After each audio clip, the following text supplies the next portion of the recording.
Hello,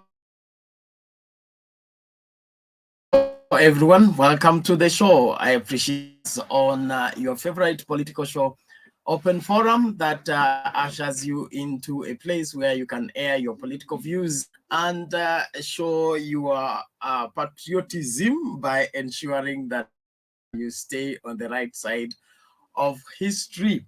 This is Mtembei TV coming to you live from Nairobi, Kenya. We really want to appreciate all of you who have supported this channel and continue to support it. Please, let's keep strong even as the home stretch begins. Well, today the headlines are all taken over by the politics of Madoadoa, reimagine again in Kenya. Political party intolerance, hate mongers are marked, gloves off, masks off. Everything is in the bear now. It is time for all of us to begin to talk about this, lest somebody get with what they need not to get away with. So wherever you're joining us from, the link is right now in the comment section, which you can use to get into the studio, and we'll be able to discuss this at length. This country, Kenya, has survived many things. It has gone through a lot. And we're about to get on the other side of the 60th year of independence. We are just too close to having a celebration of 60 of independence. But some of the utterances and some of the mentalities being pushed are so retrogressive and so backward that you wonder what is going on. And so today I want us to spend time on this matter. Nobody will pretend that political violence is disastrous. Not in Kenya. Post-election violence has taken a toll on the country. And anything that can spark that on, anything that can cause that to take place must be condemned in the strongest terms possible. That is why every Kenyan around the nation and outside the nation are concerned by the current development in the front of political persuasions and political utterances. So it is about time we began to remove the mask and face things for the way they are. Pretending, playing that what is called the ostrich game will not help matters. And so I invite all of us to take time and join us even as we proceed with the discussion. I want to salute those of you getting into the studio. There is Enoch Cheriot. He says not clear. What is not clear? Barnabas Kango, thank you for joining us. We appreciate you. Julie Mbogwa, Julie, you say nonsense. I don't know what you mean. Alaska Kibngeno, hauna kazi ama unalipwa na Gwambo? Kama ameniajiri basi niko na job, shida iko wapi? And then we have Akengo Omangu, our continued faithful supporter. He's on board as usual. You're welcome. Thank you very much. There is Alaska Kibngeno. He say wacha kuongea maujiwe show. Now look here. I don't know you and I don't want to know you. So please behave yourself on this platform, or else we reserve the powers to kick you out. And as everybody's free to join the discussion, you are not free to insult anybody. We're in a free country where our freedom does not infringe on other people's freedom. You have no right to insult anybody whatsoever. It doesn't matter whether you are them politically or you don't agree with them politically. The politics of Madoadoa is outdated, it is uncalled for, and anybody in their right senses who want to support that, he belongs to the Stone Age, and that is where they should be pushed to. Well, let's have those who are joining us in the studio, let's roll out the discussion. And remember to make use of the link in the comments and let us get talking. Tina, thank you. Maina Joffrey, thank you. Catherine Akinyi, thank you. Korir Festuman, thank you. Prince Kim, thank you so much for joining us. Let us keep inviting guys to log in and let's have a great time together. Edwin Wafla, hii mimi natafuta job, please nitapataje? That's a strong question, but jobs zitapatikana, usijali. Jobs zitapatikana, there is hope. So let's keep hopeful and work out everything to get forward. We can talk to different people on this platform. They may be looking for somebody to hire. So Edwin, if you can inbox your details so that we can talk at length, so we see whether we can recommend you or not. We can't meet on the platform and then we begin to recommend you for a job. But I'm happy that you're bold enough to ask. That means that you are serious. And so get into the inbox and let us get talking. Yeah, so nani huyu? Eric Robert, how are you?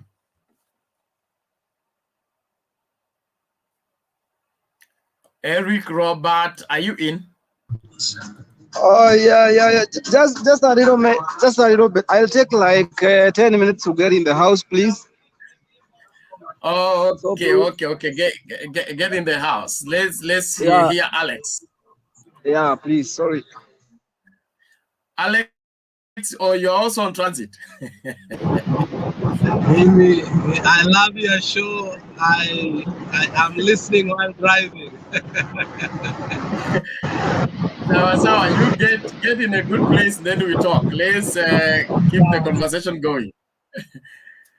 Okay, Honorable Salim, come in. How are you today?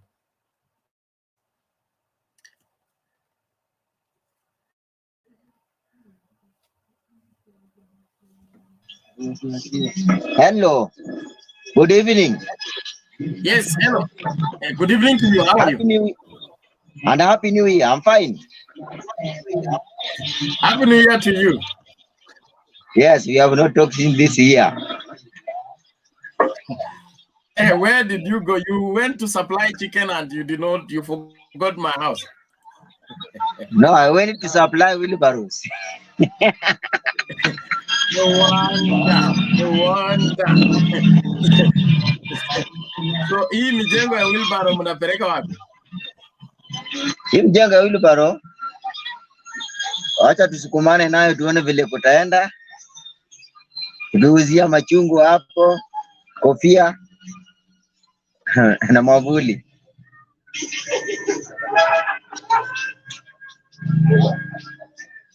So I think the topic of today is about the Madoadoa issue that emerged yesterday.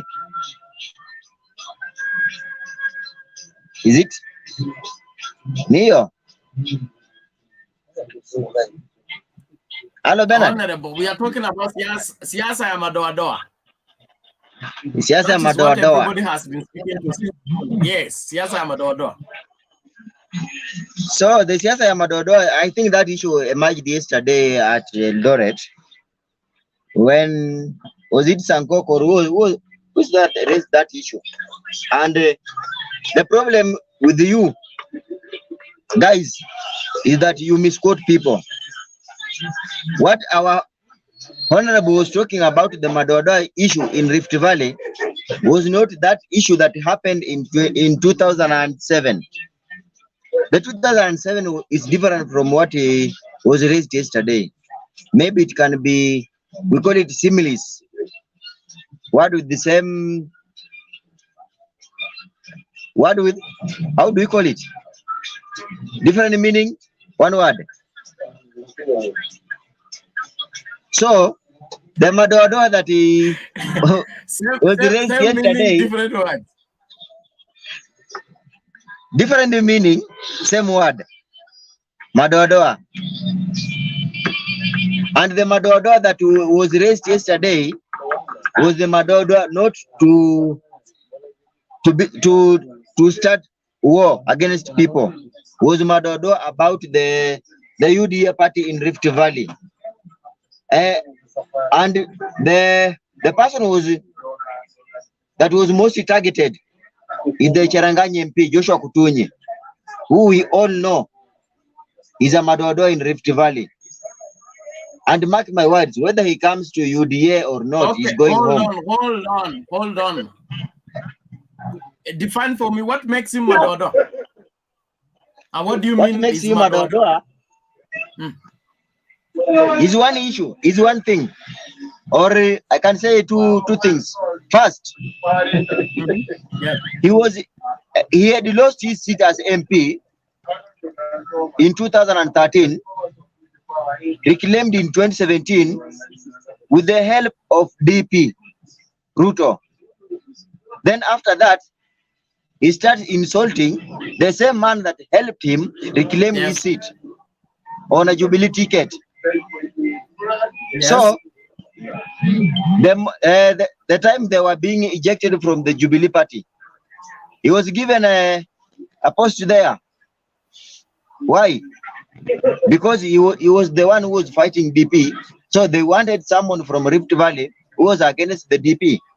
They considered him as their friend. While the UDA, we consider him as a traitor, betrayer. Why? We were with him in Jubilee. Jubilee for now, it's a carcass, as Duale called it yesterday. It's already dead. It's a carcass. So we cannot even talk about the carcass. So the Cherangany MP is the one who was being called Madoadoa. And Madoadoa meaning that we don't want Madoadoa in UDA in Rift Valley. Rift Valley, we are going for a clean UDA. What exactly do you, Honorable, what do you mean you don't want Madoadoa in UDA? What is UDA? We didn't mean Madoadoa in UDA. They meant Madoadoa in Rift Valley. That was DP Ruto's stronghold. You mean the people who don't support UDA should not be in Rift Valley because they are Madoadoa? No, we don't mean that they should not be there. You look, the person who should be supporting DP, Joshua Kutunyi, he was being helped by the DP himself. Maybe another person from another party can come and say and vie in Rift Valley. But look at this man, Joshua Kutunyi. He lost his seat in 2013.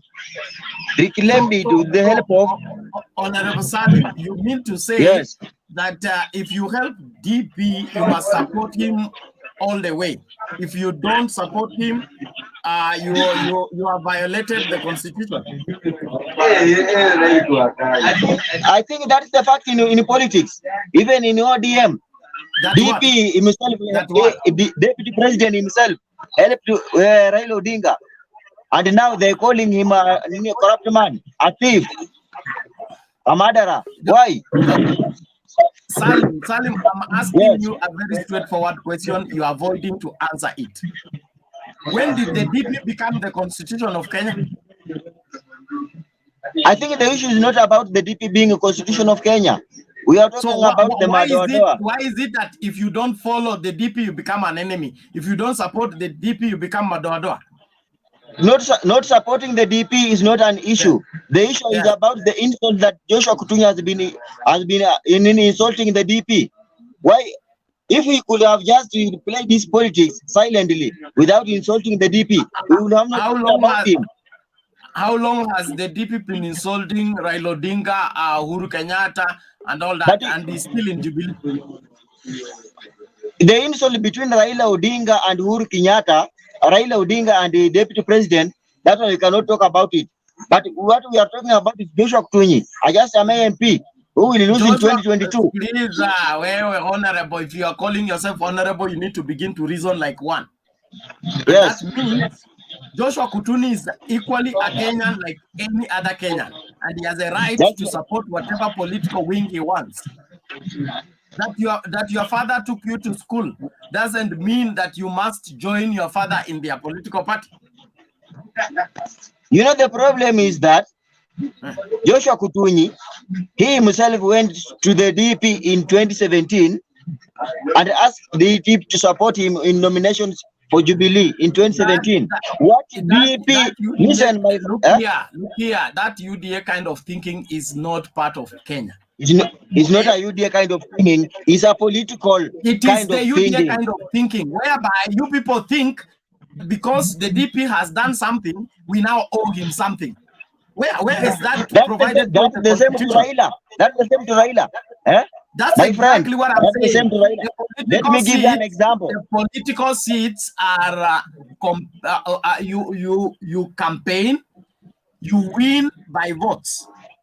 Nobody has any constitutional right to zone any area in this country and say this one is yellow, we don't want Madoadoa. That is unconstitutional, is backward, and everybody in their right senses must stand against it. My friend Bernard, listen to me.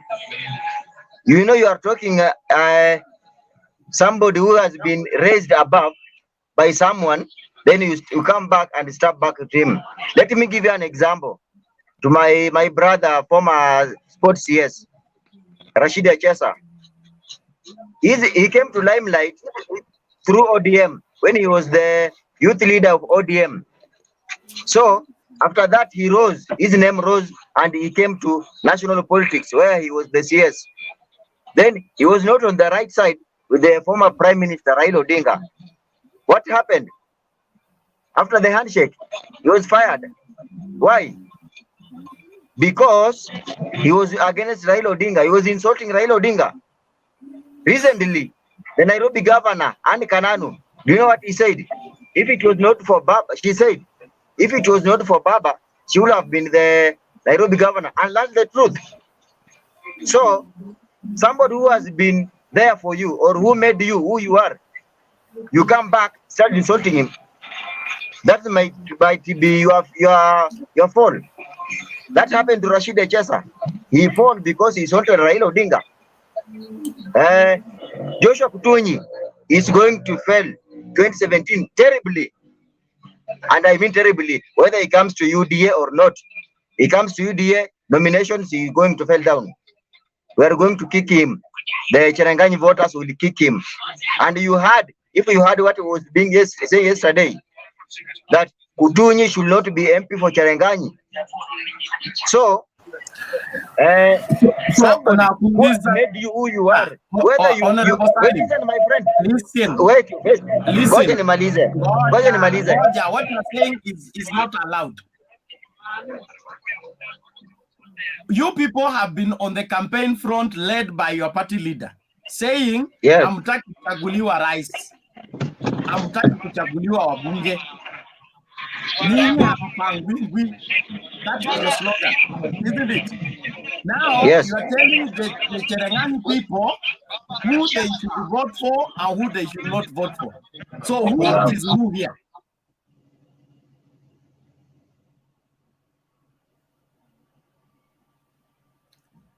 Unmute your mic. We have not told Cherangani people who not to vote, who to vote for. We have told Cherangani people who not to vote for. Just the way the system or the whatever they call it themselves, they are telling Kenyans not to vote for corrupt leader, a thief, who is Deputy President Uhuru Kenyatta, Deputy President William Ruto. So this politics, my friend, we tell you who not to vote for, but who to vote for, choose for you. So you tell me who not to vote for as who? As your leader. Who is my leader? You know we are in national politics, and those who are speaking yesterday are national leaders. So They know what this man, Kutunyi might come to UDA. Let's say he come to UDA. It doesn't matter. It doesn't matter. What we are saying, and I believe I share that with the majority of Kenyans. We in UDA, let me tell you, we in UDA. So let's say this. So we in UDA, dare Kutunyi to vie in Cherangani as MP on Azimio la Umoja. We dare him. It makes no difference. He will vie. And you can't let him vie on Azimio la Umoja and see where he will go. That's exactly what you are talking about.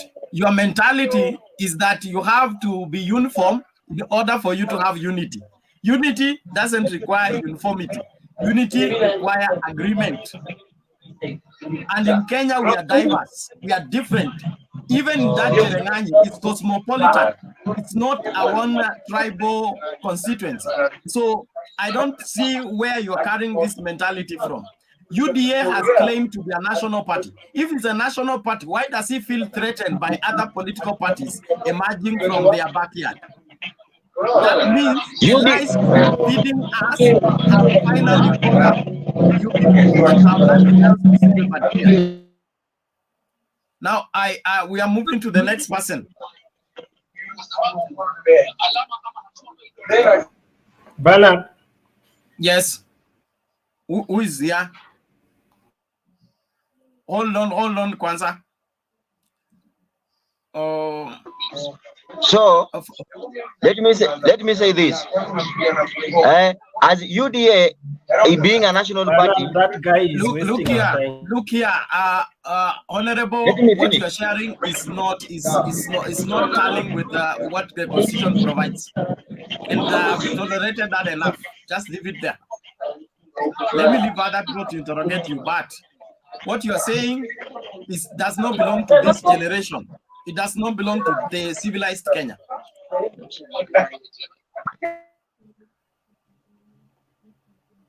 We need to put these guys into task from what? Yeah.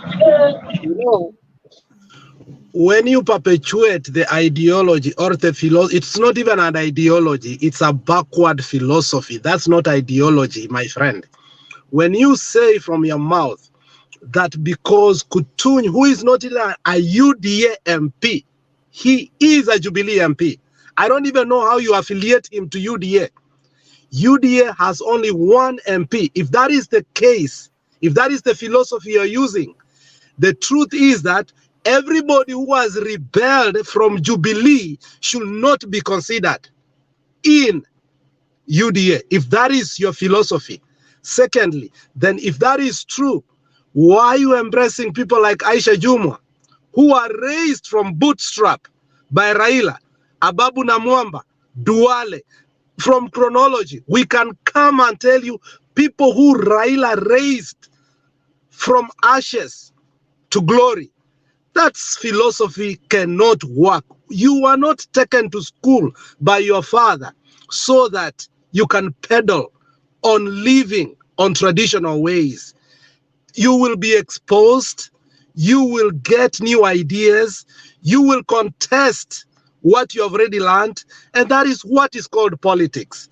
But if you call Kutunyi Madoadoa, if you call Keter Madoadoa, for me that is even much worse, because if that was a blank statement, we will have said, okay, let's forgive the guy. But if you are taking it a notch higher, that you are calling specific people Madoadoa, you have a case to answer. And that one is going to be even more harder for you with the DPP. If you call an individual a Madoadoa, trust me, with the history, the legal fraternity will tell you that everything that's recorded in the court can be used against somebody if that history is yours. That's called jurisdiction. When you allow yourselves to say Madoadoa are people like Kutunyi, are people like Keter, it is even worse, because these people will be protected now by the state because you have marked them. It's even worse. You people need to get out of this thing as quick as you can. Otherwise, you hold on to it. There are some places amuta kanyaga. Why? Because it's going to be harder for you to listen to people. And that is not the ground we want.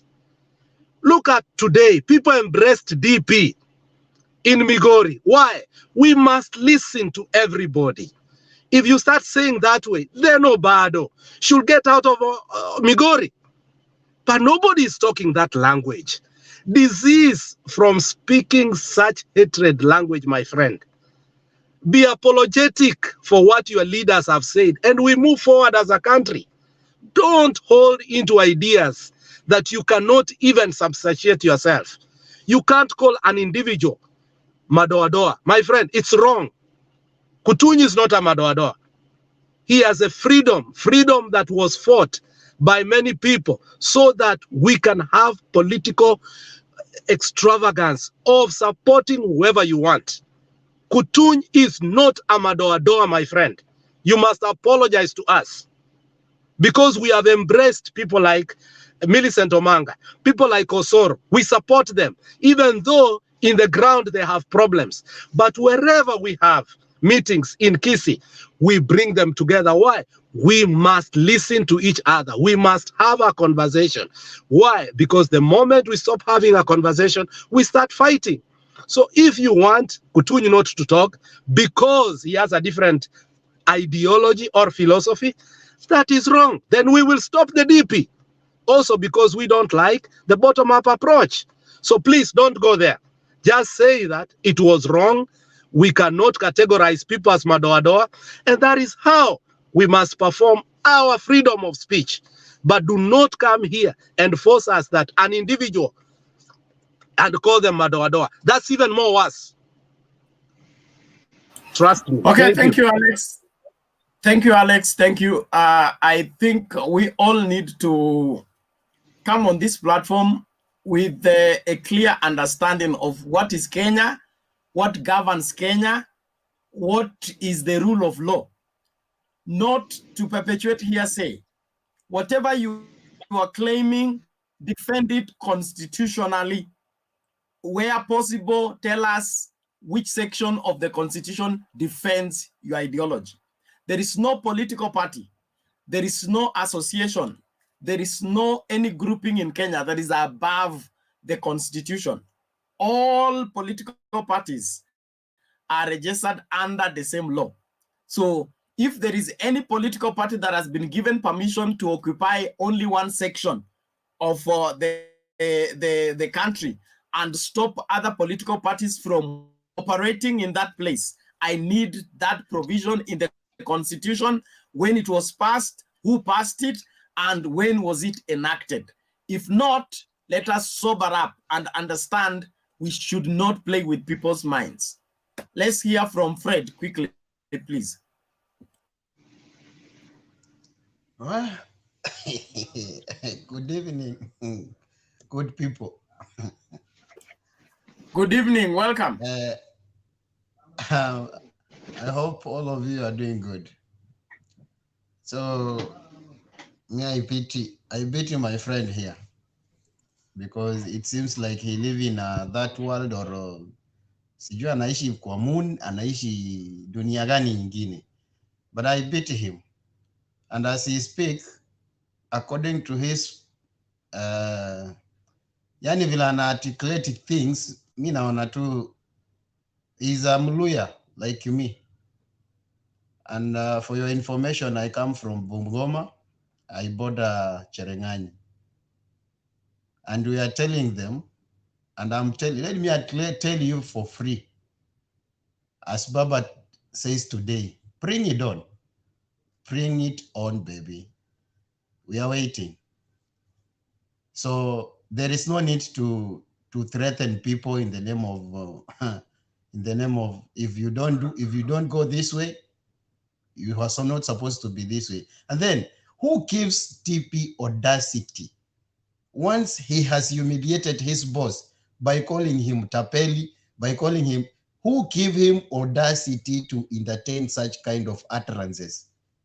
And as I opined here yesterday, and I said, nothing in politics happens for accidentally, nothing. Everything in politics is well planned, well scripted, well articulated, and to achieve certain objective. And the objective of Mythical Nduri, my good senator whom I didn't vote for, it was achieved. And that's why you have seen the instruments of powers and the people who has the laws, they have swanked in faster as well as possible to make sure that they call him to question him. What did he meant by saying that? Because there was a better word to use than that word. There was a better things to speak out than what he spoke. And then he spoke, mtu anarudia anasema watu wasiningishu, musifanye ujinga, msiwache hii, msifanye hii, mutatusaidia kuondoa madoadoa. In fact, anaongea akiwa anasisitiza. Unajua kitu yenye unasema it was a slip of tongue, you don't repeat it. You speak once and then you move to another thing. Lakini unasisitiza mpaka unauliza crowd ikuambie kama imesikia. That was a reckless statement, and then we have take it, we are running out with it faster, but like a bushfire.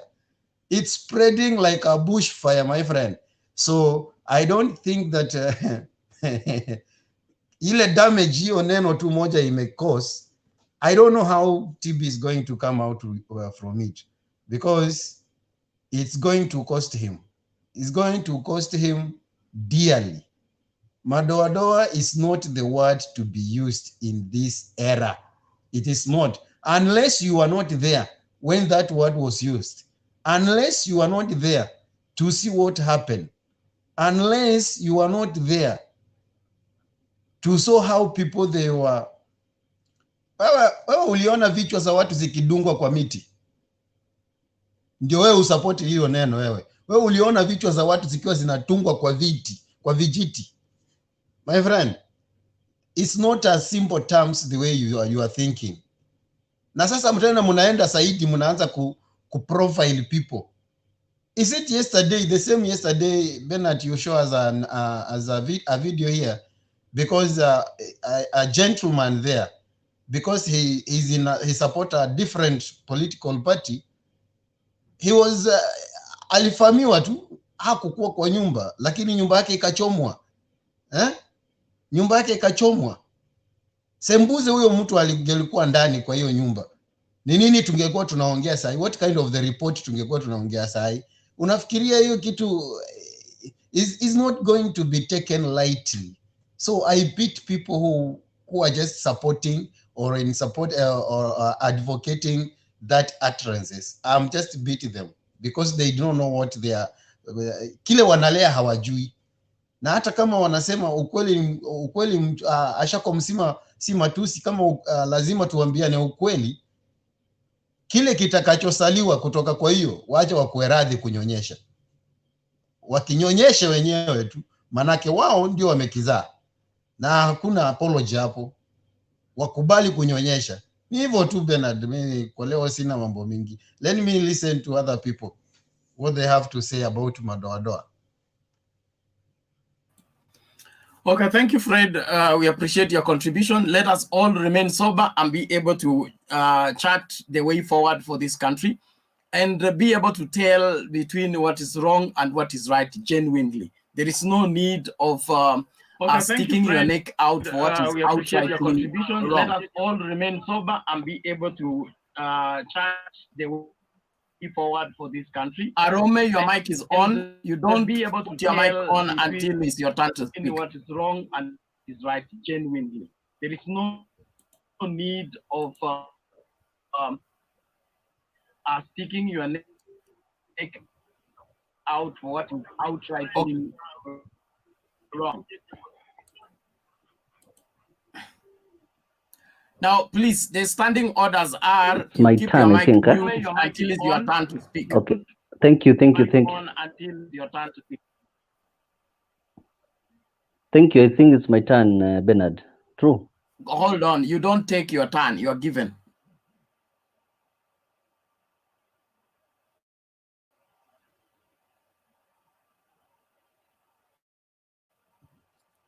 So to everybody, please keep your mic mute, because when your mic comes on, it brings a feedback which irritates the people, especially those using headphones. It becomes very irritating, and it can damage their eardrums. Please, let's be here to secure each other, not to damage each other's ears. Just remain within the orders. You will function right. You will enjoy the platform. That if you want to violate the standing orders, hakutakwenda vizuri, na hapo sipendi kwenda, because kuna quarantine section hapa na kuna kick out of studio. So to relax, to chat vizuri na to enjoy show. Na hii show haishi sahi. This show goes on until 2 a.m. So don't be in a hurry. If you can wait, you wait. If you need to go and finish something, you can go finish something, then come back. We will still find us here by 2 a.m. I hand it over to Themba. Themba takes it up to 5 a.m. So it's a free field, but we want it to be a free field with substance, not just free field of talking what cannot hold water. Let's go to WG then.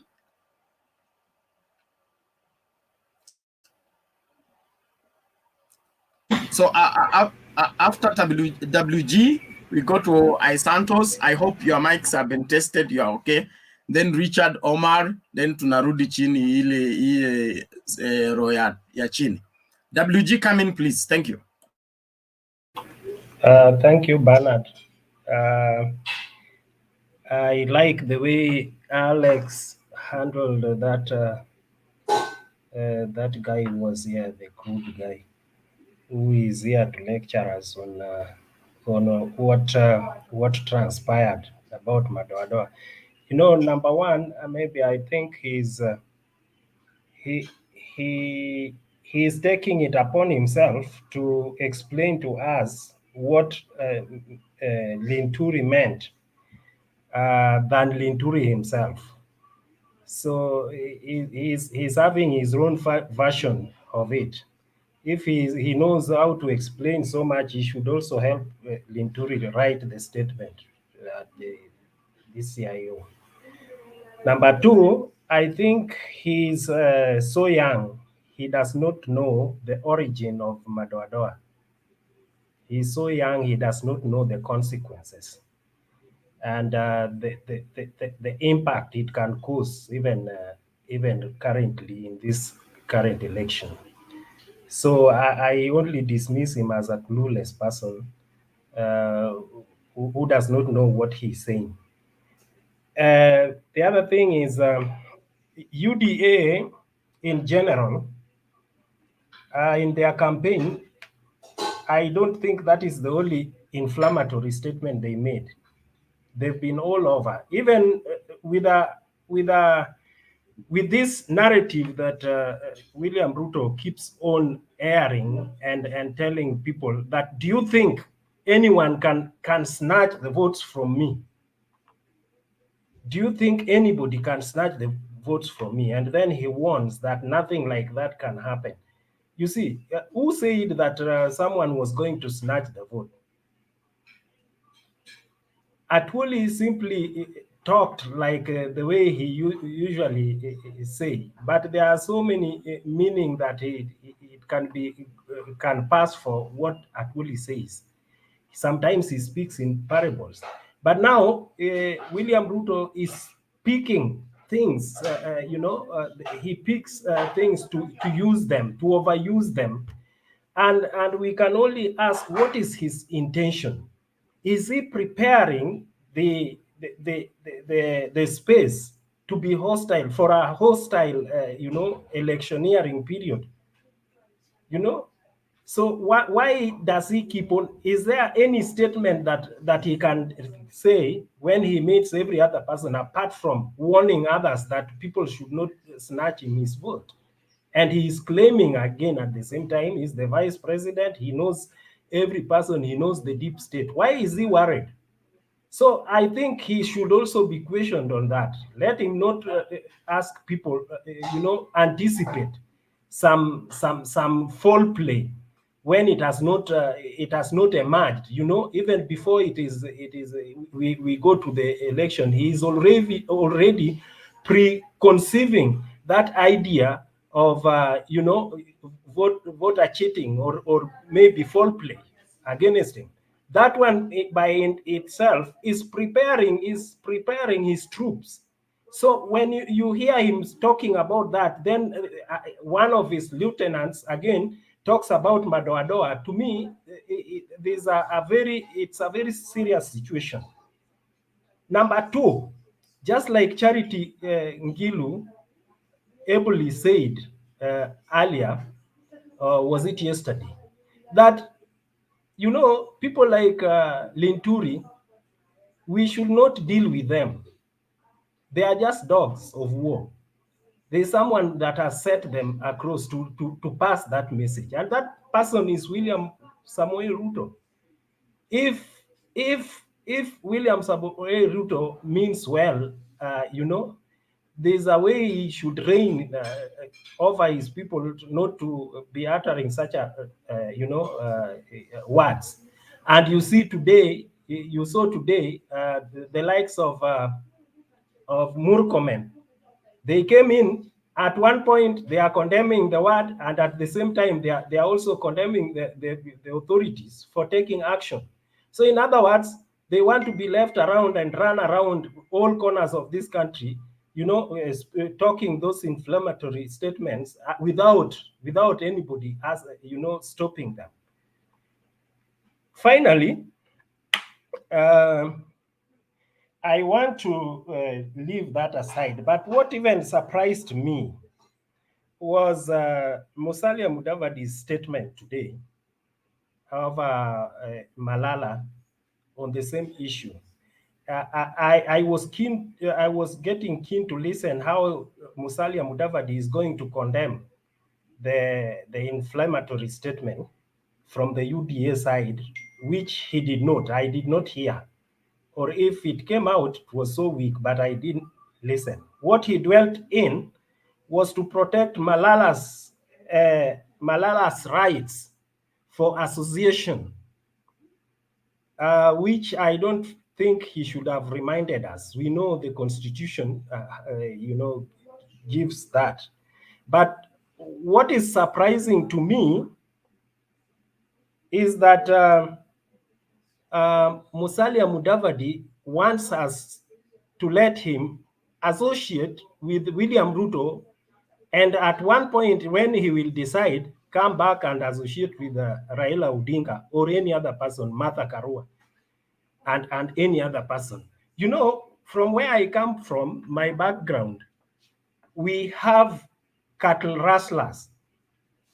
And when they come to steal cattle, they don't come by themselves because they don't know the topography of the region, the infrastructure. They don't know where the paths are to pass with the cattle.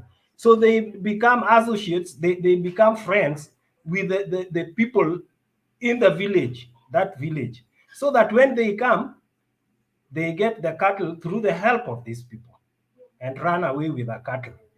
Now, if anything happens that the villagers get the thieves, when they are lynching the thief, they also ask for the associates. And this associate may face even tougher consequences than the rustlers themselves. So even as Musalia Mudavadi is asking for the freedom of space of association, we shall one time ask his associates, if his associates or his friends, those friends that he is asking us not to choose for him, if they are thieves, if they are looters, if they are murderers, then we take to it that he is also in that group. Yes, there is freedom of association. There is the rights of association for every individual. But a time comes when you must show us your friends so that we know you. Thank you. Okay, thank you, WG. We are moving forward to Omar. I hope Omar is still there. Now, before we get to Omar, there is this legacy man on whether man or woman on the comment section. Last warning, when you make that your tribal comment, you're inviting expansion from the platform. I will do that without another warning. Be here to relate with Kenyans rightly, not to insult anybody. You can't meet people on the platform and insult them. Wewe hujatuambia kabila yako, and you have no right of calling people Wajaluo hapa. And wengine wajinga. I don't think we came to your village to ask for school fees to go to school. Respect yourself if you want to be respected. Thank you. Richard Omar, come in. Okay, you can hear me. Hello. Yes, go ahead. We can hear you. Go ahead.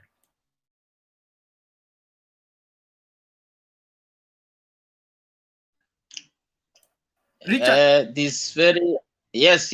You hear? Yes. Karibu, continue. Yeah. This thing of Madoadoa, in fact, yes, I was very surprised when I heard Linturi speaking, and in fact, it was very bad because I thought that maybe as forgotten, or I would rewind that what he has talked is not good, but he spoke in English. Then he saw that people don't understand. He repeated in Swahili. I wondered what kind of person is this one? Is this person know? Does he know that we had the same problem 2007? In fact, that Madoadoa them started in 1992. If I can go back, and I think that there's a guy who I saw him was very bitter, arguing that about what Gutunya and whatever. I wanted him to be here and hear what I can tell him, a short history. The Madoadoa team started in 1992 April. At that time, for me, we had a run in Moro. Church as a brief history. At that time, Moi went there, Rhetoric, and said, Madoadoa to Turkey, Rift Valley. And at that time, if I can say, William Ruto was the General Secretary of youth for YK 1992. Was the Secretary General. For us, we didn't know what was going on. We were in Samba doing our work. Then one Muse, our neighbor, a Karenjin, came and told my mother, I was very small boy, told my mother that, Mama, mambo sio mazuri na siwezi taka tumekaa hapa vizuri nione kitu kifanyika. Tafadhalini mtoke kwa samba, niwaweke kwa gari yangu, niwapeleka aita Njoro up to Njoro ama niwapeleke Nakuru kama njia itakuwa mzuri. Sasa mama akauliza nini? Akamwambia mama, hujajua you have not heard what has going on. Mama akasema nisikia leti ikisema, akasema makaratasi imejaa huko. So what we did, in fact, we just carried whatever we had. He put us on his vehicle, Peugeot 404 of that time, and up to Nakuru. Along the way to Nakuru, reaching in Njoro is when we got people are moving with the property and whatever. Until we reached Nakuru police station, we had a relative there. He just accommodated us. He was an inspector. It's the one who gave a police vehicle which took us up to Chepirat, the border of Met and Kisi. So we went home. So the same night, Our houses were burned all. For that word, Madoadoa. I think that guy should think twice. I think it might be somewhere 20 years, I can see. But for us, those who have experienced what is the meaning of that thing, we have to condemn it in the highest order. Whatever political divide, that word should never be used. Again, when the second point, when we come to political parties, political parties are a vehicle to make people to fight for posts. No region is fortified that now this is the party we have to go to use. It's a must. Even in Nyasa, I saw Raila was divided and they were independent. Obado is a independent candidate, and the Siaya from Siaya there was an independent candidate. Not him. In our press, we have independent candidates, almost 5 MPs. Eh? It's a mix of that is democracy. You cannot put people, imprison people in one party, saying that if you cannot be in this party, we will not vote for you, or you will not stay here. The way I saw Cherayot saying that the Indian should take a brain and go back to their country. It's very bad. Now the question I ask: if the trend goes like that, now each region say now this is the thing. Since those guys from Rift Valley have said that was an issue, they have said that it's only UDA. Also us here, maybe Bungoma or Kisii, here our party is this one. No any party will be in this place. Where will UDA which is saying that it's a national party? Where will it go? How can he get the votes he wants?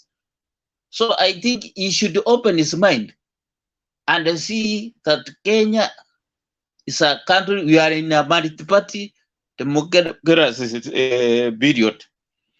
I think, to me, these people, sorry to say, of Rift Valley, still their mind is on one party system. Because you see Ruto is saying that he cannot work with any party. Anybody who wants to work with him should, if it is another party, he has to defect from that party to come to his party. Or he has a party, he should just break it and go to UDA without a party. So I think for UDA still, they don't have that mind of democracy. They don't have that mind that we are in a free state where you can stand with a party which you wish, you feel that let me stand with this party to for my seat, which it might be MCA, whatever. I think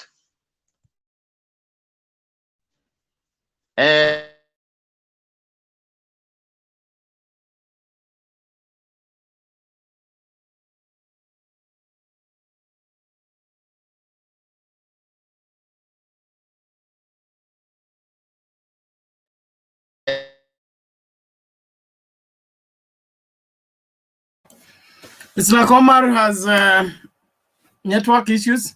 I hope it's not from my end. Let's avoid staying behind the curtain if we must not, because we must should open up.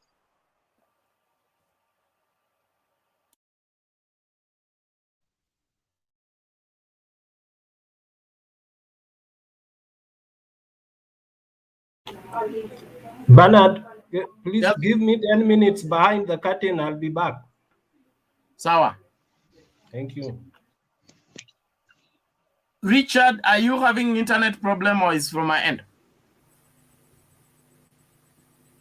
I think it's from Richard's end. Okay, I think he's stuck somewhere. Fine, he will continue when he comes back. 1, 2, 3, 4. Tulikuwa tunaenda kwa nani? Jesus. We can go to my place. Loaded, but relax. Right. Relax. We are coming to you. Let's hear Rono. Timothy Rono.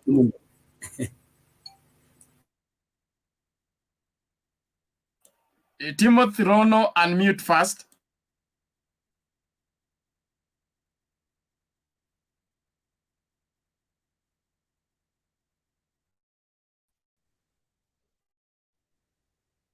Unanisikia? Yes, Ben. Yes, uko sawa, endelea. Yeah. Kwanza mjadala ni mzuri. Tunakupongeza kwa kuweka hii panel. So nikikuja mada ya leo na ya jana, ilianza jana mpaka leo kuhusu matamshi ya Linturi. Bwana Ben Linturi amejieleza. Alikuwa anamaanisha nini? Hata mimi nilikuwa kwa uwanja tukajua alikuwa na tukapata ujumbe ni nini, na wenye labda walichukulia vibaya ni kuwa alitupea kazi ya kuweka watu loyal kwa naibu wa rais, na kama hatungekuwa na watu wenye ngoja Timothy yes, ujumbe alikuwa anamaanisha yes, nini? tuweke Yes, sasa watu wewe tueleze vile wewe ulikuwa kwa uwanja, naomba utueleze wewe ulielewa vipi, kwa sababu inaonekana sisi ndo tulielewa vibaya. So tueleze, what did he mean? What did he say? Tell us. Alimaanisha kuwa tumchague watu wenye wanamsupport naibu wa rais, sio wale wanampinga yeye. Na kama hatungekuwa watu wenye, kama tuseme watu wa bonde la Ufa, kama hatungekuwa na watu wenye wanapinga naibu wa rais, alafu sasa Linturi atangaze ya kuwa atiko watu watolewe madoadoa na watu wote wanaunga mkono naibu wa rais, leo ndio tungekubali hii mjadala imeendelea. Lakini wewe na Wakenya unaelewa hapa kwetu, ingawaje naibu wa rais anaongoza ama anaungwa mkono sana pande hii ya kwetu, lakini pia wako watu wenye wako Azimio ama wenye walibaki kwa ile Jubilee kina Tiren Mishra, tuko na Kamar, tuko na wengi karibu wajumbe 10. So na bwana na Linturi mwenyewe ameeleza hivyo. Yes Ben. Yes Ben. Yes Ben. Nauliza hivi. Yes.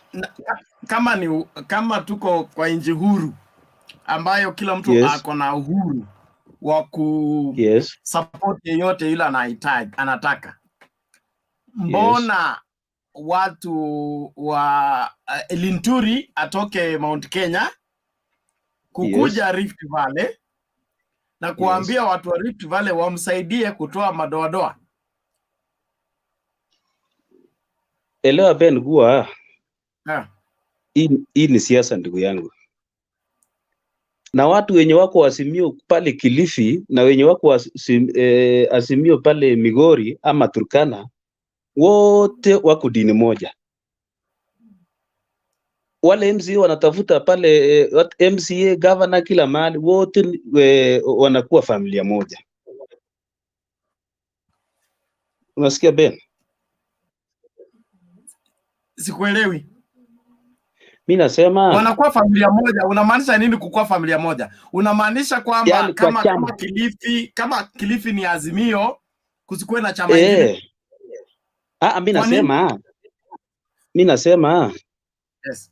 nasema yani ideology ya watu wenye wako Azimio, Turkana, wapi, kila mahali hao watu wote wako pande moja. na kila chama inajenga inatafuta nguvu kila mahali. Umenielewa? Mimi nikisikia mtu wa UDA ako anang'ang'ana kiti ya governor Kilifi, tuseme mama Aisha Juma, hata kuwa gavana wangu, lakini namshabikia akichaguliwa pande hiyo. Umenielewa? Lakini kufanya hivyo yani ni kuweka chama iwe na nguvu. Bwana Rono, ukitaka ng'ombe yako ikuwe na nguvu, ukitaka ng'ombe yako ikuwe na nguvu, unailisha nyasi mzuri, unaipatia maji fresh, okay? Inanona tu, sio lazima ukondeshe ng'ombe ya jani ndio yako inone.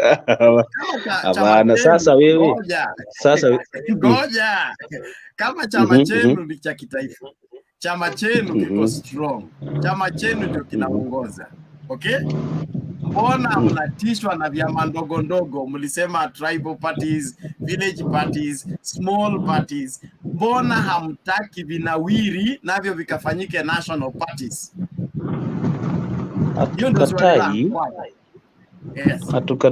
Hatukatai bwana Ben, lakini saa hii usimame rais wewe mwenyewe Bernard. Utapeana juu labda chama yako ni kubwa, utaanza kusema hapana, mgawe hiyo kidogo, sitaki MCA bande hiyo, sitaki governor bande hiyo, ama sitaki MP. Wewe mwenyewe binafsi ukitafuta kiti ya rais ama ukiwa na chama, utasema juu ati mimi ni kubwa, wacha hii nitoshe pande hiyo, mimi sitapigania pande hiyo. Itawezekana? Kiti ya pili. Rono, ngoja, umeuliza swali, wacha nikujibu. Okay? Okay, sawa. Mimi nikirani kuwa president, okay? Yes. Na kuna chama. Mke wangu. Kuna chama. Yes. Ngoja. Hata mke wangu anaruhusa kupigia mtu mwingine kura kama haniamini mimi. Unanielewa? So wacha story ya chama. Kwa nini siko na mamlaka ya kikatiba ya kumshurutisha anipigie mimi ama asijiunge na chama kingine? That is not my constitutional right. I only have constitutional right to vote by myself, support whoever I want. The moment I begin to tell another person what to do, that is already a violation of the constitution. So kile mnachotuambia hapa kwamba wale mnaita madoadoa ni wale ambao hawasupport deputy president, mimi sielewi, kwa sababu deputy president sio constitution, deputy president sio sheria ya Kenya, deputy president sio Kenya. So kwa nini deputy president kumsupport ama kutomsupport ndio inategemea mahali mtu atakaa ama vile mtu atavote? When did that become a law in Kenya? Help me understand, please. Sasa ile kitu yenye iko hapa, ukiwa na chama unauza chama, sio lazima. Alafu Ben, mimi 2007 niliingia ODM 2005, mwisho karibu 2006 ndio tukaingia ODM. Wakati huo tulikuwa tunaunga mkono mzee Raila, akakuja kwetu, kulikuweko na watu ya KANU kidogo, akatuambia munisaidie, muniwekee watu 6 piece, msiweke madoadoa, sitaki muweke maharagwe. Sasa sijui Wakenya wanashindwa kuelewa mtu anamaanisha nini hapo juu. Hata mpaka jana niliona maclips ya gavana wa Nyandarua ilitolewa jana, akisema walikuwa wanataka kusafisha Jubilee, and it is good. Juu chama ina nguvu wakati hakuna upinzani ndani, ama wakati iko watu wenye wako kwa chama lakini mguu mwingine iko nje, iko namna hiyo. So baba ndiye alituambia baada ya nomination, akakuja kwetu akasema asitaki madoadoa, nataka munipigie 6 piece ndio serikali itakuwa na nguvu. Kama itakuwa maneno ya kupitisha sheria serikali itakuwa na numbers ya kupitisha mswada fulani, na hiyo ndio siasa. Ona mtu kama Linturi, unajua hata kama mtu kama Sudi angetangaza jana, ama tuseme mtu wa kabila ya Kalenjin atangaza jana Eldoret, ingekuwa afadhali. Sasa Linturi mtu anatoka Meru, anaweza kuja kupanga vita Eldoret, surely. Ben. Narono. Yes. You are working hard to defend the undefendable. Okay? Kweli. In politics, Yes. nothing happens by itself. Yes. Politics is played like football. Yes. There is the middle field, there is the striker, and then we have the defenders. So when we go to the platform, tunapangana. Wewe utafunua hii, alafu mimi nitakuja kubalance hii, na mimi nitakuja kumalizia hii. Hakuna kitu inaendanga kwa platform ya kisiasa ambayo is not pre-arranged. It's okay. From my understanding of politics. So hii mnatuambia kwamba Linturi alifika tu kwa platform na kapata revelation from above, aongee story ya Madoadoa. Msitubebe tafadhali hivyo.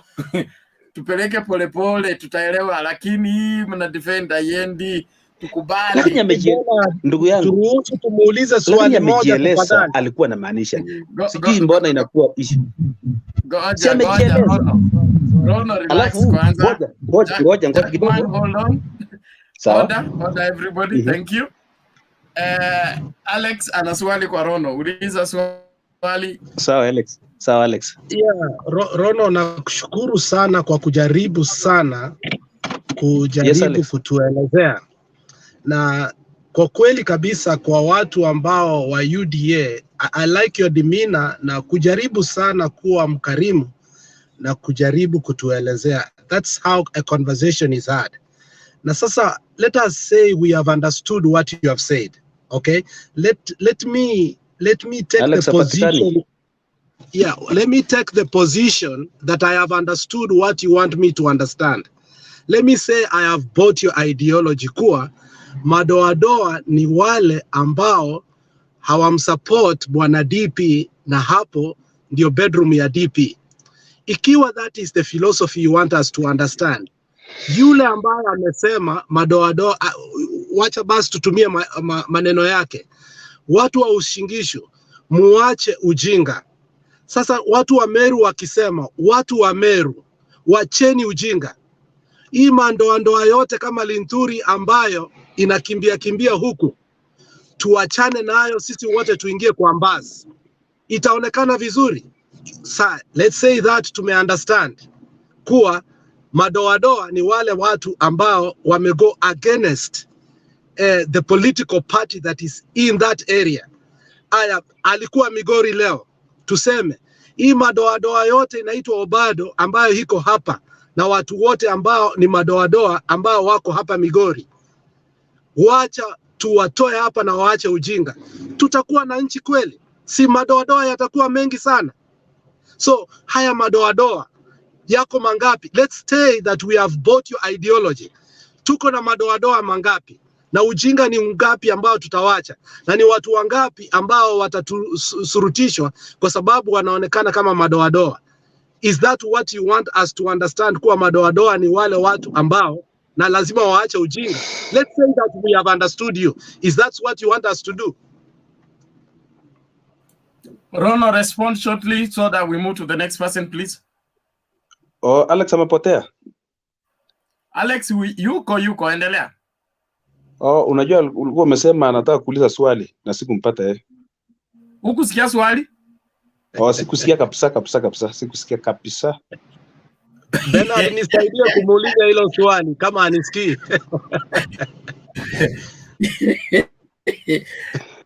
Sasa lakini unasikia nikikuuliza swali unasikia? Rono. In summary yake wewe niuliza, ameuliza nini kidogo tu, wewe nikugusie kidogo tu. Yes, in summary anauliza kwamba kulingana na Linturi, Madoadoa na maelezo yako ambayo umeeleza, Madoadoa ni wale watu wa support William Ruto, especially wakiwa kwa backyard yake. Okay? So anauliza kama Linturi ataenda Meru, okay?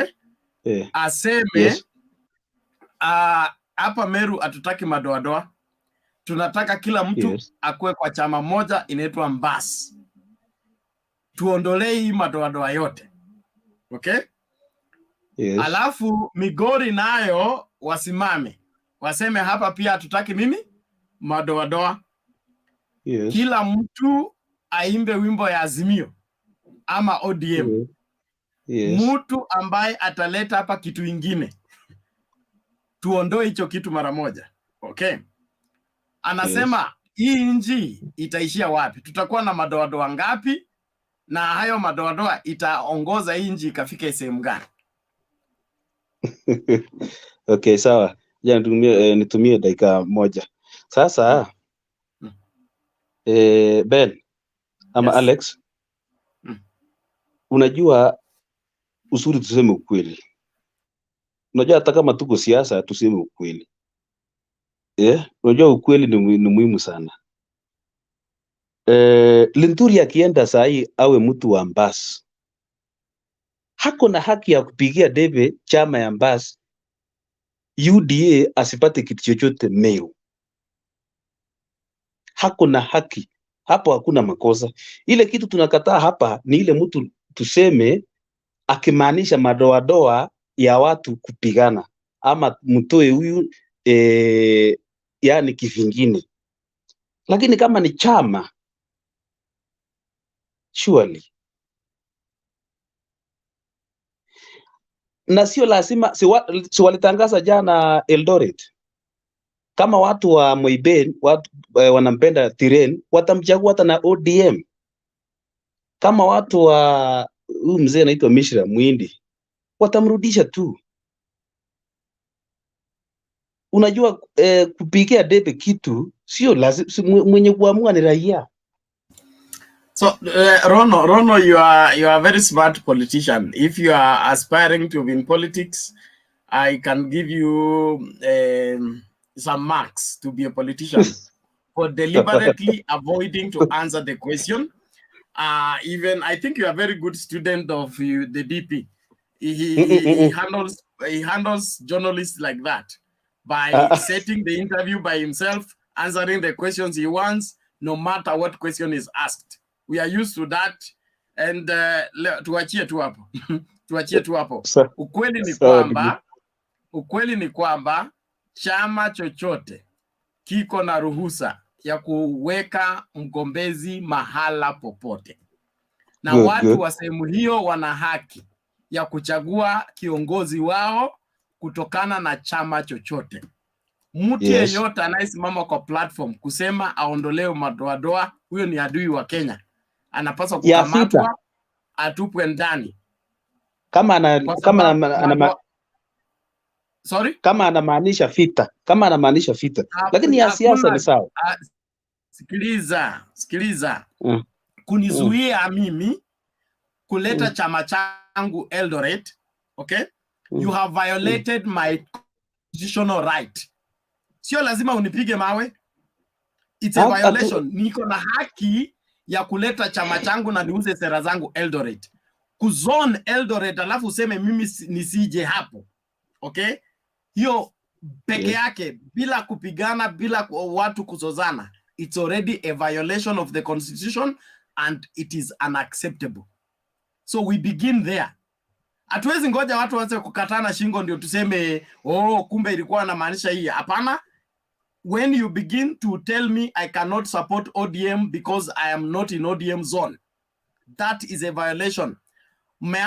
Sasa nasikia kuna makaratasi zimeanza kucirculate. Atu watu wajipange. Wakienda kupiga kura, wapige kura alafu waende kwao. Hizo vituko zote watu watafinywa hii Kenya. Hapana. Ben. Ni tuhuma ninaambiwa, natumiwa. Lakini hapana, tuongee ile kitu iko. Kuna uhakika nayo, ni tuhuma. Lakini tulia hapo, tutarudi kwako baadaye. Tuende kwa Jackman kwanza. Jackman vipi? Na usikuwe mrefu sana kama Rono. Kwa mfupi. Yes, asante sana. Kwa mimi nikitoa maoni yangu, ni mimi natoa maoni. Ni kweli nakubali na kila chama lazima pia debe wanachama wake. Sasa kitu inaleta shida hapa ni matamshi ya Linturi. Linturi alitumia lugha nyingine tofauti, na ingekuwa mzuri angetumia 6Ps. 6Ps ingeeleweka mzuri sana, isipokuwa alitumia madoadoa. Sisi hapa Kenya tunajua kulingana siasa za nyuma, madoadoa imeleta shida. Matamshi ya madoadoa imeleta shida sana. So kwa upande yangu, kama alikuwa anapigia debe UDA angetumia 6Ps.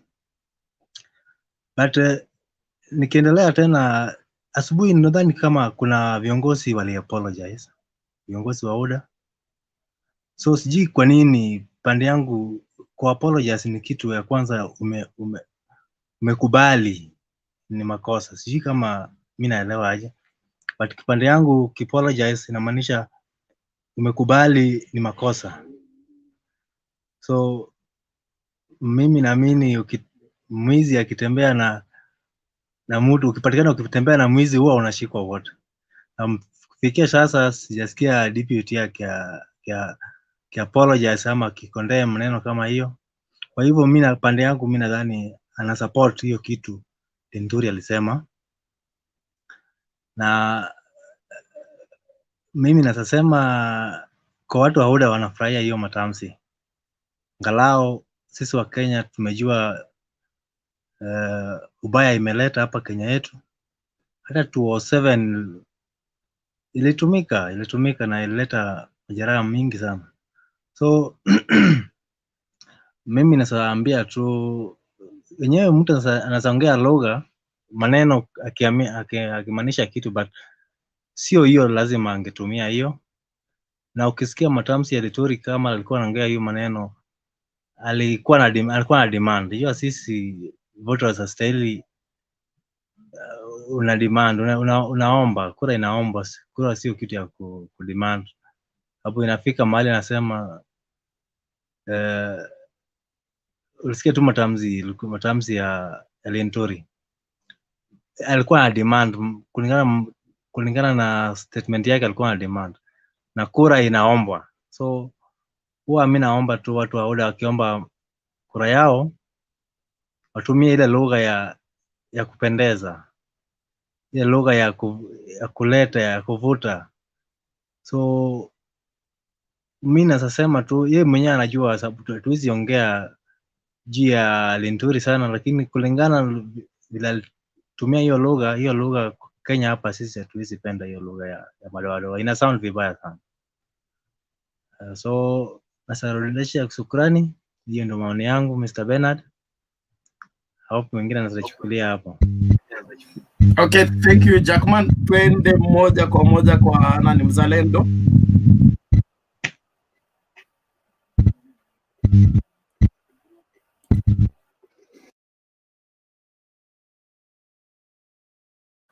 Mzalendo, unmute first and then speak.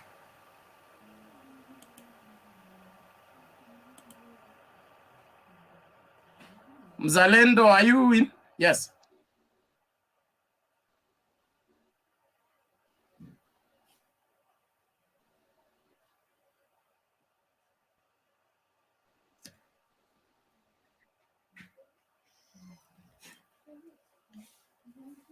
Mzalendo, you unmute once, then you wait. You speak up. Do you get me?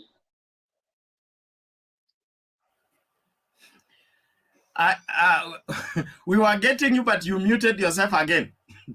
You simply unmute, and then you speak.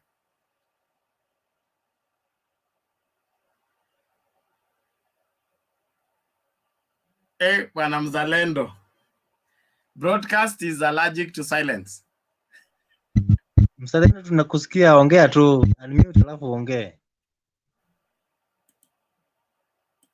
Okay, it seems to have technical problems. We will come back to you. when you are ready. Let's hear this. I think you are getting me now. Yes, yes, yes. Go ahead.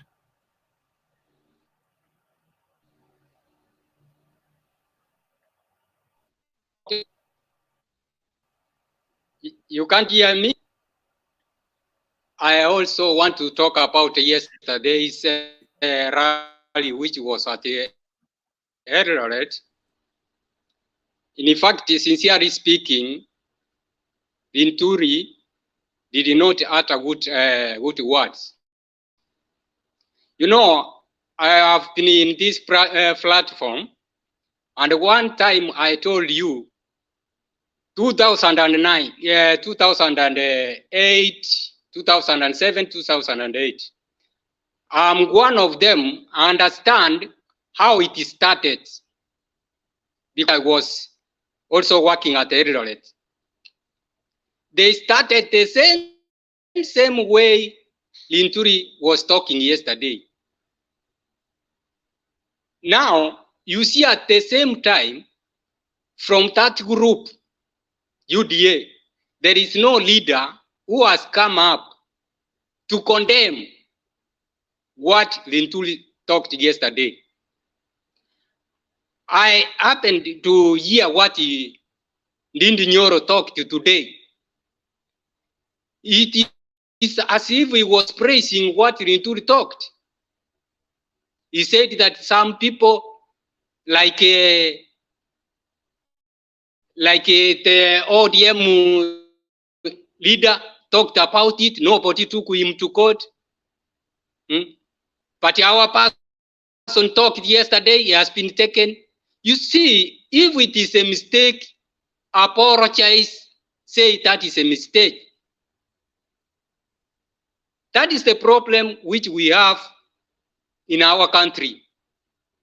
That because it is your brother, even if he makes a mistake, you just say, is my brother is doing well.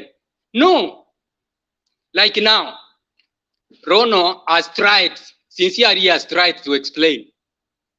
But now the problem is, for example, you are two brothers in one party.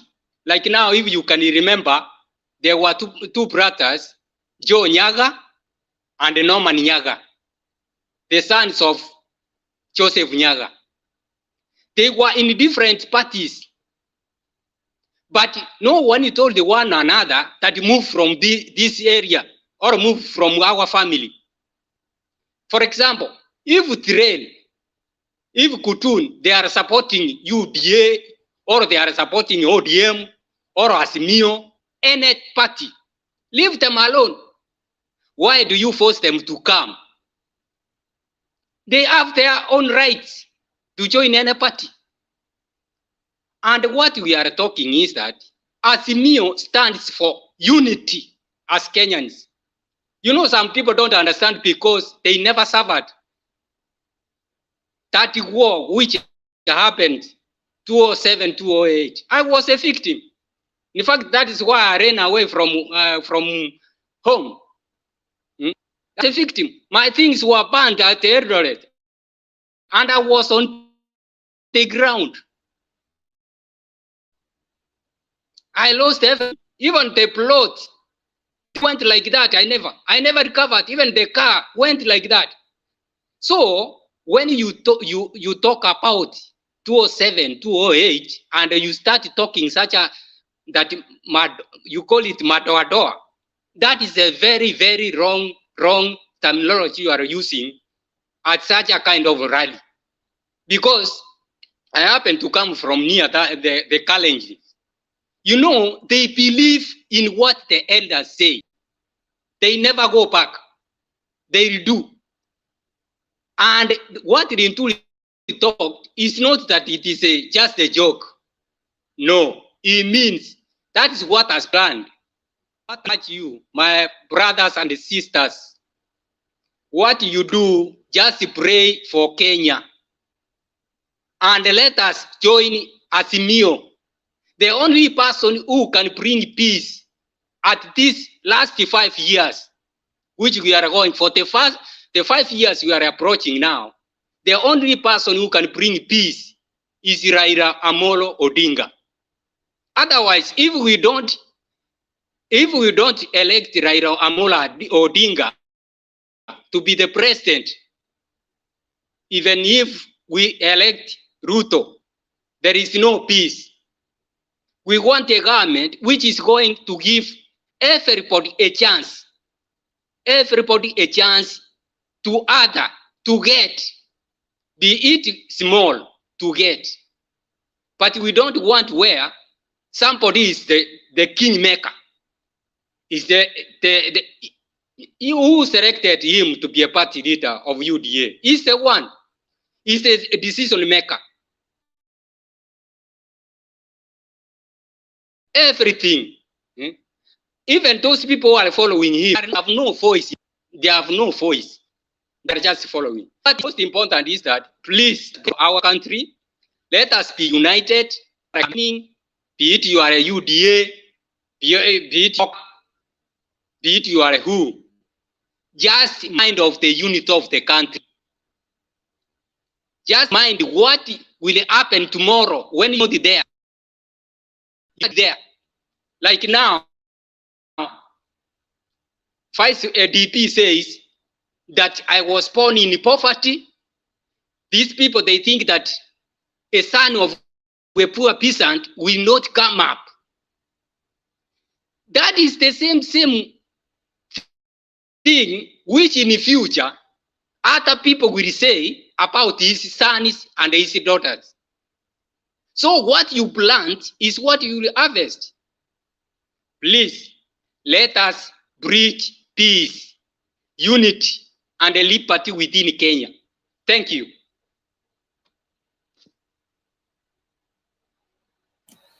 Okay, thank you, Mzalendo. We appreciate your contribution. Let's go to the next person is Kimundia wa USA. Ni wa usawa. Wa usawa.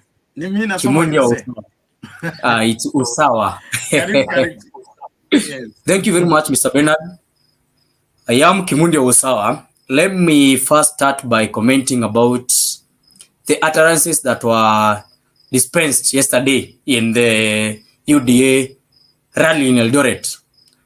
Number one, for the fact that they were said in Eldoret, few kilometers from Kiambaa Church, where according to the ICC witnesses, walisema Kikuyus wa Madoadoa, then it is wrong. But if you try to dissect in the context of what Linturi was saying, I believe he was saying that Kinakutuni and the rest are the Madoadoa. But he could have used a better word, so to say. But hata ukiona the terms that were used in that rally, it was basically to incite people. Although Ruto tried to sanitize at the end. In the speech, Ruto will try to sanitize kila kitu, but it was basically to incite. Number two, I think there is someone called Mutetezi has said about Azimio, I don't know, 5 years, we can only trust Raila Amolo Odinga. Let me say, it's not only Raila and Ruto who are on that race. You have seen mimi ni Kimundia Usawa. Usawa Kote is a party, by the way. I'm a youth leader in Usawa Kote party, whose party leader I am proud to say is Mongers area, who is saying one house, one cow. You have heard about it, I believe. And if I can say, if we go with the track record, Mongers area himself, if I start by saying, in Murang'a County, we have county creameries. Every sub-county has ward creameries. Every year, beginning, anapeana mbegu na fertilizer in every homestead. Maji imewekwa in every homestead in Murang'a County. That's track record we need. The rest, tunapewa historia, tunapewa about ABCDs, tutapewa 6,000, tutapewa wheelbarrow. All those are things that zimepitwa na wakati. And if you can see the political landscape of Kenya at this point, it is we, the young people, who should change the dynamics. Tumezoea kudanganywa, oh, what, in 6 months time, the stadium in Wote will be complete. In 3 months time, the stadium, which is historic in where will be complete. He will have laptops. We'll have Wi-Fi in wards. Those are the things tumeambiwa. Sasa nimesikia jana tuliambiwa 50 billion itapelekwa wapi, 50 billion ingine ikasemwa itapelekwa wapi, 1 trillion for unemployment. And as you check, the current debt is 70% of the GDP of Kenya. The current debt is 7 trillion and the GDP is 11 trillion. So it is 70% of the GDP of Kenya. So unless we have someone who is bringing on board something that will generate income for Kenya, not borrowing, we cannot say that atasaidia Kenya. When I come to tribalism, I think we have been computerized or brought to the fact that for someone to become a national leader, he has to become a tribal leader. Look at Raila Odinga. He's a Luo leader before becoming a Kenyan leader. Musalia Mudavadi, leader of Western before becoming a Kenyan leader. Mwangi wa Iria, leader of Central Kenya before becoming a Kenyan leader. Go to William Ruto. He's a hold on.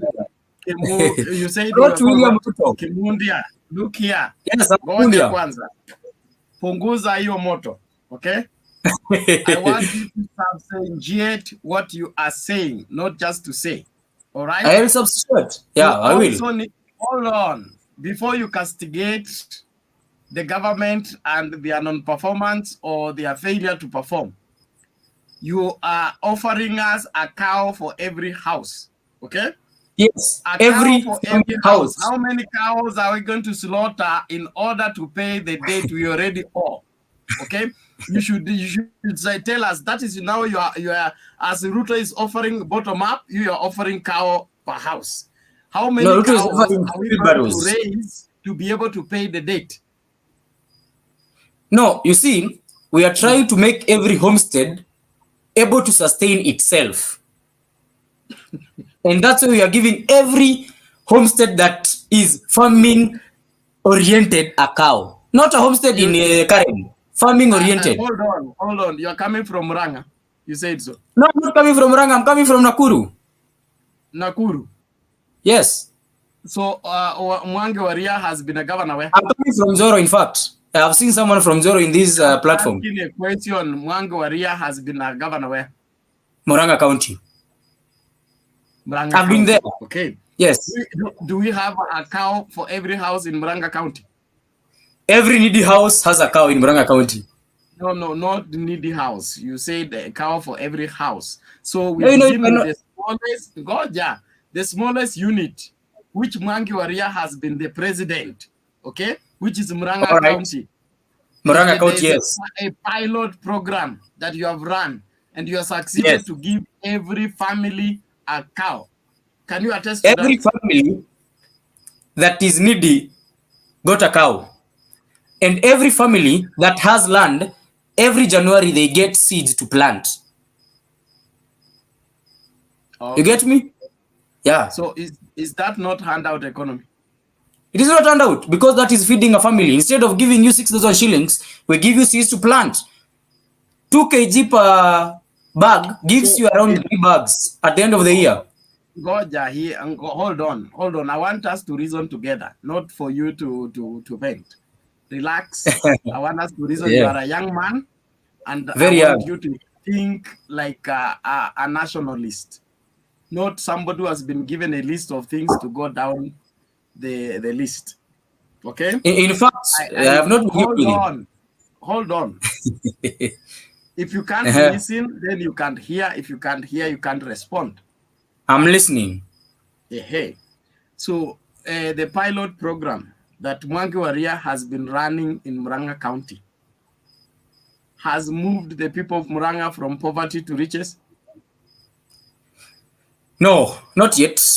But at least there's somewhere. Is the county government of Murang'a owing?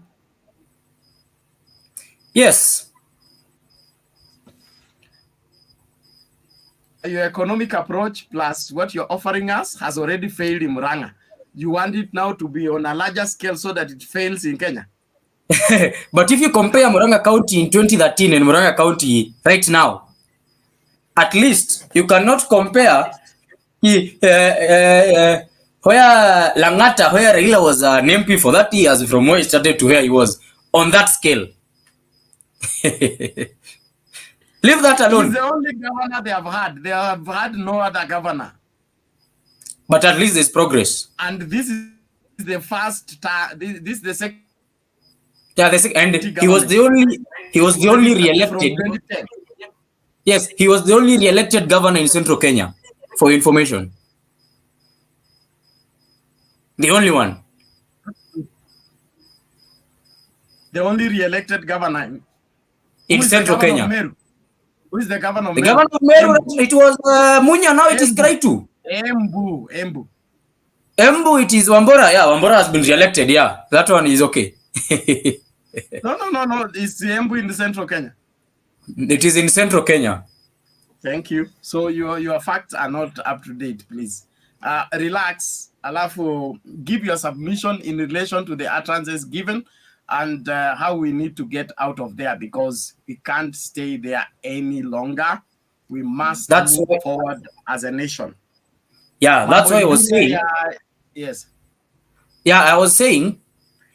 That's why I was going. I was saying that hii mambo ya tribalism, we have to take it positively, because a leader is made at home. And that's why I was giving examples of people like Ruto started like a Kalenjin leader before becoming a national leader. Kalonzo is a leader of the Kambas before becoming a national leader. Raila, leader of the Luos before becoming national. Uhuru the same. So when national leaders, that's the reason why I was asking you, where are you basing all that? I'm basing all that on the fact that you have to embrace tribalism positively. Hold on. Goja. Number one. Number two, you are claiming that you must be a Luya leader to become a president, or a Luo leader to become a president. Where is that in the constitution? I have not said to become a president. I've said you have to start from home. No, look here. The people who fought for the liberty of this country were not leading from home. You are a history student, I'm sure, and you know that Kina Hari Tuku and all those who were in their late 20s, early 30s. They took it not for their family, not for their community, but for Kenya. Yes, but apparently they started from their home. Where was their home? Do you have any idea how the history of Kenya looks like? Even Mekatilili Wamenza started from coast before liberating Kenya. Hey. You are getting everything upside down, boss. No, I think the problem here is you are getting my points wrong, because I don't know how we'll put it, but my point was we have to embrace tribalism positively, not castigate it. What do you mean embrace tribalism? Do you know what it means to be tribalistic?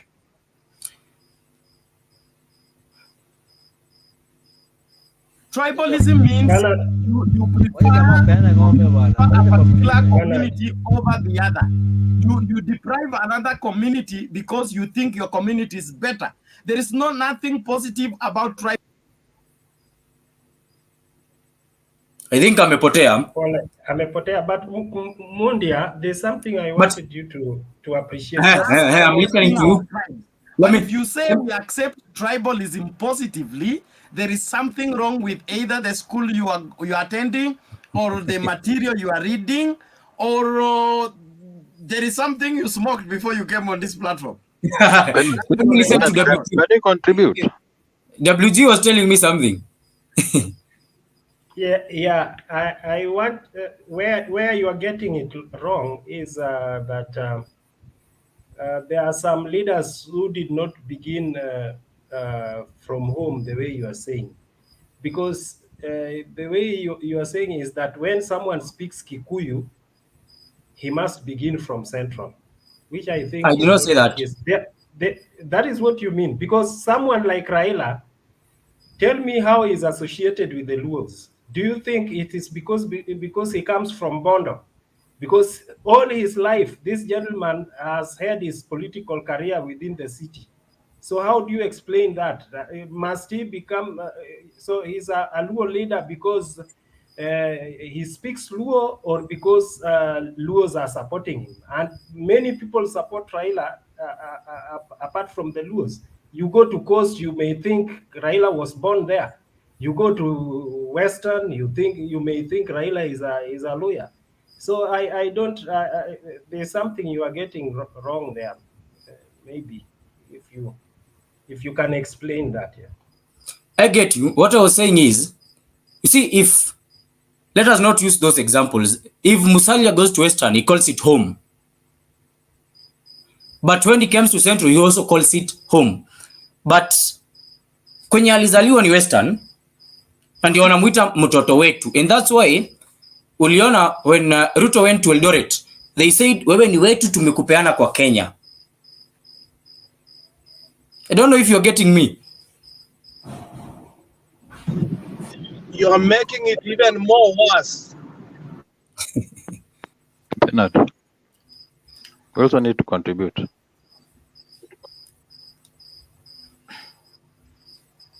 Huyo ni Viki. Viki, subiri kwanza.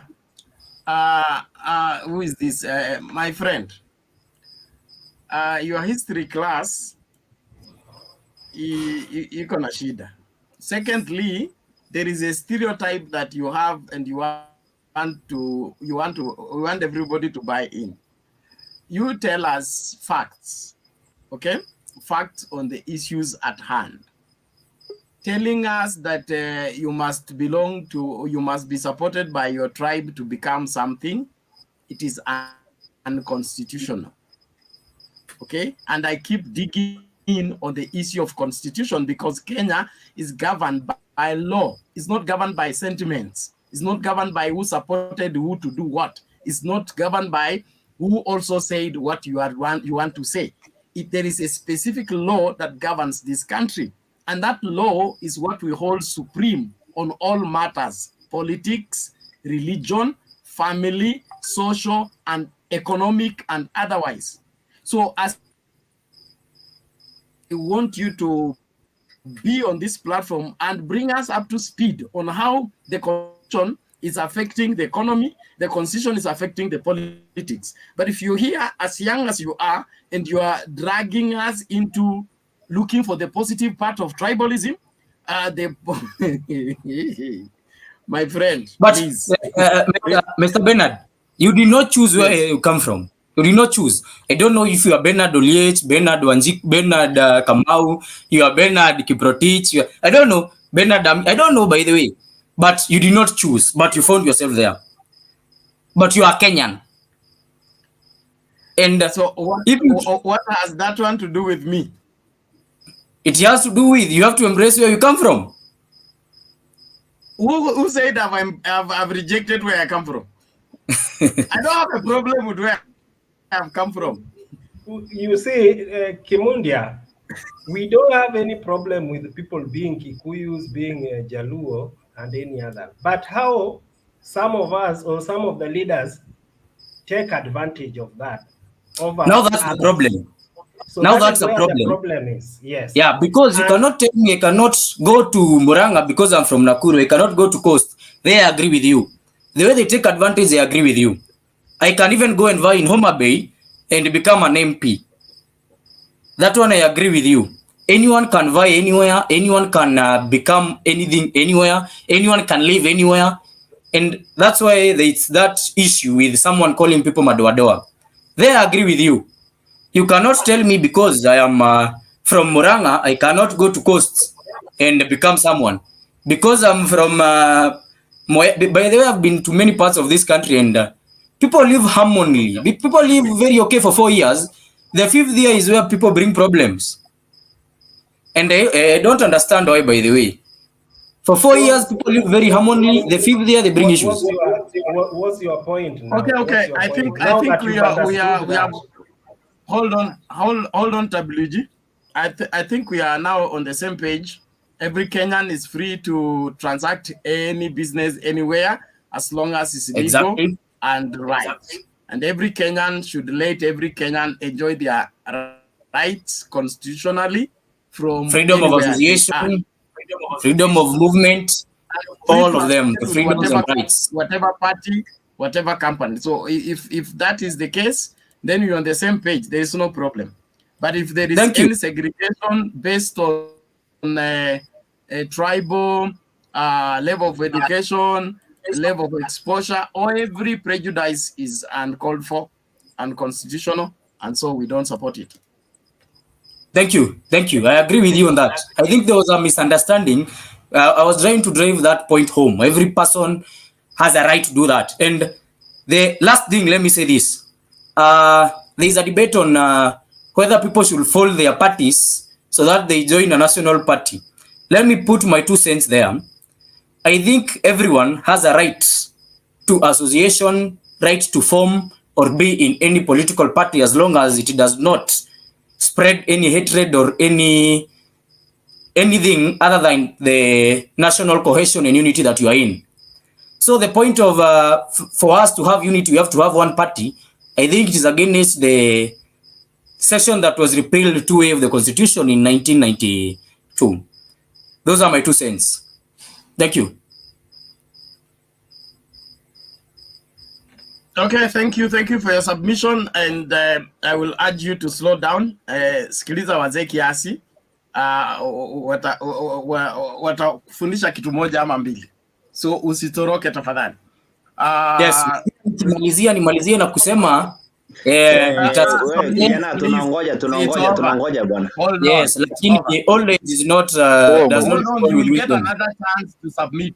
You don't have to finish everything now. You will get another chance to make your submission. Okay. We're going to Nani before we hear Vicky. We hear James first. James 1.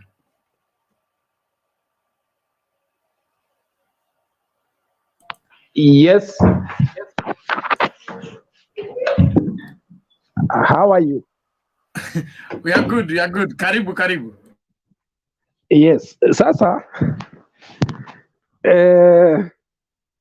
ile matamshi ya jana imeleta joto kali kwa siasa yetu, na mimi nasema namna hii. Nimesikiza viongozi wale wameongea, hasa leo nimesikia Sabina Chege, nimesikia Rigathi Gachagua, na ile imetokea ni kwamba there was a context ya ile maneno iliongewa pale. Kwanza alisema wakati walikuwa pamoja, kila wakati walikuwa anaenda kabla wajaongea kwa mkutano, wanaketi chini, kila mtu anatayarishwa ni nini ataongea. Kwa hivyo haiwezi chukuliwa kwamba ile ilikuwa maneno tu ilitokea namna hiyo, kwa sababu kabla ya Linturi kuongea vile, Rigathi alikuwa amekashifu commissioner wa jimbo hilo la hapo, na ambaye ni Mkikuyu na ambaye anasemekana amekuwa akikutana na Wakikuyu wale wanakaa pale, na Rigathi alikuwa amemkashifu kwamba yeye kazi yake ni kuweka division between wale wanaishi pale Wakikuyu na jamii hiyo ya jimbo hilo. Kwa hivyo ni kusema kuna kitu ambao wao hawafurahii, na basi ikawa kwamba ile matamshi pale labda ilikuwa imepangwa ili kupata jibu ama kupeleka maneno na njia fulani, kusukuma ni msukumo uende, mambo iende namna fulani, kwa sababu ukiangalia mzuri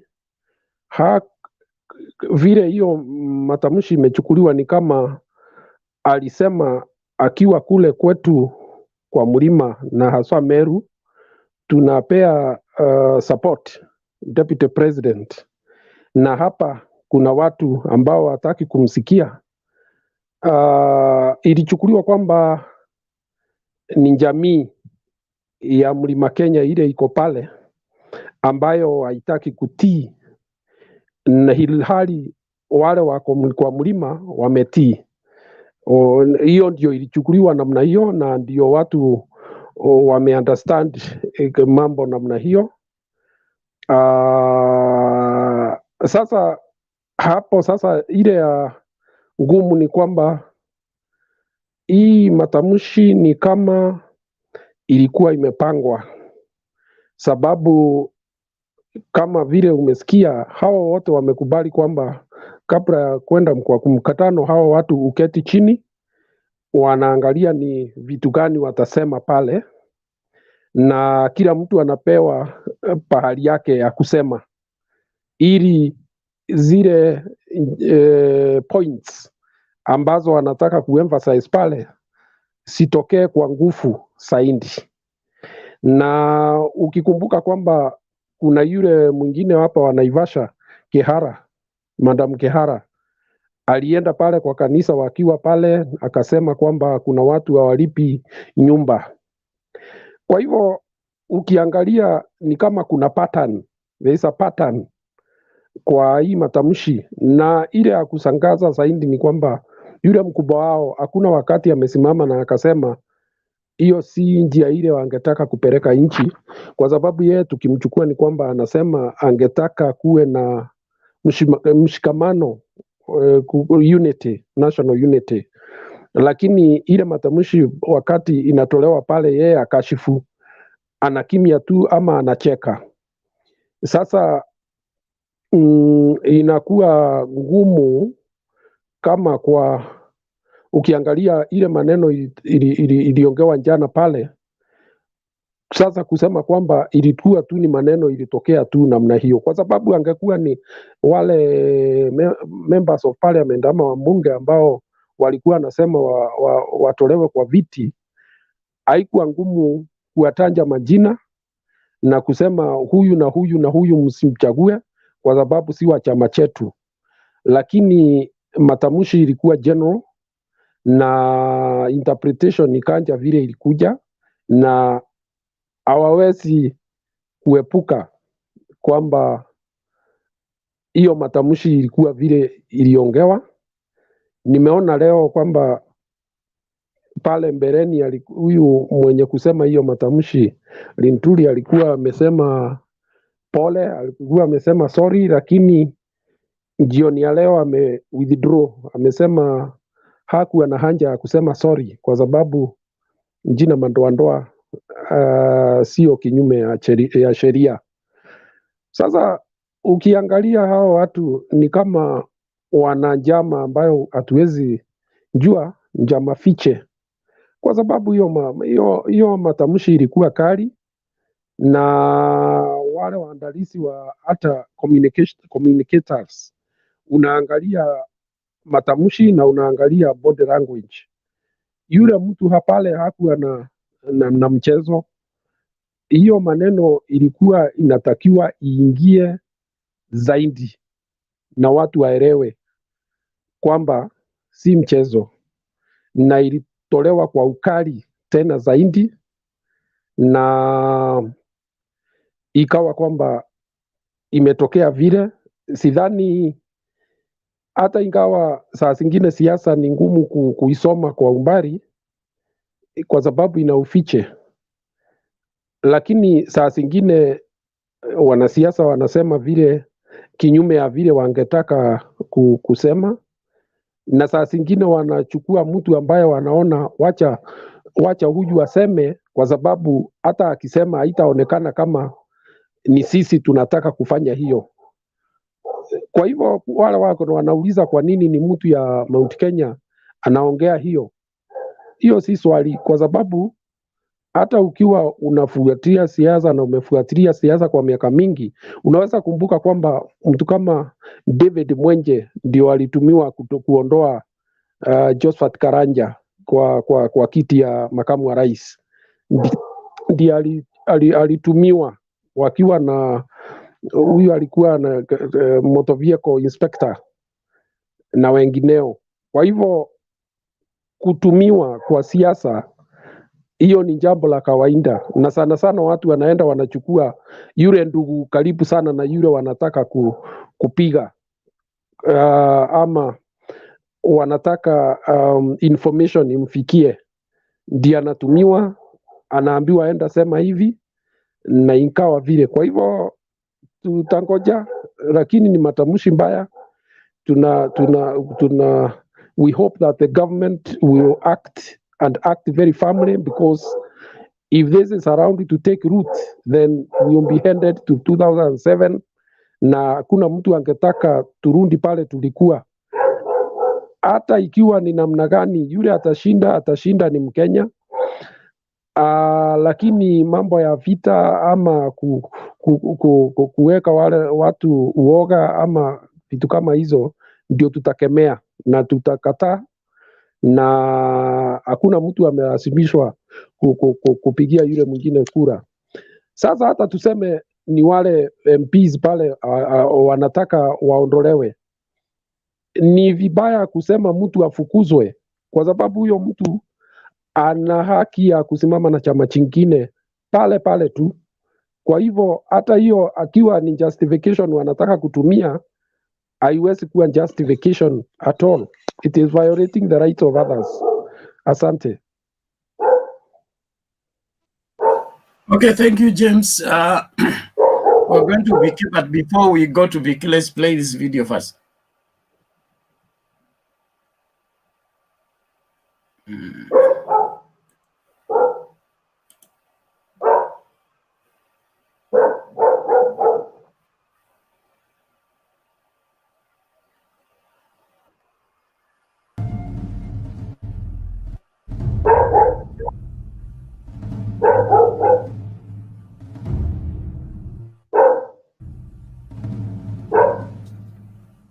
Na hii vitisho yenu sisi tumechoka nayo.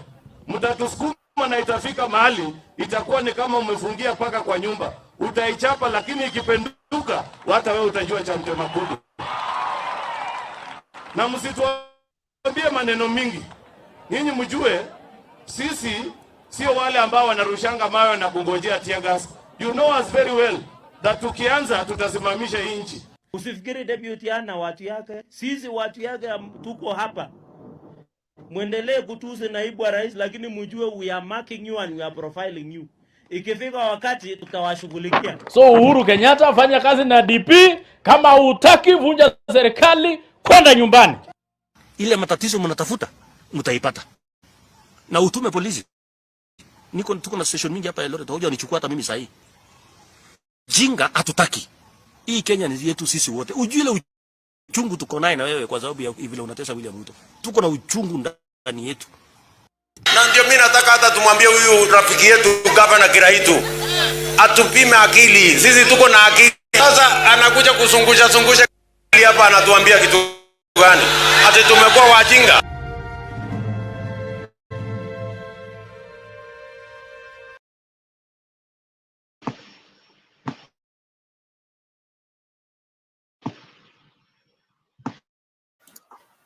Let's hear the Vic.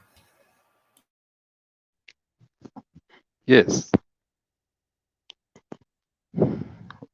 First of all, nipata. Yes, unasikika. Endelea. Oh, today you're smart. Is you because yesterday we shot ourselves in the foot, ama vipi? Anyway, jana we messed, to be honest. Team yetu ili mess. Na the worst part is that the ringleader hajajitokeza ku apologize, which is very worse. Hoja kutumia term Madoadoa, especially in Intolerance, raise a very bad memories. Na the fact that the hustler mwenyewe hajatoka ku apologize for that, huh? However much huyu nani hakumean bad, but hiyo jina Madoadoa iko na very bad memories kwa ukikumbuka mambo ya 2007 hapo I felt niko let down kidogo, si kidogo sana, na it is even worse because I apologize up to now. And then inaonyesha one thing, he is not in control of his party, because all his lieutenants wanarusha mdomo all over, wanarusha, they don't care. And like ukiangalia ODM, baba amemanage contain wale wenye anakuwa unaona kama Junet. Siku hizi Junet msikii sana kwa public akiaddress watu because he's a loose talker. Hapo hiyo ndo kitu moja anafaa learn from leader wa ODM. And then one thing, before they go for those meetings, I think they should weigh what people are going to say, because hizi unaona hizi the opponents wamesha take opportunity ya kuwa hit hard with it, because it's a very sensitive matter. To be honest, jana UDA messed up. It was a big day. So I'm kind of reading some sabotage from within. Ni kama kuna there's some people who are working against him within, na ni kama hajaona. It is very unusual for you kutoka all the way kuja Eldoret usema mambo ya Madoadoa, na hiyo ndio kitu ilileta vita huko. So it is, mimi in my own opinion, inafaa manage his lieutenants and what they are saying, wasichukulie tu ni kitu rahisi. That's not a very, si kitu rahisi tu hivyo. Ni hayo tu. Okay, thank you. I wouldn't want to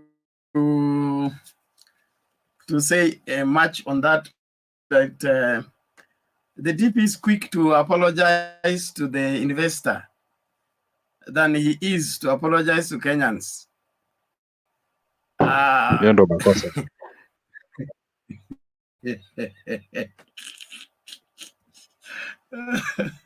The investor that was deported or was chased away, before he landed from the plane, he already got the apology. But Kenyans are waiting now. It's going to 48 hours. He's yet to talk. I mean, does he take Kenyans for a ride or what? Well, hiyo ni yetu, tutaongea mpaka tumalize. Rono, you're here on two. He's the owner of the dog. That's problematic. You can't be here on two gadgets. Hata kupatia kuongea utaweza. So we must kick out one. Now these technologies. I think Hello? we are clever Hello? advertising our company. No, I'm not advertising my company anyway. Me, personally, I'm participating. That's your name? I'm participating from Canada. So, but I've Okay, been following. welcome. I've been following Tembe TV and the activities that are taking place right now. So, what happened yesterday at Eldoret, it was scripted because when I was a student leader in Kenya, we used to plan. Anybody who is going on stage, on the podium to speak, everybody had an item to talk about. And I'm telling you that if a person from Rift Valley could have raised that issue, then it could have appeared that the Kiamba victims, it was a warning to those survivors of the Kiamba victims that, hey, joke around again, you'll face the same music. So that's why they chose an outsider to say that, so that the message is delivered very clearly. And that's my opinion, because even I have had a few participants there saying, hey, hii kitu ilipangwa. I agree with them that anybody who is going to be given an opportunity to speak in a particular rally, he must have a particular agenda to drive through. Secondly, all these people in Rift Valley, they know as much as they insult the government or whoever that is in the government or Azimio la Umoja, they are assured of victory because they'll be voted by their own. You remember the likes of Bifoli Wakoli, they could insult, and that's how manly they used to be in the Western region. I don't come from there, but then I follow politics in the of Kenya. So one thing that I would like to say is that it's going to be a little bit controversial. I know not many of you are going to agree with me, is that there's something that Ole Kina came up at one time and said, hey, nunua shamba hapa, lakini uongozi achia wenyewe. It raised eyebrows nationally, but then that's not something that should be taken, it should be something that should be taken seriously. Even here where I am, we have the Aboriginals. The Aboriginals, they work on governance yao. They are called for the group of First Nations. Huwezi ukaoa nje, so that they maintain that your culture yao na your tribe yao. The First Nations hapa mahali tunaishi na hao, lakini kwa uchaguzi wanachagua mtu wao. You know, like now look at the Maasais. How many governors do they have?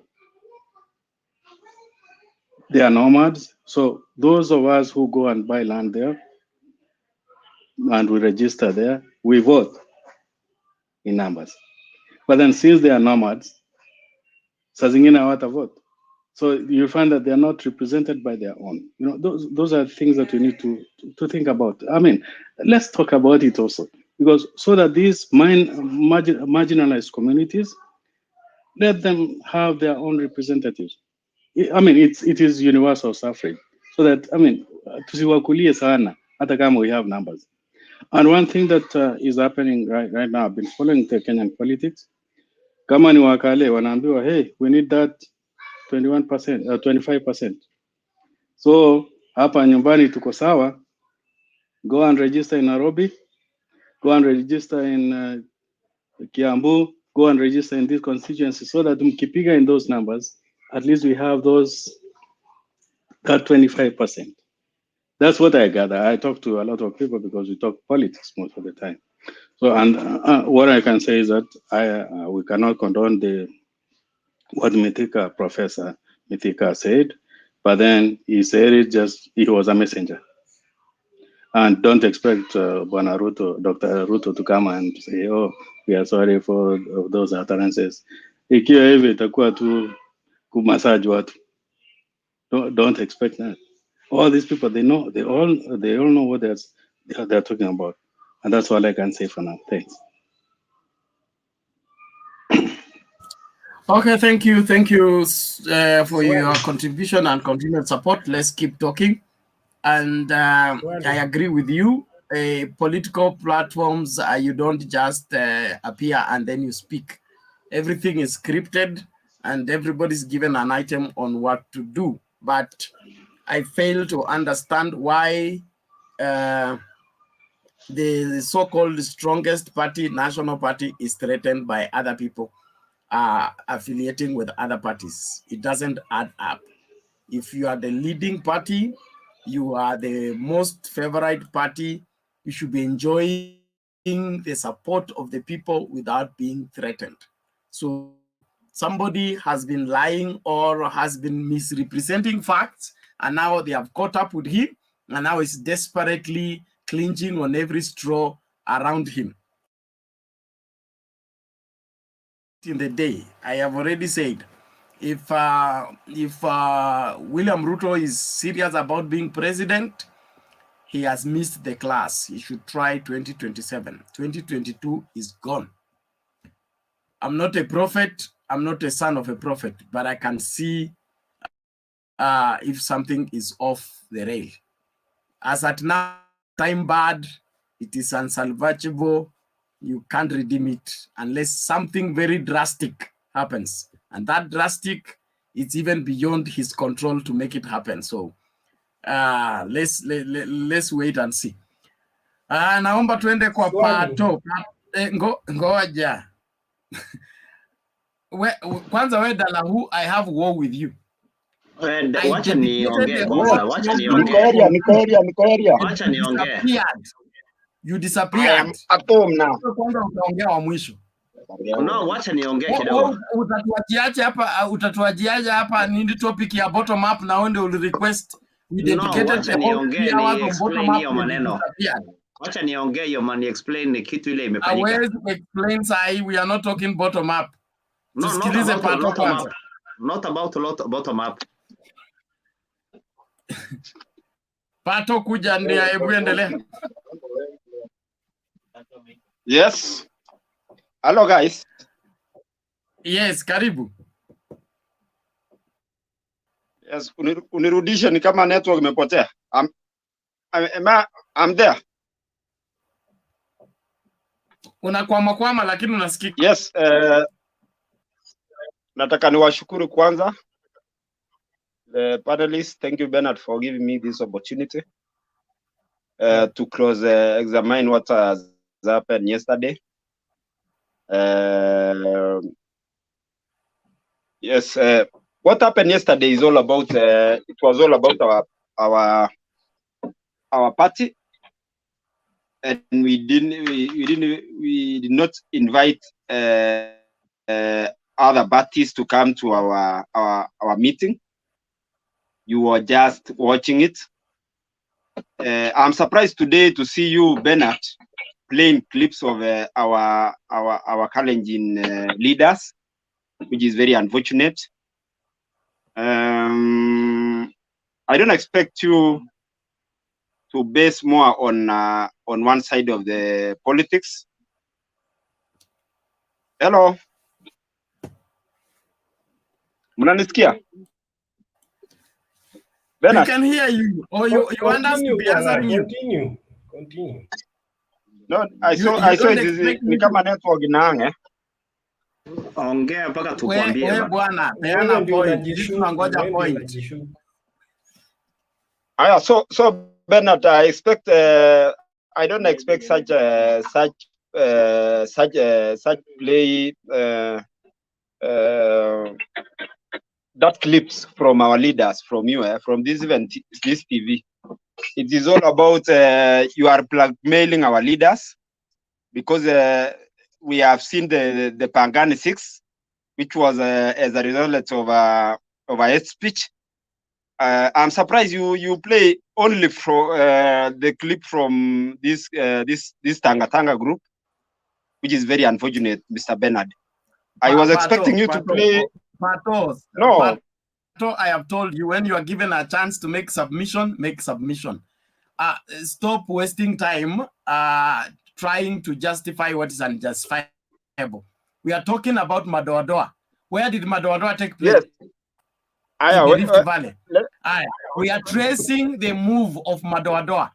All right? Yes, so I'm in we are not comparing. I'm now in Madoadoa. We are not comparing who said Madoadoa where, which year. We are talking about I'm now in Madoadoa. There is agent of politics of Madoadoa. Now in Madoadoa point.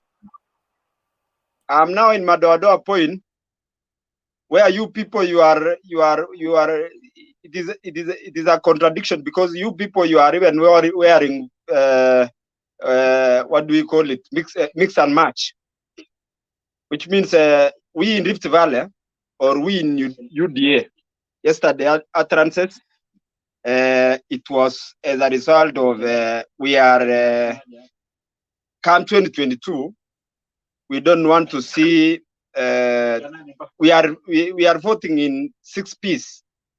Vote UDA MCA, vote UDA MP, vote UDA women rep, vote UDA governor, vote UDA president.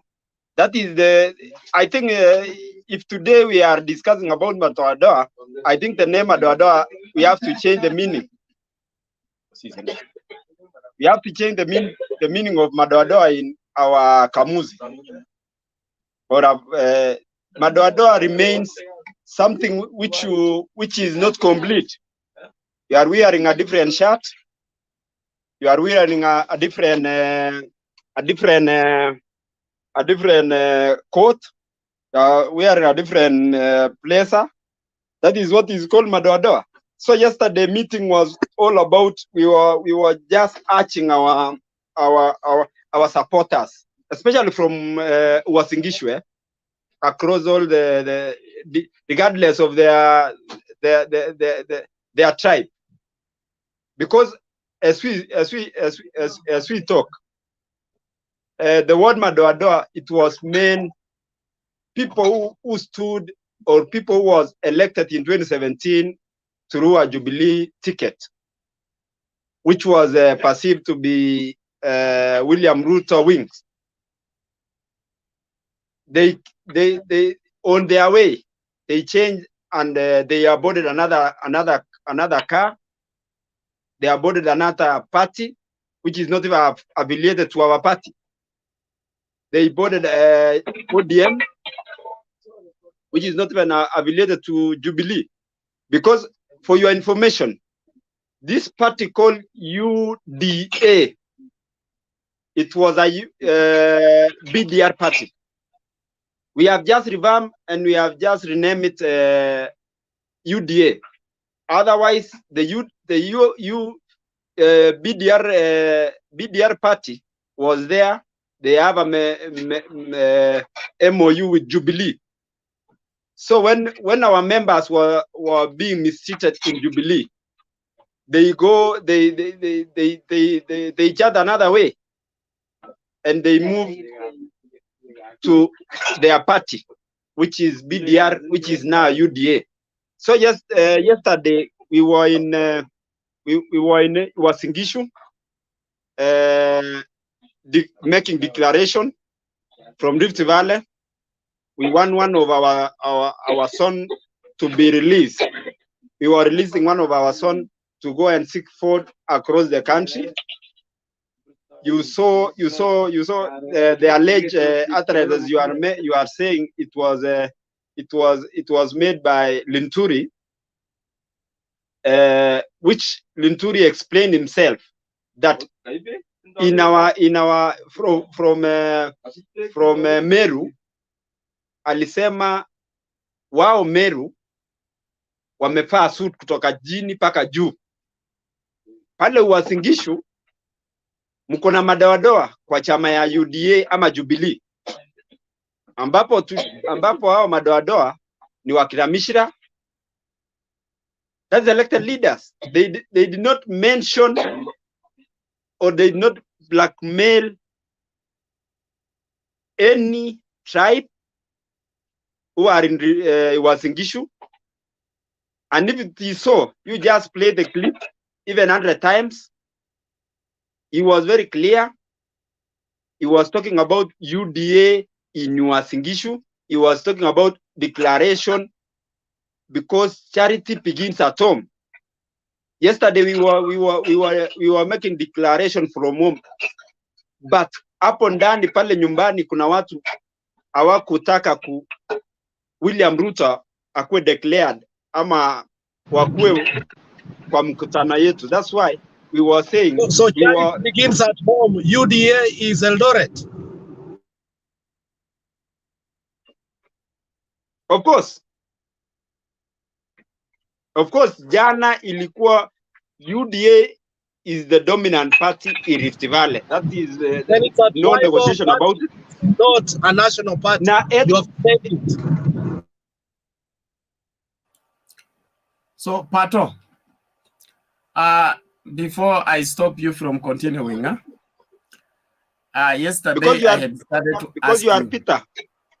I am not bitter. You are what? You see, you are advancing the same bad manners that you displayed yesterday here. Which bad manners? Are you in good manners? Speaking without thinking. WG, ngoja kwanza tafadhali. Pato is one of us here, and we will take him slowly so that he can understand, and we can also understand him. Pato. Yes. What makes kina Kutun and the rest Madoadoa?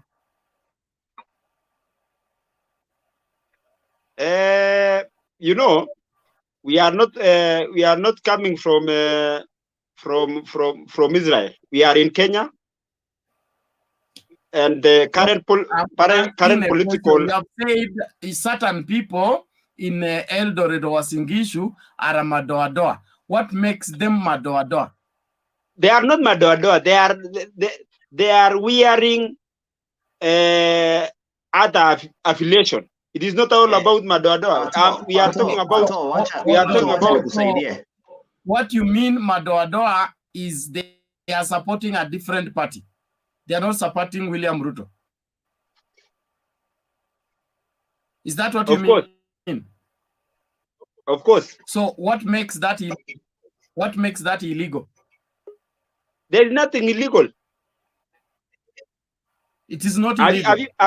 Is there any report today that is there any report which has been taken or which has been reported that the people of Wasingishu, they have raided the house of those people who are not in our side? Is there any report? Is there any statement have been made? But stop avoiding to answer my question. You said those people are Madoadoa because they are not supporting William Ruto and his ambition. Is that what you said? They are not in UDA. They are not in UDA. They are in another party. So you mean everybody in Rift Valley should be in UDA. If it's not in UDA, it's Madoadoa. Ni vile tu utachukulia, lakini sisi tunasema sio maswala na kuchukulia. Mimi nataka uconfirm kwa sababu hayo ndio umesema. Wacha nirudie tena nikisema about yesterday meeting. We were in UDA meeting. Na tulipokuwa pale kwa UDA meeting, sisi kama watu wa Rift Valley wenye tulikuwa tuna make declaration, tulikuwa tunataka sisi wote kutoka Rift Valley, kutoka wapi to make one declaration. But because of there is so other people who are having a diversion views in our ideological, we can call them. They are not. Say we were urging our people to vote six pack. You know. Same. Yes. Yes. Where Dalahu stay off this Pato. So meeting ilikuwa ya UDA. Alafu mkahitaji msaada ya kutoa Madoadoa ambaye mliaje watu wasaidie kuondoa Madoadoa. Kutoka wapi? Sasa nyinyi ndio mko na Madoadoa, si mtuambie Madoadoa yenu yako wapi tuwasaidie kutoa. Let me ask you. In yesterday meeting, explain hii maneno bwana mara moja. In yesterday meeting, tuliuliza supporters wangapi wa Raila Odinga wako hapa? Hakuna mtu raise mkono juu. Tukauliza supporters gani wangapi ni wa Mudavadi hapa? Hakuna mtu raise mkono juu. Supporters ya Kalonzo Musyoka ni wangapi hapa? Hakuna mtu raise mkono juu. Supporters ya William Ruto ilipofika hapo, hiyo question ilipofika hapo, kila mtu mkono ilikuwa juu. So meaning it was in-house thing. So tulikuwa tunauliza wale wengine wameenda wapi? Tukaambiwa wale wengine wamevaa shati zingine. So they have wamevaa shati yenye haiko in that color ya UDA. Wako ile color zingine which is Madoadoa. If today uvae shati yenye iko na color mingi, tutaita hiyo Madoadoa. Meaning haujavaa shati yetu ya UDA. UDA saizi iko na color yellow. Okay, thank you. Pato, we have understood you and we appreciate your stand, but that makes your party unconstitutional and therefore due to be deregistered if we follow the legal channel of which you people celebrate whatever at the same time you deregister the ODM. At the same time you register the ODM, sababu we have had so many things in ODM you cannot even compare to ODM. You cannot compare the Babu Awino. Bernard, be neutral. Be neutral. I am not neutral, and you know that. Dalahu, kama story kufungia watu kwa sababu hawako UDA. Hiyo ni siasa ya KANU. Nimekufahamu sasa, wacha mimi niongee sasa. Nimekufahamu, wacha niongee sasa. ongea ni nini? Ongea. Okay, sasa huyu jamaa Pato, ngoja kidogo. Ile kitu iko ni Pato anajaribu ku-explain something that you don't understand. Ile kitu Pato anajaribu kusema ni that place UDA walikuwa na make a declaration, and the declaration that they were making was they wanted to take all the seats through the UDA. Wakasema mtu yoyote ambaye hayuko kwa UDA msimchague. That is what they were trying to talk about. Sasa watu wanaichukulia out of context. This is one thing you have to understand. Second thing, Linturi, hiyo issue ya Madoadoa ni Kiswahili sanifu. If you want to explain Madoadoa, utasemaje kwa Kiswahili? Utasemaje? Alikuwa anataka kuisema in a way ya kusema kama kuna mtu mwingine ambaye sio wa UDA msimchague. Atasemaje kwa Kiswahili? Sasa imeingia kwa mdomo yake na akaisema, watu wanaichukulia vibaya. Okay, third thing ni alikuwa anamaanisha kina Kutuni na kina Mishra na kuna group ingine ambaye wanaegea upande ya Azimio, na hapo ni zone ya UDA na watu wale wa followers wengi wao ni watu UDA. So they were urging the people in UDA to vote those people out. Sio ati waende waue hiyo watu ama waende watese hiyo watu ama wachome nyumba yao ama kitu kama hiyo. So Azimio la mawe, msifanye hii kitu ikuwe out of hand. Hii kitu wacha tuende polepole first. Second thing. Second thing. No. Second thing. Let's wacha mimi niongee. Kwanza wacha mimi niongee. Because we also have names for UDA. Okay, wacha mimi niongee. Tunajua ya kwamba kuna kitu order WG, relax. This is Waria, you know him.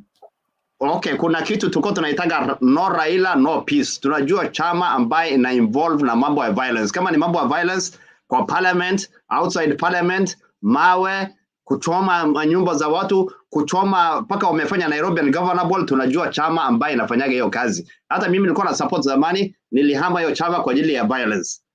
Third thing, hii mambo ya 6 piece, kuchagua 6 piece, Raila aliongea ndani Nyanza akasema mchague 6 piece. Vile Ruto alikuwa anasema 6 piece hapo Eldoret. Raila alisimama Nyanza akasema watu wote kutoka MCA, kutoka president, everywhere mchague 6 piece. Sasa ile UDA wanasema mchague 6 piece, mnaanza kukasirika. So ile kitu tunataka ni watu wafahamu. Hold on bana, wacha mimi niongee. Wacha mimi niongee mzee. Just hold on. We will interrogate him. Let him. Yes, Raila in fact alisimama Nyanza akasema ya kwamba watu wachague 6 piece. Na hakuna mtu aliongea juu hiyo maneno. Now that UDA imesema ichague watu 6 piece. Bernard, hakuna huyu Jamali Nturi hakutumia jina ya 6 piece. Let me talk my friend. Let me talk. Order Alex. No, 6 piece and Madoadoa is not the same. Let me talk my friend. You have your time, I have my time. Order, everybody mute your mics. Everybody mute your mic. Raila alienda Nyanza akasema watu wachagulie 6 piece. Tulikuwa tunasikiza vizuri na niko na hiyo clip na naweza kawaletea saa hii. Ile clip uliingiza hapa saa hii, hiyo clip ni edited.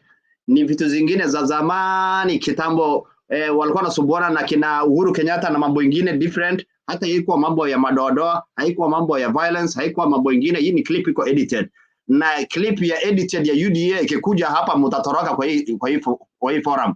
Kwa ajili kuna watu waliita rais umbwa na kuna watu waliita watu walikataa kulipa rent ya huko Kibira na mambo mingi sana katika hii Kenya.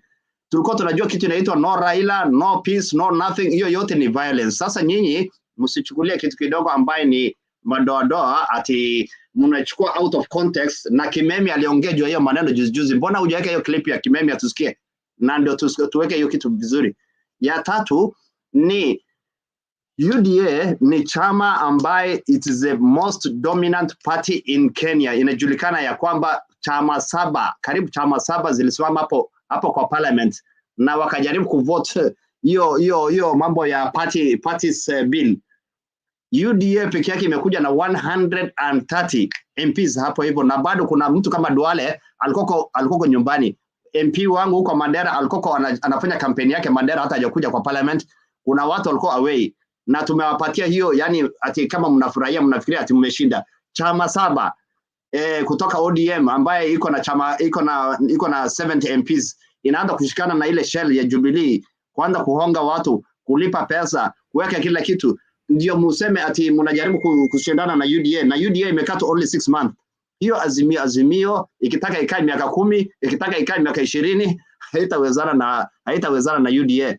Kitu muhimu ni intolerance, hatutaki kelele, hatutaki mambo ya madoadoa kuweka, yani na way, yani inataka ku create tension, hiyo mambo hatutaki. Wakikuyu na Wakalenjin walikaa Afraha Stadium wakamaliza hiyo maneno.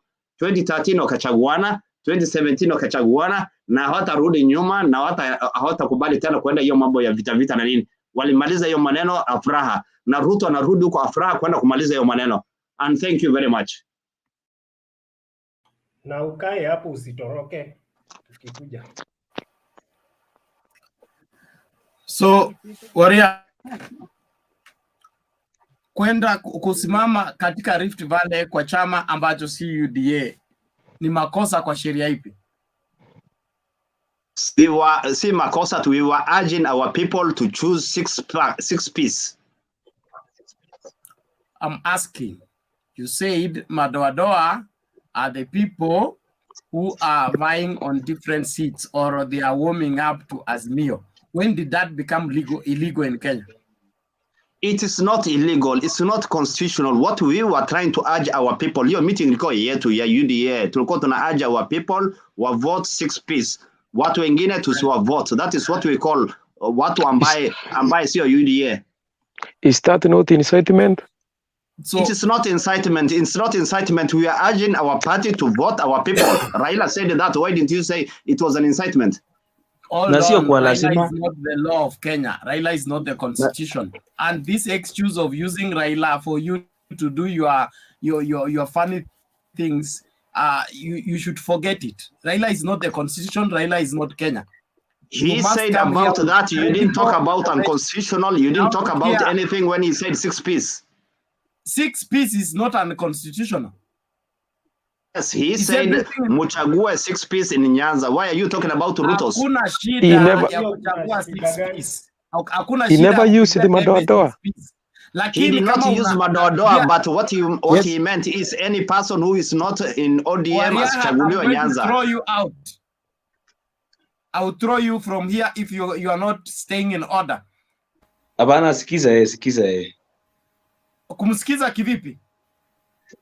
Tusikize tu. Yes.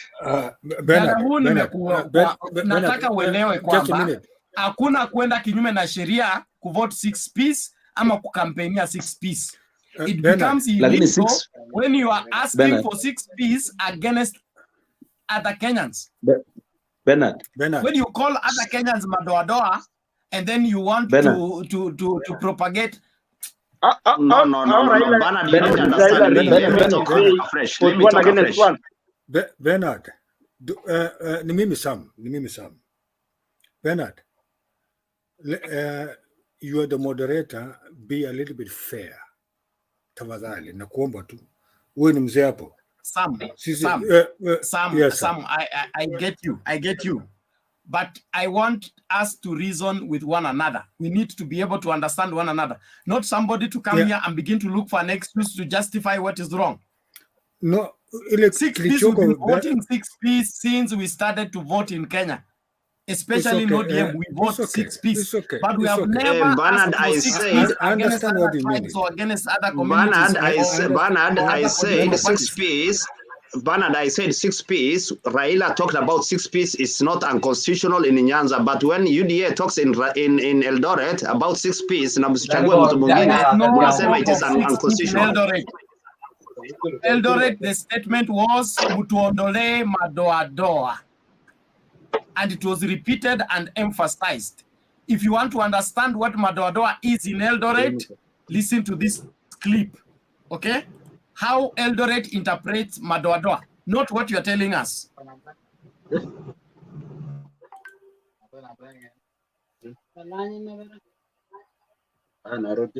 Okay, Bernard, can I talk? Ama wacha wengine waongea kwanza. crowd by saying that the time had come for the people in that area to show their true colors and do whatever necessary and available to make sure the Madoadoa are removed. The Madoadoa is witness a normal also Swahili word, one. confirmed to Mr. Steinberg that William Ruto was highly regarded by his people and that no one would go against his directions.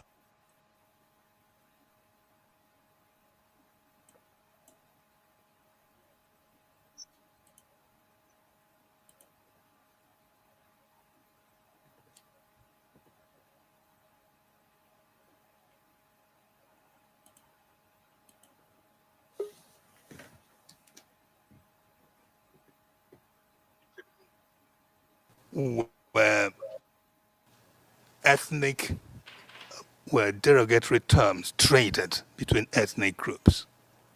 Did people, members of one ethnic group, call the others names that were not flattering? The Kalenjin people, and this came when the election was about to, used to refer to Kikuyus as Madoadoa,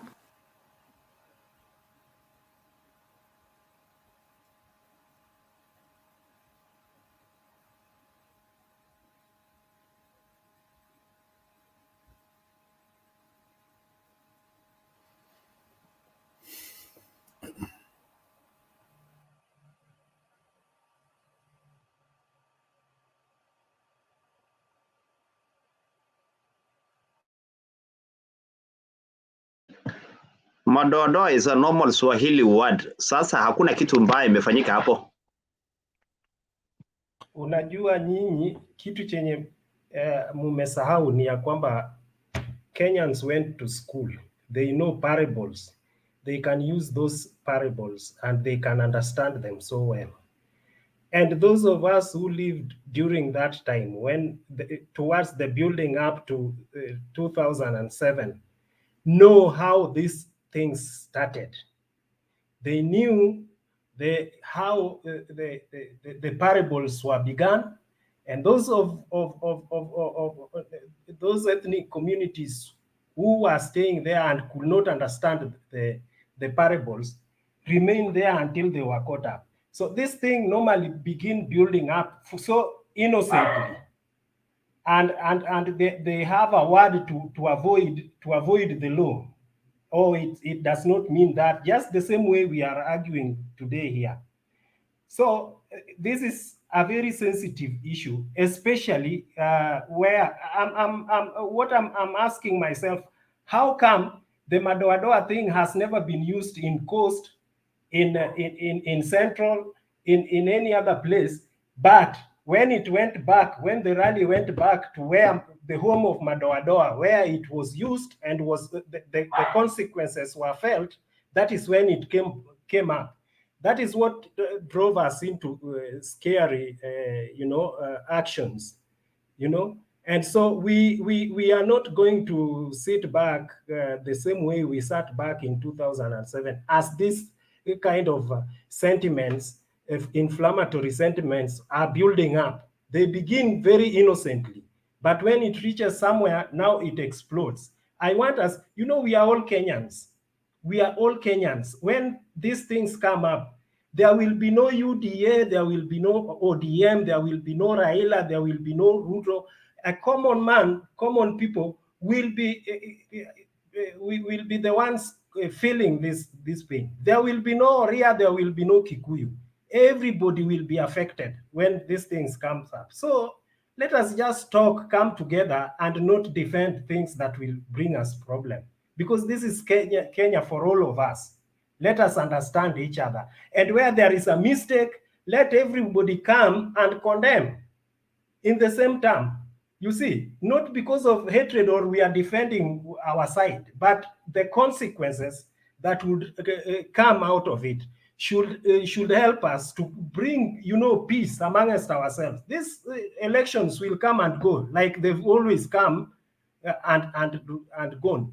But now when people are, bringing in some other ways to advance or to get into that presidency through that when others are suffering, I think everybody should condemn it. Let me comment 1 second for what Pato said. Pato said, let us change the definition of Madoadoa. You know, I listened to Pato very clearly. He said, for once, let us change the definition of Madoadoa and let it not be the traditional way we saw it to be a tribe, but these are the people who are against the DP. And that is my question that has been here. Aisha Jumwa, no, I'm taking now the people who are in our party ODM. So Aisha Jumwa has gone against our party principles. Nanok was there. Let me just mention the two. Is that to say they are Madoadoa? Or is it those only who are against the DP, but not those who are against their parties? You see, let us agree to disagree agreeably that these words are not the right words to use in a podium whereby we have hype and people have come to show support for their party. They are not innocent words. These are words that can ban a country. You cannot shift the goalpost in the middle of a game. Please, you cannot say Mishra. You cannot say Mishra. Alex, we condemn the word Madoadoa vile imetumika, lakini musi take out of control. Don't take it out of control. Tumecondemn huyo mtu ameongea hiyo maneno. Pato, let me finish. Pato, tafadhali, wewe ni ndugu yangu.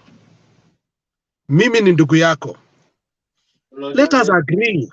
Let us agree kuwa that was out of context. That was out of context, and I thank you for coming back and say we condemn it.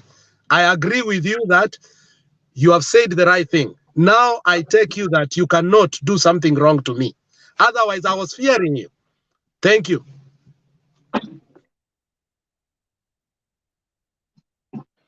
We in UDA, we condemn that issue completely, and we are talking about the issue of Madoadoa in a context. Dalahu, you are out of order. Dalahu, you are out of order. The issue of UDA with double speak is thickening, and I don't want it anymore. Okay, because you'll be apologizing in the morning, rejecting it in the evening. Let's wait and see. Mtu yeyote ambaye ataweza kuthreaten maisha ya Mkenya yeyote atashughulikiwa ipasavyo. We are ready for anything. That one is communication out of the information that I have. So let us do our politics with that understanding. No one should do politics against another Kenyan. Compete on facts, compete on truth. Not to discriminate against anybody. I am free to come and vie for Eldoret North seat if there is still a seat like that. On ODM, I'm free to do that because I'm a Kenyan. All I need is to be registered by IBC on the other side. Then I vie. But to threaten me because this is UDA zone, there is no UDA zone in this country. UDA is one small political party that is trying to look for space. Let it look for space with respect, not to try and begin to threaten people. Now, number 20 kwa nani? Where is Sam? Sam, you will take your 3 minutes, then we go to, I can't see clearly. Let me go down here. There is Sam, there is Shehi, then there is who? Kenneth Anyona. Those have not spoken. Bernard, give somebody else. Give somebody else 3 minutes before that. I'll talk later on. Thank you. Okay. Thank you, Sam. Let's go to Shichain then. Okay. Good evening, guys. I will be brief because we only have 3 minutes. We only have 3 minutes. Huh? And of course, I've always said whatever I say on this Just give me platform. one second before you continue. UDA TV, we have tolerated you, we have put up with you. Now we can't anymore. If you are here to insult watu ni wajinga, tunaongea ujinga, you don't have to be on this platform. Bernard also tell them. Bernard also tell them that I'm not from Somalia. I'm from Kenya.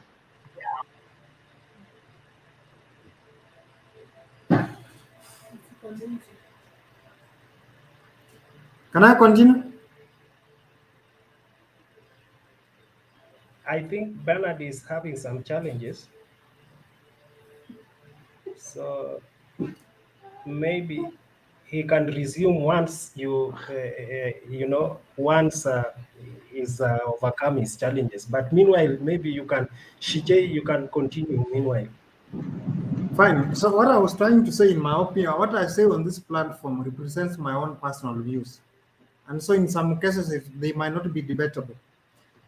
I want to start by saying that Article 33, sub-Article 2 of the Constitution states that the right to freedom of expression does not extend to the advocacy of hatred that, number one, constitutes ethnic incitement, the vilification of others, or incitement to cause harm, or, number two, is based on a ground of discrimination specified or contemplated in Article 27, Clause 4. And therefore, if you look at Linturi's speech yesterday, the issue of Madoadoa was 1 minute. 1 minute, Shijay. I'm urging Pato, please, can you mute? Because maybe we can hear you, some noise from your side. Thank you very much. Fine. So I was saying that based on the definition of what hate speech is in the Constitution, any statement that is meant to cause discrimination or harm is deemed as hate speech. And therefore, in my opinion, the statement, Madoadoa statement by Linturi is actually hate speech. It doesn't matter how you look at it, whether you look at it from a tribal angle or you look at it from a political angle, it is both discriminatory. In terms of tribal, this word Madoadoa is not new. And when you look at this statement, you have to look at it from an illiterate point of view, because Linturi was not addressing a private literate group. He was addressing the public. And a common mwananchi will associate this word to what happened in 2007. We will be here on this platform pretending that the word Madoadoa was taken out of context. But in the context of Kenyan politics, this is not a new word. It has been used before, and it was used in the 2007 electoral violence. And therefore, that is, in my opinion, incitement. But this is the point. It doesn't matter whether you are in UDA or in Azimio. The point is, violence has no discrimination.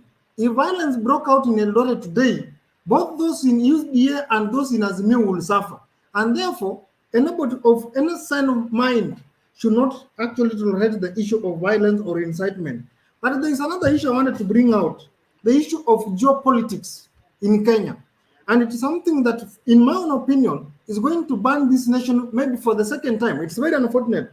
Geopolitics in terms of creating politics that actually tries to split the nation along either ethnic parties, where we say it is, for example, you say, if you go to Eldoret, you say it is UDA versus the rest. If you're not in UDA, you risk your life, etc. Or you talk about economic status, you say the rich versus the poor. That is still geopolitics in technical terms. So this is the kind of politics that we must come out and condemn. But in my opinion, what is the solution for this kind of politics? Because it appears it is going to be with us for some time. What is the solution?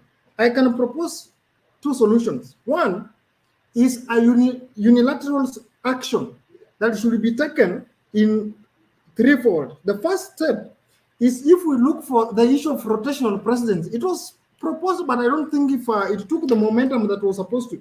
Like if we say, we have had a presidency from the mountain, we need a presidency from Rift Valley all the way.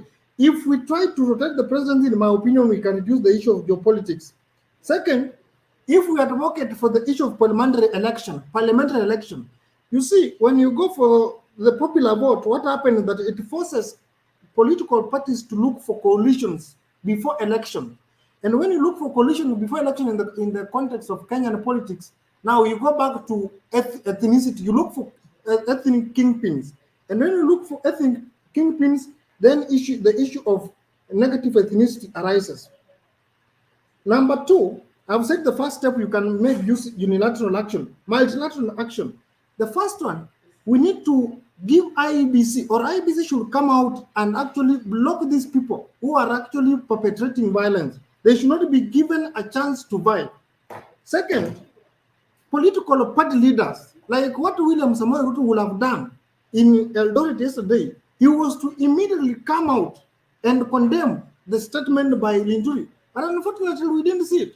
He kept quiet about it. So it means it's a statement that's out there, it has not been challenged. And political parties should not give such individuals platform to actually spread hate speech in their rallies. Second, we can have political parties acting to ensure that people who perpetrate hatred like Linturi are not nominated on their platforms. You deny them tickets. That is not hate speech, my friend. Confirm. I will say it is my opinion. So you cannot challenge an opinion. Let's give him time. You cannot challenge an opinion. This is not research. I'm not giving research. This is not literature review. This is my opinion. In my opinion, it is hate speech. In your opinion, it's not hate speech. It depends which school of thought we come from. I come from a different school of thought. So keep quiet. Another thing I wanted to say as a solution to the issue of hate speech, we need severe punishment for people like Linturi. These people we need to even change the constitution and have such individuals being sentenced to over 15 years and should never be seen in a kind of political scene. It is my opinion, and I strongly condemn. It's only, in this case, it came up from Linturi. But we have also seen hate speech from people like Johanna Ngeno. We've seen hate speech from Oscar Sudi. It is unfortunate, and we condemn.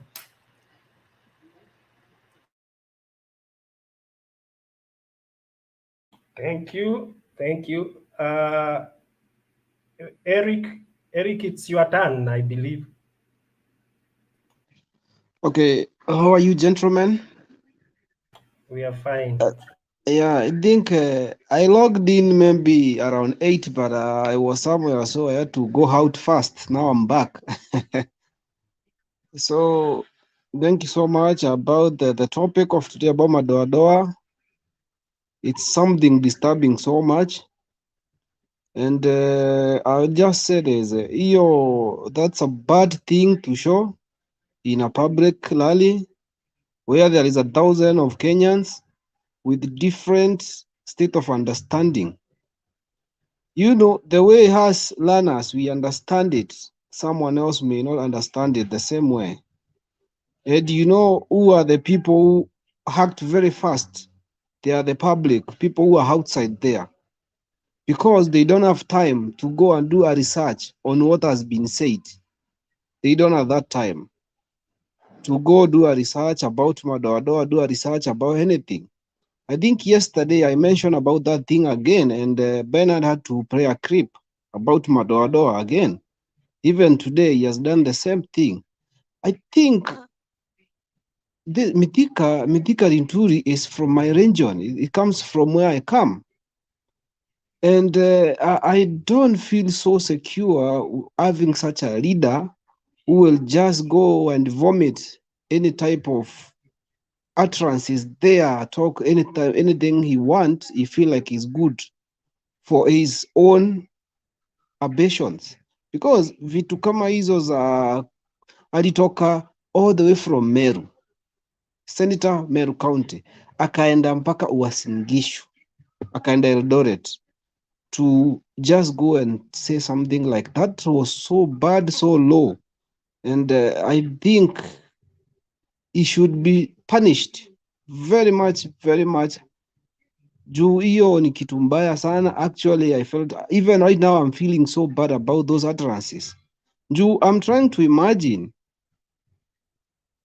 hiyo kitu vile watu watainterpret.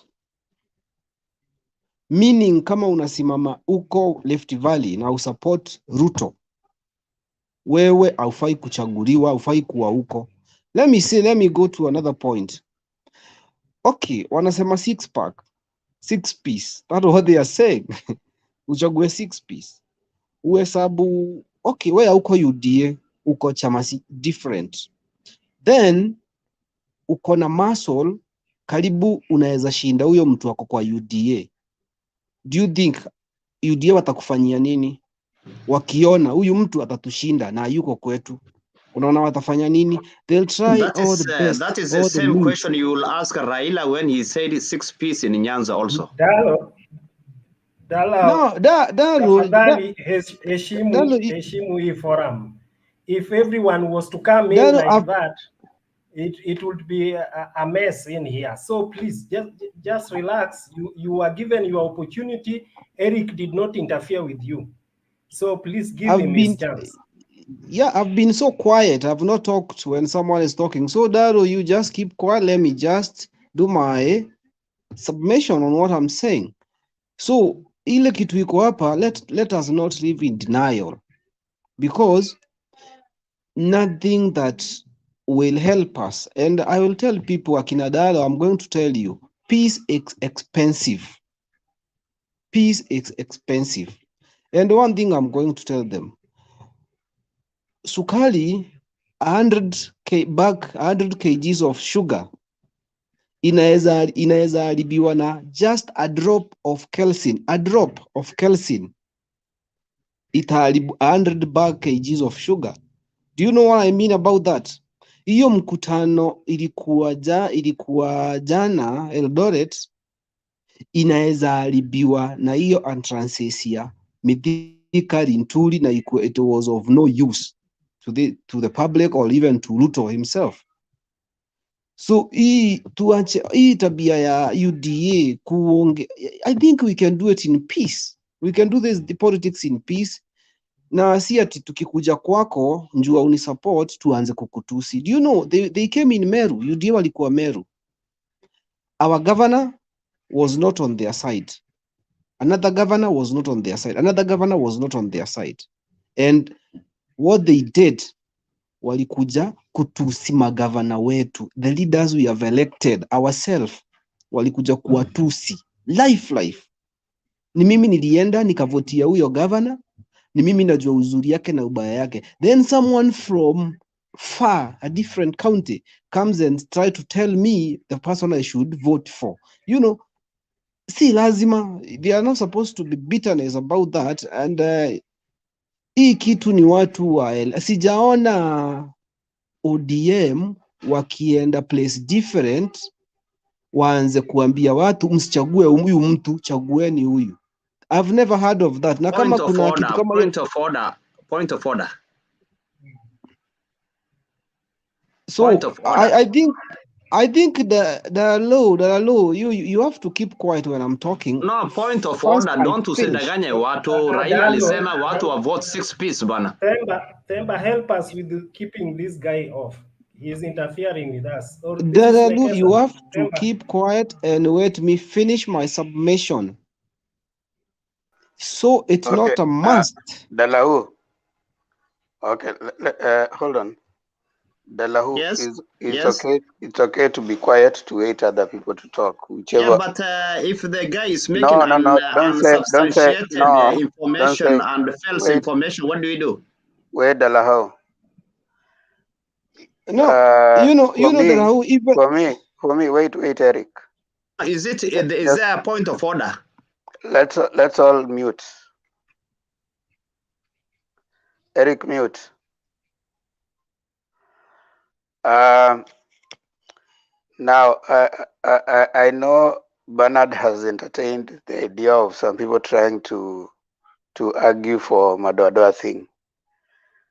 I'm not going to tolerate that. And if you argue for Madoadoa word that it was okay, this is not the forum for you. So I want to put that clear. So if you want to argue that Madoadoa it has been used badly, it has bad ramification, and we are not going to tolerate it. here. I know some of you will come like Dalao to come and start justifying the use of Madoadoa. There are people who have real families that suffered because of the use of that word.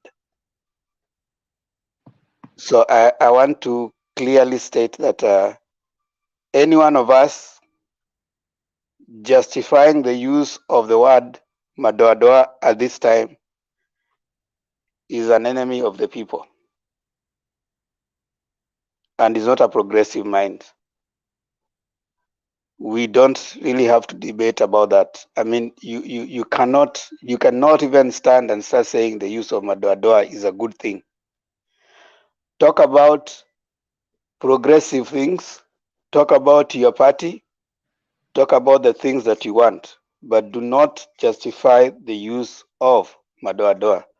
So that debate of the use of Madoadoa as a good thing is closed. So let's allow Dalahao, you will not talk.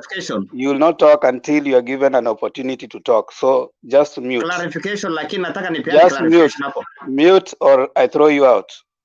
Thank you. Eric, continue. Wacha nipeane clarification kabla hajaendelea. I will throw you out, Dalahao. That's the last warning. Is this an ODM platform ama ni nini kwanza? Mimi nimetoka. Yes, it is. So what? Who said so what? Eric, continue. No.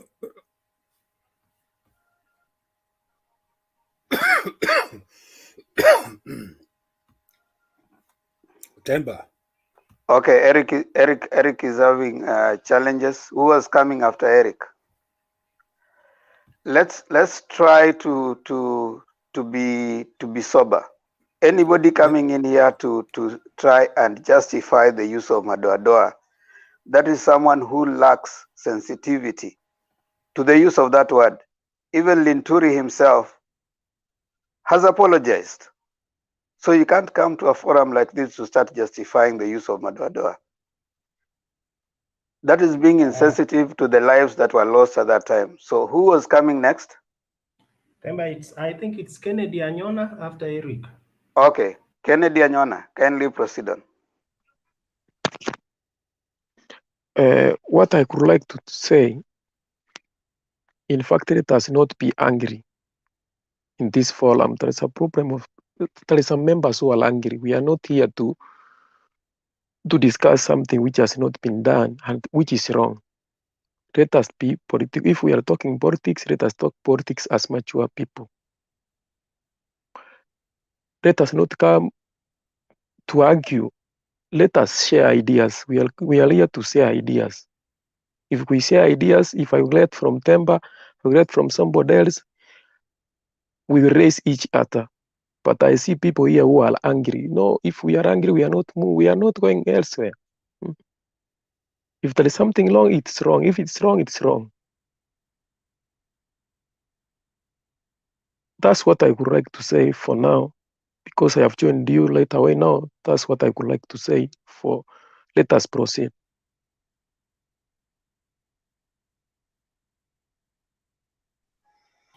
Okay, Sam.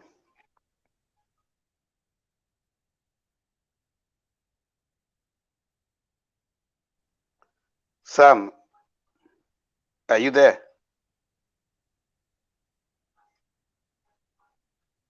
Sam. Okay. Just a minute. I'll talk later. Give me 1 minute, a little bit. That's okay. Else. Yeah. Aaron. Is this Amos or Aaron? Amos. Yeah. So I've been listening, and there is no way Kenyans we can live in harmony if which is normally healthy. People also want to show their emotions. Unless we, tolerate each other, then it shows how even during campaign period people are going to be violent. Such tempers, if we can hear them here, what happens in the villages where people come from? I tend to think that, as I said, we cannot condone what happened yesterday. We need to focus, and I can say is that you can see Baba's messaging is up to the point.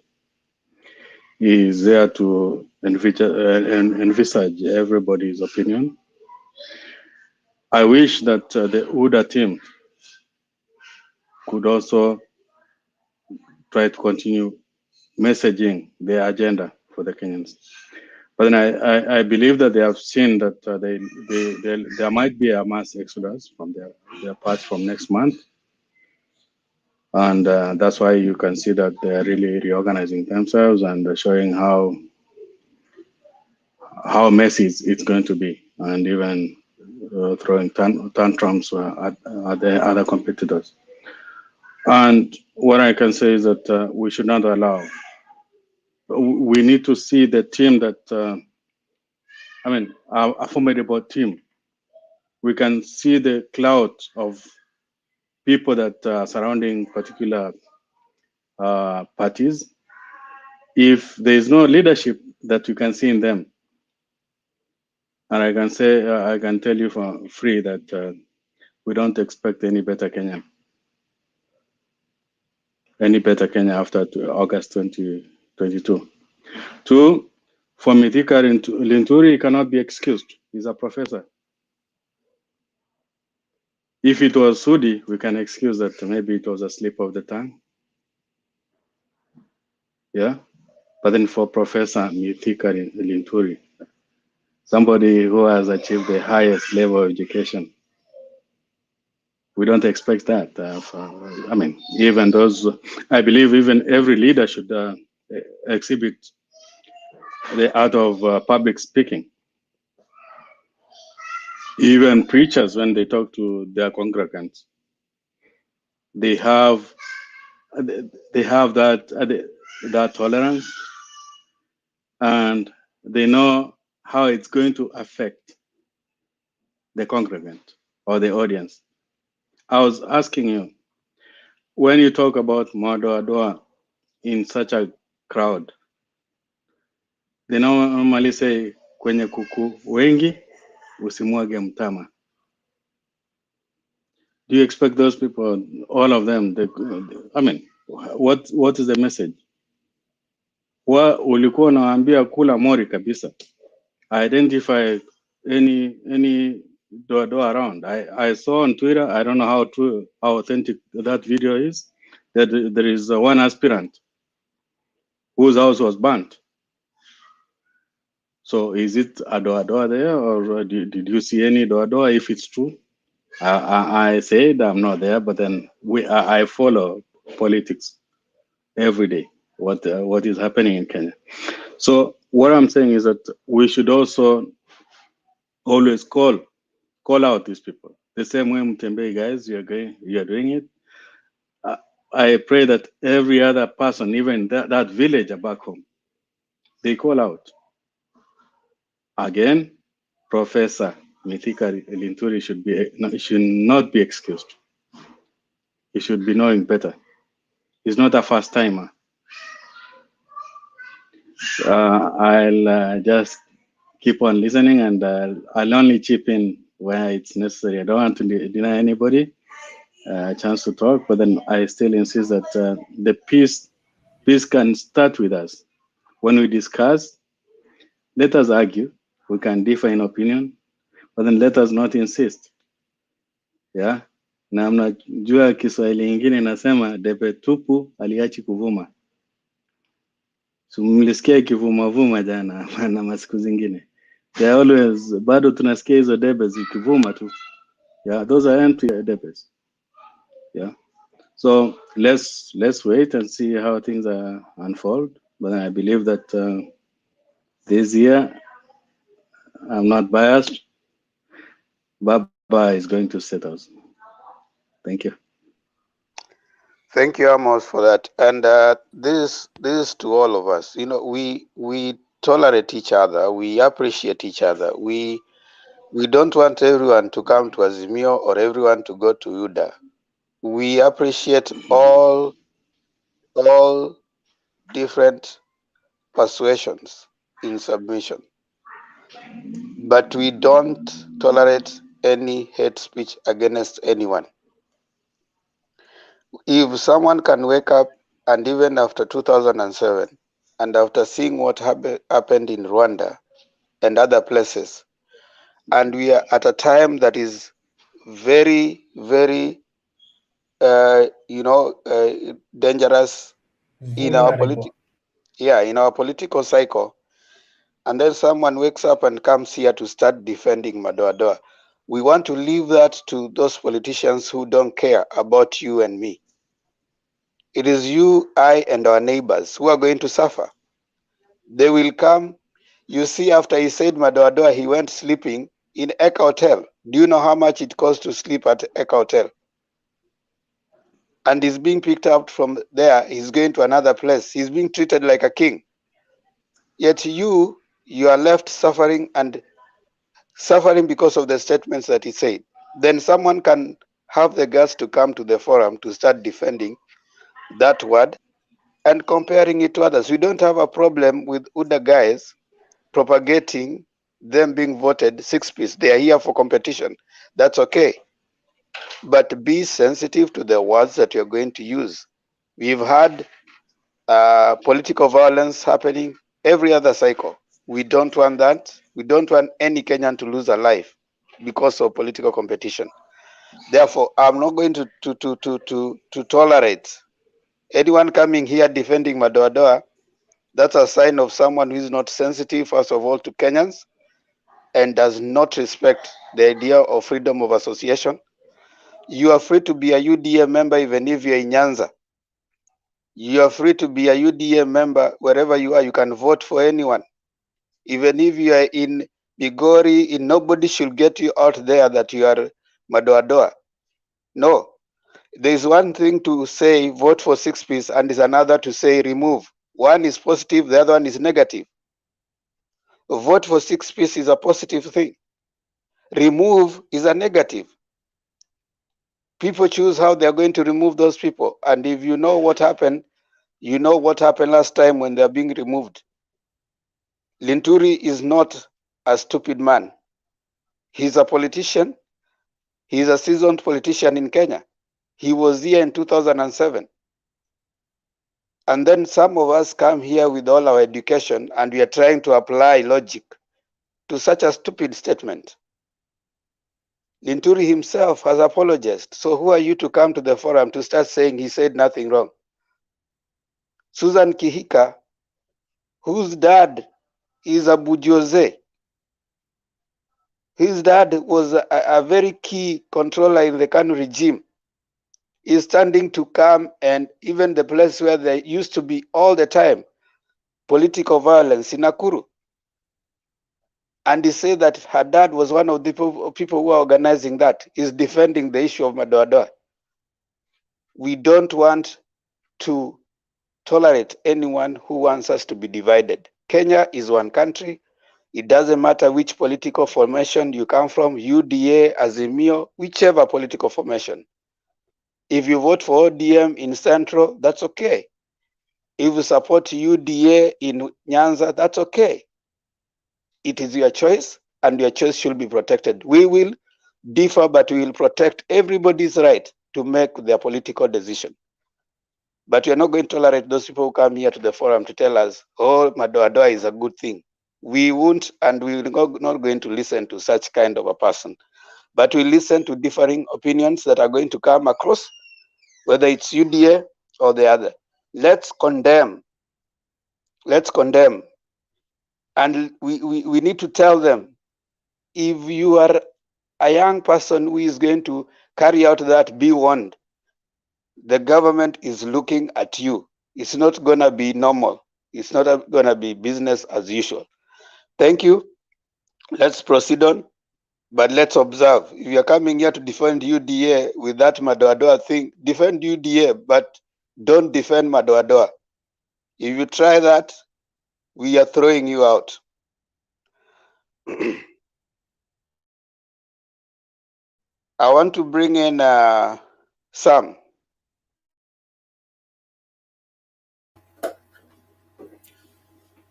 I'm still taking my supper, so I'm just eating. So I'll let you know, sir. Okay, Sam. I think Themba also Can I point of comment? order. Can I comment? Point of Yes, order. yes. Who is that? Charles Mkenya. Okay, Charles, go on.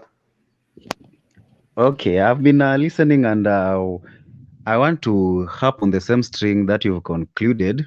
I'd also wanted to address Bernard on the same, but you've raised it.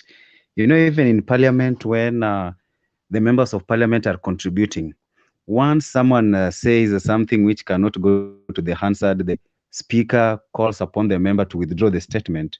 If not, the member is withdrawn or is taken out of the House. Unfortunately, there is a member who was contributed to some words which were not pleasing to the debate and calling some Azimio la Mawe. You know, this is one of the sober discussion forum. And that's why if you go to the comment section, there are a lot of people following this because there is a lot of facts. Like there is a guy who always defend Uda here so well. I may not agree with what he says, but I always like how he brings his point. Somebody Yego someone. But we may differ, but the way he presents his argument is correct. Now, when you talk of this thing of Madoadoa, you know, in communication, they always say it starts by encoding and it ends in decoding. It is what have people understood. It's not just about what you said. Now, if we go back to the same statement, yes, maybe this speaker would have meant something else. But if we rewind, the last time people heard of this Mondoe Madoadoa, what was their understanding? What was their reaction? How did they react to that statement? So, if you've seen, if you tell a dog, sir, and it bites someone, the next time you say, sir, the same way the dog will behave, the same way, because it is used to that reaction. The statement may have meant something else, but what is in the memory of the people there, it is not that pleasing. And remember, some are still healing. But I also have an issue with the DP. Is the one who was the last to speak. He understands this. When he came with a handshake with the president, they knew the background, what this meant. When they were called upon to the international court, these were some of the things which were placed there. And I remember one of the prosecutor playing a video saying this Madoadoa thing was mentioned. So it was a very risky point. He would have called upon the member or explained, say hiyo chenye Mithika Linturi amesema hiyo madoadoa ni ya watu wenye hawatu support, lakini tunawaambia chama ni UDA. He would have clarified. The same way when you hear Mr. Odinga saying nataka vijana wakuwe na bunduki na risasi, he goes ahead and explain bunduki ni kitambulisho na risasi ni kura. So if you say something, go ahead and explain. Then you also look at your body language. Why do you say something with so much bitterness? If I look at the body language of the legislator, there was a much of bitterness. And remember, people also read the body language. How do you charge them? Then this was a very big day for the UDA section, in fact, for the DP. So what I always see in politics is that you always sit and you discuss, you remember what you'll be saying. People from the coast region. So you have a meeting, who is saying what and who is saying A, B, C, D. So maybe I refuse to believe that people just walked to that stadium and they never discussed what was to say what. I suspect maybe Linturi was saying, say this or that. I may be wrong. So that's my contribution for now. I am following the discussion. I let the platform for the rest. Just before anyone comes in, I'm kind of requesting admins, please find a way of ensuring that UDA TV is fixed. If you go through the comments, actually, whatever is propagating there is not the right thing to do. Please, admins, do something about this UDA TV. Thanks. Temba. Oh, thank you, Philip, for that. Now, those who are in the comment. WG, I wanted to request. Yes, I wanted to WG. request before I wanted to leave the forum for other people to come No, in don't because leave, I've don't been leave, here. don't leave. Just stay there, just a second. Okay. You just stay there unless you want to go and sleep. Number one, those who are in the comment section, we respect everyone. We really appreciate everybody, and we defend your constitutional right to express yourself. But your right ends where our right starts. So your right for expression is not your right to insult anyone. And your right for expression is not a right to trample on someone else's right. So if you believe you got a right, kindly exercise your right in a way that you don't interfere with the other person's right. As you give your comments, do not insult anyone. Even Dalaha, who was here, he has his own right as a Kenyan. He is a Kenyan. Kindly don't call anyone names that are insulting. He's not an Al-Shabaab, and he hasn't declared so. So please, let's respect each other.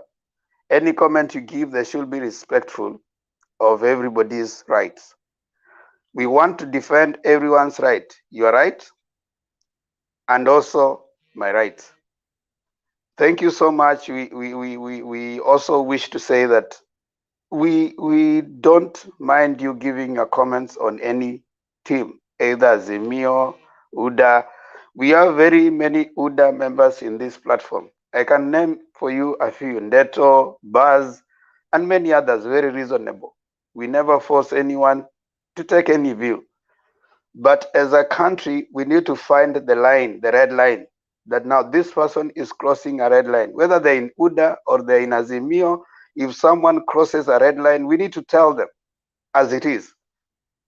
If Linturi crosses a red line, he has crossed a red line. If someone in Azimio crosses a red line, we tell them like that. But let's not find a balancing act that Linturi is free to say that, and then we find another reason for that. That is how countries burn. And when it burns, all of us suffer. We have relatives, we have friends, we have children, we have property in Kenya. So kindly, we can tolerate differing view, but we cannot tolerate insinuations that will make us fight and hate each other. There's unity in diversity. Kindly, we don't want to block you from expressing yourself, but if we realize that you are crossing the line, we are going to throw you out. It is not our need. We don't come here to block people. We come here to reason together. And you don't have to follow what I say. You don't have to follow Azimio. You don't have to follow UDA. Protect your side. That is how debates work. Reasonable and intelligent debates. This is not a political podium. This is a place where we exchange. Convince me, persuade me. Let me persuade you. Let me convince you. You don't have to pick my point, but you just listen. There's nothing wrong in listening to each other. Thank you so much. And we keep repeating that. If we are just here for insult, we will note that and we will throw you out. Thank you. Yes, WG, what did you want to say? I wanted to say that I want to rush somewhere, and I've been long enough here, even holding brief for Bernard, who was having some challenges. But before I leave the forum, I just wanted to conclude. Can you give me that room? Less than 2 minutes. It's okay. Go on, WG. I wanted to ask for people to be so disparate to an extent that they go to the extent of resorting to applying those scaring tactics that the UDA are beginning to apply.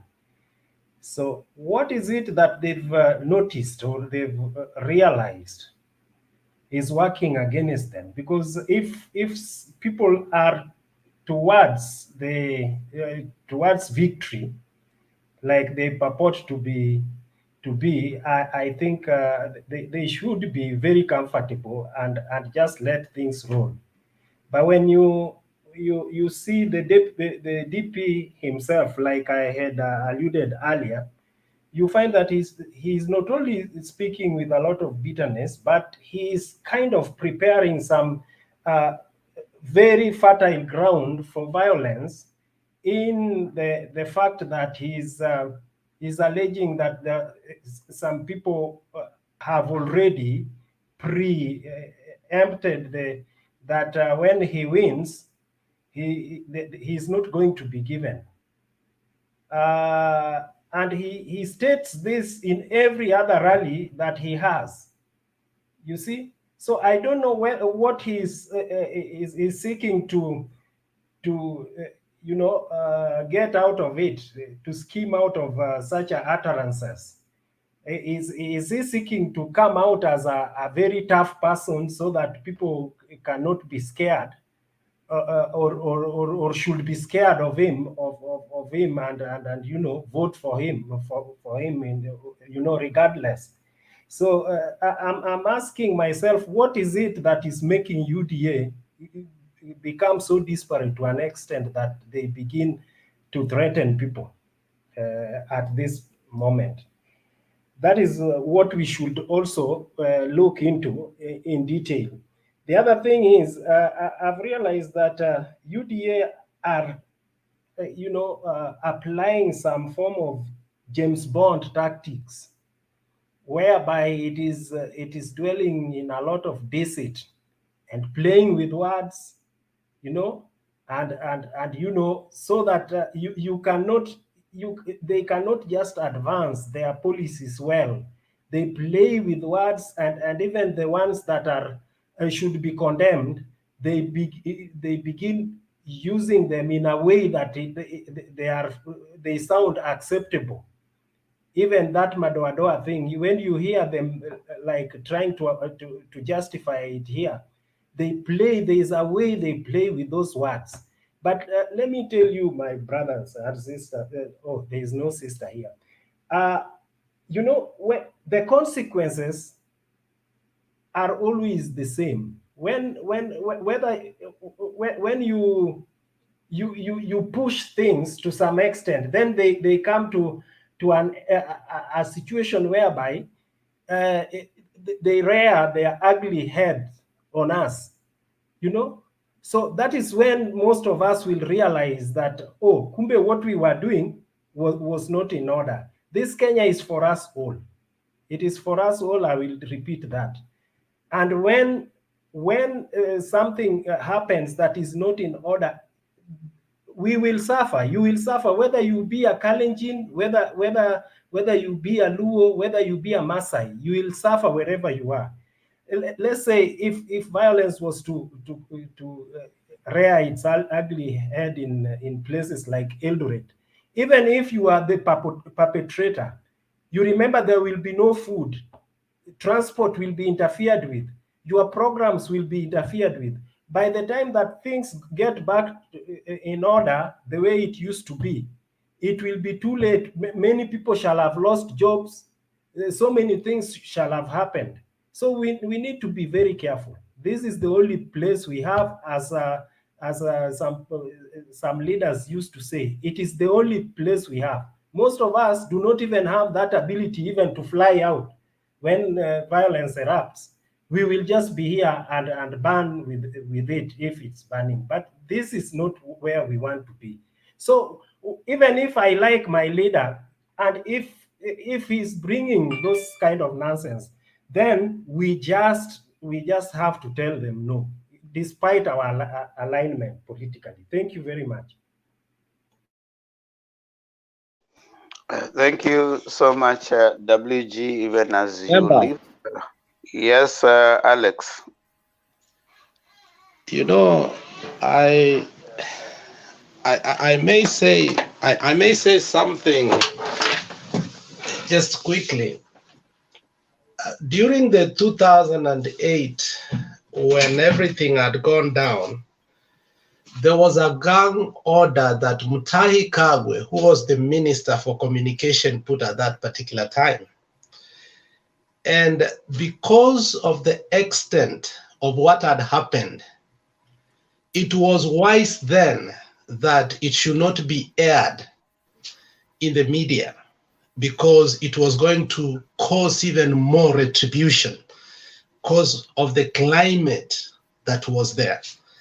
And I think it's a high time somebody should petition that gang order to go away, so that Kenyans should know what truly happened, the extent, because the commissions that were put went all over Rift Valley, in Naivasha and some areas, and recorded in media videos.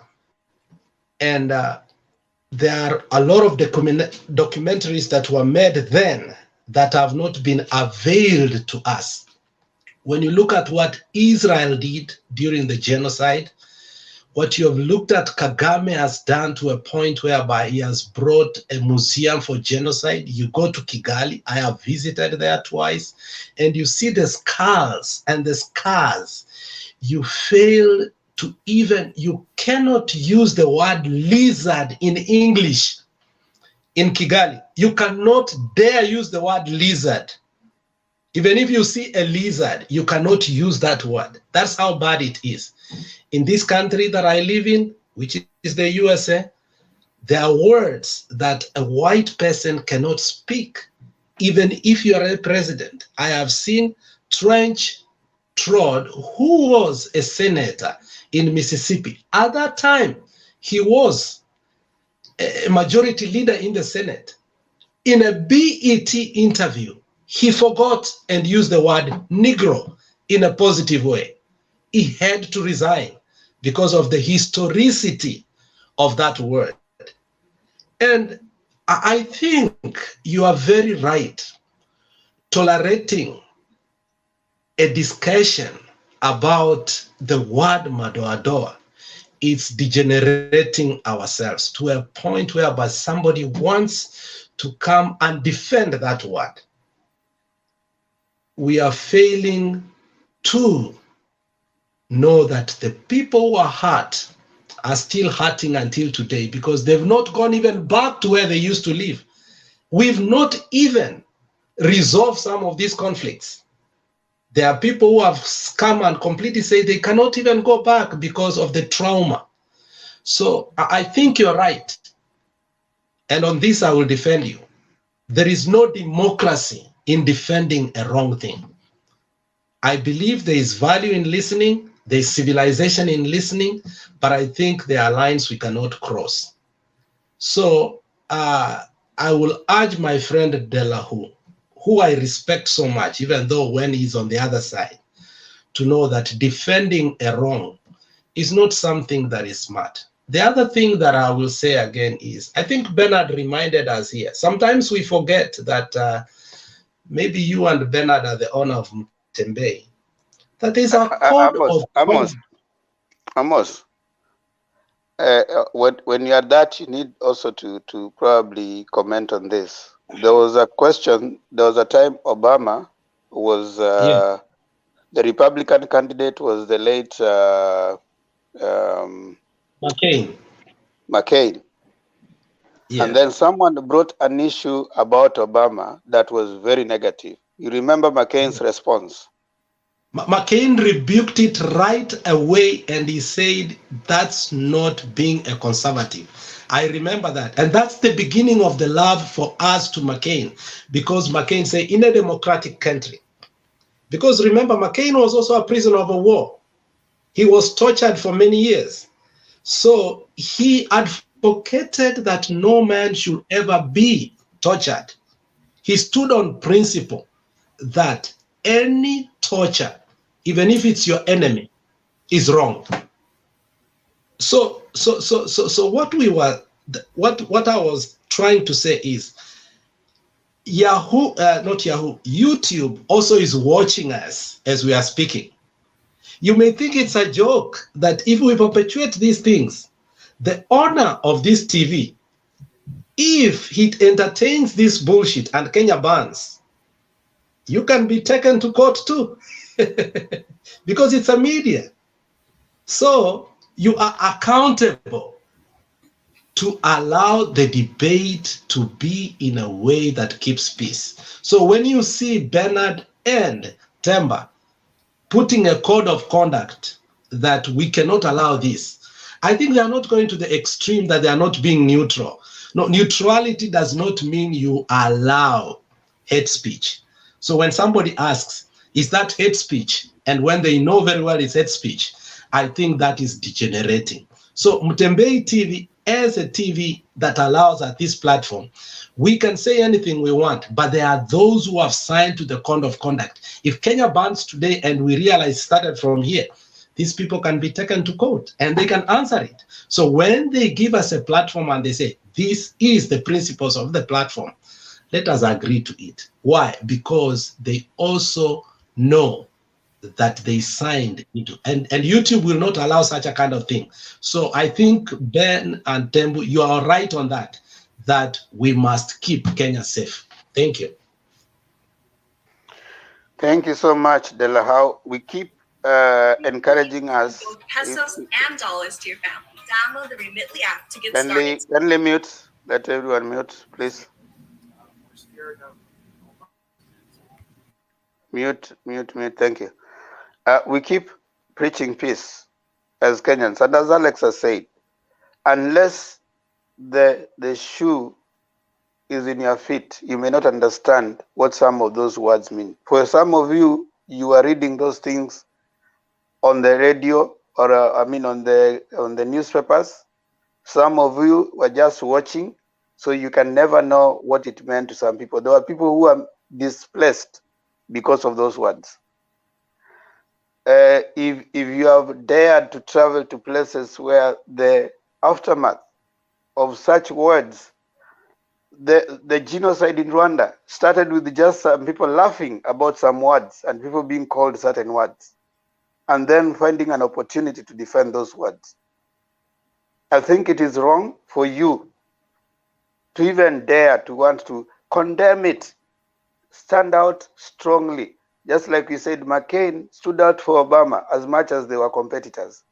It didn't make him less of a Republican. It doesn't make you less of a UDA member to stand up and say, yes, what Linturi said was wrong and it should not be repeated, as much as I'm UDA member. I want to see UDA members standing up and saying, yes, we are UDA members. We love William Samoei Arap Ruto, but these words are not tolerated.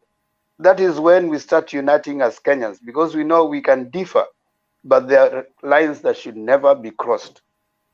Kenyans should live together anywhere in this country, and you should support anybody you want to support. For someone like Gachagua to stand up and saying that you need to remove certain people like Kutunyi, that he sits and takes minutes to punish your deputy president, you are creating animosity against individuals. That is wrong. So after the Madoadoa thing, the other one came and actually mentioned the people that they want removed.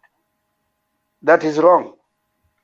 And we want to repeat, we will be different in opinion, but we are not going to tolerate some words. In the comment section, kindly defend UDA, but don't defend the word Madoadoa. It has bad memories, and you have heard that, and the thing you can do, and the most sensitive you can do thing, is to appreciate that it was wrong that that thing happened. Tell us anything about UDA, we will listen to you. But remove words that cause animosity. Thank you. Yes, Amos. Yeah, on the same point, there are also words that you need to call out the deputy president to cease from using.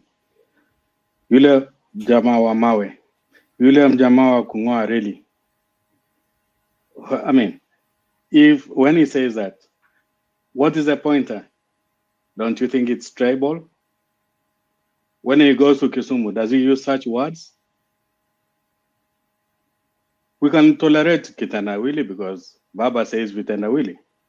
But then yule mjamaa wa kung'oa mawe, yule mjamaa wa mawe, William Jamawa, Kongwa Reli. Don't you think that those ones are, I mean, inclined to mean some other things or in some tribal line? I'm not saying which tribe, but then I'm just posing. That's all that I have to say for now. Oh, thank you, Amos. Now, Sam, are you ready? Oh, yes, sir. Okay, go ahead. Good evening, gentlemen. Good night. How do you call it? Good afternoon, wherever you are. Good morning, wherever those who are, wherever they come. Thank you, Tempa. Before I continue, Viggy said something which I think I should try to comment about it. He said that Viggy said DP Ruto is cultivating something which is more about. I didn't like the way he used it. Although DP yesterday, I listened whatever he was talking. He said very clearly. Anybody can come here in Eldoret, wherever you want. You can sell their things. Nobody should be condemned not to go there. He said. So, gentlemen, let us not put some words in other people's mouth. With Lenturi, I may say he might have a little bit gone astray, according to where we took.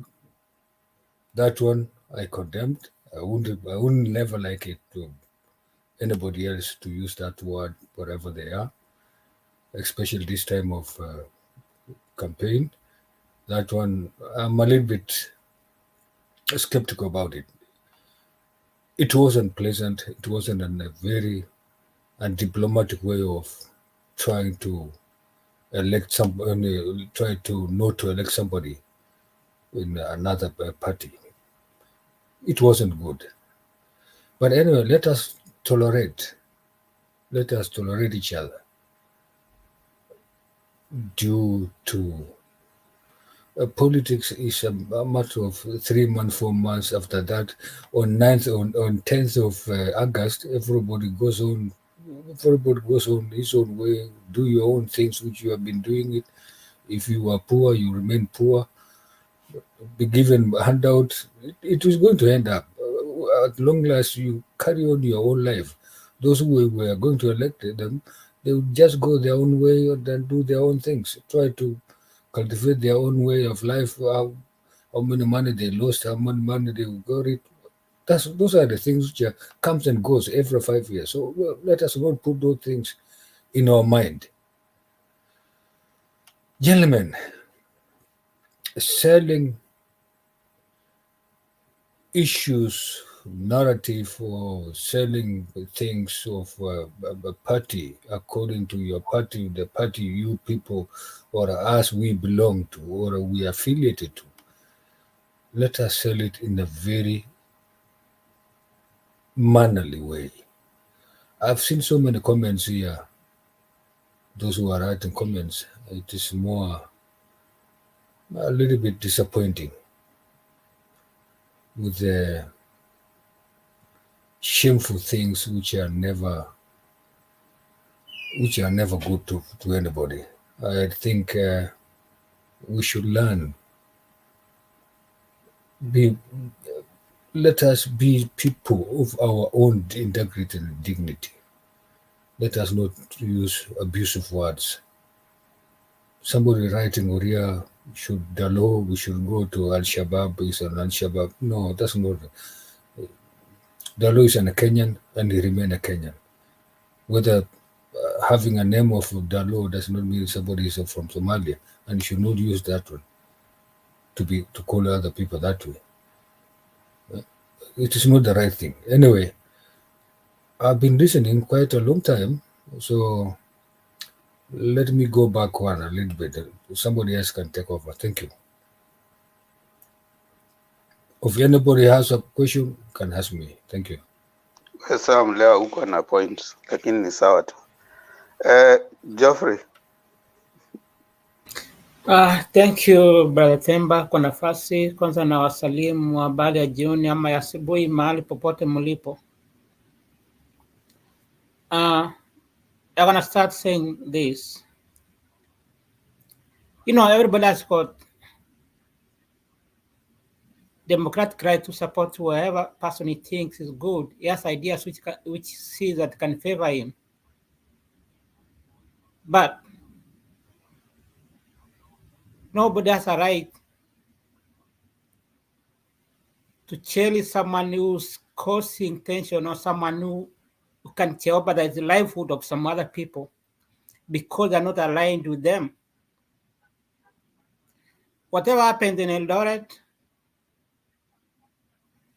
is something which is supposed to be condemned. And I really feel bad when I see my brothers and sisters talking something, supporting that word, but especially when I try to read the comments.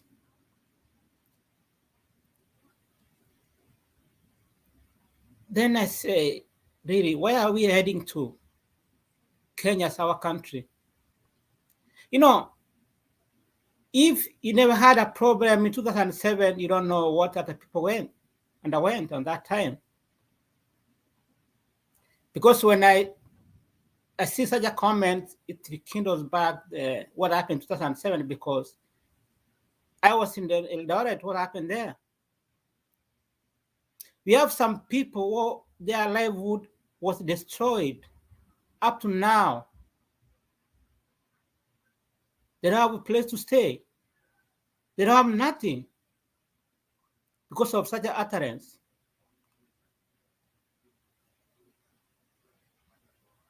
You have some people who lost everything they worked for many years. So when I see our brothers chasing what Linturi said, that say, you never met what people are saying, or we are twisting. No, we know those words were used in 2007 and 8, and they caused problem. Let me tell you, our brothers in Yuda said that if someone is saying such a stupid words, even in as a mere part of it, we'll condemn it with all our voices. We're not gonna accept it. Let us, our brothers, see that and condemn it without turning to be like a victim. They are being victimized. That they have a right to speak whatever they want to. No, you don't have a right to speak something which you know that they're gonna cause trouble to some other people. I mean, we're brothers. We are Kenyans. We love our country. I know most of us, we are not in that country, but we love our country because it's the best place to be. It's the best place you can admire to be in the world. Many people go out to look for something because of what our economy is. But it's the best place to be. Let me tell you guys, it's the best place to be, our country. But when you see people trying to burn it down because they need leadership, it's high time we as young people to condemn it, no matter which side you are. Let us condemn it, and let us try to show the leaders what they are doing, what they're saying is not right. You know, I hear Brother Isoya and the Themba was saying, I remember when McCain was being confronted by a lady in a town hall meeting, he just took away the microphone from the lady. He was talking bad about Obama. I don't know if in our country we have leaders who can sit in the podium and condemn such an utterance, or take away the microphone and say what you're saying is not right. I don't know whether we can have such a people. So it's high time we as a young generation see that wherever happening out there, those people, if something happened, they can get away, but wale watu wa chini wataumia na watateseka. If something happened, nobody has even a way of running away from even Eldoret to go to Kisumu, Kisii, or Kiambu. But the politician will use choppers to go and hide somewhere. When such a things happen, it affects everyone. In 2007, everyone was affected.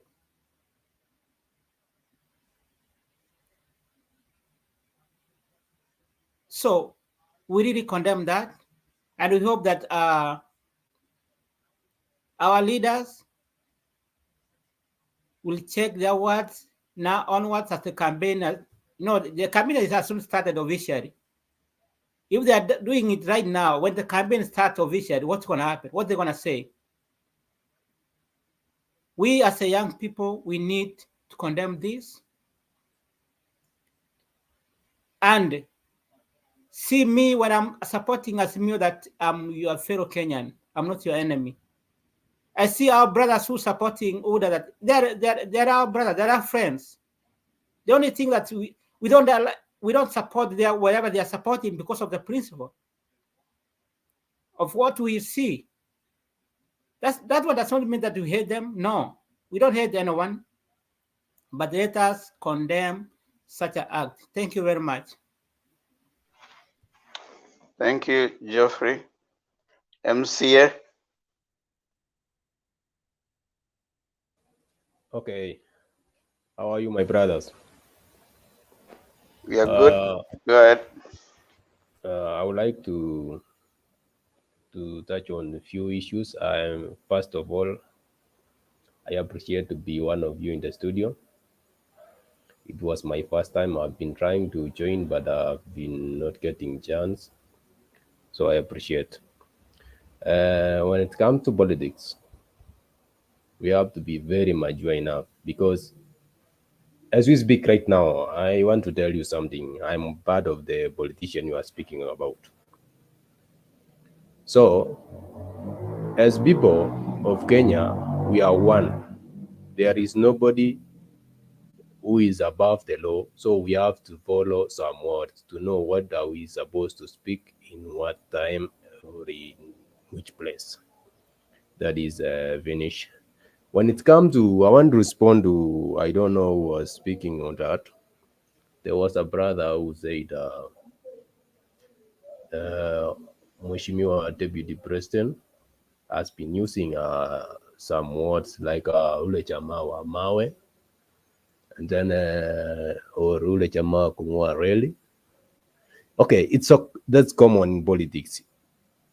So long as you don't use that hate speech, you know that one. When you talk of some words which is directly to one person, the one your competitor, it's okay, it's healthy. Even me, I'm a politician, and there I have my opponents. When they speak on me without inciting people, that is common. Let me ask you a question. Yes, sir. Unasema that is okay. When did you see Raila aking'oa reli? Okay, let me respond on that. Raila hakung'oa reli. Wenye aling'oa reli ni watu wa Raila. Good. Now let me ask you. Yes. Ruto went to ICC. Why? Okay, I was sitting there. Do you know? I want to ask you. I'm asking you because you said it's okay to use that. Why did Ruto go to ICC? It was a claim or a false information that aliua watu. So, that is why I was ni yeye aliua ama wait. Kwanza ndio ujibu. Tunaenda polepole. Yes. Ni yeye mwenye alishika akafanya ama ni watu ambao wako associated na yeye? I was going there. So, Raila on the other hand anasemanga yule jamaa mwizi. No, there's a point in which I want to take you. Anasemanga ule muuaji. MCA. Yes, sir. There's a point I'm wanting to. There's one where you are stigmatizing a community, and the Yeah, other where okay. you're responding to an individual. Yeah, well, okay. Okay? Let us go When you slowly. say wale jamaa wa kung'oa reli, you are addressing a community, stigmatizing a community. Where have you seen Raila saying wale watu wa kuchoma kanisa? Have you ever seen had any rally where they have said that? Amesemanga ule muuaji. No, Raila has never Hata said that. juzi No. alisema juzi, hata juzi No. akisema No. ngoja nikujibu. No. Yaani ngoja nikupe information. No. MCA. Alisema juzi. MCA. The only thing Raila has said is this. Yes. Wizi wa Sikia mashamba sasa. Sikia nikupe na statement alafu wizi you will na refer. corruption. Okay? Alisema juzi kama hata ule mtu akisema okay, alibuti hivi alisema ule mtu mwenye aliua watu atarudisha maisha, afadhali ule mtu mwenye aling'oa reli because itarudishwa. Ulisikia statement kama hiyo? No, you need to bring that clip because there's no Yes, clip I will like that. bring it. Raila has never referred. Listen. Yeah. Raila has never referred to a community. There's no place that Raila has referred to Rift Valley derogatively. I promise to get chance to join tomorrow and bring that clip. And because can I comment this just on the same? Yes. Comment. Okay. There, it is a very thin line, and my concern is when the deputy president say wale watu wa kung'oa reli, wale watu wa kurusha mawe. When you say that, now you see it is a group, it is a collection. No, it's not individual. See how sasa politician wanalimana. So it is like a community, wale watu. And now when you go to their ground becomes harsh because they've been hearing you saying that. So that is so you can comment on in regards to that. So has the former prime minister mentioned a community, wale watu wa kuiba mashamba, or ule mtu wa kuiba mashamba, and like where the deputy president say wale watu. So you can comment on that. Very right. Sasa, it is good. So I was having a point in this way. So ikifika maneno ya kuleta incitement, we kama wananchi, we should be very clear. I may speak with all pressure I have at that moment. So somebody who is supposed to carry that cross ni ule mtu amezungumza. Hata mimi siwezi defend. Unaona?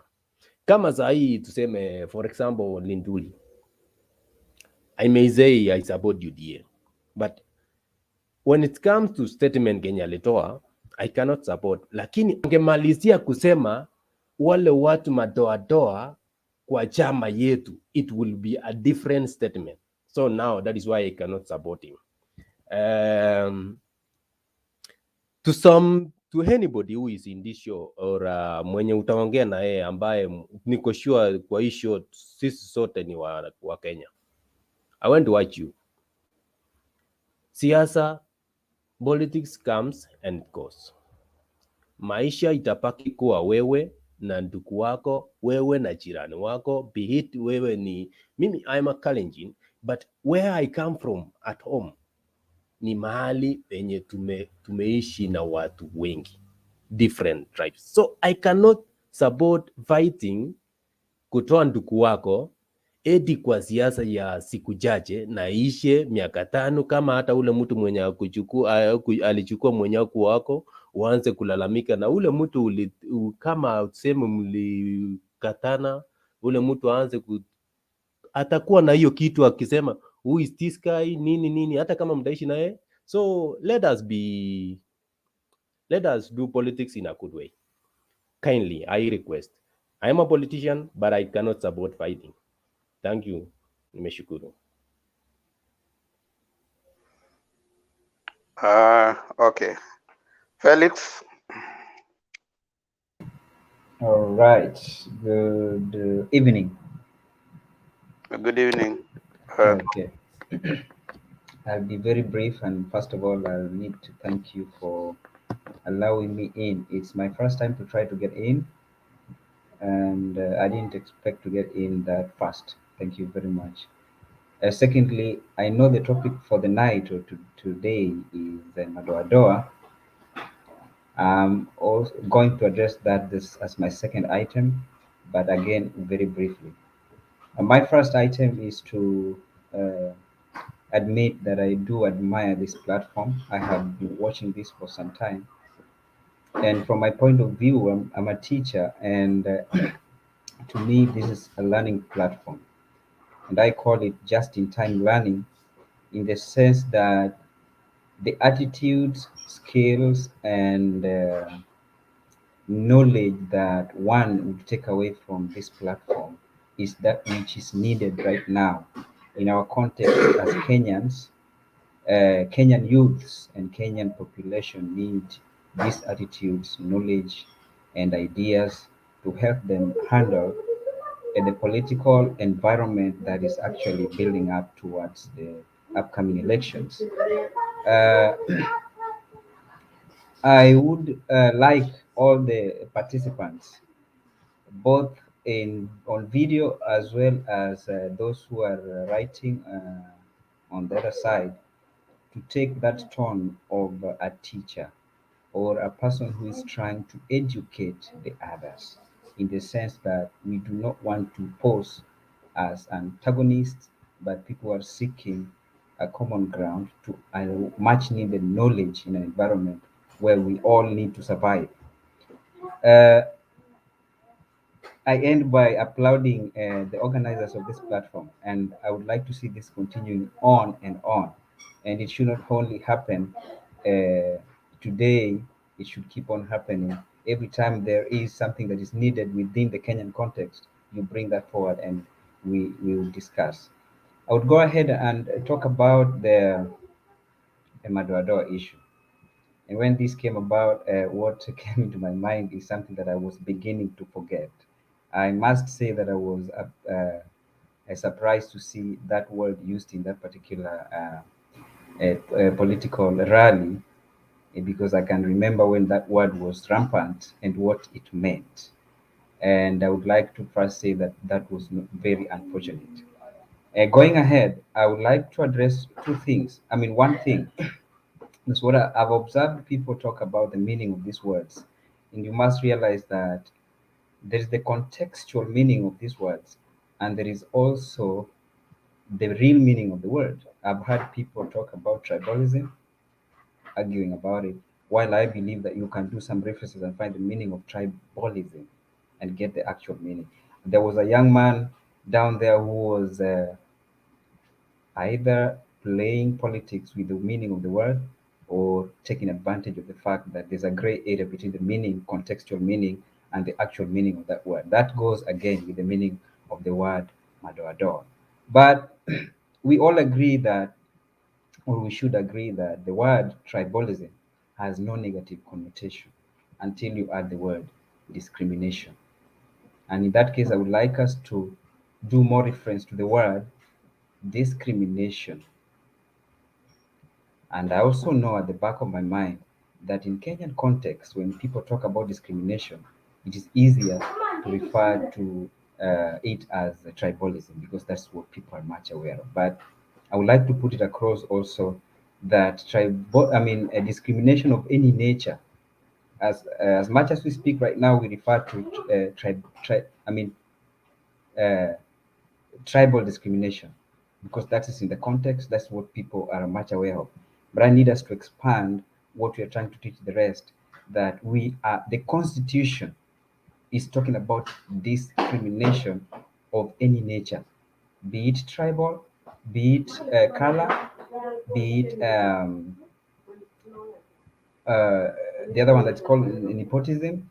We need to use the word discrimination more other than tribalism, and that is because in situations where there is no negativity in tribalism, we usually tunasherekea utamaduni of our tribal backgrounds, and that's why someone was talking about your name is Okombo, your name is Kiprotich, and you are not going to deny that to call yourself a Kenyan because you actually understand your background as your tribe. So I would like us to refer to the issue here is discrimination, and we want to expand it to the sense that we cite incidences, not just political ones, the ones that involve discrimination at work, the ones that involve discrimination of any nature, which is based on tribal. So you see, we are just talking about right now, we are talking about politics only. But I would love if we start now making references on areas where there's no politics, but then negative tribalism comes in. The same thing goes with the word Madoadoa. If you look at the actual meaning of Madoadoa, what comes into my mind is perhaps something like this shirt of mine, which has got different colors. That's the original meaning. Madoadoa, it has these different colors. But in the context that all of us understand, when you mention that word, color does not come into your mind. What comes into your mind is political violence. So when we start talking about it, yes, we may assume that everyone takes it from there, and we start wondering why someone will come over here and start just talking like he doesn't understand the meaning of what Madoadoa, or he's just playing with your mind. I tend to think that there is a group of them that really play politics, like they have seen our politicians go out there, they send a negative message, but they know when you task them to take responsibility, they will tell you, this is what I meant the other one. And actually they have been getting away with that, and the result is that the young people, and I'm actually focusing on the young people today, the young people, they start imitating that. So someone can come here thinking that he's just going to do the normal thing that politicians do, while you're very serious, wondering why this guy does not understand the meaning of Madoadoa. And sometimes I was thinking, like, how long was it when the word Madoadoa was rampant and was really misused in the past? And who are these now talking to us as if they really don't understand the meaning of that word? So I'm simply trying to say that we shouldn't assume that everyone who comes to talk here is someone who really understands the meaning of the word, is just coming to play around with your mind. But we should also take the opportunity and take the task of getting some reference materials to come and explain what tribalism is, what discrimination is, and we should use words that are not specific to specific occurrences. Otherwise, that is my opinion. I would like to say that I'm happy to have participated in today's discussion. I'm talking from Florida in the United States. Thank you, my brothers back there. Okay, asante. But can I ask him a quick question? I'm sorry for, just because he said he's a teacher, can I ask him a question? Yes, yes, Alex, go ahead. Yeah, Mwalimu, thanks so much for that cogent, persuasive argument. And I've always had admiration for teachers, because teaching is a noble profession. It's not just a profession, it's a noble profession, because you know very well you're teaching children who can become better than you. And you have no anger or even anything against that. There is a time Madam Gilu gave a comparison, and it kind of bungled my head. He said the reason why schools are getting banned and we have a lot of strikes is because of the political climate of our country. And recently I've seen a lot of strikes. And I came back to remember what Ngilu said. Do you think the political climate of how it's going nowadays, does it affect even how our children interact or where our children go to school? Do you see discrimination? What's going on in our schools? Those strikes, is it because of the political climate, or there are other issues that underlying that we don't understand? I will respond as myself and not as a teacher, because I don't want to jeopardize my profession. But this is what I think. That school is something that you can put it in two ways. A school is a place where some people think that a school is a place where You take kids there to acquire skills that they need so that they can transfer that skill into the community.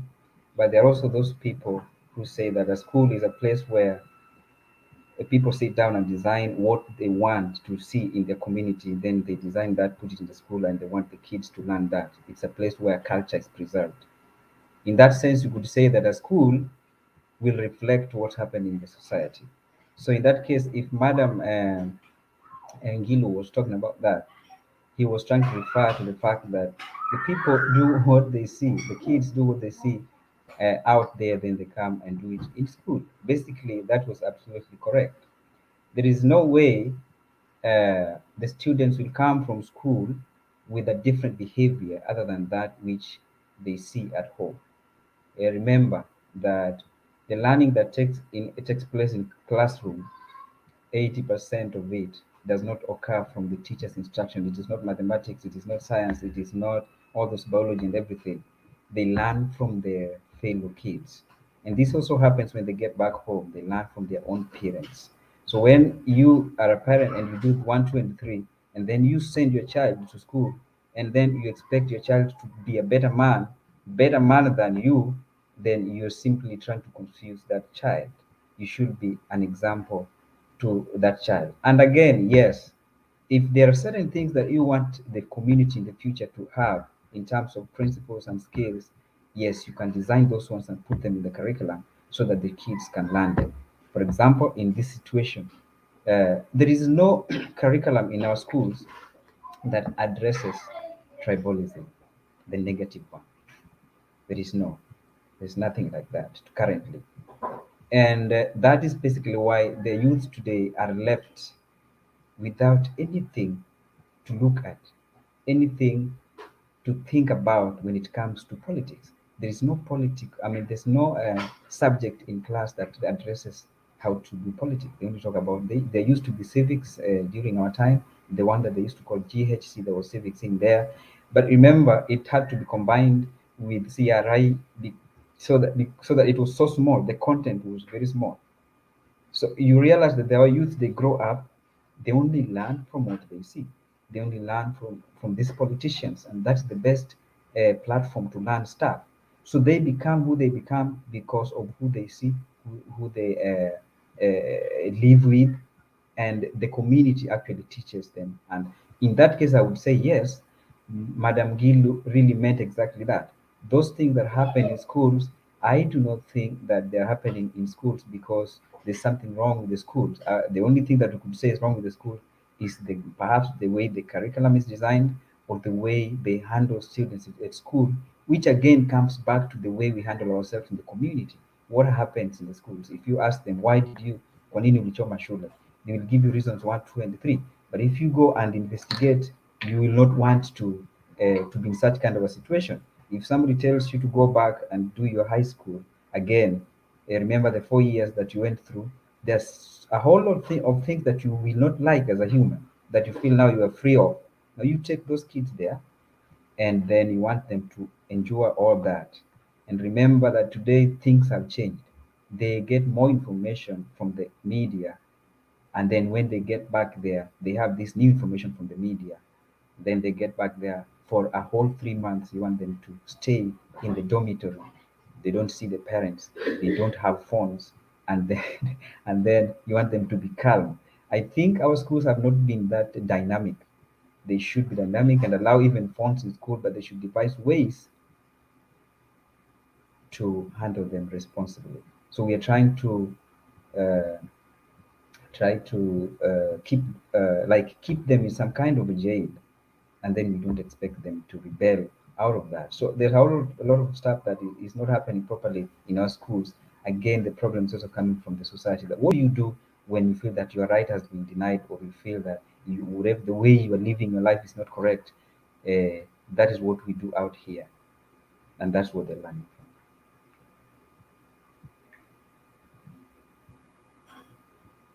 Thank you. Thank you for that. Thank you for that. I beg to leave.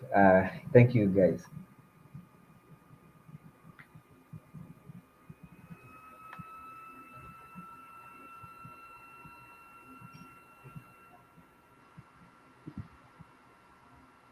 The moderator seemed to have left. Yeah, Themba, Charles can say something. Themba might have gone. Charles, you can continue. Yeah, I'm here, Okay, Alex. thanks. Sorry, So sorry mine for is that. just we didn't see you. okay. Okay, hold Mine on, is just hold on, a conclusion hold as on, why. hold on, Charles. Okay. You can mute. Thank you. Now, this thing of people coming here on the platform telling us, oh, CG, UDA was so many parties, you know, against one party. It reminds me of a story of, I don't know, Alex, if I get it wrong, you'll tell me. Was it a monkey or what that went to look for these oranges? It tried jumping to take the oranges from the tree, but for some reason it wasn't able to grab any. When it left, it went saying that even the oranges were not ripe. So, and also it reminds me of a gentleman who wants to this lady badly. Then after all his moves fail, he starts saying that she's not even beautiful. You see, the contest on the floor of the parliament was not to prove how many party has how many numbers. There will come a time for that, and that time will be at the election that is coming. The contest at the floor of the House was either to pass the bill or to fail it. There will come a time to prove the numbers that UDA has, and if it does have the numbers at the voting, then that will be carried. But if it doesn't have the numbers, then also that will come out. So this psychological massaging your head that at least UDA has 100 and whatever numbers, that was not the contest at the floor of the House. The floor of the House, it was whether you pass the bill or you fail it. And UDA has only one MP. At the floor of the House, there are only majority and minority, and parliamentarians are free to vote either side if they are convinced with any bill. That's how it works. You can take pride on it to get some psychological safety, but all it does, it makes you be happy in fool's paradise. UDA has no MPs right now, so we are hoping that as you campaign in after August, you can say how many MPs that will come to Parliament under UDA ticket. So let's see what happens after August 8th. I want to go straight to Charles so that we can move on. Charles? Okay. Thanks. So mine is just to wind on some comments. So there is a contributor here said comes from the teaching industry. Personally, I'm from the tourism sector, and I can tell you that out there, when people think of the Rift Valley, the tourist, they think of the beautiful attractions, and more so Eldoret, the city of champions. We've seen this area attracting key figures such like Mo Farah. So we want this name to stick to outside world. When they hear Kip, Chep, they think what comes into their mind is those champions, the medals that we win in the athletics. Let not this good image be tarnished that we hear that comments were made in maybe when I was in Gishu County, maybe clashes was in Gishu County. We have a good name out there. And there is one thing, maybe for those who have traveled, there is a name which goes out there. Like for example, if you go to Dubai, when they just hear of Kenyans, they know these people are very good in hospitality. There are some country, if you go and you say you are Kenyan, the first thing they think is that you are corrupt. Not because, and I believe never, no member here has ever been involved in corruption cases, but because your leader, maybe you share the same background or the same ethnicity, was corrupt. So they think you share the same name with your leader, so you must be corrupt. That is the problem. When our leaders make mistake, outside there, they profile all of us. So let's be very keen when handling this. We may be in different political areas. So these leaders have already made their step. They've already made their achievement. But us here, we are left behind. We have relatives, people who will want to go and get opportunities. But they will be profiled based on the area they come from. Then number 2 is about blogging, though this was a serious issue. In 48 laws of power, they will say never interfere with your enemy when they're making mistake. Never interfere with them. But this one, you have to call them out. Now, for those, maybe this is for the UDS supporters here. Remember that some people are paid to do blogging, and I also do some blogging for some politician. So you may find that your candidate is doing pretty well, coming up with agenda, but now the followers ndo wanaharibu kila maneno. Now remember, in blogging, we have to take maybe the photos, the good photos that were there, the crowds were there. Then we have to look what were the key points that were the key selling point. Then we also have to check what are other opponents saying. So we call them mentions. How many times have their opponent mentioned them? So how do we counter that? So you may find you have candidate A has done so well, then wewe na mfuasi wake unaanza matusi, so that one still waters down. So even if you come in this comment, you are supporting candidate A, now you are abusing candidate B. Remember, you are becoming a baggage to your person of choice. Unaweza fikiria you are attacking the other followers, but there are people who are neutral. Wataona hawa watu wa huku ni wa makasiriko, ni wa matusi. So you are also sending away potential voters who would have come to your side.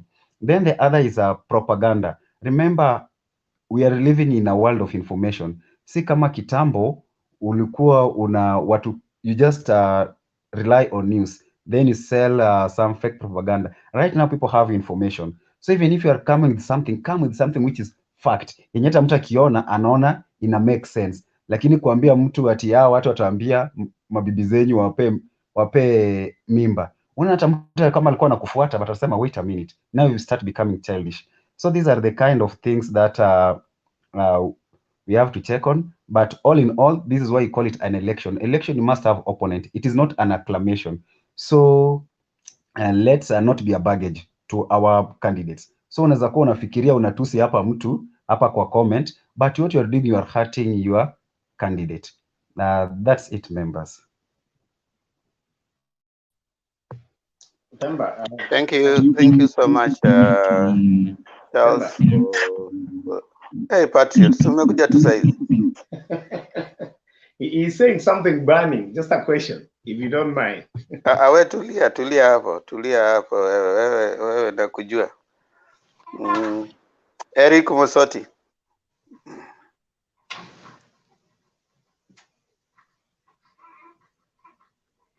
Okay.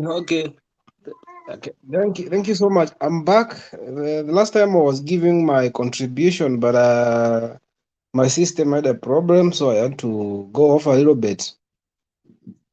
Thank you for giving me the charge. So the first thing I would like to send a good message to anyone who is aspiring to run for a seat.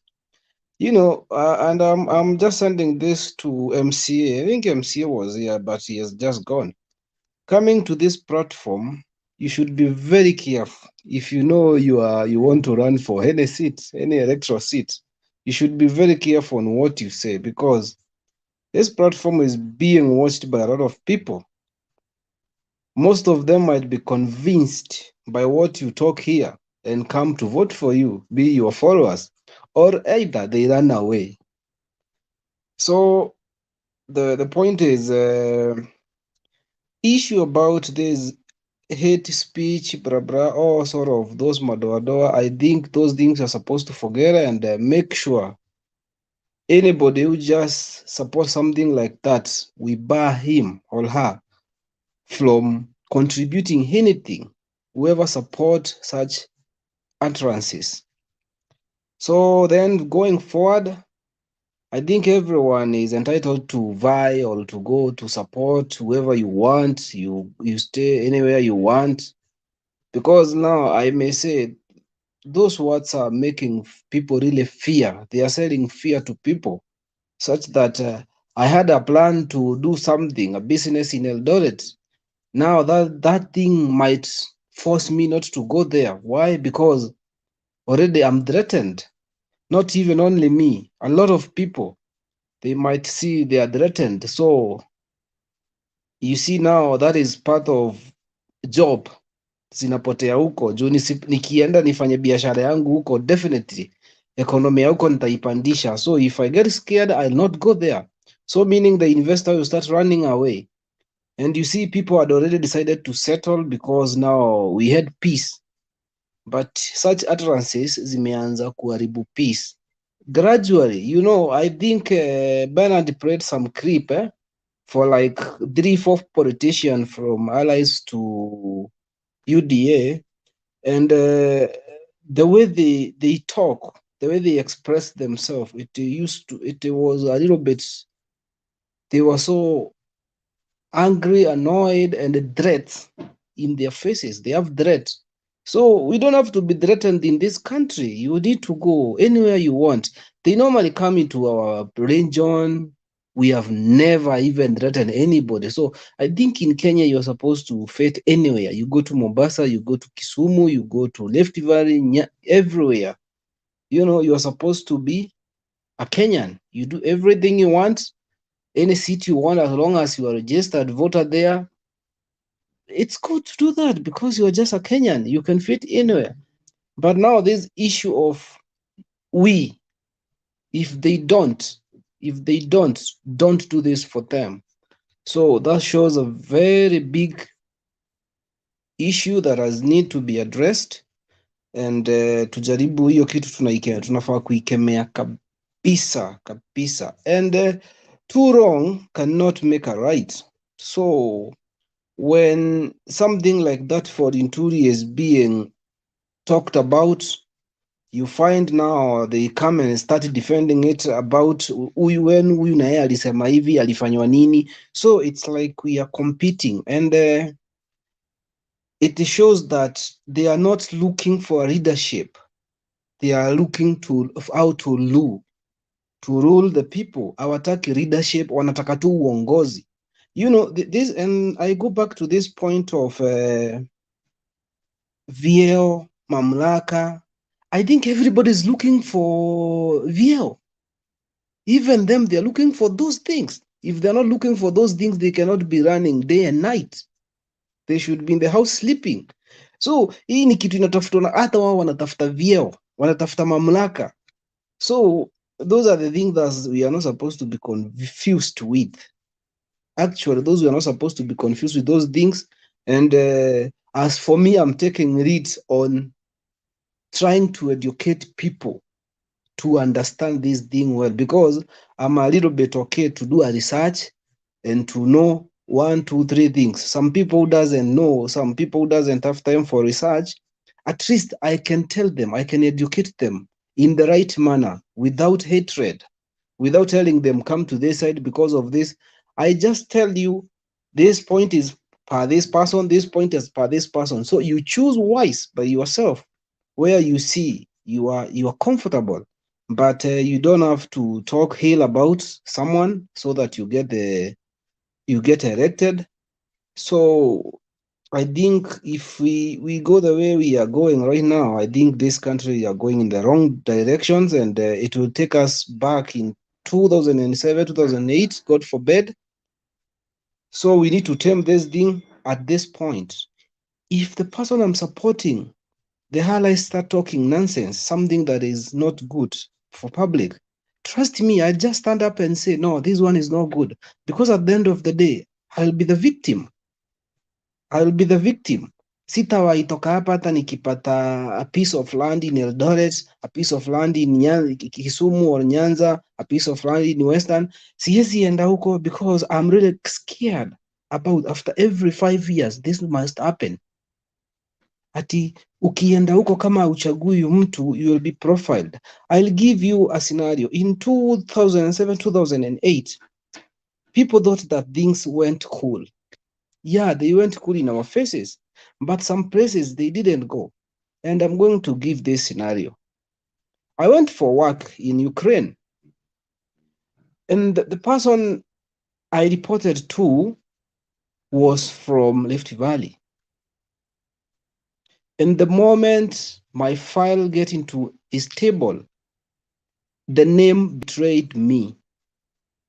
My document was okay, qualified engineer, but once my document gets kwa ofisi yake, that's where I started problems. I had to come back to Kenya from Ukraine because I couldn't work there anymore, you know, because of that, the betrayal we had. So that thing has already gone, na tukaanza kusahau, na tukakuwa wa Kenya, one Kenya, one people. But now you see the politicians are starting again because of the power. They are starting to bring it back again to divide. If you are not ODM, now you are fighting our na sisi. You know, it's like even if Ruto get the presidency, itakuwa ya watu wa UDA peke yake. No, itakuwa ya all Kenyans. If Raila get the presidency, haitakuwa ya ODM ama Azimio, itakuwa ya all Kenyans. And hakutakuwa na president wa tribe moja. The president will serve all Kenyans. Talk about the governor. The governor and MPs are different cases. Those are village leaders. We have them in the village. We know them day and night. I can go to governor's house in the morning. But for the president represent the whole nation. So if they start dividing us, is to show us if these people get the power, the other people we are going to suffer. Or if we get the power, other people are going to suffer. So I condemn the utterances, and let's not talk about whoever who support that thing. It's an enemy to the country and to democracy. It's an enemy. We should just try and keep the person off. So kwa hayo machache, that's where my contribution.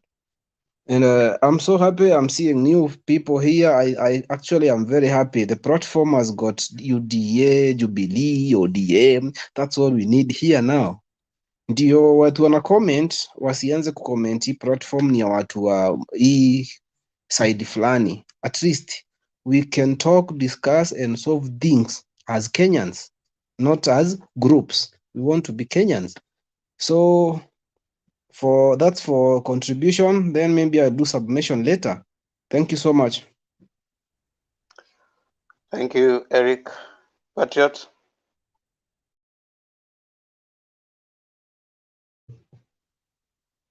Thank you, Themba, and my fellow panelists. It's always a pleasure to find time to speak on this platform. Yeah, before I get to my contribution, there's a brother who spoke. That was Charles in Kenya. I thought there's a statement he made which I thought I needed to rebut. He said that at times you listen to individuals or leaders, and they give you an example when you hear somebody saying, "Oh, after you want to live and take your wives or pay mimba," you know, then you realize that the person speaking is not a serious speaker. I wanted to register my displeasure in that statement because what is important before you analyze a statement like that, you must get the context. You know, you must contextualize the subject matter in the right perspective before you say that statement would mean that the person is not a good leader. I will give you an example. This is the CS Interior was speaking against the behavior of UDA recently. And I remember that was in Kisumu.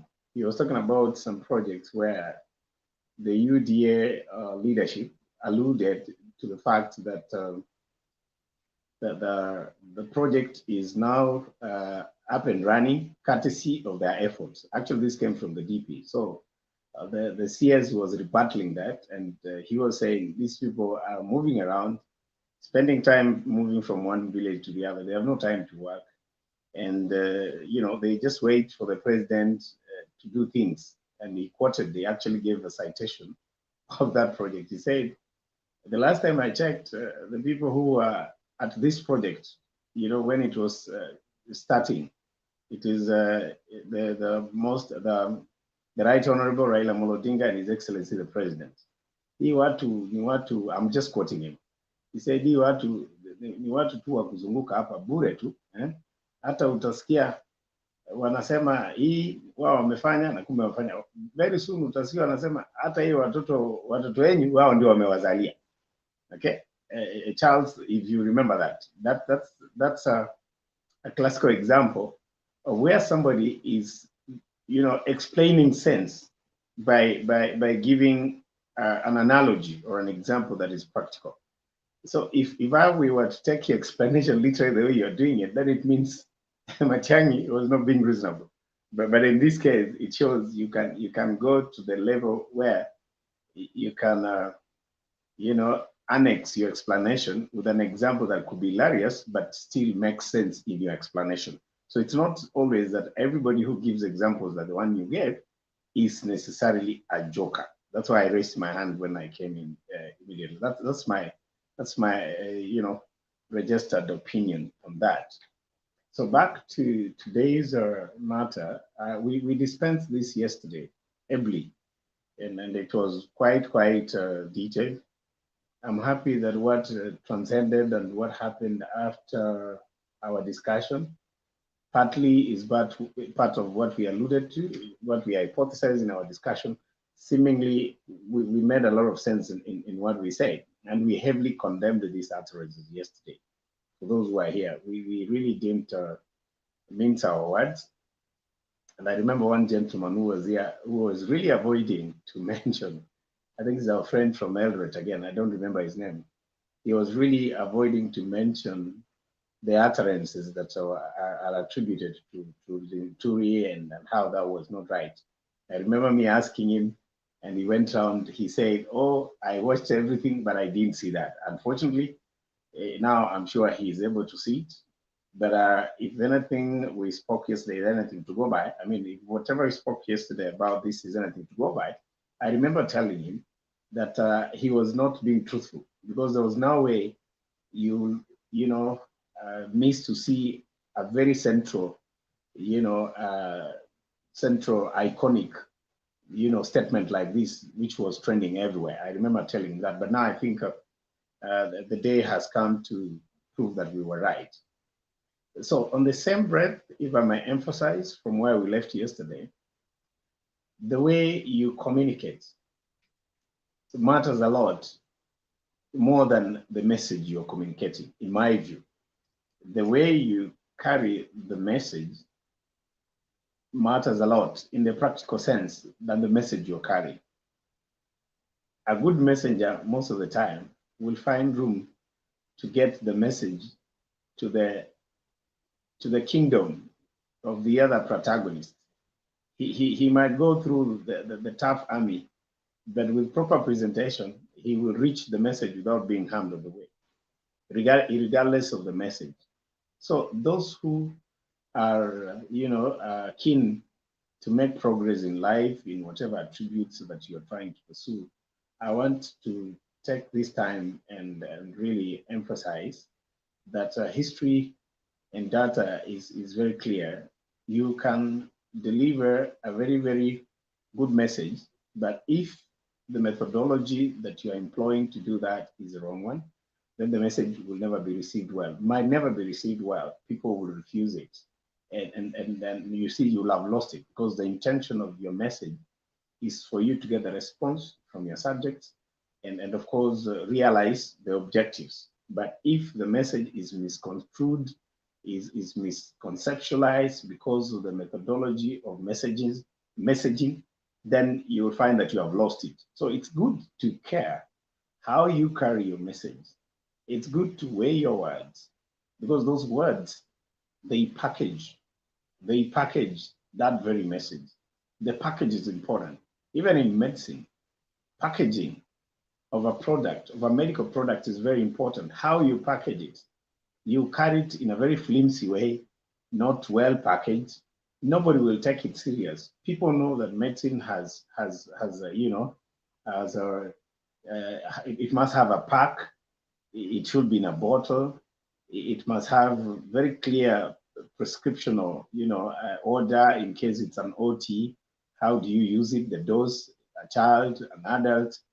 If these things are not properly, you know, underlined and well scripted, then you'll realize that people might not believe whether that's medicine. It might not sell. You must do advertisement. So allow me to say that it will always be important across board that the way you communicate, messaging, choosing of your words, the physical appearance, the facial expression, all these, you know, forms part of the package. And I think central to this, in terms of speech, is the way you pick your words. Your words can, you know, attract your subjects or make them, you know, repel. If they repel, then you're losing it, because you want people to listen to you. You want people to buy your ideas. You want people to buy your product. So the message will always be you know, the central value in the way you'll expect people to receive it. So I think UDA lost so much yesterday, in as far as that the choice of words were concerned. I will at some point think that the deputy president will take time to reprimand him, not in public. I'm sure this will be private. He will not come in public. I don't think so, because the damage has already you know, taken place. They have lost quite a number, I'm sure. The liberal-minded Kenyans have already felt hurt. It has given them doubt. You know, doubting somebody is enough, you know, for you not to make the right choice about people's engagement and how you want to deal with them. So to me, that was really a shocker, something that I didn't expect coming from a man who is, you know, so close to the DP. And the fact that the DP didn't respond, that was also discerning. I was really amazed that that's what happened. However, let me also mention this a bit on the extreme, a bit close to the red tape. Let me use these words. I think good education is important, and you all agree with me. When you are well educated, there's a lot that you learn from school. There is an issue to do with the Linturi's academic papers, which have been in question for some time. Does this show some level of, you know, lack of the obvious? I don't know, but I want to beg that the indication is that the upstairs there could be an issue. If not so, then it's a well orchestrated, you know, intolerance that is well fueled and supported by the party leadership, because the DP didn't say anything about it. That's what seems to be very clear on this matter that we're looking at. So I'm even finding it difficult to mention that term was used in a very, you know, derogative way. It has very serious consequences in as far as the history is concerned. If history is anything to go by, look into that data. That's not a term that you just joke with around. It's like you find people doing a lot of funny stuff in the name of men's, but when you ask them, they tell you, I was just joking. No, those things depict exactly your attitude, the mood, what you stand for. People have taken that leverage, you know, to air things on their phone that they think people take that to be just a light matter. It really shows how the society is going the wrong way. So lastly, my advice would be this. We must relook into how we address each other as politicians or as followers of politicians. That's very important. And on this platform, I'll always want to insist on the same. Most importantly, I will always expect that those who support Baba to be more tolerant than our brothers at the other end, because we want a winning team.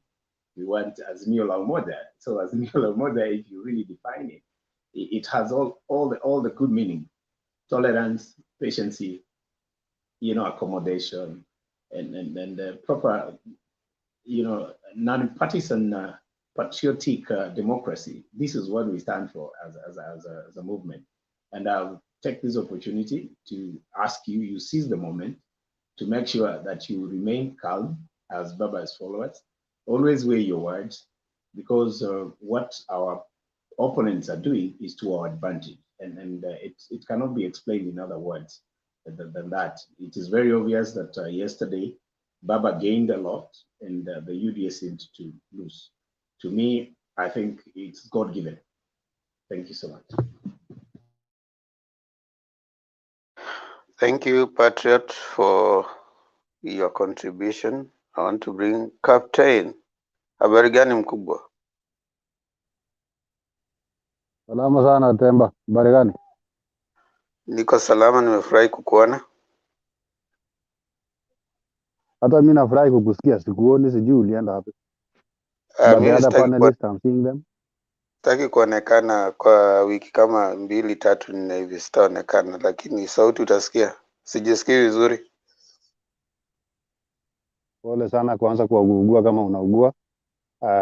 Let me wish you quick recovery and you'll get well soon. Haya, karibu, toa maoni yako. Asante sana. Hata mimi venye nimesikia mtu akisema hapo, ukienda nchi kama Dubai unaulizwa wale wanakimbia, kuna nchi nyingine ukienda unaulizwa wale nyinyi ndio watu corrupt. Even where I am right now, I'm told you come from a country whereby you can swear yourself in as a people's president and nobody can do anything for you. Let me say this, guys. Sisi wote ni wa Kenya, na kama we unajua uko Kenya kwa kuzaliwa au uko Kenya kwa kubahatisha, hapo ndio ulijipata vile Mungu alikuumba. Sioni hata haja ya hii kitu tuna discuss.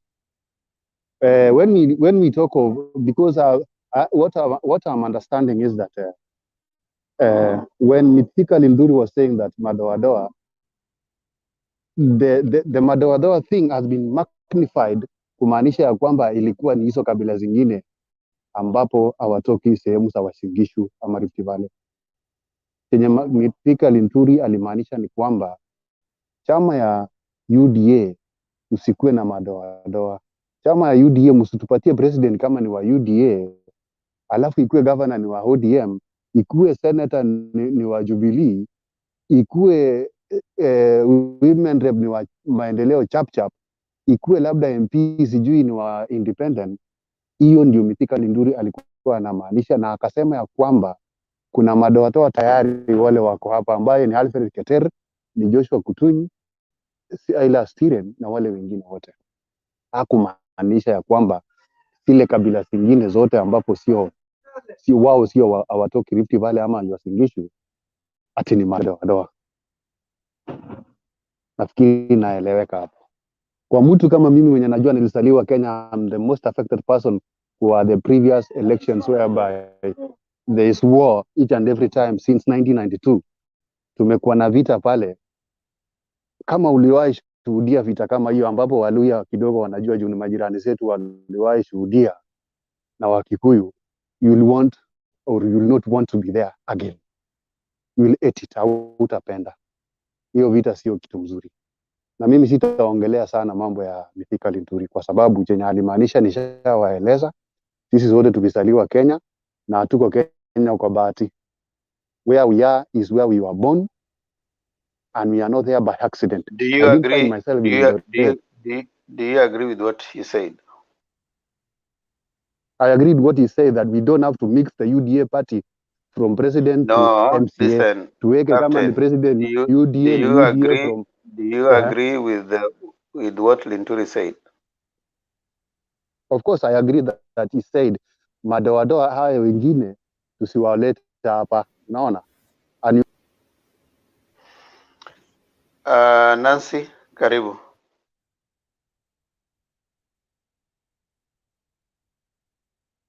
Nancy. Niko hapa. Mnanisikia? Yeah, toa maoni yako. Yeah. Nashukuru sana kwa kujitolea kwenu. Unajua kukaa hapa hivi kujitolea kuelimisha watu si jambo la kawaida. Wengine sahizi wanalala, lakini mi nimejitolea pia mimi nikuje nisome yale ambayo sikuwa najua kwa politics zetu. Mambo according to headline ya leo, mimi sitaongelea sana sababu already already hatua ishachukuliwa. Wacha tuone ni nini itatokelezea baadaye, lakini mimi kitu yenye naweza sema wale Azimio la Umoja allies, I think they are taking notes. Wajue pia hawafai kuongea mbaya katika marali zao, sababu I think kampeni ndio inaanza sasa, ile serious kabisa.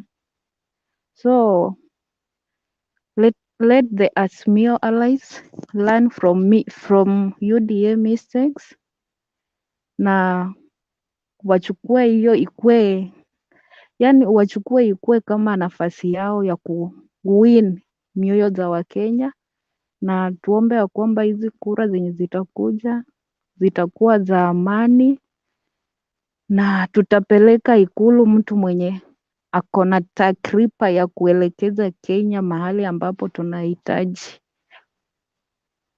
Na unajua mtu akisema sijui madoadoa sijui nini ni kitu, yani mtu anasabo kuko na maneno mengi, kuko na words mingi zenye unaweza tumia kuonyeshana haifai upigie kitu, haifai upigie kama ni ODM, upigie kama ni Jubilee, si lazima utumie madoadoa. Unaona watu wenye wana support mambo kama hayo ni watu wajaiishi Eldoret. By then Uasin Gishu imebeba jamii zote kama mtu ajui. Mimi niliishi huko kuanzia 2012 December. Wakati wa kupiga kura, imagine mimi nilipiga kura yangu ya kwanza nilipigia huko Uasin Gishu. Mbunge wangu alikuwa huyo Jepkot. Nilimpigia kura huko kwa sababu alikuwa independent. Nakumbuka ilikuwa 2013 alisimama na independent. Na nilisimama na baba. Lakini unaona tumeishi huko na tunajua watu wenye wanakaanga. Wakiongea huko juu, already huko chini watu washaanza kufanya venye inahitajika. Nakwambia kama mimi nishaipigia huko kura 2013 na nilipiga kura asubuhi na nikapanda gari Western. Unajua kutoka LD mpaka Webuye tunalipanga 250 to 200, but hiyo wakati ilibidi nilipe 600 sababu nataka kujiokoa, sababu sijui what will happen next. Unaona, saa vitu zingine sisi tunafaa kushtumu kitu. Kama mtu ameongea mbaya, waje tukubali tu mtu hajasema kitu poa. Kama ni mtu ana incite watu, waje tuseme tu anaongea mbaya. Si lazima atumie sijui neno madoadoa, si lazima utumie ukabila. By then mi naomba sana miaka zenye zinakuja, tunaomba Mungu kama baba atachukua hii kiti, ukiniuliza ninatoka wapi, licha ya kwamba ulimi wangu nikiongea pengine Kiswahili utajua tu, lakini ukiniuliza unatoka wapi, nitakuwa nasema Mkenya kutoka Western. Si lazima niseme Mluya. Unaona the way Watanzania wanafanya. Mi hata sijuangi kama Watanzania kuko na wakabila, sababu unaonanga tu mtu anasema MDZ. Sasa unashindwa hao watu yani wanakaaje, ama wao wako tu na kabila moja DZ. Sasa hata si tunaomba Kenya yetu ikuje ikuwe Kenya ya umoja. Mtu akiuliza Mkikuyu ama mtu wa Central, unasema mi ni Mkenya kutoka Central. Inaisha hivyo, si lazima uambie sijui mi ni Mkenya kutoka Ukambani, mi ni Mkamba. Hii mambo sijui ifike tu mahali majina yetu iwe tu ni Nancy Beatrice, Nancy Lea. Tuachane na hizi majina zingine za ndani, sababu zinasababisha tu wakati mwingine unaenda kutafuta kazi. Mtu mwenye hajawahi tafuta kazi, wacha niwaambie, mi nimetafuta kazi Mtu mwenye hajai tafuta kazi hajui. Sometimes hizi majina zinatunyima kazi, na wengine pia tu venye tunaongea Uluya iko ndani, hiyo tu inakunyima kazi tu peke yake. Saa ni mzuri zaidi kwanza wakati kama huu ambao tunaelekea uchaguzi, inafaa kila mtu awe ni mtu wa kupreach peace. Mambo ya hatred tuachane nazo. Hata mimi siwezi sema ati nachukia mtu kama naibu wa rais, siwezi mchukia. Na kama venye inasemekananga ni mwizi ama nini, hiyo ni kwa manufaa yake na inisaidie mimi. Unaona, mimi ninampenda, lakini kuko na mambo mengine ama kulingana na ajenda zake ndizo sikubaliani nazo. Lakini yeye kama DP, kama mheshimiwa naibu wa rais, mimi ninampenda na ninamheshimu, lakini kwa yale yenye anaongea ndio siwezi, yani kulingana na mimi si agree na yeye kabisa. Sababu ukiangalia kusema ukweli, DP ni mtu si wa kupatanisha watu. Saa hii ukiangalia vizuri kutoka kwa umbali unaona ile yenye ilifanyika Nyandarua, wapi? Kirinyaga. Wakati Anne Waiguru anaingia kwa chama, Girisha anatupa. Hiyo ndio ninaona saa hii inaelekea Western. Ninaona Boni Khalwala anaenda kutupwa, achukue nani? Malala. Of which anapiga hesabu ya kutoa wakati anajaribu kutupa ule wa mwisho wa zamani, akiingiza huyu mkeni ndio anaendelea kupoteza kura zake. Mimi ninaona hivyo, na hata ukiangalia saa hii Bomet, unaona mahali kama Bomet ametembea na Isaac Ruto, but amekuja tena amerudi huku upande wa huyu gavana mwenye ako sahi. Sasa kumaanisha DP alikuwa yani kumaanisha au watu wenye wako upande wake wengi wanatumika, lakini itafika kiwango atakuja kuwaacha kwa njia yenye haitakuwa ya usawa. Nimesikia leo Kanini Kega akiongea ati kila kitu kwa politics inakuanga imepangwa, na kwanza yeye akasema vizuri sana anakuanga kwa alikuwa kwa hii chama ya Tangatanga, na walikuwa wakienda mahali kama wanaenda rally mahali wanaitananga mkutano kwanza, wajua nani ataongea nini na utaongea kupatana na utaongea nini, utaongea aje. Sasa ndiye alikuwa anauliza kwani waliacha, lakini mimi nilikuwa naona kwa njia nyingine alikuwa anatuma ujumbe. Hiyo yote ni kitu waliongea, wakasema wewe ongea juu ya hii, wewe fanya juu ya hii. Sasa ndio maana unaona hata DP mwenyewe hana haraka, hajasema chochote, amenyamaza tu. Vitu zingine kusema ukweli, kitu sensitive kama hiyo haifai mkubwa wako anyamaze. Ni kitu yenye hata DP kwa speech yake angesimama na aseme hapa, nyinyi ni watu wangu, ninawapenda, lakini kusema ukweli hamjaongea poa hapa. Lakini sasa yeye kunyamaza mpaka saa hii, ona siku ndio hiyo imeisha, tumeingia siku ya pili, hajasema lolote. Alafu masupporters wake, allies zake zote wako tu upande wa Linturi. Wangesema kama ukweli alisema, inaweza kuwa anamaanisha hiyo 6 piece zenye wanasema, lakini angetumia njia mzuri. Angetumia njia ya kuelezea wananchi. Unajua watu wengi huku chini hawajasoma. Ukiwaambia hivyo Madoadoa wenye wanakumbuka yenye yalifanyika nyuma, wakaelewa ni wale wale. Wacha tuseme watu wa Rift wale ni wale wale tu. Sasa tunafaa tujichunge namna ya kuongea. Tuchunge ndimi zetu. Sawa. Asante sana Nancy Lusweti, nashukuru sana kwa hayo. As I said earlier,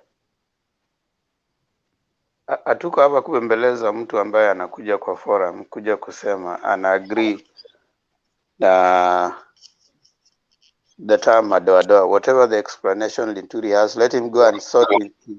Let's mute just for a second.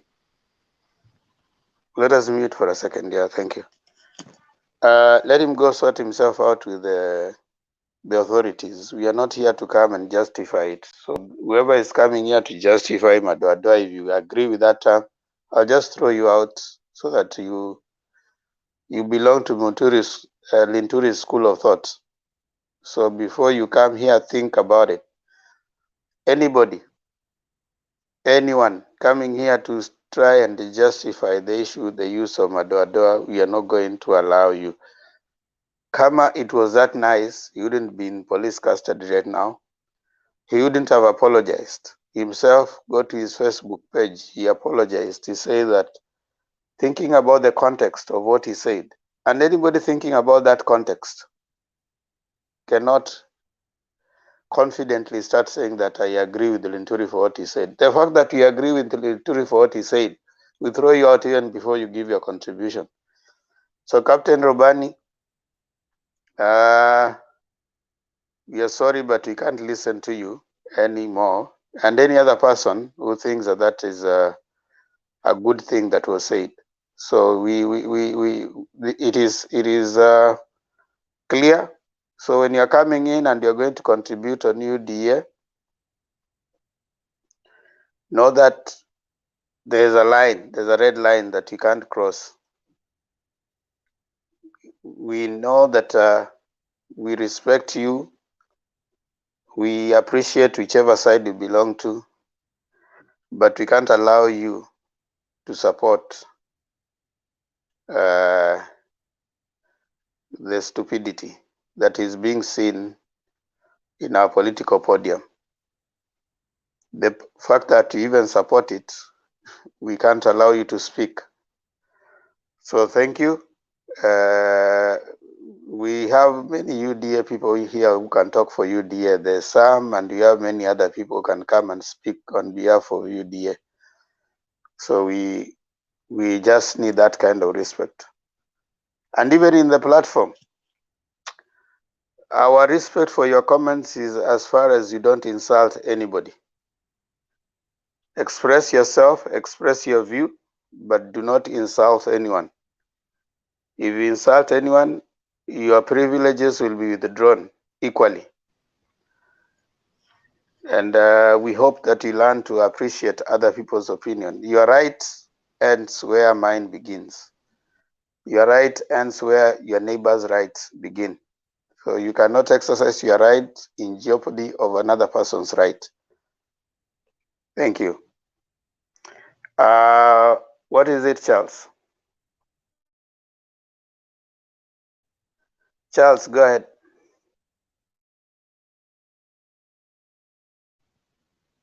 Can you hear me? Okay, I wish to respond to what Nancy said earlier. We don't have to be ashamed of our names. In fact, we should be proud of it. And our names is not the problem, or our ethnicity is not the problem. The problem, the vice is now tribalism, which people are bringing forth. So what I would like to encourage you, never be ashamed of your name that you fear so and so. As long as you're using it in the right word, you are not, I never chose to be born where I was. Neither do I apologize for that. And as I said earlier, from the tourism sector, most people, when they come here, it is they want to see the Western diversity, the Luya diversity, the Kikuyu dances, the Maasai culture. We can thrive in our diversity. Culture is what identifies us.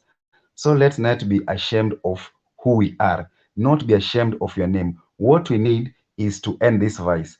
And I will give you a question to everyone, those who are watching from all political divide. Let's see who will end tribalism. And to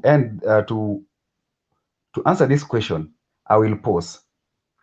Well, okay, the two contenders we have, of course, the former prime minister and the deputy president.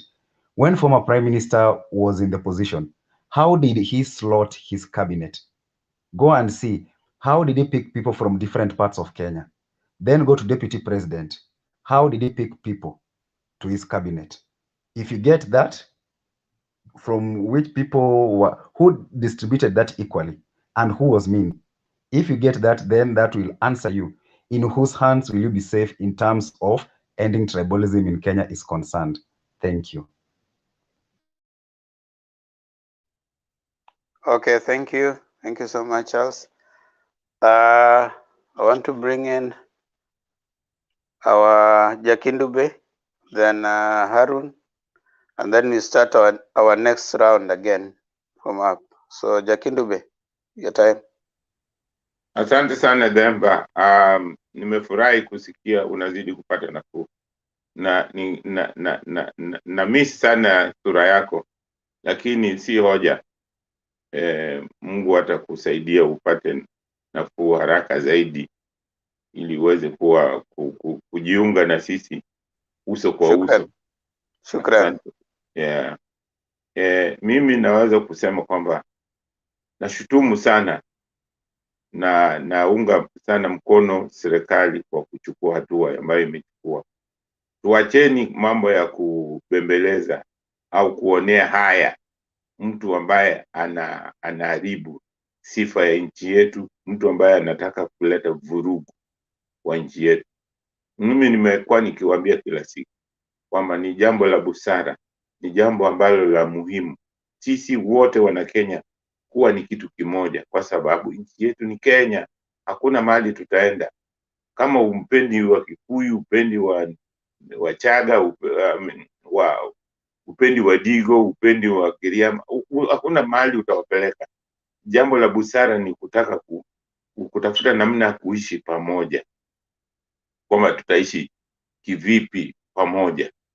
Kwa hiyo mnaweza kuona kwamba katika hawa wanaogombania kiti cha urais ni nani ana sifa safi, ni nani ana rekodi ya kutumikia Wakenya bila kujali kabila lake, ni nani amefanya na Wakenya katika kazi zake Wakenya wa tabaka mbalimbali. Ni nani anawatetea wanyonge? Ni nani? Inaniudhi sana saa zingine kuona sisi wa Kenya ni kama hata tuoni, ni kama sijui, siwaelewi. Saa zingine mtu anajitoa mohanga kukupigania, alafu unasema hapana.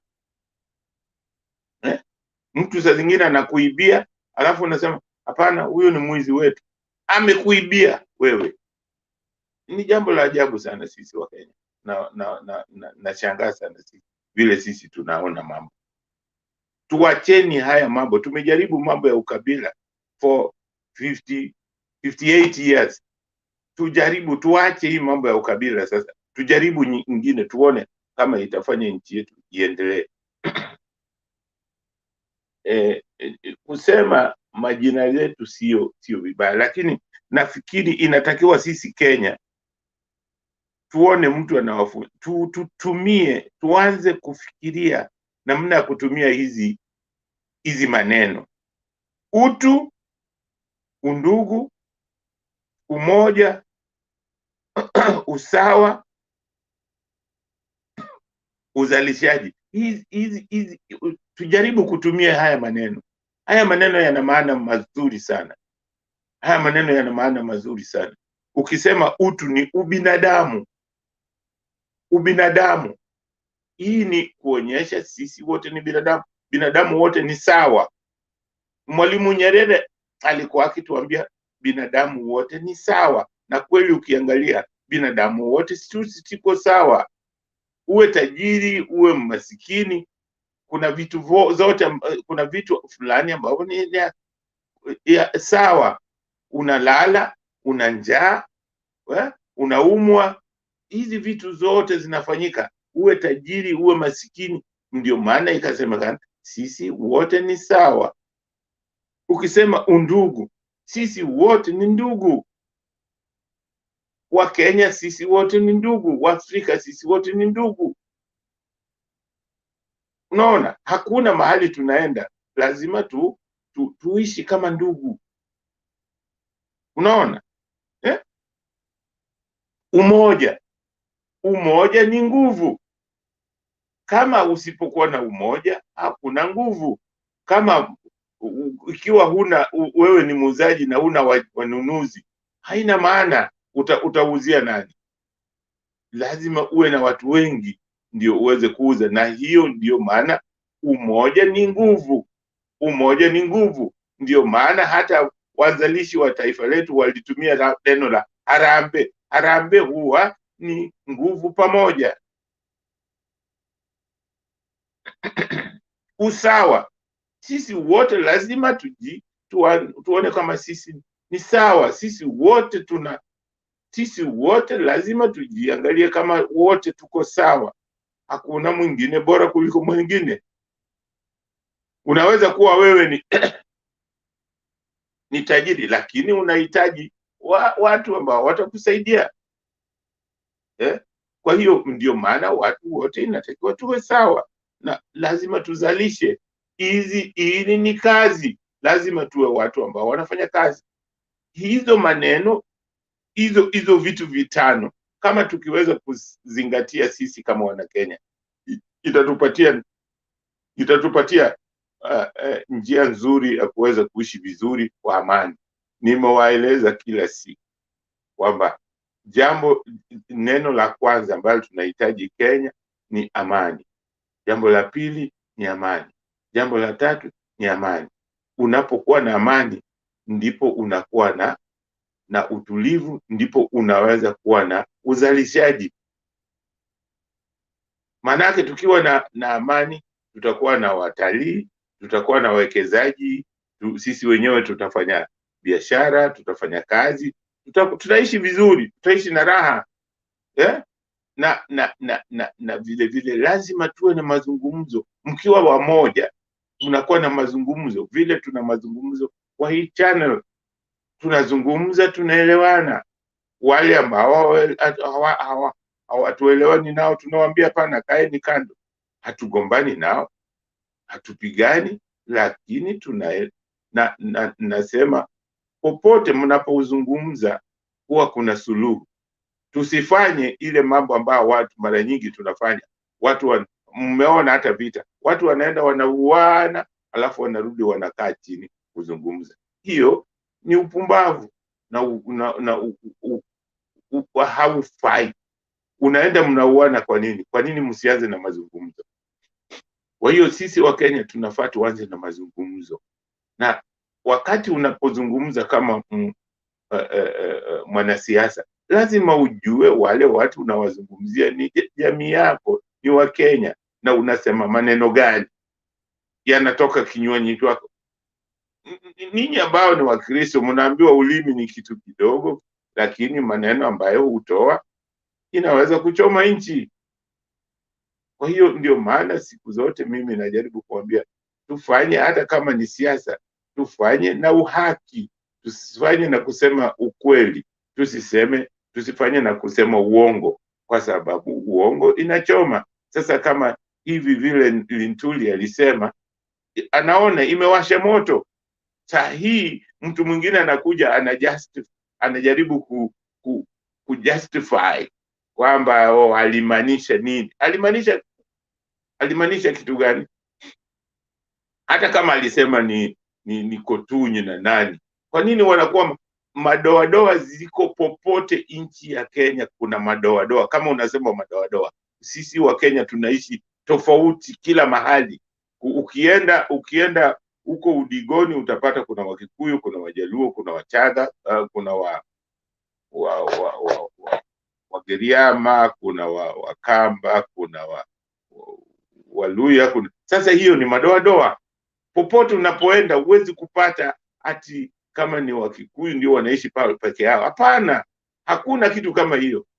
Sisi wote tumechanganyikana. Kwa hiyo unaposema madoadoa ni jambo lisilofaa kwa mdomo wako, kutoka kinywani kwa mtu yoyote, haifai hata kidogo. Kwa hiyo mimi nakubaliana na Themba kabisa. Themba, mimi nakuunga mkono kwa mambo mengi sana. Jambo la kwanza, mtu kuja na uongo bila kufanya uchunguzi, na na waomba mkiona jina pale Demba, tafadhali uje na point. Usipokuja na point, nakwambia ndugu yangu utatoka. Na ni kweli hapendi mambo ya uongo, na mimi vile vile sipendi mambo ya uongo, sipendi kabisa, inaniudhi kabisa. Hakuna kitu nachukia kama uongo. Inatakiwa mtu ukitaka kusema, sema ukweli, kwa sababu watu ambao unawazungumzia ni ndugu zako, ni Wakenya wenzako, hakuna mahali unawapeleka. Kwa hiyo tuzingatie. Kwa hiyo mimi naunga mkono serikali ichukue hatua na ya kutosha kabisa kukomesha hawa watu ambao wanataka kuleta vurugu kwa nchi yetu. Asanteni sana. Asante sana Jakindube kwa mtazamo wako. Harun, karibu. Yeah, thank you so much, Mr. Themba, for giving me this opportunity in order for me to air my views.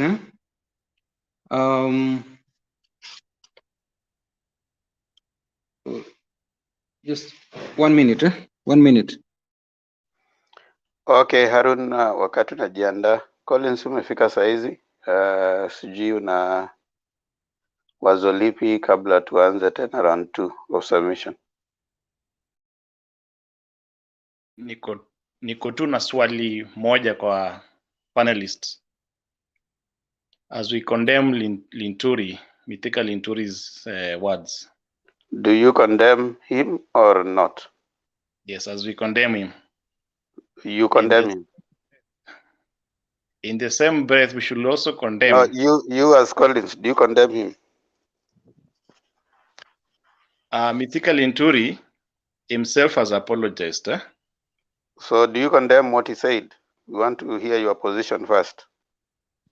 Of course, I condemn what he said, but we should also try to understand. Maybe it was by bad luck or by, he didn't mean whatever he said. But using being it's a sensitive word currently in Kenya. Maybe it was not supposed to be used. But in the same breath, I think we should also condemn everyone else who has used that word. Sometime last year, Baba used the word Madoadoa. Collins, yes. Listen. Yes. This is the direction we have given. Maybe you are joining right now. Yes. This platform, we are not going to come in to equalize negative things, okay? So moving forward, whether it is on your side, UDA, you are a strong member of UDA, we respect that. But even Azimio's side, moving forward, whatever is bad, we will condemn it, we will call it out. This is 2020, this is the year of elections. So you're not going to use one wrong to justify the other. So moving forward, even you as you come in, moving forward, even tomorrow if you see a rally and you see an Azimio guy say something, we stood in this platform and it is in this platform we said, whatever it is that anybody said that is bad, we say, we call it out. So we are starting today. So if you have to that extent, I would ask you to, yes, you have already condemned it, that is fair enough. And whichever other bad thing that has been said by any politician, we don't want politicians to come between you as a Kenyan and me as a Kenyan. You have a right to hold the view you hold in supporting William Samoei Ruto. But your right to support William Samoei Ruto is not a right to instigate fear or discriminate against anyone. My right to support Baba is not a right to discriminate against you. So we agree, all of us as Kenyans, supporters of UDA and Azimio, use of Madoadoa at this time was wrong and it shouldn't be used anywhere else. And any other thing you hear, and we hear, we'll come here and we condemn it, and anybody supporting it will not allow them to submit to that direction. So that is what you have said, and that is the direction. So if you have something else you want to say or comment, that's okay. But that case is closed in terms of equalizing. That now you want to say, when you talk about when corruption is bad, corruption is bad, whether it was done by who or who. If something is bad, it's bad, whether it was done by who or who. We can't say that because Collins stole, even me, I'm okay to steal. No. It is what wrong then, it is wrong now, it will be wrong tomorrow.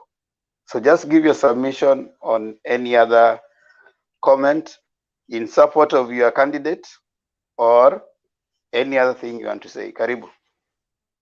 I wanted to say, after Linturi remarks, when Ruto stood up to speak, he said that everybody is welcome to the region to live, to do business, to farm, to do anything.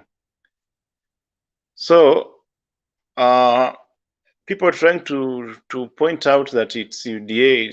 If Linturi did a mistake, he should be held responsible as an individual, not to lump it up, or not to be a lump sum blame on the entire UDA brigade, because when he was speaking as an individual. As we go to the elections, as we approach the elections, we're expecting such things will be coming up from both sides. Now the worry that maybe people on my side are talking about is, do we have a fair criminal justice system? Can they, like, if say another person says it tomorrow and belongs to a different camp, will that person be arrested? That is also a worry, because as we approach the elections, these things gonna be, we're gonna see the Babu Awinos of this world speaking such things, and the Sudis of this world. So will they all be arrested, or just be one side? That is only what people are worrying about. But I must say the rally yesterday was a success. The only problem that maybe Ruto should work on is the problem of media. As you saw yesterday, he doesn't have a serious media behind him. All the media houses are behind Raila Odinga. Citizen TV, KTN and TV, K24, all of them, they couldn't air the event live. But if it was Raila's event, they would have aired it live. In fact, just the previous day, they were airing live Raila's birthday party. You can imagine. And I think it's understandable, considering that they're on the other side of the divide. K24 owned by Kenyatta family. We understand Kenyatta is anti-Ruto. In fact, is the most anti-Ruto more than Raila. You come to Citizen TV. Citizen TV has declared, Macharia has declared open support for Raila, so it's understandable. KTN, a sworn enemy from Rift Valley, the Moi family, a sworn enemy of Ruto. Ruto should not come anywhere near power. NTV associated with Kenyatta family again and Aga Khan. So Ruto is in a catch-22 situation as far as media is concerned.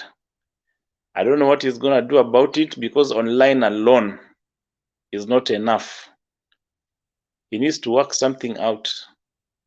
So even if it's to register a new station and maybe use costs to force the government to allow it to operate, I don't know. But without a media, is facing this election disadvantaged. Even forget about the live coverage, even the normal reporting, the news reporting, you'll see that Raila's event, however short it was, it will come as the first item during the news, and it will take like 15 minutes, or maybe let me put it on the lower side, like 6 minutes.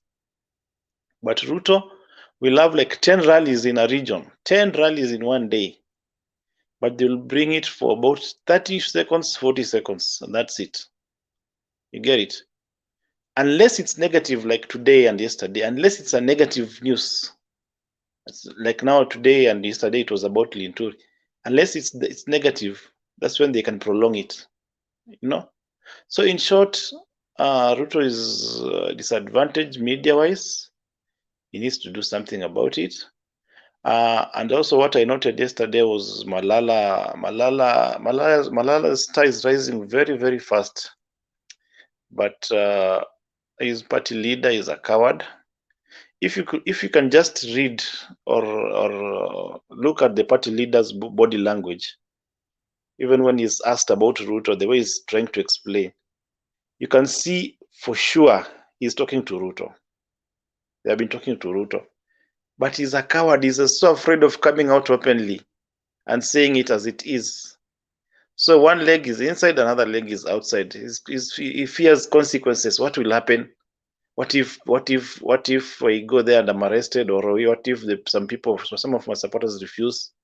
No. And for a leader, he cannot be leading people like that. People want a firm leader who decides whether it's A or B, forward, left, or right.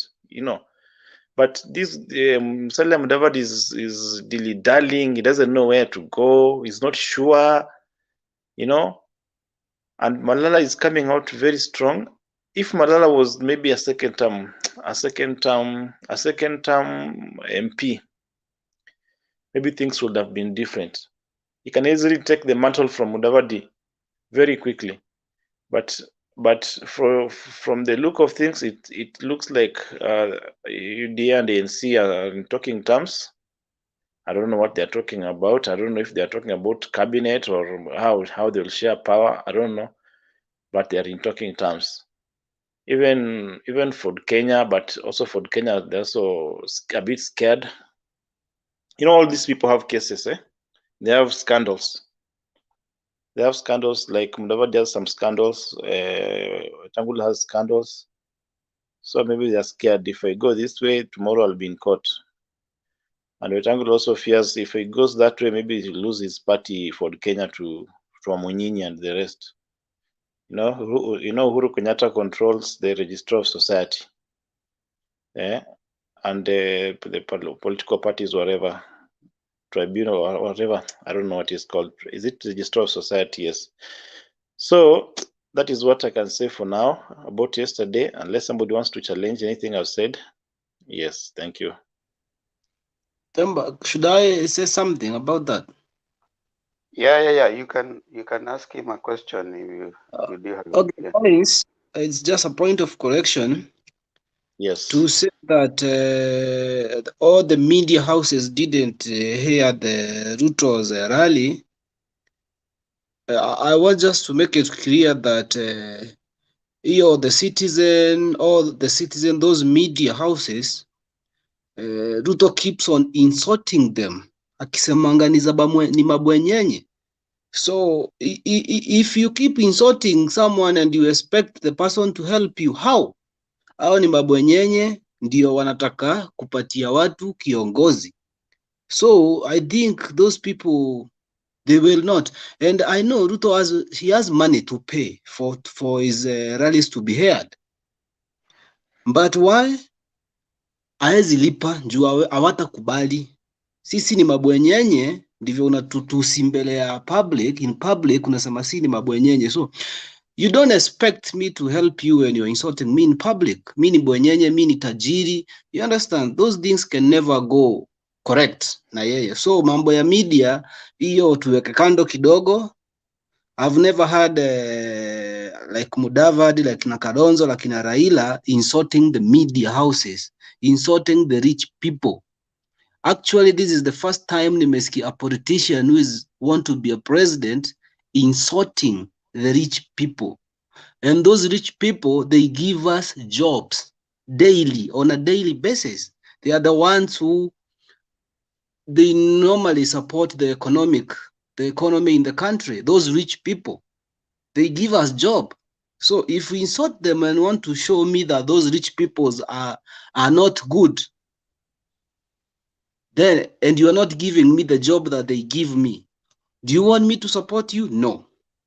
So about hiyo kutusi matajiri, hiyo ndio ina mess na anatusi media house juu ni za mabwenyenye. So asilie, that's crying foul. So asijaribu pande hiyo. He must man up a little on that. Kwa hivyo hiyo story na Eric, niko na swali. Ameitusi which media house? Hajaitusi media house yote? Ni za mabwenyenye. You know, you have mentioned those people, you have mentioned them, right? Wewe mwenyewe umewa mention.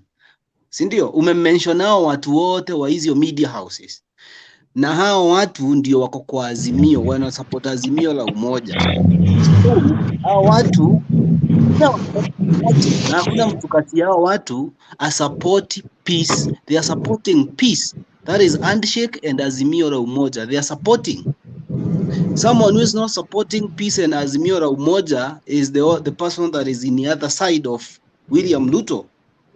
So that's the big problem we have, Collins. And that's the problem in UDA fraternity. A little bit. Are you saying? I can add there a little bit. Are you saying? Yeah. There's a little of echo. Kama uongei una mute ndio. Collins, can you mute? Tusikie kutoka kwa Alex alafu utajibu zote pamoja. Okay, Alex.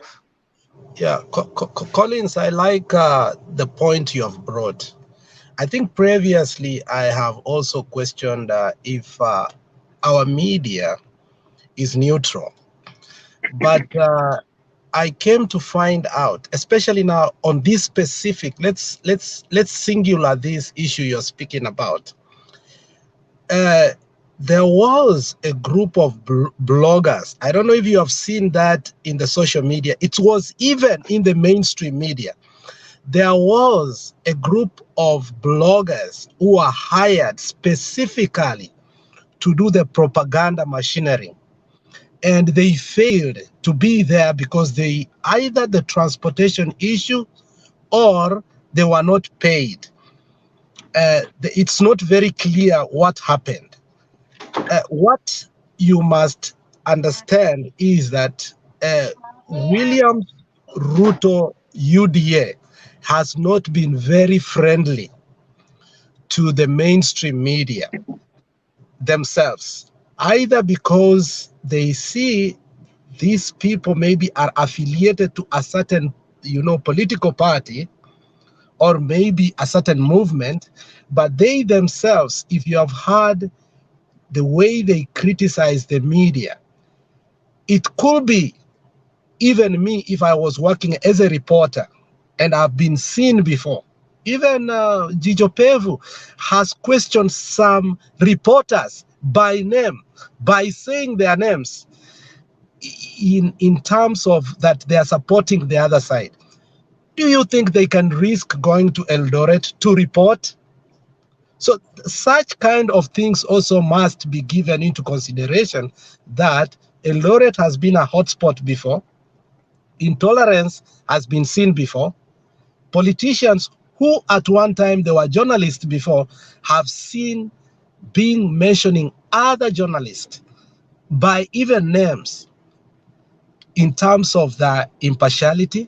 So I think what UDA should know is that politics is not only masqueraded only through social media. They need the mainstream media. And if that is the case, the security of the mainstream media must be guaranteed. So such utterances like the one Nani made, like Linturi, if I'm a reporter and I've been told to go there, I can fear for my life. Trust me. So they must also know that their conduct, because at some point, ODM paid dearly, let me tell you, for such kind of things. And it took them a long time to realize that it is not their leaders. It is the people who come to the rallies who are intolerant to some. There was a time in Kenya whereby people from Western walikuwa wanasikiza tu maybe Standard, they read only Standard. They came to realize it was their disadvantage. And when saying that Ruto does not have a media control, it's been said several times that Ruto owns a big stake in K24. So you cannot say that he doesn't. There are many people who are friends of. If you read what Baraka Muluka said the other day when he was interviewed, He said, don't be lied that some people are only allied to Raila. These people contribute and even give media preferences to both of them. And in my own analysis, I can say that among the opposition leaders, you know, Ruto is like he's in the opposition right now. Though he's a DP, which is a precarious position to be, Ruto has got the best coverage. Let me tell you, it has been even worse. So Ruto has, there is no place Ruto has gone that has never been covered. So when you say that, I think you are being biased. So you have to look at the factors why some people refuse to go to Eldoret. If you were a journalist, will you have gone to Eldoret? That's the question. Why would you have gone there, or why should you not go? So the team in UDA must know that some conduct will make journalists fear. So, I mean, you need to look at that into consideration. Otherwise, I think they have tried to cover Ruto in the best way they can. And even in major interviews, Ruto has always had major interviews at least every month. So I think there you are not being very honest. So what I was saying, I'm not talking about in the past. I'm talking about as we have, as in right for the last like 1 month as we approach the election. It is clear the media houses are now avoiding Ruto, or not even avoiding. They are now against Ruto. Even the way they are reporting, they are picking what is very negative against him, and they don't report this positive about him. About journalists going to Eldoret, all the journalists were there, even the mainstream media journalists were there. They will be there. They always go even up to Somalia, so they're not scared of going there. They'll go anywhere. But now it is orders from above. Above, I mean their bosses, on what to report and what not to report. Ruto being the main competitor of Raila Odinga. What evidence do you have there that it's orders from the above? So you think journalists can just decide? They can just decide on their own, and just the employees to decide on their own not to air Ruto's event? My friend, they don't have that authority. Now, Collins. Yes. Just mute a little bit. When SK Masharia was asked the other day, he said he is supporting Raila as a person. His business and him are two different things. That is what he said. And he said that he's not going to support Raila with a Citizen TV. No. Citizen is run by professionals. And from your comments, in my view, I pick the same thing. Because I think 3 months ago, Itumbi and some of the so-called HNIB thing ran an advertisement that you want to boycott, I don't know, Citizen TV, you want to boycott KTN. You see, you don't fight the media, the main media, and then you start making noise about it. You collaborate with the media. In politics, you must have on your side the business community, the security, and the press.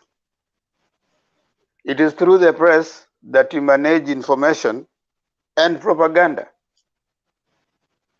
It is through the security that you protect winning. It is through the business that you fund your campaigns. Now, your candidate has constantly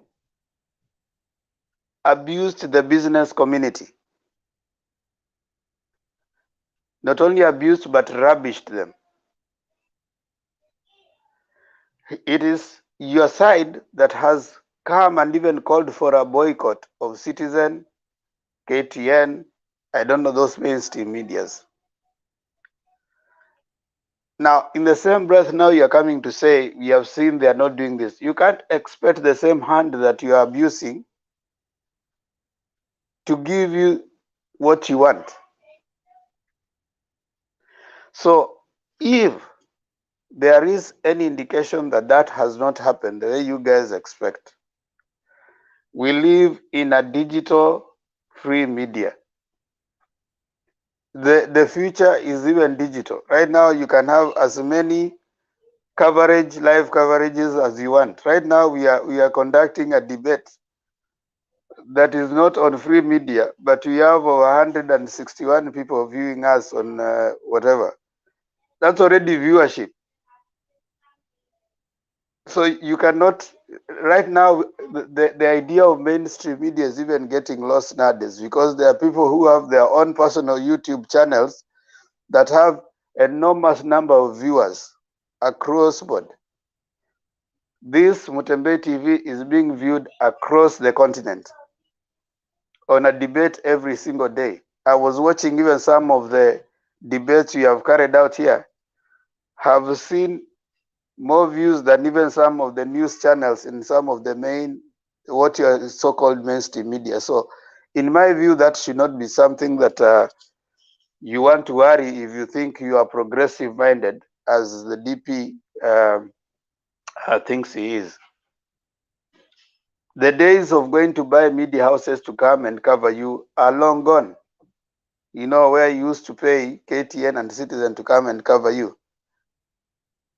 You can have all your members starting their YouTube channels, and you have all coverage going across board. You can start UDA TV, no licensing, no nothing. It's on YouTube, and you cover and you reach as many people. Digital media is what is there. So this issue of, in my view, coming to cry for sympathy, or everything is against him. Today, the DP was, I think yesterday or today, he was in Migori. This is what he said. That, mnaniona mimi ni mtu ambaye naweza kuibiwa kura kweli. I'm the deputy president of Kenya. Mimi ndio deep state yenyewe. Which I find ironical, because it is the same person going out saying, walininyang'anya kazi, wakapeana kwa watu wengine.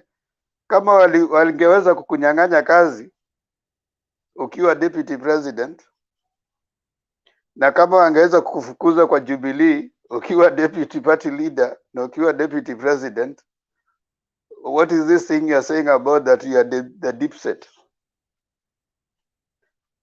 So for me, I find more of a sympathy statement than what you are trying to say. But you can go on, Karim.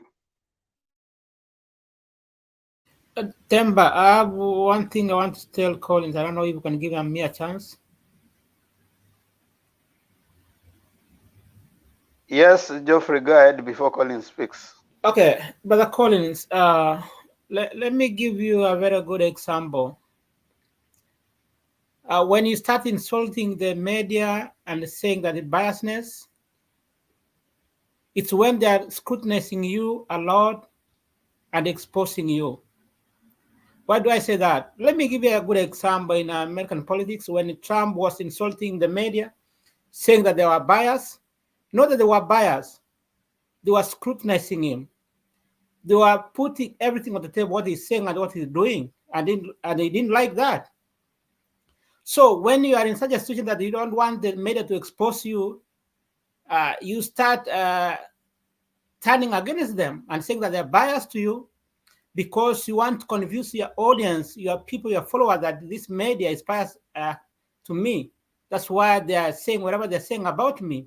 That is exactly what the deputy president is doing. Because you know that the media that keep on exposing. Now, the best thing to do and to convince his followers is just say that they're biased to him. And they're using the narrative which are saying that the media is biased to him. Another thing you said about that David is fearing joining UDA because he may be taken to jail. I don't know why you guys saying that wherever join UDA is being persecuted. And that's a wrong narrative. People are using that only to get sympathy. There's nobody pursuing anybody following deputy president. No, those things are people, they're lying, just lying, getting sympathy. And that's what I wanted to say. Okay, Collins Malaysia, then to answer tena nina swali kwa Collins. Wacha tusikie Collins. Collins, you will take one more question ama? Just one more question. Okay, Jakindube. Nauliza hivi, mbona Collins anasema kwamba mtu mwingine akifanya kosa hawana hakika kama atachukuliwa hatua? Mbona hawangojei huyo mtu afanye makosa alafu aone kama hatachukuliwa hatua? Tayari anasema kwamba mtu mwingine akikosa wako worried kwamba huyo mtu hatachukuliwa hatua. Hiyo ni hearsay, hiyo ni uongo, na hizo vitu kama hizo ndizo zinaleta uhasama. So nataka ajibu kwa nini wanasema, kwa nini anasema mtu mwingine akifanya makosa atachukuliwa hatua? Kwa nini? Asante. Wacha Collins ajibu. Tumemuuliza maswali mengi, wacha ajibu and then we move on to the presentation. So yes, Collins. Jakindube, it's because of the history. It's because of the history. The history, I mean the recent history. We've seen people committing crime on the other side, but they cannot be charged in court. You saw the Kemsa heist. Nobody was charged in court from the other side. No politician was charged in court. You saw the inflammatory statements by Junet, by Babu Owino, and the likes. Nobody was charged, and they cannot be charged. It's like we have two sets of laws in this country, for UDA guys and for the other side, which is not good for our democracy. Geoffrey. Collins. Yes. Is it true that Junet was not charged?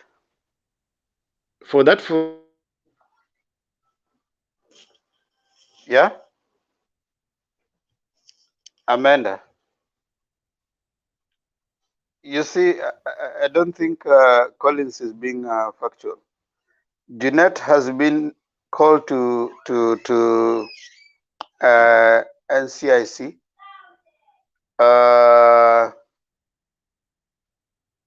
Junet was also arrested some time back. I think we need to be factual. Now, and you have also said here that in this platform we don't tolerate any hate speech, whether you are from UDA or you are from Azimio. So whichever side someone speaks from, if it is wrong, it is wrong. So let's not use one to justify another. Two wrongs don't make a right. Let's not come and say, oh, you know, Junet was arrested. Junet was taken to NCIC. They were able to account for their statements. So let's be a little factual.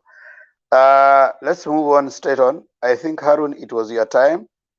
I want to allow you to finish your submission. Yeah, thank you so much Mr. Themba. Mi ningependa kuambia Collins namna hii kuwa wakati anaposema kuwa eti mainstream media maybe wanaegemea pande ya Azimio, in fact William Samoei Ruto angetupatia evidence ya kuonyeshana kuwa aliomba credit akakatazwa. Ushaona, ndio then kutoka hapo tutajua wenyewe mainstream media iko impartial kwake, but ni kama sasa hivi Viruwanga William Samoei Ruto analia, anasema kuwa in fact nilinyimwa kazi. Wakati umenyimwa kazi, then what you are supposed to do is to resign, useme kuwa mimi my moral principles zinaniambia kuwa siwezi kuwa ninapokea mshahara na hakuna kazi yenye ninafanya, so ndio nimeamua kutoka. Then kutoka hapo you will be an hero, but hii kuongea tu hivi juujuu, hapana. So mimi ningependa kuambia watu wa UDA ama hata pande ya Azimio kuwa in fact right now we as Kenyans we are not going to vote for people who are allied to a certain party. Sasa hivi ile jambo yenye wale watu wenye tutavote is those leaders who are ready to serve us, regardless uko kwa chama ndogo ama kwa chama kubwa. Cause hii issue ya kutuambia six pieces sijui ni six piece imetuumiza sana, cause watu the leaders ambao wako na ability of giving us good services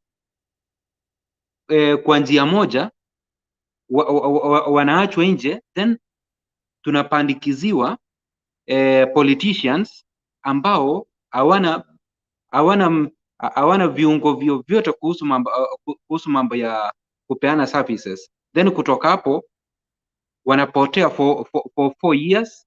The last year ndio wanakuja wanakuja na mahandout kuja kufanya nini? Kuja kutuhonga na ilhali services hawakutufanyia. So that is why tunasema kuwa in fact sisi tutakuwa tunaangalia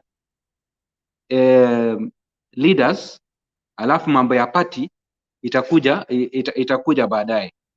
Alafu kitu kingine, I'm urging Senate kindly, wakati watakapoanza kujadili hii mambo ya political party bill ambayo ilipitishwa na parliament, naomba wajaribu sana wapitishe hiyo political parties bill so that kuwe na sanity kwa vyama vyetu, because right now Lintuli amejiweka kwa shida, sababu Lintuli is a Jubilee a Jubilee senator, but is yani ako hatujui kama mbona jana ama juzi alikuwa anazungumza mambo ya UDA ilhali yeye ni mtu wa Jubilee. So hii bill ya political parties ya kuhakikisha kuwa kama umechaguliwa na Jubilee for the next 5 years you are supposed to stay in Jubilee mpaka ile siku kengele itakapopigwa namna hii na IBC, then kutoka hapo uruke kwenda to another party. Because kama sasa Lintuli angestick na Jubilee vile Kotunyi angekuwa amestick na Jubilee, sasa hivi angekuwa sijui ni kamiti amepelekwa ama ni Pangani police station, I don't know mahali saa hii amelala. So in fact hii political parties bill italeta discipline kwa vyama, tusije tukawa na hii mambo ya mzozano mpaka imeanza kuletea viongozi shida pasipo wao kujua. Alafu ningependa kuuliza Mr. Themba swali moja nikimalizia, cause nitakuwa na another turn. Nimeona Wakenya in fact wamekuja, they have come out strongly ku condemn hii statement ya Lintuli. Je, kanisa, the church, the bishops, our fathers and what have you, pastors, je wao have they come out to condemn Lintuli statement? Back to you Mr. Themba, ukinijibu kama umeona, cause zitakuwa leo online nijue kama church wao wamezungumza chochote ama iko namna gani. Okay, thank you Harun. I haven't heard but I'm not surprised. The church incidentally in Kenya has always been the last to respond to anything, including HIV/AIDS. When it was spreading in Kenya, the church was the last one to talk about it. And if by the time the church was talking about HIV in Kenya, it was after they realized that even the pastors were also getting HIV. That's when they decided we need to talk about, because initially HIV in Kenya was a disease for the sinners. So pastors didn't feel comfortable talking about it in church. But when they realized that even pastors were getting infected, they decided now we need to talk about it. It is a social issue. It is not a sinners issue, and sinners are part of the society. There's not a place you go to a shopping center and you say, let me go buy sinners. Sinners are all over. They are your brothers and sisters. So unfortunately, that is what happens. And normally you talk about church and state relationship in matters politics. And I hope that they're going to come out and condemn it in their in their pulpits, because that's the position they have in a society. They have a role to play in as one of the societal institutions. Now, the societal institutions include the family, include churches, include schools. We imagine that they are going to help in encouraging tolerance amongst all Kenyans, whichever side of the political divide you belong to. So I'm hoping that you're going to hear from them, not to wait until when things are bad, is when you start seeing songs being formed that, Wakenya wakae pamoja. We want to see musicians coming out right now before things start getting bad, coming up with songs that are going to unite Kenyans. We want to see artists getting out there speaking. You know, the problem with our country, most often than not, we want to come together after the fact, not before the fact. It is this time that we should be seeing artists coming out together, standing together, and getting songs that are going around the country, uniting Kenyans, telling them that we need each other. Not when now things are bad, is when now you start coming together, they are producing all manner of songs. Oh, Amani, Umoja, and all that. No, we need that right now and continuously and every other time. So I want to challenge the artists, the musicians, the churches, all of us. Let's not leave this to only politicians to come and tell us what is the right thing to do. They have their interest and probably they thrive in our division. So we need to come out as Kenyans to challenge everybody, the churches and everyone in those areas. Let's have as many forums as possible, preaching peace and tolerance. And finally, we as Motembei, we want to say that they are saying that everywhere you are moving, you cannot go without, you cannot get certain government services without the COVID certificate. I think as young people, you need to start asking every other young person next to you, show me your voter's card. Have you been registered as a voter? Because we can't keep making noise and talking, yet we don't have a vote. So let's say Chanuka Nakura. That is should be the mantra everywhere you go. If someone is talking to you, show them your vote. Have they registered? Because the more you vote, the more your voice is going to be heard. There's no other place. It is by the ballot. We don't want to use the bullet route. Someone said that it's by the ballot or the bullet. No, we want the ballot and ballot alone. And ballot can only be taken if you have the vote. So take the vote. Chanuka Nakura, take your kura. Take the person, talk to a person.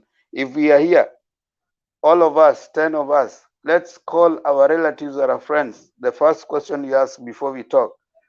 The way we tell people, subscribe to my channel, tell them, take a kura, take your vote. Thank you so much. I want us to, I don't know if there's anybody who hasn't spoken. I don't want to repeat the people who have spoken yet before someone. I can see Zaina.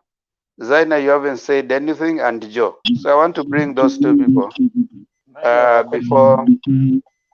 So Princess Zaina, Patrick, I've seen you, but wait. Princess Zaina.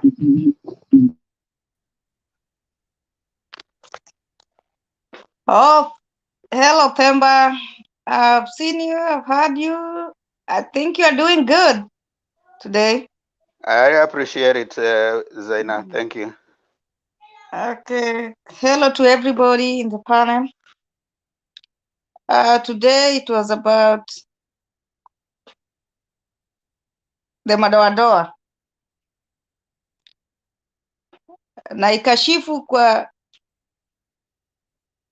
kila njia.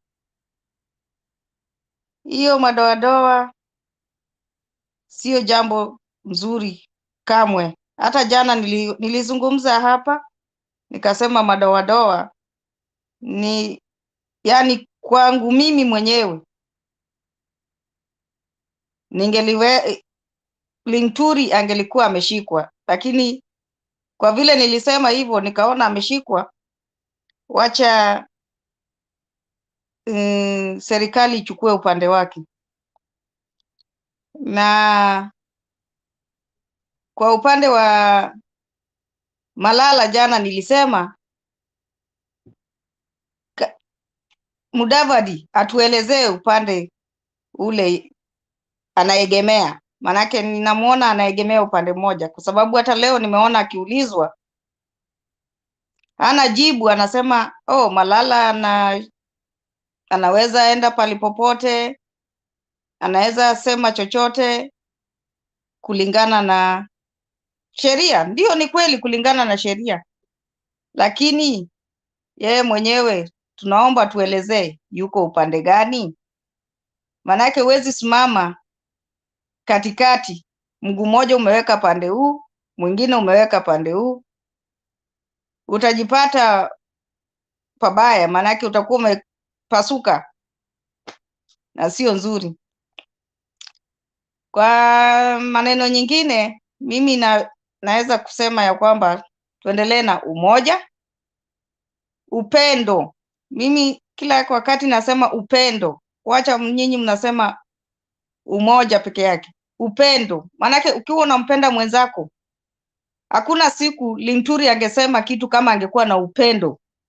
Angeuzungumza habari ya kina Kutunyi, kama alikuwa anamaanisha Kutunyi ama anamaanisha nini, angeuzungumza. Hata angekuwa na upendo. Upendo ni kitu cha muhimu. Upendo, ukimpenda mwenzio huwezi mfanyia mabaya. Kwa hivyo katika Kenya naomba amani, upendo na undugu. Ni kwa hayo tu kwa sasa. Asante Themba. Okay, asante sana Zaina. Joe.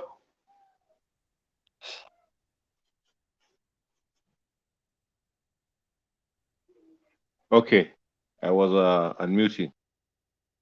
Thank you very much for giving me this opportunity. I've come late. I've not been following what other people have said, but nimesikia kidogo tu. Nimesikia ukiongea mambo ya kanisa. They are very late to react to people. I only noticed that you're saying when Bernard is not there. I think Bernard angekwepa angetetea kanisa. I also want to say that Patriot to me jana nilikuwa chini ya maji na msalimia, he did not acknowledge. Pia ni sawa tu. Alisema tutakutana mtaani. Now, on today's topic, I might not talk much because I think maybe I might be repeating what most people have said. But my stand is what Linturi said is wrong. From whatever angle you look at it, it is wrong. For a moment, I heard some panelists say that Linturi Ruto should not be blamed. I don't know which panelist, I don't know whether he's still here, but you see, the only reason why the main speaker speaks last is he gets the opportunity to correct things that others have said, which could have been wrong, or which might rub the other people the wrong way. That's why the main speaker anaongeanga mwisho, so that he can correct things. We have seen it. There's a time when Raila was in Nyeri, and I think was it the governor came and spoke something about history and all these things. The other speakers that came after him came and corrected that issue. So Ruto should take blame because that is his meeting.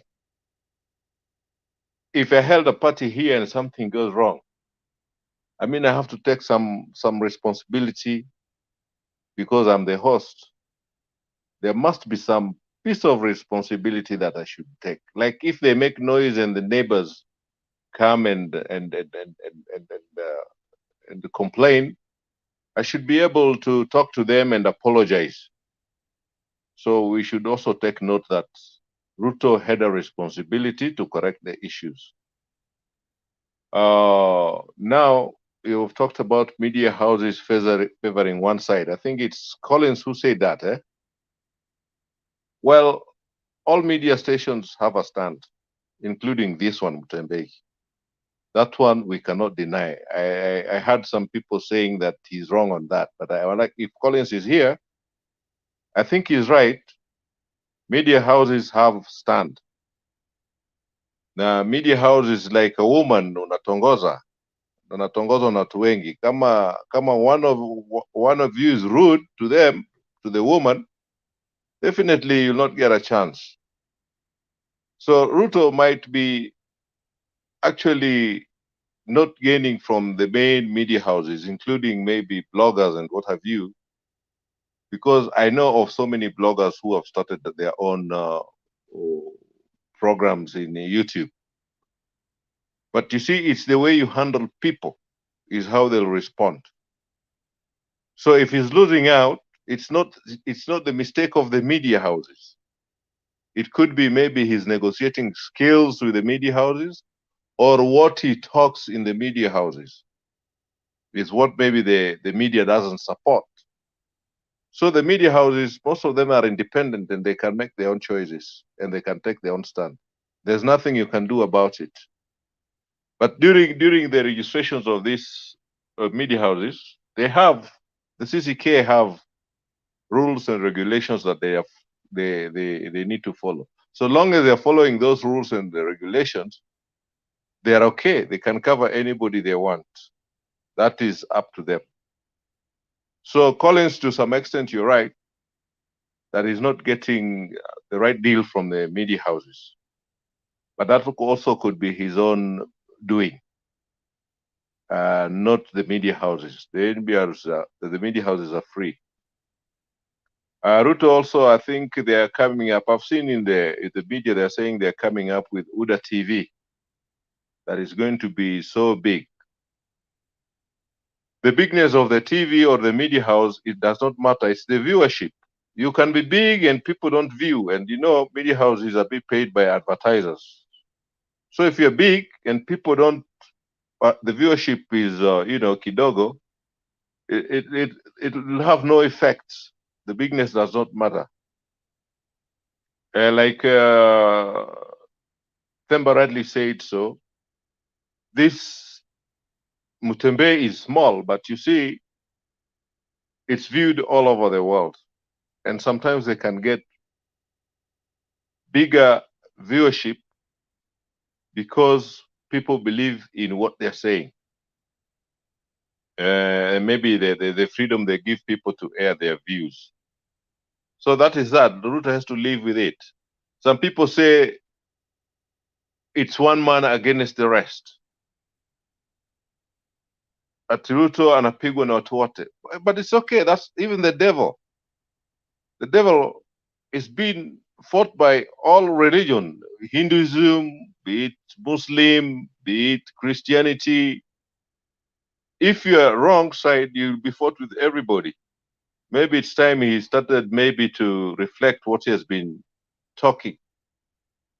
So on the political field. So it's not that people hate him. I mean, it's not that people. It's how he relates with other people. You see, like all over, he anaita watu wengine wa Serilak. Sometimes instead of fighting the competitor, anaanza kuita watu wa kumbikumbi to lump a whole community. Watu wa kung'oa reli. You see, if you attack Raila, that's okay. If you attack Mudavadi, that's okay. But if you lump the whole community, then you're likely the whole community will go against you. So some of these things are his own doings. It's not that people are just against him out of nothing. It is his own doing. So that's what I want to say now. For now, I've just come in. I've not had the previous comments or submissions. So Themba, you give me time and maybe I'll talk later. Thank you very much. No problem, sir. You will get just kaa hapo, usiende mbali. We want to start again from up, and I want to start with Philip. Philip has been very patiently waiting here. Now we are starting our second round of submission. Karibu, Philip. Thank you, Temba. Before I make my submission in just 2 minutes, maybe to reinforce and maybe rebuttal some few things, I want to start with the issue of William Samoei Ruto saying that they're going to start a UDA TV. Whose frequencies are they going to use? That's the question. You see, in my opinion, if William Samoei Ruto and UDA succeeds against the system, then William Samoei Ruto's name should be entered in the Guinness Book of Record. It is not easy. There is a reason as to why the media is called the fourth estate. It's not for free. The media has a lot of influence. In fact, in some spheres, the media is viewed as a shadow government. You go against the media, you lose. Raila Amolo Odinga is not going to be the president because he's going to win. He's going to be the president because Ruto is going to lose. Second, someone talked about the issue of Musalia Mudavadi. I think it was Prindes. I come from Western, and I'm a proud Luya. We should be proud of ourselves. But this is what I'm saying. I might be wrong, but the future is going to vindicate me. The real power in Western is Francis Atwoli. Musalia is aware of this, and that is why he's not making a decision whether to boldly join William Samoei Ruto or go alone or join Raila Amolo Odinga. Ignore Cleophas Malala. Anybody who did not attend Buhungu declaration, over 80% of those people are going to lose. It is Atwoli who gave Mudavadi power. So Mudavadi cannot be more powerful than Atwoli because he's just an appendage of Atwoli. Third is this is a message to UDA and the people around Deputy President. And I said this on this platform before. Not everyone in UDA is William Samoei Ruto supporter, including the senators, the MPs, and MCS. We have to ask this question. Between Azimio and UDA, gained from Linturi's statements, let us be honest, who gained? If you look at the position of Mount Kenya before Linturi's statement, in my opinion, Linturi's statement made more good to Azimio than to William Samoei Ruto. In politics, nothing happens out of mere coincidence. And I'm telling this to UDA. Some of the people around the deputy president are also spies from the opponent. And he needs to be very keen, extremely keen. Some of the people in UDA are spoilers. And they only need 1 second to spoil for the deputy president. He needs to be very keen. He has to ensure that if a statement is made that is actually trying to ensure that there is violence or is setting him against a community, he has to ensure that he rebuts that statement immediately. Fourth, I also tend to believe that Joe is right. But to some extent, I also believe that the media failed yesterday. The media should be united in setting a positive agenda for this nation, such that in an environment where there is hatred and violence being postulated by a group of politicians, the media has to give a blackout. Like the people who covered Deputy President's event yesterday, they were all supposed to walk out in protest until the Deputy President apologizes on behalf of UDA. And that's my opinion. Fifth, I tend to believe that the Deputy President and UDA, having self-defeat They are desperate for numbers. And therefore, they are going to use blackmail to ensure that they get support they need. But even if they use blackmail, it's going to do them more harm than good. Fifth, the issue of Madoadoa, if we were to be practical, even in yesterday's rally, we had different shades from different political angles. We had Azimio, we had ANC, that is Cleophas Malala. We had people from ODM, the defectors who had defected to UDA, and amongst others.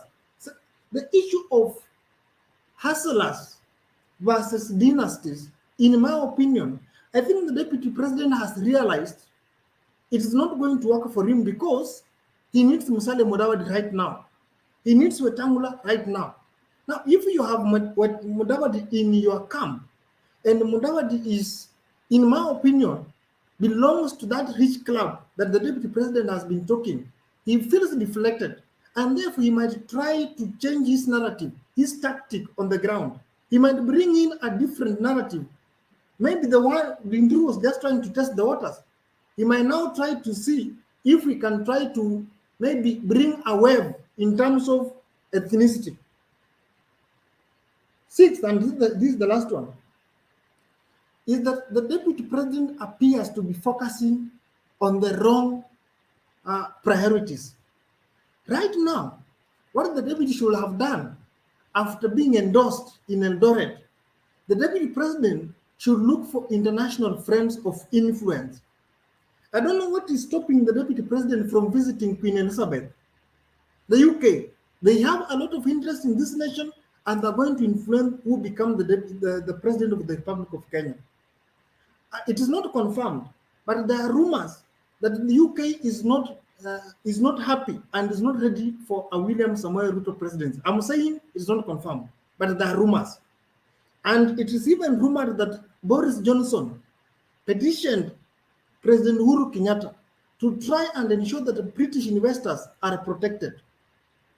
I'm not sure, but if that's true, I can guarantee that William Samoei Ruto is headed for a defeat in 2022. William Samoei Ruto should also look for American investors and the American government to ensure that he gets support he needs. This is something that Raila Amolo Odinga has perfected. Raila Amolo Odinga, in my opinion, he has used his AU position plus Uhuru Kenyatta to redeem his international image. And therefore, if William Samoei Ruto is not careful with the Madoadoa remarks around him, ICC could be open for him. He never knows who his enemy is. He is not aware who the real enemies are. He is fighting people who are invisible to him. And that's a very dangerous war to fight. It is better for you to fight a war that you are seeing who your enemies are. But you are fighting faceless human beings. You are not aware where they are, who they are, what they are planning. But what he is aware of, there are enemies around him. It is dangerous for him. Thank you.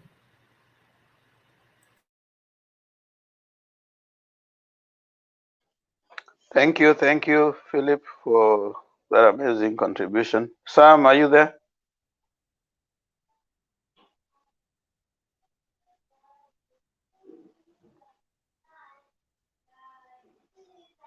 Okay. Geoffrey?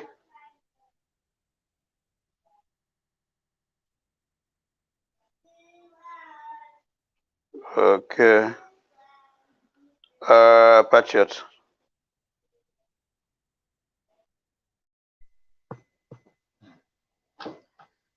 Thank you, Themba.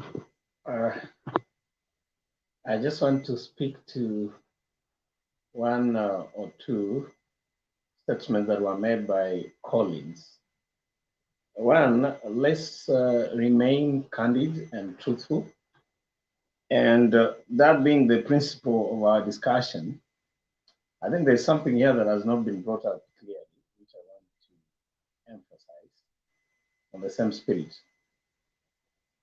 There is no evidence. There is no evidence whatsoever that there is any political activity that has been undertaken by the UDA so far. that has not been given airtime by the main media. That's a lie, and there was a lot of leverage here in the course of dispensing that very question when Collins was speaking.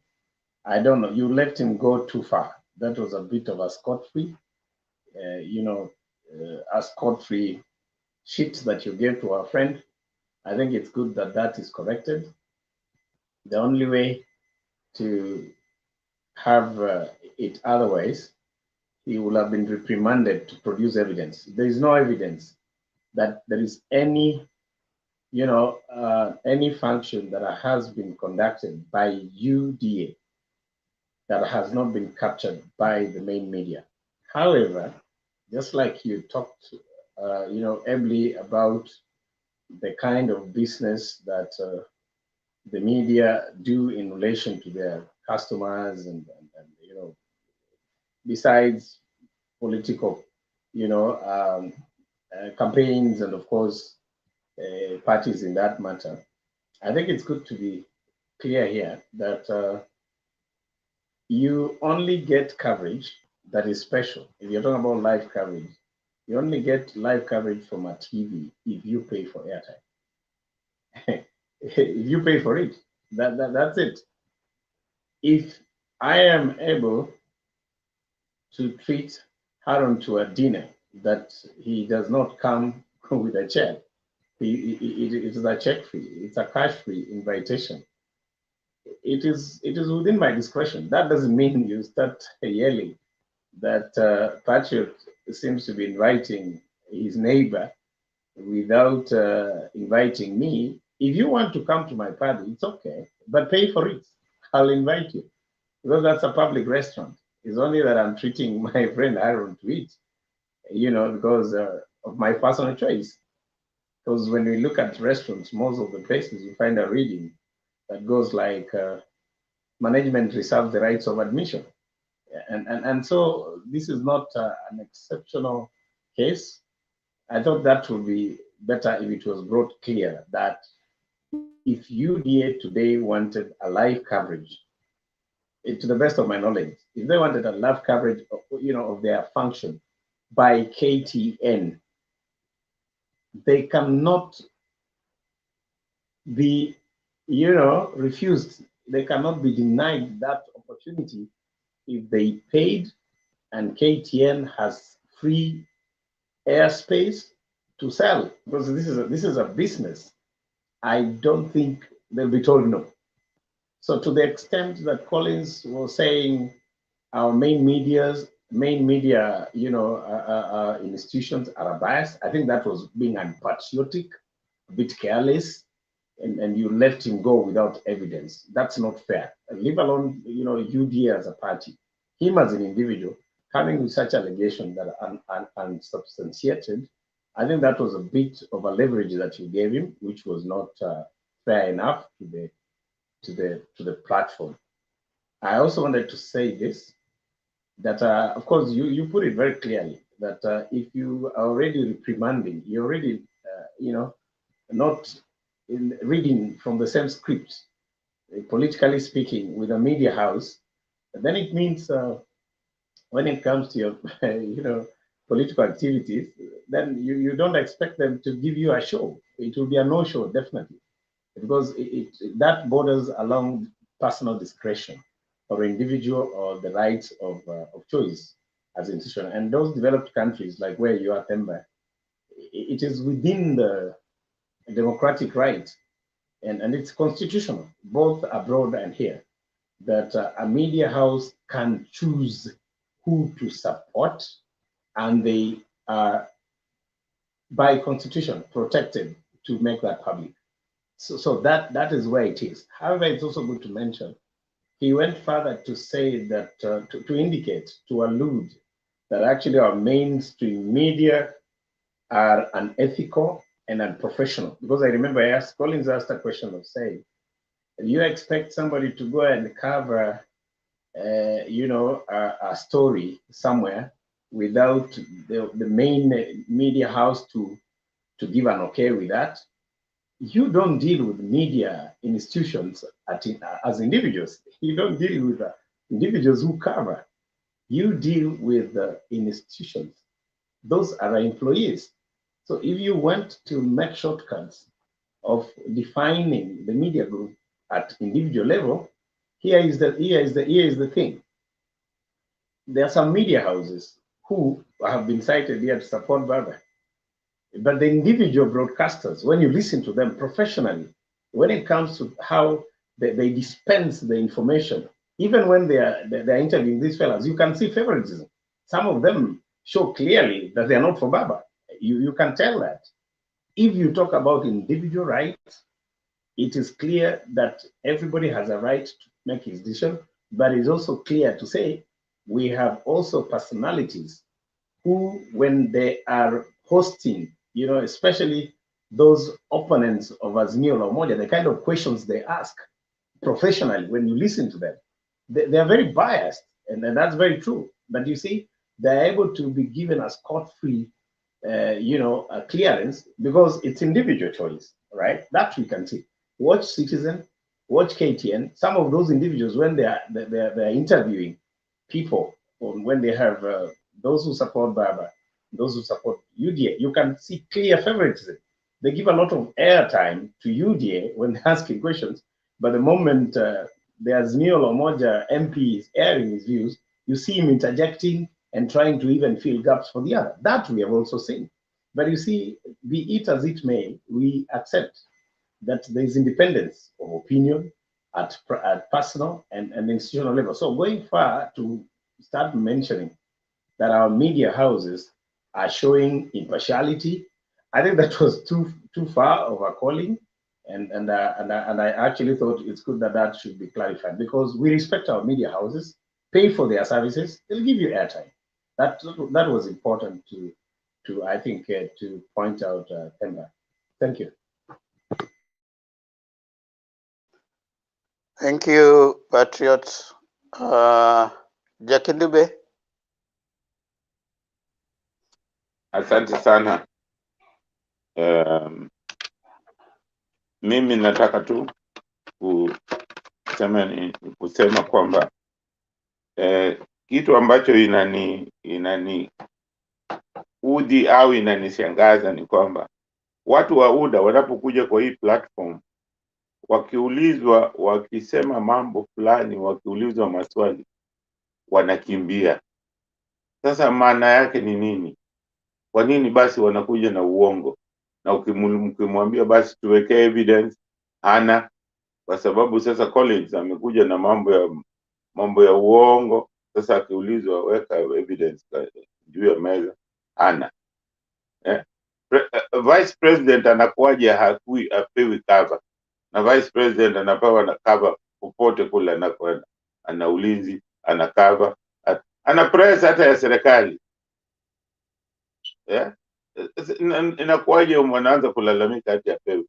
Mimi hiyo coverage yake hiyo jana mimi niliona waandishi ilikuwa labda basi ilikuwa kwa, lakini mimi niliona, kila mtu aliona.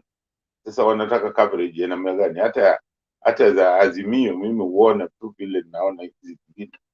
So hiyo yao wanataka ionekane kwa njia gani? Lakini vile vile ukumbuke, huwezi kuwa una watusi wenye hizo media house, una watusi alafu unawaambia wa report.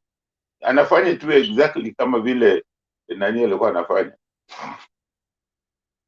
president wa zamani bwana Trump alikuwa akiwaambia media house ni fake, nini uongo, anasema uongo. Ndio ninamuona Ruto exactly anasema hivyo. Ruto anasema uongo na anasema anaonewa. Anasema au nimeona wasiwasi yake wanasema apewi cover. Sasa hiyo mimi nafikiri hiyo ni uongo mtupu, na Wakenya tusikubali kuambiwa uongo. Hawa watu wa UDA, mimi naomba Themba, inatakiwa wanapokuja waulize kama watakaa, kama wataki kuja basi wakae kule walivyo, lakini mtu akija hapa aje na fact, asije na maneno ya hearsay, maneno tu anasikia eti tunasikia. Hizo hazitusaidii na itatusaidia Kenya. Kwa hiyo bado nawasisitizia, naomba Wakenya wote kwamba tufuate ile sheria ambazo zipo, lakini vile vile tufuate mfano wa azimio la umoja ambao inatupatia utu, ndugu, umoja, usawa na uzalishaji. Hizo tukifuata hizo kikamilifu itatusaidia vizuri sana. Asanteni sana na muwe na wiki ijayo yenye furaha na ufanisi. Asanteni. Asante sana Jakindube. Haron.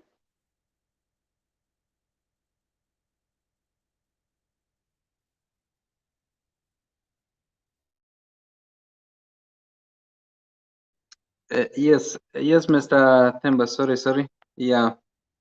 In fact, ningependa kusema namna hii, my urge to campaign teams in as far as all aspirants are concerned. In fact, they are supposed to ensure that politicians who are allowed to speak in any rallies, they must be vetted and be advised on what they are supposed to speak and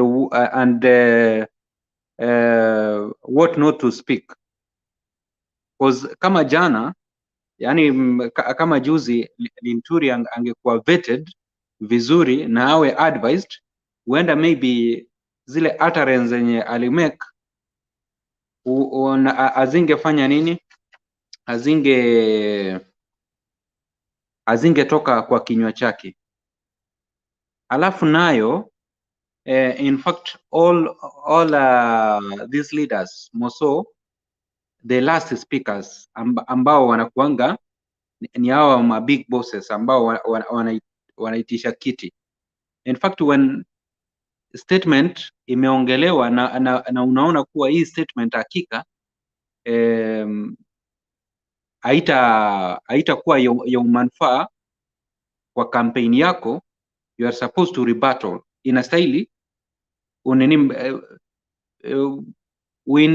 ni kama wakati mliona wakati baba alikuwa Bukungu, wakati aliona Malala anaendelea kuzungumziwa kabisa, anaendelea, baba alikuja akarash hiyo maneno mara moja na jina Omondi, then kutoka hapo ikamaliza hiyo maneno. So hata William Samoei Ruto ile kitu angefanya, take hiyo action haraka, but now look, in fact yale mazuri yenye yalifanyika pale Eldoret hatuyazungumzii mpaka wakati huu. Yenye tunazungumzia ni baya tu moja tu ndio imechukua the whole space. So he has to look upon that thing. Alafu na jambo lingine, ningependa kurudishia watu wa Migori, ningependa kuwarudishia shukrani sana kwa kumkaribisha William Samoei Ruto vizuri. Reason being, sijui mbona hakwenda Western, because he was supposed to go Western but akaamua kwenda Migori, na mnajua Migori vile iko. So hawa viongozi sometimes wakati wanaona kuwa kuna jambo ambalo limetendeka na wanataka kulifunika, sometimes wanaweza amua kwenda mahali kwingine ambako maybe anything can happen, ndio ifunike hayo maneno, then kutoka hapo wawe na jambo la kufanya nini, la kuzungumzia. But watu wa Migori, mimi ningependa kuwashukuru sana kwa kuwa amekaribisha deputy president vizuri, na baada ya kumkaribisha vizuri hivyo ndio mnaona kabisa hata sisi sasa hivi we are still kuendelea kuinsist kuwa utterances za viongozi in fact ziangaliwe sana sana. Alafu nikimalizia, leo William Samoei Ruto anaenda Bomet. Na anapoenda Bomet kuna mushkil pale, cause Isaac Ruto ambaye ni big wa chama cha mashinani, in fact yeye amedeclare vizuri kura yake atapatia William Samoei Ruto, lakini hizi other positions chama chake kita field candidates. Sasa leo ndio tunataka tuone William Samoei Ruto ata stamp authority yake namna gani, cause William Samoei Ruto amesema kuwa anataka aone 6 pieces, iwe ni Bomet, iwe ni wapi katika the entire Eldoret. So leo ndio tunataka tuone uongozi yake akiwa pale kwa chama cha mashinani vile ataihandle, then kutoka hapo ndio tutajua hakika ameweza, but time will tell. So hiyo ni mtihani kwake. Akihandle vizuri chama cha mashinani, amwambie kuwa in fact don't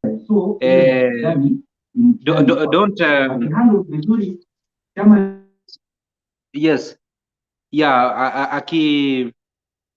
akifaulu kuambia Isaac Ruto ampe kura yake, alafu na awanie kiti ya ugavana kwa tikiti ya UDA, then kutoka hapo wenyewe tutaona hakika William Samoei Ruto amemean kuwa it is 6 pieces in Eldoret na hakuna jambo lingine, but akishindwa then kutoka hapo tutajua kuwa in fact let us allow any leader awanie kiti ya urais kupitia chama chochote, as long as huyo leader is ready to serve his or her electorate. Thank you sana Mr. Thempa, and I wish you a speedy recovery. Back to you. Really appreciated, Harun. Thank you so much. Let me bring those who haven't spoken at least a word, so that I can come back to Joe and Princess Zaina. Stone PK, karibu. But even as Stone PK comes on board, I want to reiterate our need for tolerance. Let's keep preaching peace. Let's keep preaching tolerance. And that's our mantra for today. So, karibu Stone PK.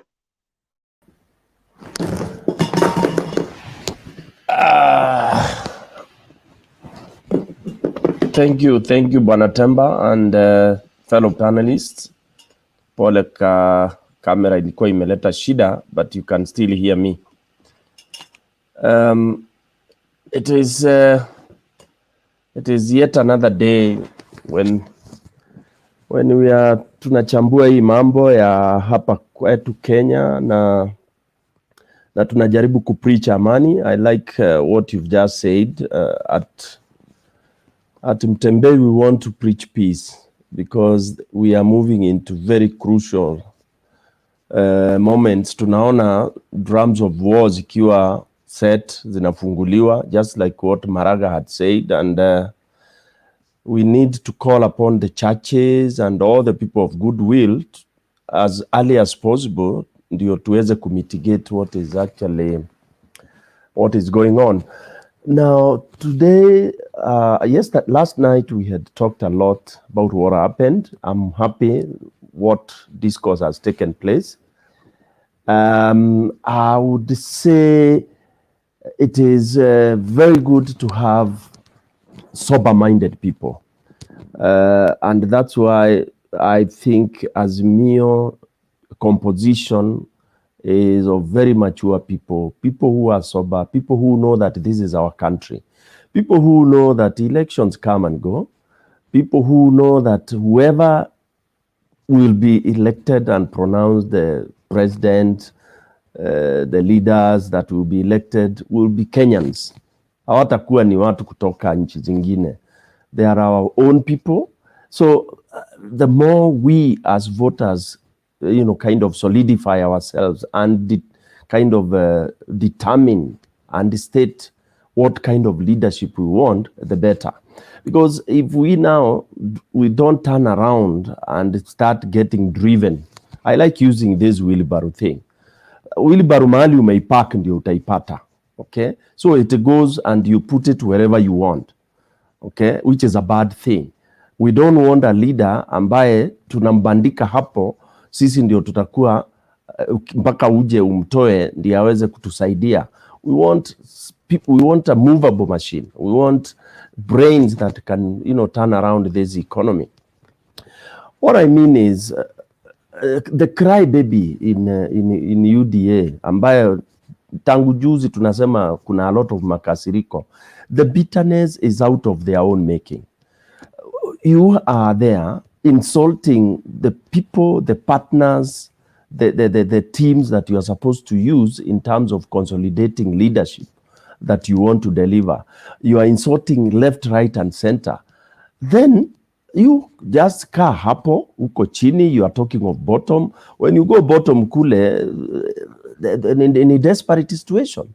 And that desperate situation at the bottom there needs very sober mind, very strategic minds, very decisive minds to be able to kind of stimulate, to put life into what you are claiming is downtrodden. But you cannot go there with the lamentations. You can't go there ukishout, oh, watu wananionea, oh, wataniibia, oh, even hiyo bottom sasa itashindwa. Huyu mdosi wetu ambaye tunataka kweli atatupeleka wapi? Manake ni kilio tupu. In fact, personally, I would tell any sober-minded people who are still on the side of UDA to simply cross over peacefully, and start discussing and, kind of inputting what we would want to see done by the Azimio fraternity. Tuweke manifesto yetu huko, tuchangie huko, and then we have one very united Kenya, because sasa huku kwingine ni kilio na malalamiko, and yet elections hazijafanyika. So these lamentations, they are the ones that are showing desperation, and when people are desperate, inakuaga ni vacuum, very dangerous, that anything can happen. Lastly, choices have consequences. Bad choice, you have bad consequence. Choices of who the brigade is, UDA, the choice of selecting frustrated people who have injuries, people who have burdens, people ambao wamebeba mizigo mingi sana, ya kisiasa, ya corruption, ya everything. And that's why I'm referring it as a Tower of Babel, because kila mtu ako pale could defend his own ill to vidonda twake, so they are all injured and they are hurt. That's why they are saying it is do or die for them. While Kenyans, we are saying it is do or die for our proper leadership.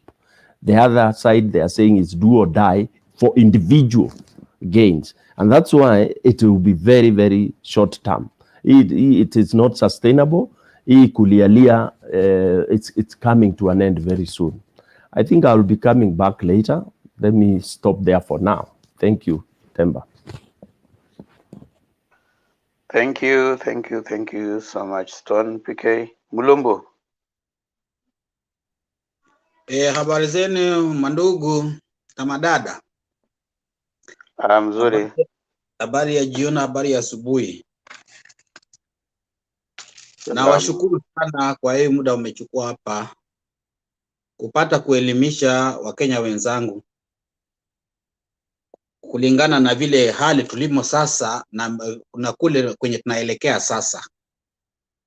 And sana nakupea pole sana Mr. Themba kwa ile hali unapitia kwa sasa. Naomba Mwenyezi Mungu akutilie nguvu na uwe na upona haraka ili tuendelee kuelimisha Wakenya wenzetu ambapo hawajaelewa, bado wako gizani, hajui dunia ishachanuka.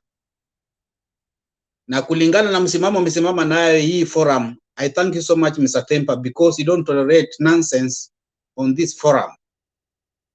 We need those people who has integrity, who respect each other, who knows that we are human beings. All of us, we are the same. No one is above another. It doesn't matter you are rich or you are poor. We are all human beings. Though in Kenya, when you are low class, you don't have anything, nobody cares about you. Whether if you die, you look like a rat. Nobody cares. Ukifa, that's good for them. But as the time goes, this is going to change. And it's only us who are here who can change this. Because if you tolerate nonsense, then they keep on. But if you don't tolerate it, they'll realize that the people think we are changing. You're not the same where we are coming from. So when I go back to Madoadoa, this thing was really good planned, because there's such a kind of event that happened yesterday. Muta hawezi kudanganya at you can just come and speak. Those people, they arrange their people that they are going to speak and what we are going to speak, so that hawezi rudia ile maneno ambapo mwingine amesema. Au wao wenye wanahutubia huwa wanapangwa. Kwa hivyo ile kitu kilifanyikana pale, it didn't just come for coincidence, it was well planned. Na walisema, I can say as the other people who were there before, that they didn't want their own person azungumzie hilo jambo. Walitaka mtu kutoka nje, kwenye wale wenye wahamiaji wenye walihamia huko, awaonye, wajue mtu wetu ametuonya, we have to do this. It's something that was well planned. So ni vitu vya kuhuzunisha. Somebody comes here anasema atalishitukia. No, it was well calculated. But that's why I'm telling you, Ruto is not a leader, he's a dealer. He thinks that he knows everything, he can execute, but he's killing himself. Alipotezea tuto mahali pale, handshake iliingia na akaruka nje, forgetting alisema ya kwamba wewe ulinifukuza kwa ODM, hawezi kuja Jubilee ukanifukuza. So where is he right now? Where is he? Remember wakati waliiba election, alikuwa yule sijui alikuwa huko sehemu za Trans Nzoia. Aliongea vibaya sana. He didn't care why the people are dying. Hakujali. He didn't care why the people are dying. Yeye yake ilikuwa ni uongozi. Ndiye alikuwa anasema hakuna kitu mtafanya. Unifukuza kwa ODM. Okay, si unifukuza Jubilee. Na he's talking to somebody who is a master. Raila Amolo Odinga. Mtoto wa Muluya Mjaluo. Sorry for saying that. Mtoto wa Mkenya. A Kenyan patriot. Kama patriot. Ndio kwambia, ndio huwa tunasema, when ukiamuka, ukianza kuingia kwa fikiria, look for the footsteps, wale watu wa kutangulizi wako wanakanyaga. Hata vile Malala anaenda namna, atakuja umia. You don't come such a speed. You don't. You have to, ukija na speed, kuja na the reality, vile mtoto wa Odinga alikuja na the reality. He was fighting for nafasi ya mwananchi wa kawaida na haki yake. Na he was not fighting for a Luo or a Luya. He was fighting for a Kenyan. Me and you. It doesn't matter what area do you come from. He's fighting for everybody. And this guy didn't see that. So, mambo ya Madoadoa, they knew what they are saying. Nobody can't come here and tell us that alishitukia namna gani? na uliona aliongea na confidence. Kama alishitukia, what has Ruto said? Ameongea nini? Apart from Ruto, hao wenye wanaongea, those spokesman wale wanaongea sana. Kwanza mnasema about Linturi. Did you hear what Cheriot said in Kalenjin? I'm just translate. Mkatuambia aliongea nini? You guys are just about talking about Linturi. Why can't you talk about nini Cheriot, what he said? Nilisikia pale nani akiongea Mr. huyu mwenye alikula pesa za watu huyu Waititu. Did you hear what he said? Is that the campaign? If you're looking for votes? Is that how you incite people? And let me ask you another question. People here say every day at Azimio la Mawe. Was there any day that watu walienda kwa barabara kupiga mawe without kutetea haki ya wananchi? Na wakati hiyo mawe ilikuwa naanza, let's say the truth. During Moi time, wakati tulikuwa na Rubia, Shikuku, Matiba, anao wengine na wengine. Hiyo mawe ilikuwa napigwa na Wajaluo peke yake. Hiyo mawe ilikuwa saba ilikuwa na Wajaluo. Wakikuyu hakupiga mawe. Walio kutoka ule Butere na Kusukua kupiga mawe. Watu wa Mombasa hakupiga mawe. Northeastern walikuwa waliongea ile nini, hawakuwa wanapiga mawe. So it's only Luo. You guys, style up guys. Style up. Tell these people the truth. Raila has been, watu wote wenye walikuwa nakufa, kwanza wenye walikuwa na waliuawa, walikuwa peke yake. How many people have died? Hii ni kiti ilikuwa na watu wakipigania multi-party, was for everybody. Now you are taking things to one tribe. What the hell is this? Let's tell these people the truth. We need account of us. Kenya is the best country in the world. Country ina kila kitu. But because of syphonism of watu viongozi wetu, wameturudisha kwa mstari wa mwisho. Tuko na mafuta, tuko na minerals, tuko na greens, everything is there. But because of bad leadership, that's where we have found ourselves. And then somebody comes here supporting what he knows himself, hata mwenyewe hajiwezi, na anakuja kusupport what he knows he cannot do. What's not right. And I explain what he can't explain himself. Guys, watu wangu, support the right thing. Don't just support that you are supporting. Would you be right? Una support kwa sababu wewe hautatoka Uasin uende bali popote? What if Mzaliso likifunga, where will you go?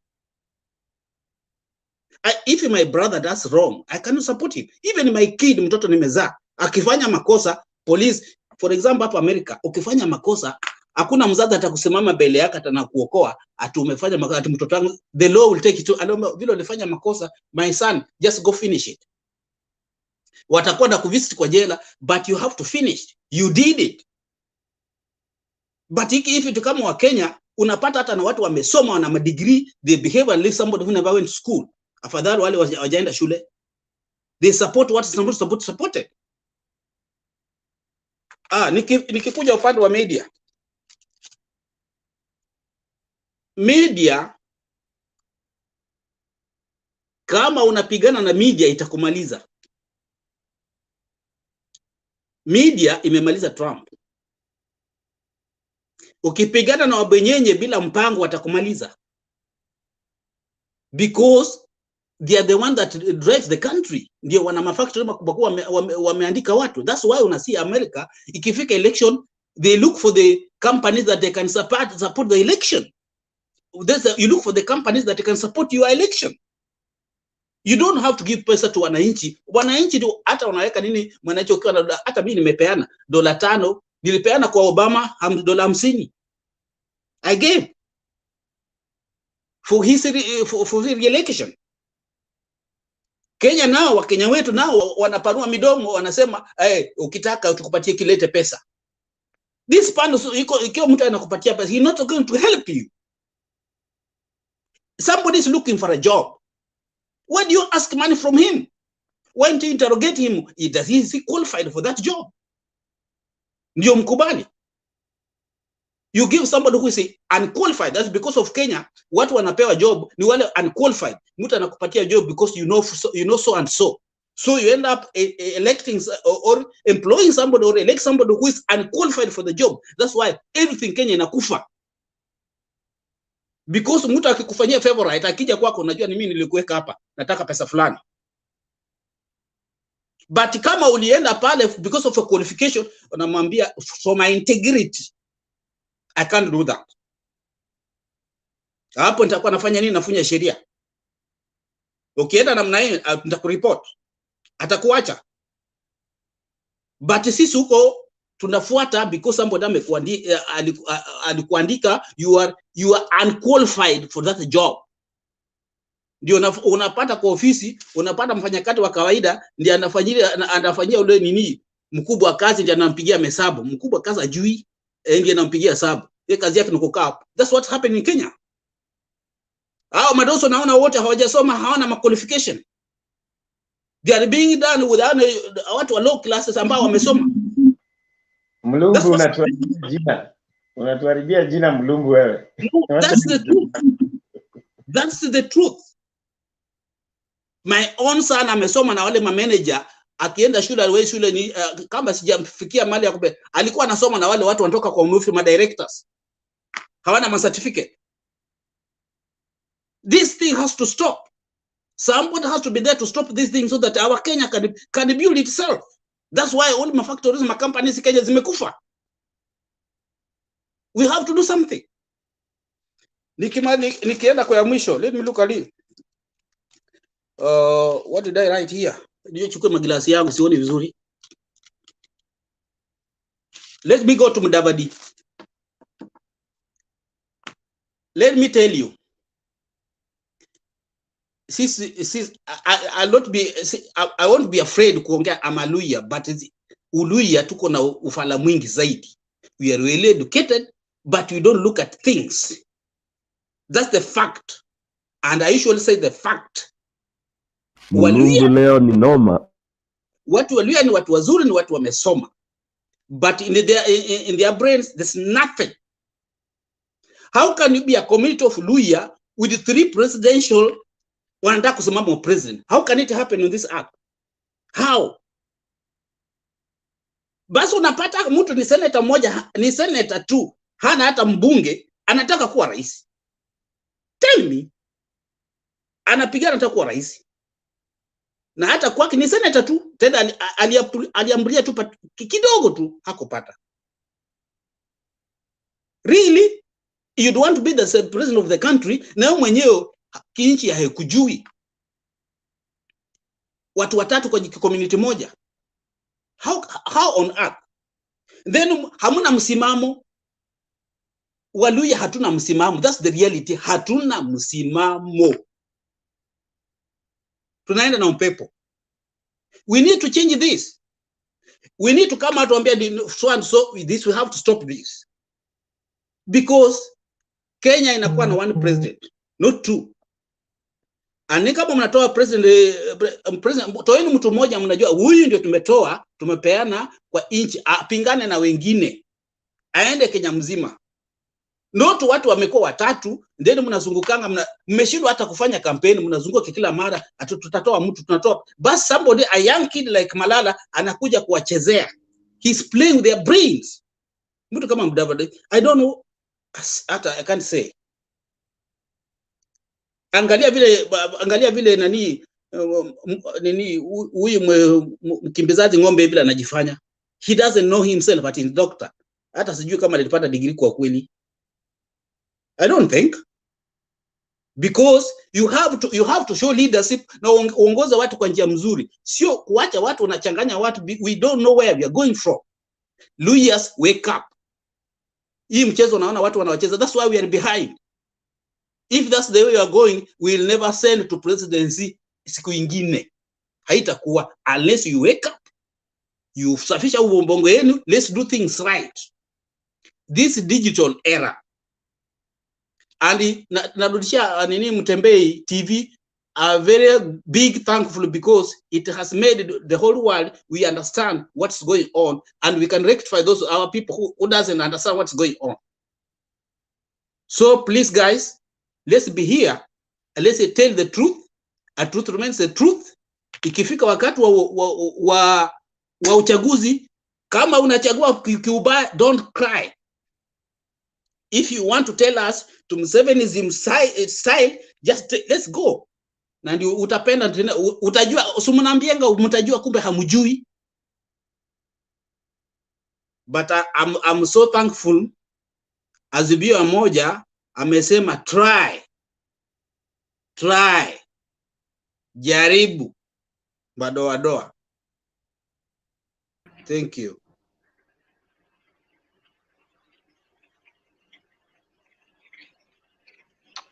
Asante Mulumbu. We really let's mute so that Alex mute, thank you, so that we tuelewane. Kuna maneno ambayo umetumia ambayo nataka kujaribu kuyakosoa kidogo.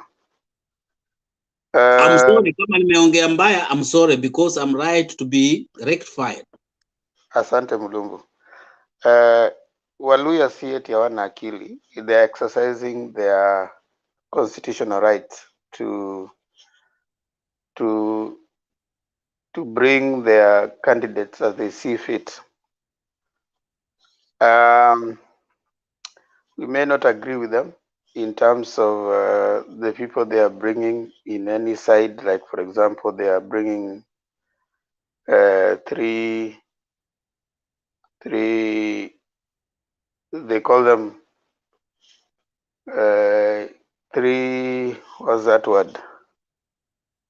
Principles in Oka. But I mean, they're within their right. There is even Kitui who launched his presidential candidate today, and that's okay. I mean, that's their constitutional right. We cannot stifle anyone's constitutional right. And Luyas, even if you want 10 of you to be principals, that's okay. It is within your constitutional right to be principals wherever you want. And it doesn't mean hamna akili.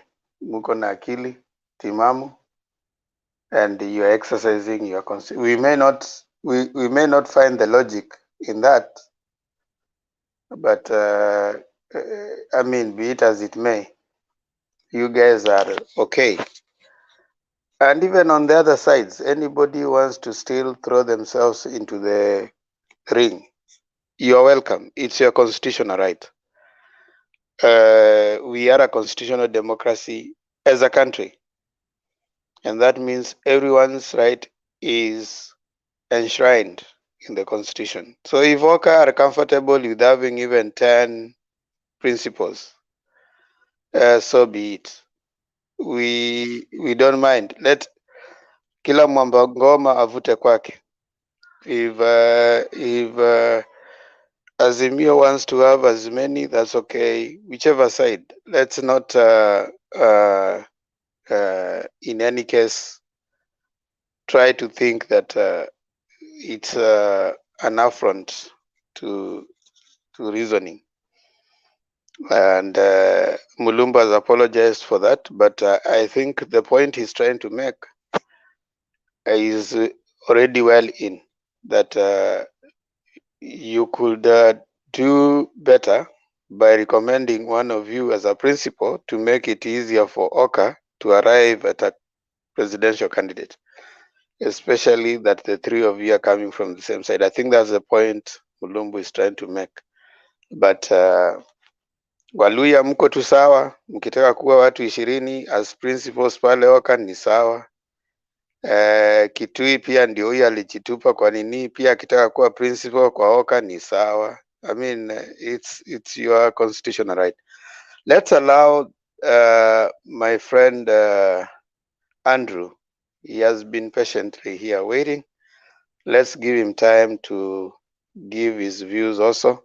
atoe mchango wake, then we can try see those who have already, all of us have talked apart from Andrew. Let's give him time and then we can give around now for winding up. Andrew, karibu.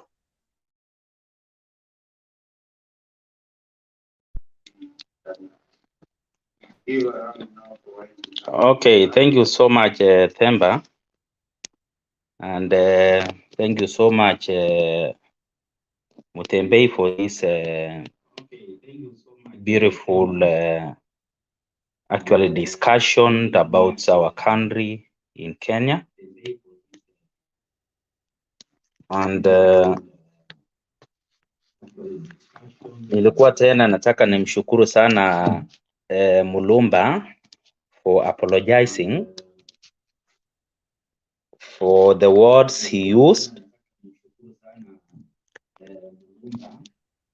Andrew. Yes, sir. Are you having YouTube on? Can you mute it? Kwa sababu tunasikia echo.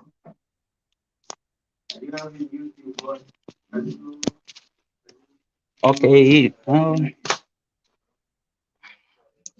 just a minute.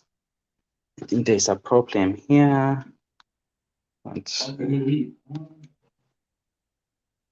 Mnanipata vizuri sasa? Yeah, good. Okay, thank you so much.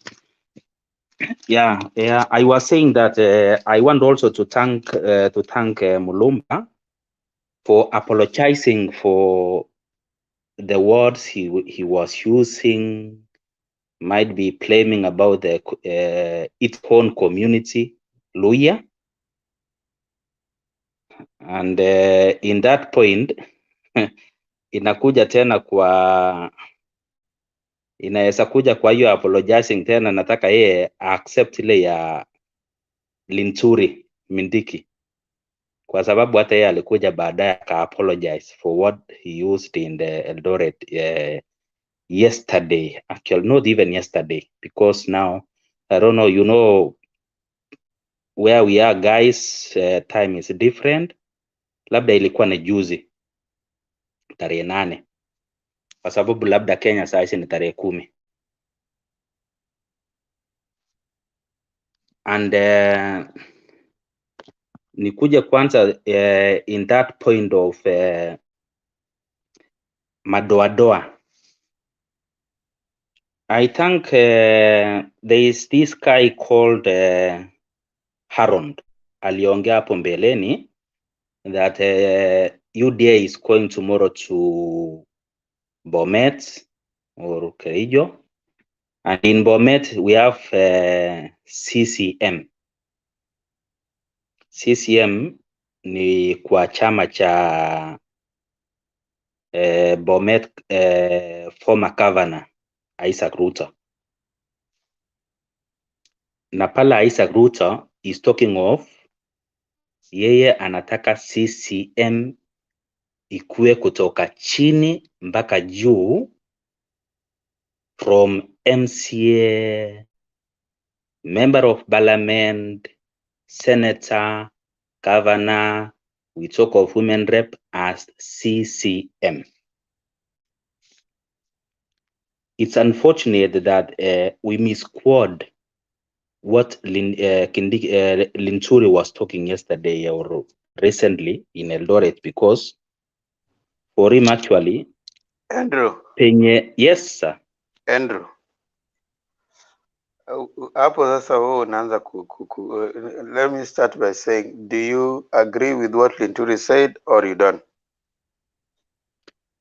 I thought we are here to discuss about, you have to listen with my point. I either agree or disagree. Or we are here to disagree or agree? Do you agree with what he said or not? I don't. So my point now is, I don't know if I'm here to disagree or agree. So if you don't agree, you don't come telling us here that we are misquoting him. He said it and he has his own reasons. I did not say you are misquoting it.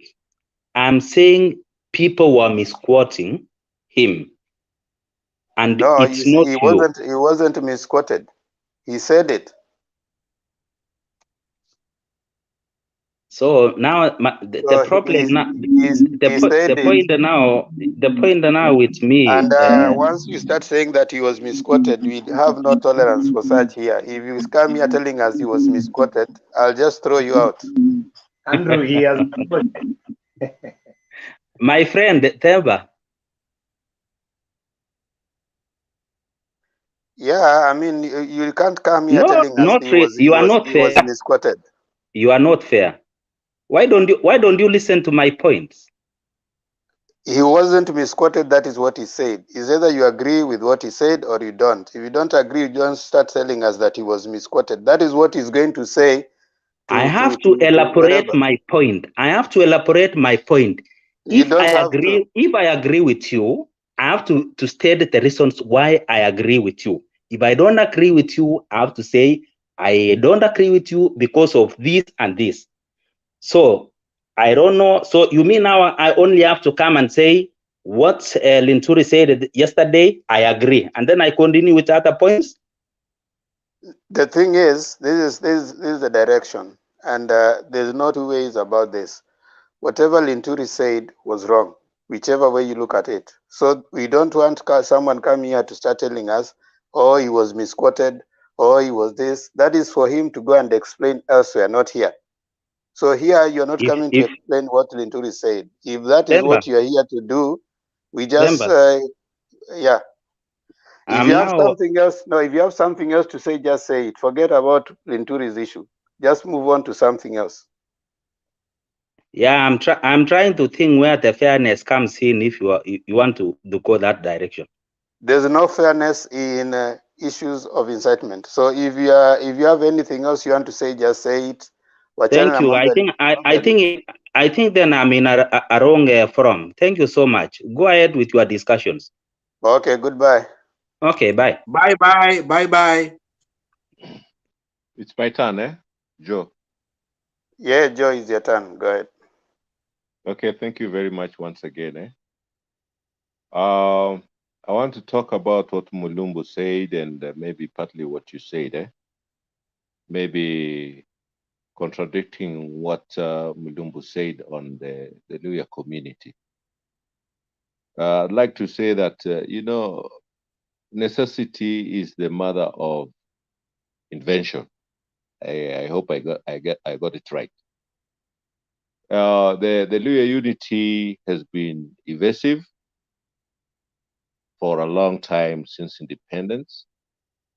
And we know the Luya people have played a very, very important role in this country to liberate this country. If you think of people like Musinde Muliro, if you think people like Martin Shukuku, they were at the forefront. But the unity of Luya as a nation, Luya nation has been elusive because the Luyas have never had a political challenge from any other community. You see, like the Luo had to unite because they had a challenge from the Kikuyus. And the Kikuyus had to unite because they had a challenge from the Luos. The Kalenjin also had to unite because they had a challenge from the Kikuyus during the Moi time, when after Kenyatta and there were people who wanted to block the Moi side from getting into power. Moi was there during Kadu. So the Kalenjin had to unite to back Moi. Moi had to, after Moi took over, he had to rally the Kalenjins so that the Kikuyus were a threat to his sitting on the throne. So the Luyas have never had that political challenge from any given community. So that's why it's been elusive. In fact, the only time the Luyas were united were through AFC Leopards, because they had a challenge from Gor Mahia and do a union. So they had to unite and get the best players from everywhere in Luyaland to make AFC block. Ilikuwa inaitwa AFC, ilikuwa inaitwa Abaluya. Actually, the name was Abaluya Football Club. And you see, Abaluya was all Luyas. So they used to take people from all over the Luyaland, the best Luya talented in football, and put them together. And that is That is the only one institution that actually united the lawyers, and they went to stadium as lawyers, not blah blah blah. But you see, also AFC Leopards or the Baluya AFC has been infiltrated by the politics, and the politics that has made the lawyers united. I mean, not united, and that's why AFC is going weak. Luos have remained strong because of the threats they have been receiving from the Kikuyu side. So that is why the lawyers are kidogo, and lawyers are very good. Let me tell you, when you talk about journalism, lawyers are actually the best in the country. If some of you can remember people like Kwenda Opanga with the Weekly Review, that was one of the best magazines in Kenya. It used to sell out within one day. But you see, all this has fizzled out, and that makes me go back to the press. The press, the freedom of media, as you're talking, media is free. And like Patrick was saying, they cannot be impartial. They are impartial. They are free to do that. So long as they're within the Communication Council of Kenya. If you go to Article 34 and I think 33, it spells out the media how they should conduct themselves. They are free to back anybody. They are free to be impartial. They are free to engage into any commercial activity. They are free over the editorial. Like here, you see what we are talking about today. It's been decided by Mtembei TV, and we'll discuss that. So they're free to do what they want. Even the wordings of the editorial, they're free. So they can be impartial. They can be impartial, including Mtembei TV is impartial. And the other thing I wanted to tell Themba, this Mtembei TV is watched all over the world. And we need to be sort of, flexible. I've seen the previous speaker has just gone out saying he's in the wrong forum. You see, if you go to the mainstream TVs, usually they have interviews and they have a panel, people from Oka, people from Uda, and people from, and they air their views, no matter how they, and the other people will also counter whatever they are saying with facts. If they are talking about non-facts, the show goes on. I mean, the moderator does not tell Maura that if you say this, go out. No.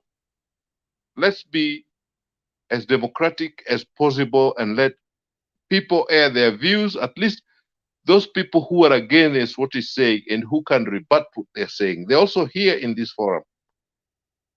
But you see, if somebody is watching this TV from somewhere and then they find you shutting up somebody and just, there are ways of, even these media stations like Citizen Nation, they have a way of attacking this other guy because they know where they stand. If they stand with ODM, they know how the moderator will also question this guy and try to prove him wrong.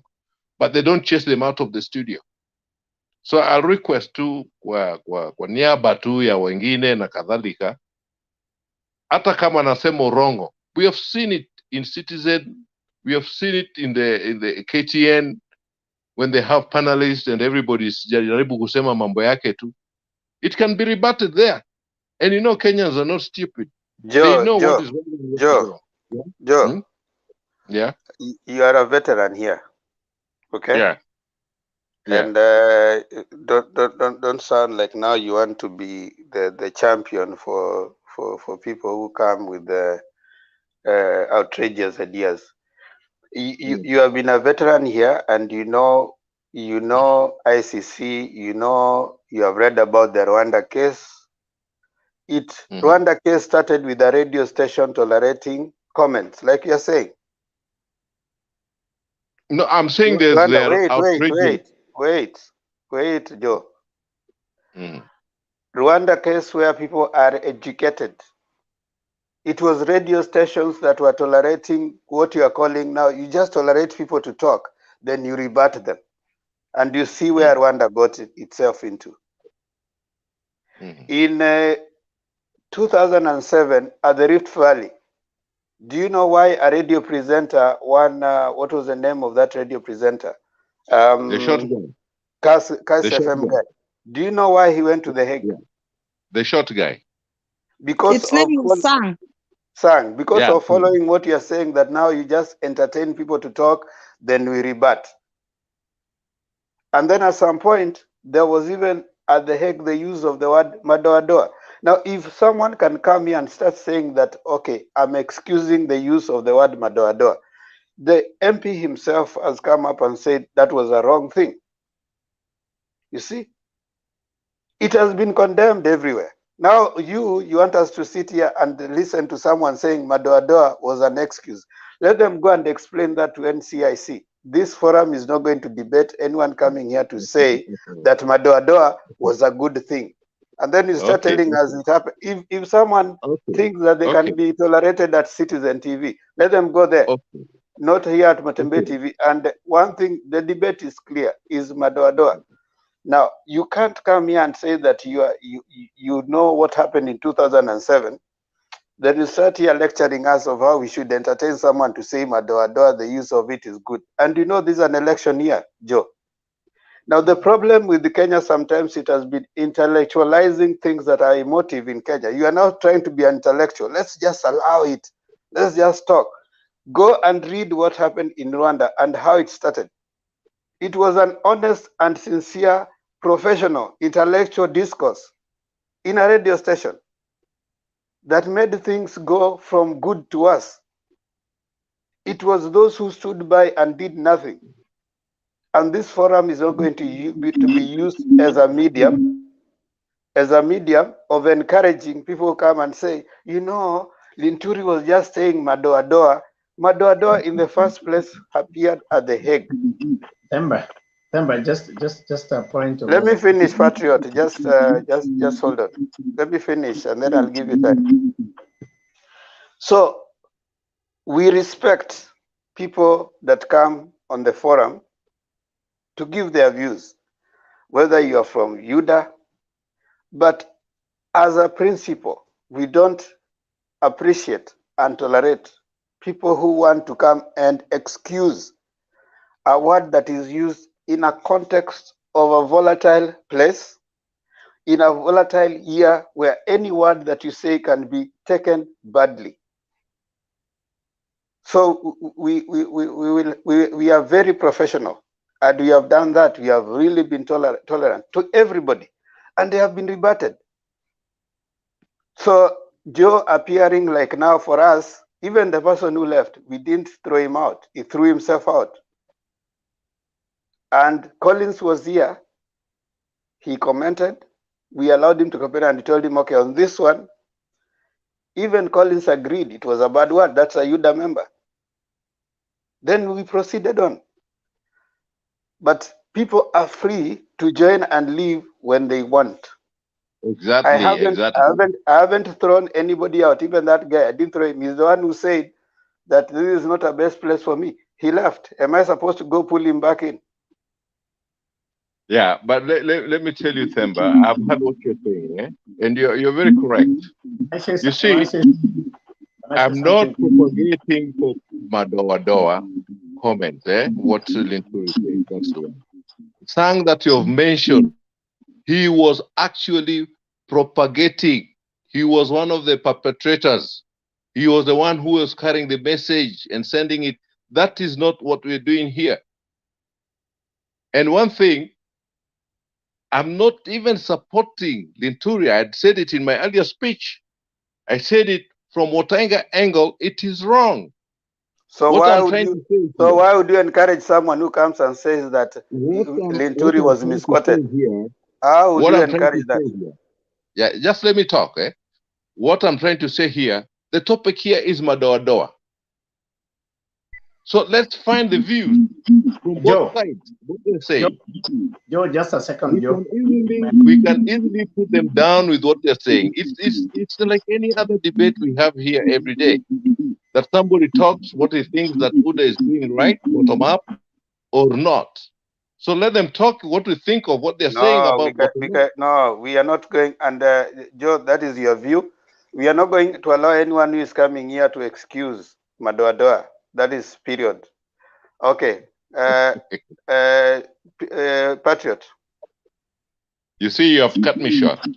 Okay. Joe, just a minute. Just a minute, Joe. Thank you. I'm going to give you a time, Joe. Watch Patriot. Joe, you might realize that might be the medication for both of you. You know, it is good to. I know you're my friend. And I have said that you're very good at reasoning. Can I, Joe? Okay. So what I was You've saying. been given right by the moderator. I've been cut short and you've been given right. And I'm usually respective. When it's given me the right, I stand down. Joe, you are speaking and I'm speaking. Can I speak, Joe, please? Patriot, wacha Joe amalize basi. Just hold on, amalize, then you'll have your time. Joe. Yeah, I was talking. I think about the elusive Luya unity. I think I've done with that. I was talking about the media. The media have got a right to decide on their editorial, to decide what their stand is. The Media Council of Kenya only regulates to make sure that they follow the article is it 34 and 33 of the Constitution. So long as they don't go overboard, then they're okay to support whoever they want. Like in states, I've had people giving example in states. Fox was with Trump, CNN was with the Democrats. And they're allowed to dig the negatives of the opposition and bring it to the public. Because the media are there for the public, to give the public information as much as they can, good or bad. So the media have got a right. They can support. If this media is supporting Raila, they can go and dig the positives of Raila and give it to the media. So long as it's for the interest of the media. Like right now, everybody have got an interest of the the contestants. If this media is standing for Mudavadi, they can go and dig the good deeds of Mudavadi and actually air them to the public. If they're against Mudavadi, they can go and dig things so long as they're facts. Because it's to the interest of the public to know who Mudavadi is. So they can dig even the negatives if they're against Mudavadi and air them. That is their right. It's the right of the media. So they can do what they want. Even the commercial engagements, they can do with any, so long as it's within the law and within the Constitution. The Media Council of Kenya or the government have no power to interfere with what they give to the public, so long as within the regulations and rules of the Media Council of Kenya. And that's what I wanted us to know. Hiyo tu ndio nataka kusema. Sina ubaya. Now, I'm not going to propagate anything that will divide Kenyans. And also, earlier on, I heard somebody say that the media should boycott. No, why should they boycott? Anything, even negative, so long as it's in the interest of Kenyans, the media have got the authority and the mandate, not even authority, the mandate to cover it.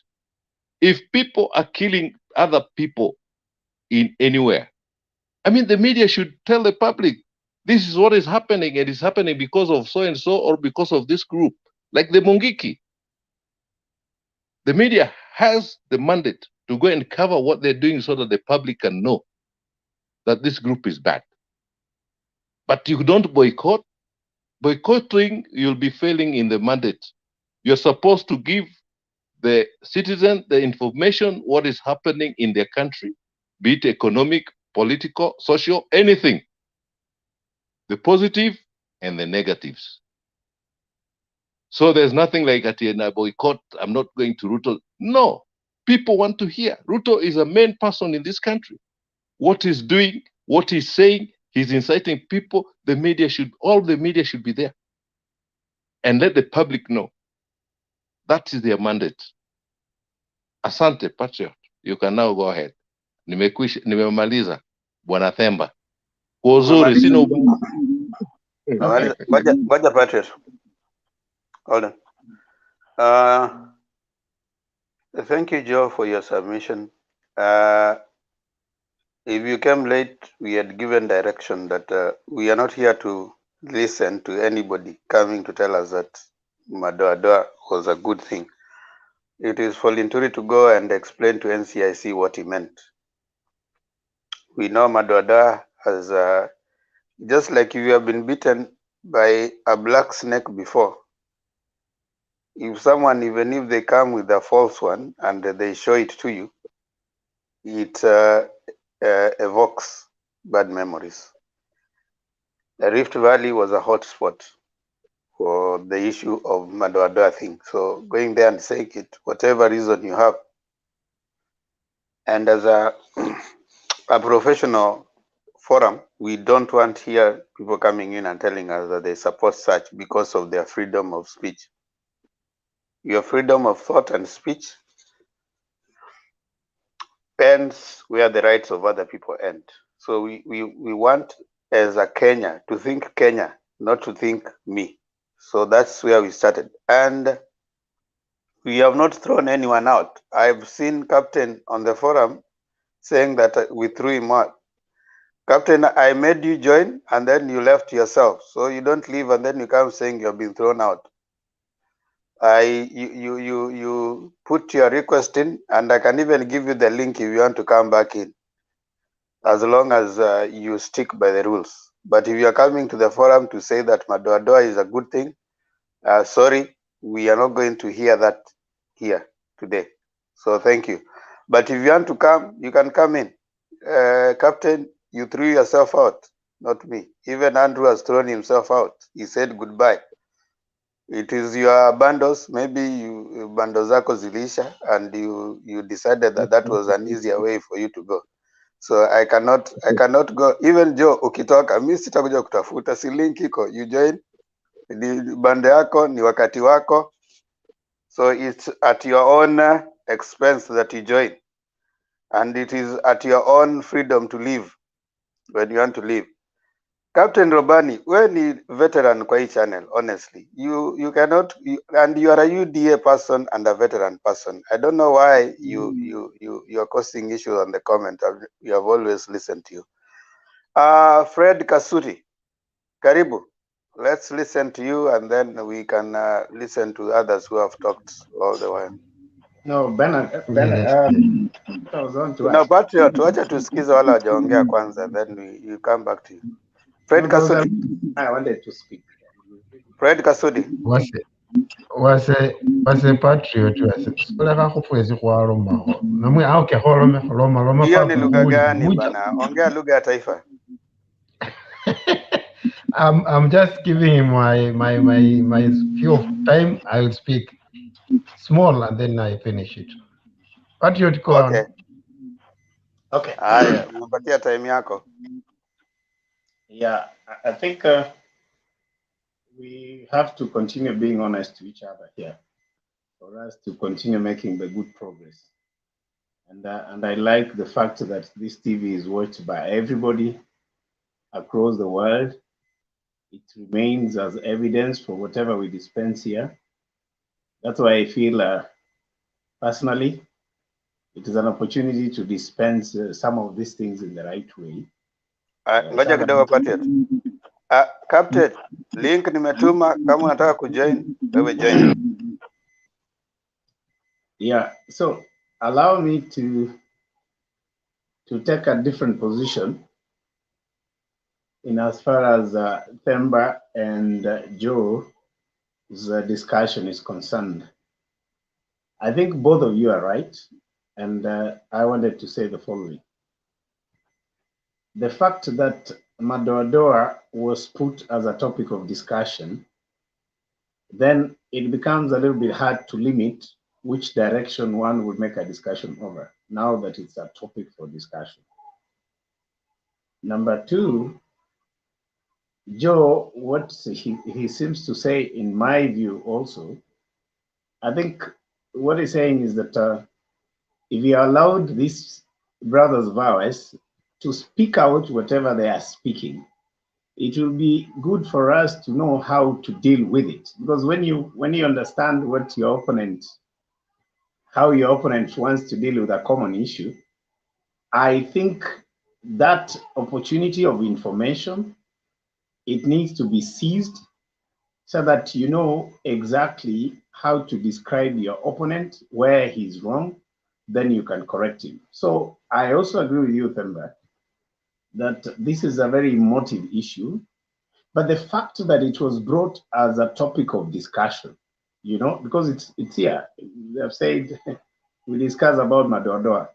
Then you have a very thin line Patriot. How to guide whoever wants to contribute whichever way around. Because Patriot. Just mute. Just mute.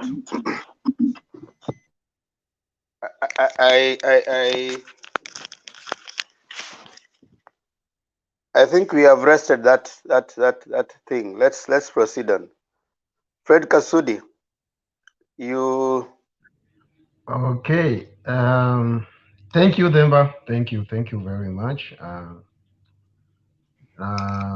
It is my pleasure to be here again, once more again, because I was here earlier, and there are some things, there are some talks people talk, and then they agitate us where we are. It forces us to join in, to intervene, or to interject what they are trying to bring on the table, because according to the topic, those who are victim like me, I cannot, and I will not, and I will never entertain such kind of utterances.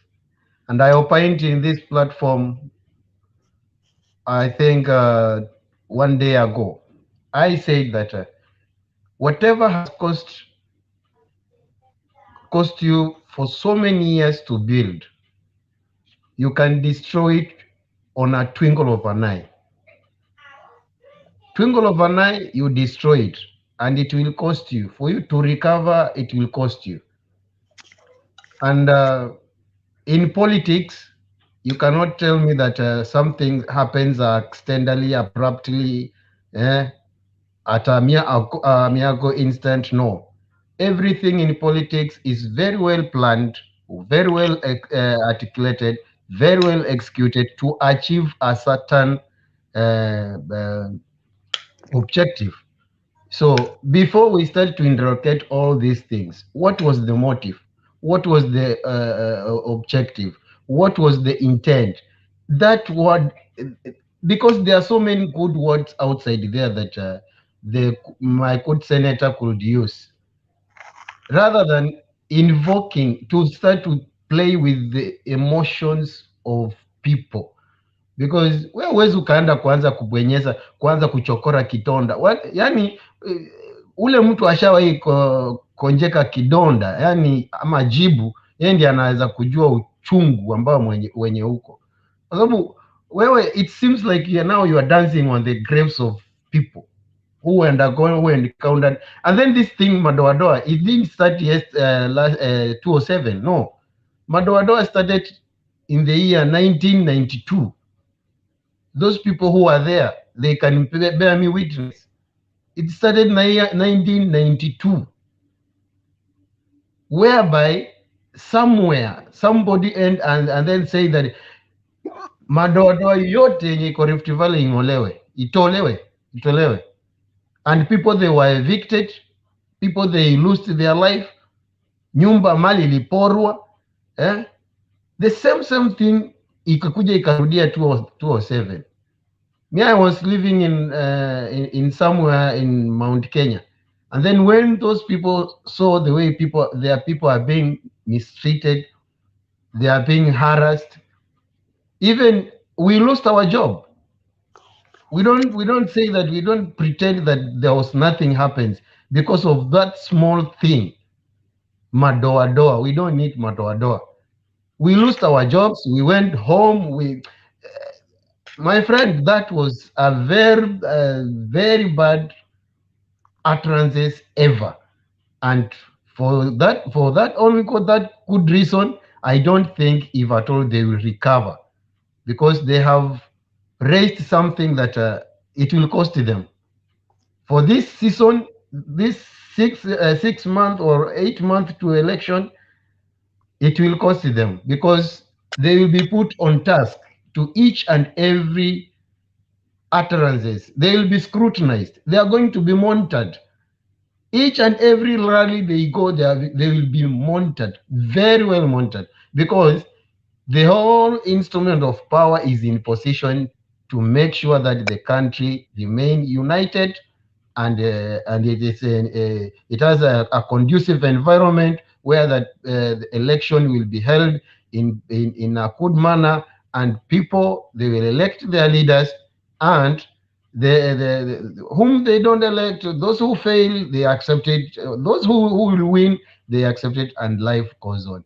But for that word, Madoadoa, is not right time. It is not at all, at all, at all. And whoever advocates that one is our enemy.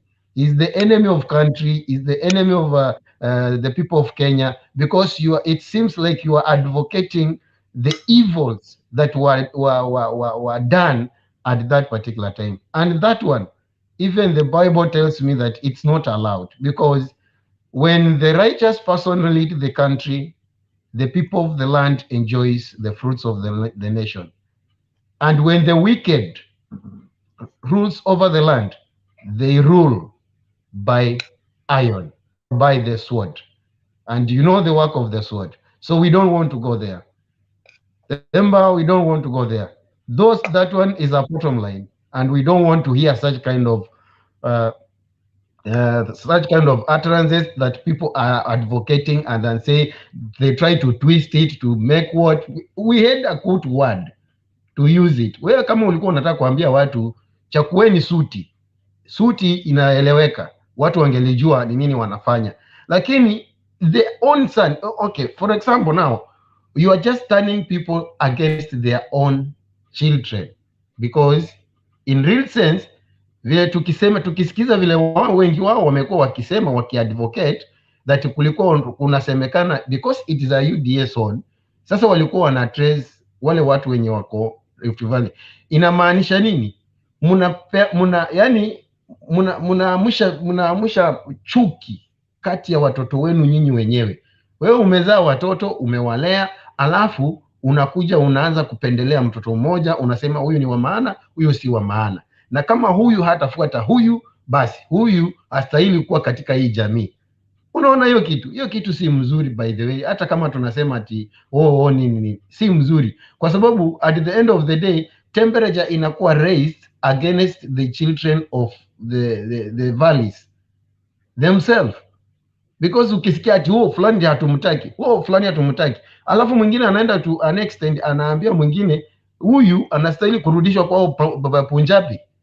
Are you getting the point? These are not, it's not something that we should entertain. Thank you, Temba, for that. But hata mimi nimekasirika na hiyo kitu. Temba, can I just say one word? Okay, we wait, Mulumbu. We want to do our closing.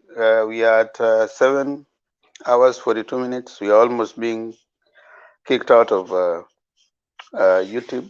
Facebook. But if you guys want to do your closing remarks, as even if we go past the time, it's okay. Now, wait a second, Mulumbu. Captain, are you there? Yes, I'm here. Sasa ulihepa nini alafu unaenda kuniattack kwa comment? Singekuataka singerudi hapa. Lazima nikuattack nirudi hapa. Wewe acha zako Captain bwana. Wewe ni veteran kwa hii forum, wewe ni mtu wa UDA, unakuja hapa kila wakati. Wacha kuwa mtu. I think mahali hatukuelewana Temba ni huku nipatia muda. Ulienda tu pale na ukapatia Lusweti bila hata kusikiza where I was saying about Linturi. I was saying about Linturi. Kama Linturi anasema kwamba ukikubaliana Linturi, mimi sina amani na wewe. Wewe ni mtu ambaye umekuwa hapa tumetolerate Linturi muda mrefu. You cannot wake up and Linturi, kama ni mambo na UDA, from president mpaka gavana mpaka MP, hiyo ni sawa, lakini mambo ingine ya kusema kabila zingine namna hii, hapo siko na yeye hapo. Sasa ndio nilikuwa nataka kukuambia hapo, lakini huku Ungesema nipatia hivyo muda kukueleza, wewe, ukitaka kusema hivyo mapema useme wa agree na hiyo maneno na yake, alafu nilikueleza vizuri sana. We are the most affected there. wewe ni mtu wa hapa kwa hii forum. Kwanza tukihesabu, kuna watu ambao tukihesabu watu wa UDA wale ambao tunajua wakikuja hapa wanaongea sense. Kuna Baz, kuna Ndeto, kuna wewe, kuna watu ambao tunajua wakiingia hapa wanatupatia sense kutoka UDA. Sasa ukikuja hapa na tunajua wewe unakuwa ni mtu ambaye uko na Ukenya ndani yako, si mtu ambaye anataka watu waumie, hata kama una pursue leadership position. Yeah, Captain, I'm one of the names, but haya, toa maoni yako. Mimi sikukutupa, ulitoka mwenyewe. yeah, of course, Temba. I think this thing I can say it's because of misunderstanding between me and you and maybe the other panel. You see, but otherwise I'm not supporting Linturi when it comes to Madoadoa to mean other things. Guys, the country of Kenya is a loved country, as I said before when I was trying to explain. Sisi sote Kenya hatuko pale kwa sababu ya ajali ilifanyika tukapatikana Kenya. Tuko Kenya kwa sababu tuko nyumbani, tulisaliwa pale. Mahala popote naweza ishi, mahala popote naweza fanya biashara yangu. Kuna yule jamaa alistuka kidogo akasema hata alikuwa anataka kwenda kufanya biashara Eldoret. Sasa kwa sababu ya Mithika Linturi anaogopa, mimi nataka kumwambia you are not in Kenya for a chance. You are in Kenya because you are born there. Eldoret ni Kenya, Kisumu ni Kenya, Kiambu ni Kenya, Nyeri ni Kenya. All those regions, Masai, wapi, Lodwar, all those regions. Sitaweza kutaja yote hapa kwa sababu ndachukua muda mrefu. Hiyo yote ni Kenya. So wakati wanasiasa wanakuja for their own gains to incite other people because they are in certain regions, they want to satisfy another region kwa incite. Hapo mimi siko pale. Kwa sababu hata sasa kwa sasa penye niko mimi, I'm referred as a Kenya. Mimi sichukuliwi kama Mkale ama kama mtu wa Eldoret kama mtu wa Wasini. Wanajua huyo ni Mkenya ako pale. Na even if I met in this country where I am right now, hawataangalia Mkale. Wataangalia huyo alikuwa Mkenya na hii na hii na hii imefanyika. Na ikiharibikia hapo, nitakuwa nimeharibia hata wale Wakenya wote wako kwa hii. Watakuwa wanaambia fulani iko hivi. Kuna fulani wenu alikuja akafanya hii na hii na hii. These are very sensitive on when it comes to country and somebody who has done wrong. So guys, mimi Kenya tusimame na Kenya. Tusimame tu vitu kimoja. Saa hii are in a very sensitive situation between now and August. Let us not tolerate all those things. Tusimame na kiongozi ambaye anakuja kusimama na wananchi wa Kenya. Tusisimame na kiongozi ambaye anakuja kudivide ama kugawanya wananchi. Hiyo haitawezekana. Tukienda kwa ule upande wa Azimio, si ati pia hata wao wamefanya vizuri kwa upande ya kuunganisha Wakenya. Kuna mahali wamefanya ambapo haifurahishi. Tuko na vijana wenye wanarusha maneno kama kina Babu Owino. Wao tu ile imetoka kwa mdomo imetoka hivyo. You see, you don't have to follow side things. Ni vile tu labda sasa kwa sababu sasa watu labda wa UD hawana shughuli sana kumfuatilia yeye kwa sababu ya situation yake bila tumemsoea. Lazima pia waletwe kwa forum hivyo. Chochote ikifanyika hivi tunawaleta wote pamoja na Temba one day one time or even tomorrow. Ukileta topics kama hii, I think we have to bring both of them. We balance the issue. Say that wenye wana support pande hii na wenye wana oppose pande hii, ikuwe tuna balance the issue. That is what we call now debate. I remember when I was in high school, tulikuwa tunaleta debate ya opposers and proposers.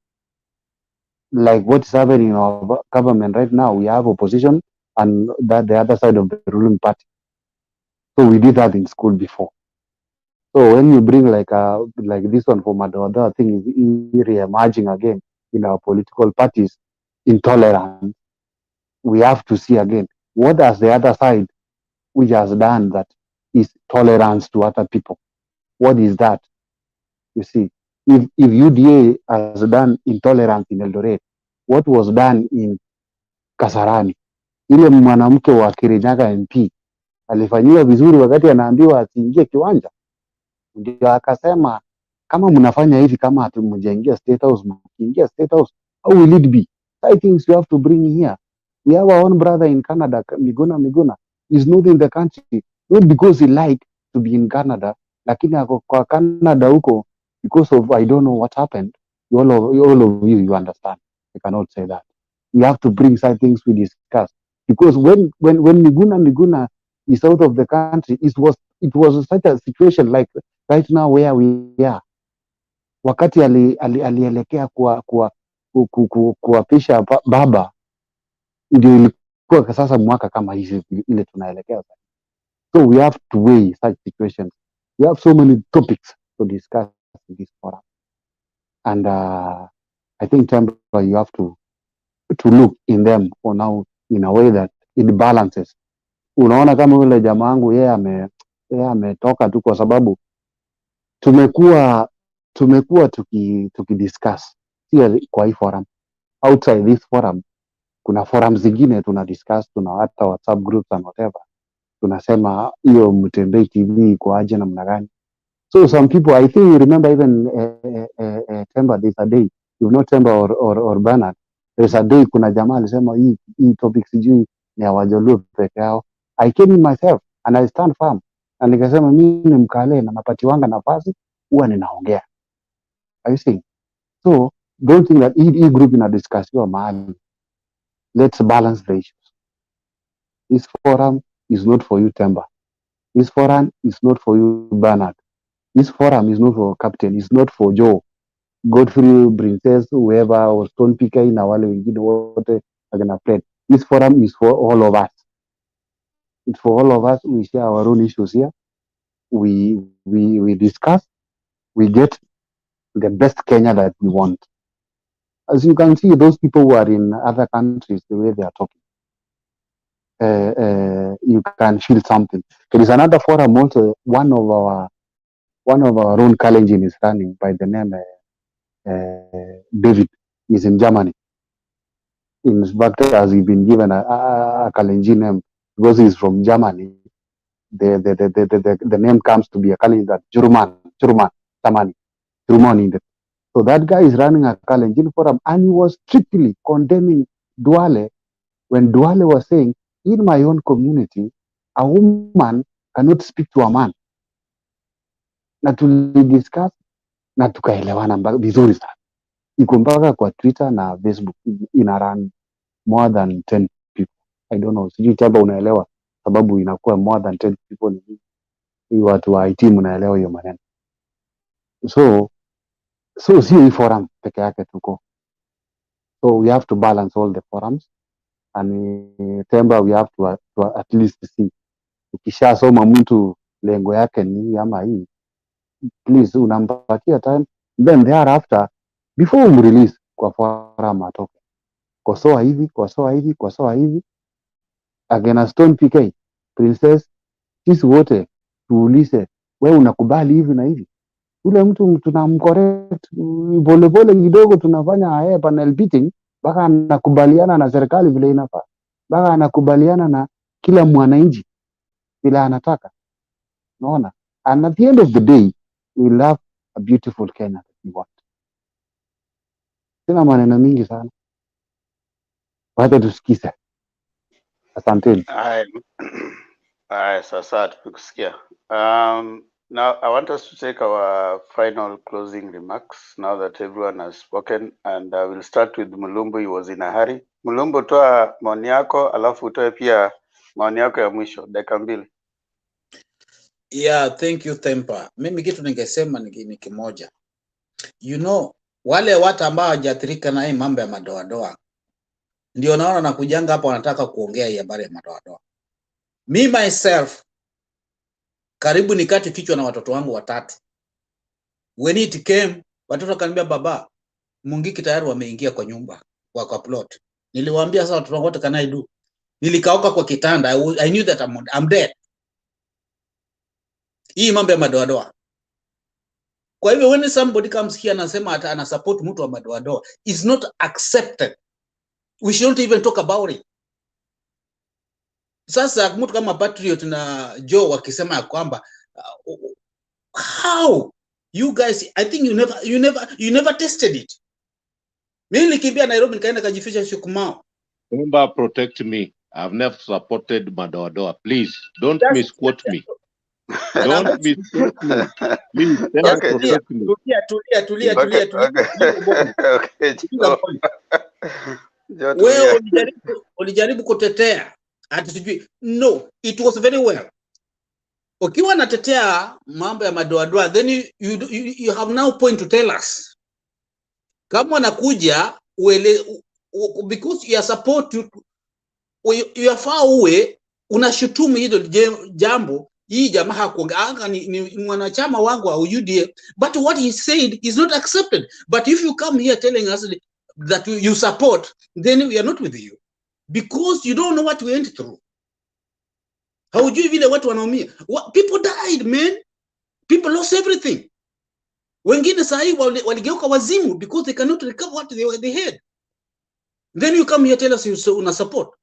And then wazamba alishitukia. And you know this UDA people wakiwa na function wanatengeneza, wanajua who will talk, who will say what, who will say what, who will say what. And then we are in the election year period. You want us to go back? Guys, mnasema ati mtu akubaliwa aseme I support what he said is right? Really? What's bad? Hata kama ni kama azimio la moja, what's bad? Then mnakuja hapo natuambia ati sijui Babo Ina alisema something was said last sijui some years back, sijui nani alisema nini si wakati mwingine. We are talking now. What has Babo Ina said now? What has Junet said now that you're telling us? What was being said wakati ule watu walikuwa na wao na the government was there wakati wa uchaguzi, people were being killed, so people Baba alishikwa kawekwa ndani because what he said walipoangalia, because people die, people are angry, they are fighting for freedom. Then mtu anakuja hapa anasema atasujira ila aliapishwa kwa kupenda. Kama walisema ile crowd yote ngawaichukua waende waweke jelani yenye ilikuwa Uhuru Park. Those were Kenyans. Were they Luos? They were Kenyans. So guys, if such somebody anatoa matamshi kama hayo, afai awekwe hata nafasi hata moja. It's not supposed to be given, because you are taking us back. How are you going to build our country to be one Kenya country, to be the infrastructure, to be the companies that we want to build? How? You guys will say as if you are not living in Kenya. Being into election ikifika is not a war. It's like just like a football. Mwengia kwa uwanja mnapiga mchezo mpira, kuna timu ya watu 11 mwenye ameshinda mkimaliza mnasalamiana. It's not a war. Why are you taking it to be a war? Guys, that's why nikisema mnasema mimi nasema, nikisema watu wengine wameelimika lakini hawajaelimika mnasema mimi nasema vibaya. We need to educate our people. If something is wrong, hata kama ni ndugu yako ama kama bibi yako amefanya makosa, hata kama mtoto wako ameiba, usimbembeleza mtoto wako naimba unaenda kupeana hogo ili asifungwe kwa sababu ni mtoto wako. Unamharibu. Atakuja kuiba zaidi, mwishowe atakuja wewe ndiye atakuja kukata. So guys, please, on this forum, let's educate people. What is not allowed, let's not allow it. Kama kitu nakuja kuhusu, unajua Kenya mmezoea mtu anawawa mna forget about, no, hakuna kitu inashughulika. Then mtu anakuja analeta hapa habari ya Miguna. Wenye walipeleka Miguna ni wakiwa alikuwa Ruto ndio walipeleka Miguna nje. Walikuwa nani? Huyu mmoja tu, the same person. What did he say about Miguna alikuwa anatolewa? He said nothing until today. Sio Ruto alipeleka Miguna bwana. Ni Ministry of Immigration. Immigration ndio alipeleka Miguna. Let me finish. So we don't have to come here, wache topic yenye tuko nayo, uende walete vitu vingine ya kitambo tuletee saa hii. We are talking what is ahead of us that is going to help us. That's why I want one people tuwe Kenya moja. Ile mtu analeta matamshi ambayo anaweza turudisha mali tumekuwa, tunamkashifu na kumwambia we have to say whatever you want to say to us, but don't take us back to where people died. Watu bado wana makovu, walipotesha mashamba, watoto wao walikufa, mababu zao walichomwa. Let's not go there. Let's not go there, please, guys. I beg you. Thank you so much. Okay, asante sana. Tunatoa dakika zetu 2 za mwisho. Facebook tutatupa about okay, Alex, you are 2 minutes. Ukimaliza. Temba. Yes, Alex, ongea. Yeah. Na utoe hoja zako za mwisho. Yeah, unajua wale ambao wanaona kuwa what you're doing is unfair must take an example from America. In January last year, tarehe 5, matamshi fulani yaliongelewa, lakini tukadhani ni mchezo, na yao yalikuwa yakiongelewa na watu wa Trump. Now that is the day that our Vice President Pence was supposed to go and certify the result of Joe Biden. Maneno yakatamkwa tu kama mchezo. Tarehe 6 ambayo walienda kwa Senate to certify so that Biden officially will take over the role as the president before the inauguration. Tukaona Trump akatamka maneno fulani katika Twitter, yakawekwa kila mahali. Tarehe hiyo 6, the country was burning if we did not come together and a country. Republicans and Democrats, conservatives, and every other fringe parties that people don't even know. We condemned it. And now what was the repercussion? Twitter banned Trump for life. Facebook put him off. All social media. They started an alternative conservative. Google refused to give them any audience. You know the repercussion until recently. Then the issue was put to rest after he promised that enough was enough. The issue of vaccine, akajaribu kudanganya Republicans for a very long time. And my people, they died like chicken. Until recently again, when he went on TV, mpaka akasema, you know, the truth is that I've taken 2 vaccines, I have taken a booster, and then the Republican tried to boo him. He said, I have to tell you the truth. There is repercussion in political lies. So let not anybody come here masquerading and thinking that when such motive issues are said, they don't have repercussions. And when we stop it, they think that is being unfair. There is no panel that can come here and start defending Madoadoa. Honestly, when somebody is suggesting that tukue na watu wanne hapa, wanne wanasema ati Madoadoa ni mbaya, wanne wanasema Madoadoa is just a nice language.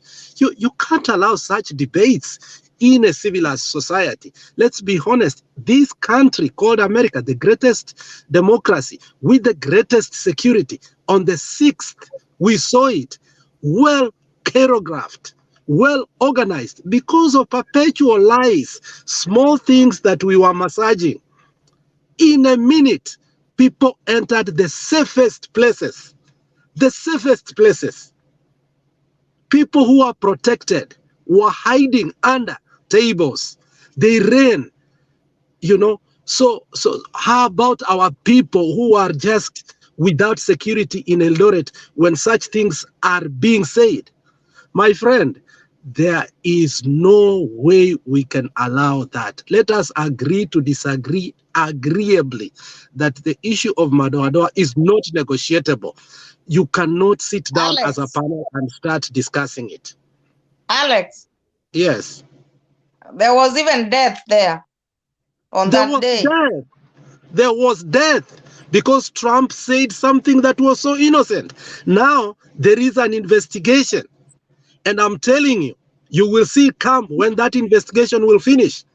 Some people will go to jail because, as we have said, and Temba, thank you for giving me permission. Sorry, nimechukua more than 2 minutes. The investigation are leading that there was nothing that was not organized. His statement was not just a statement. There were texts, there were choreographed things that was going to result into chaos so that the president would not be certified.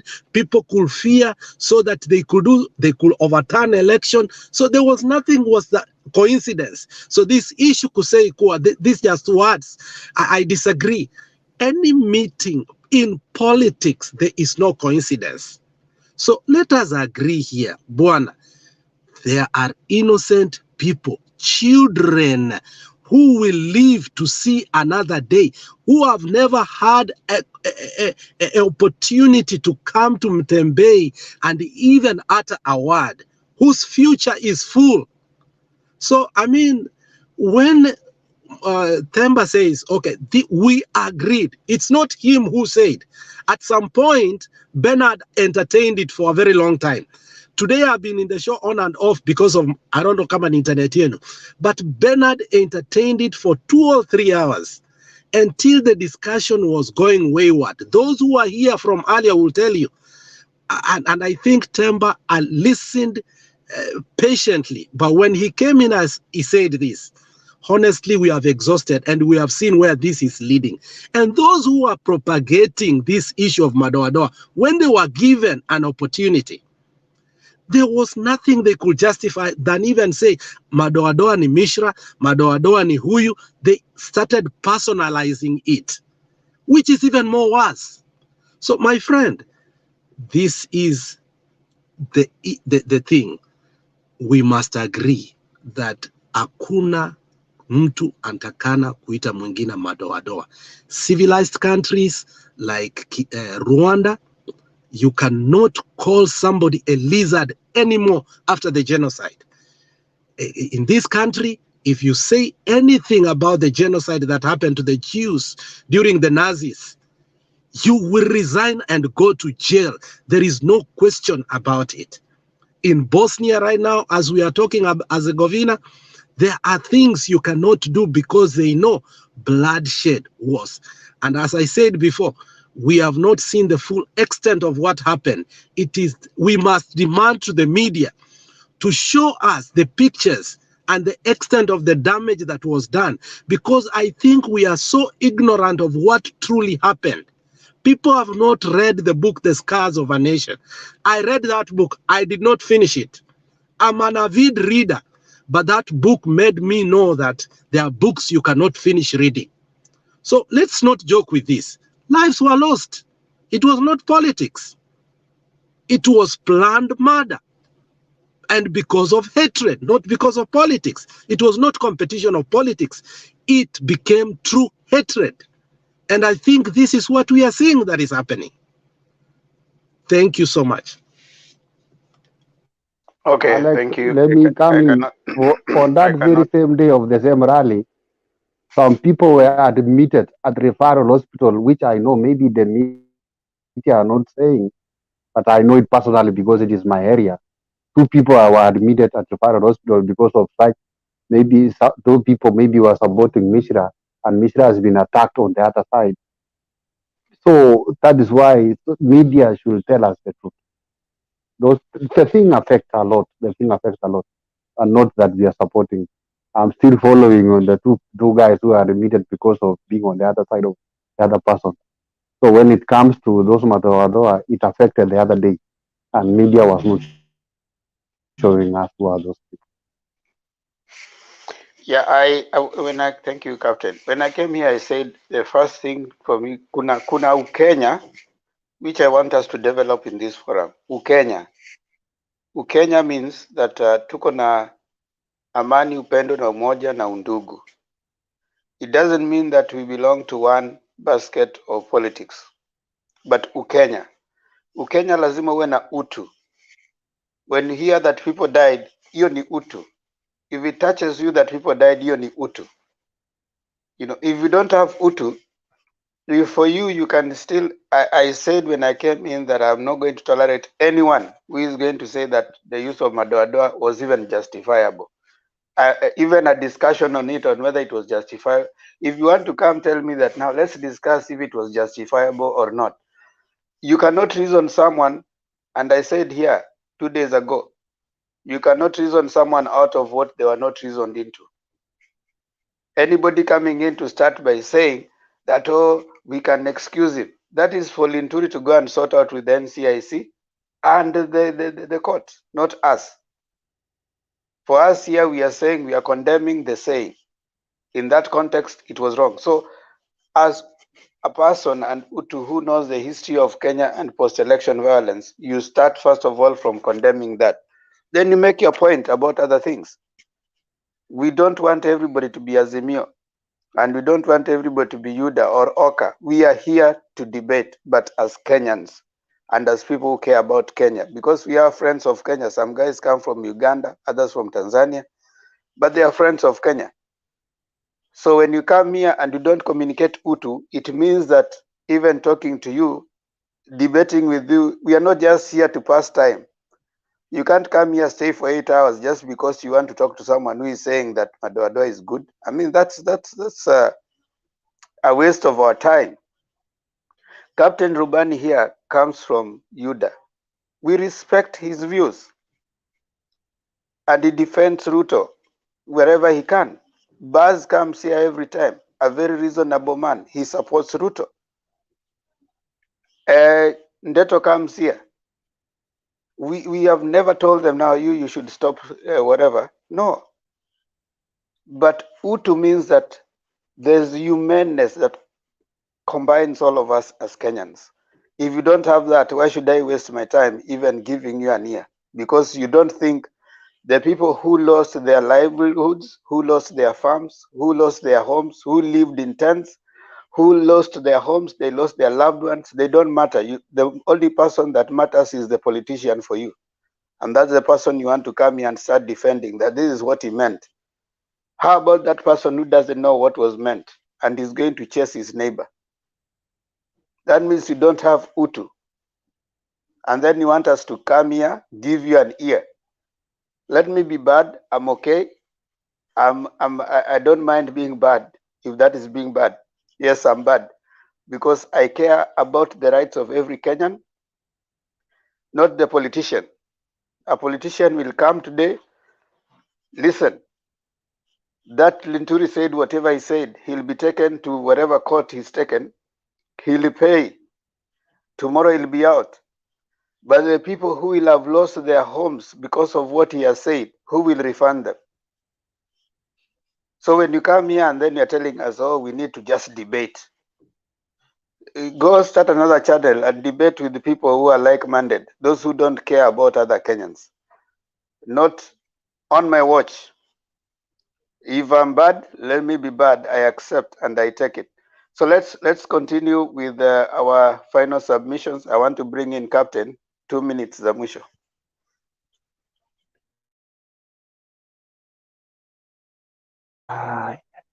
Temba, thank you very much, guys.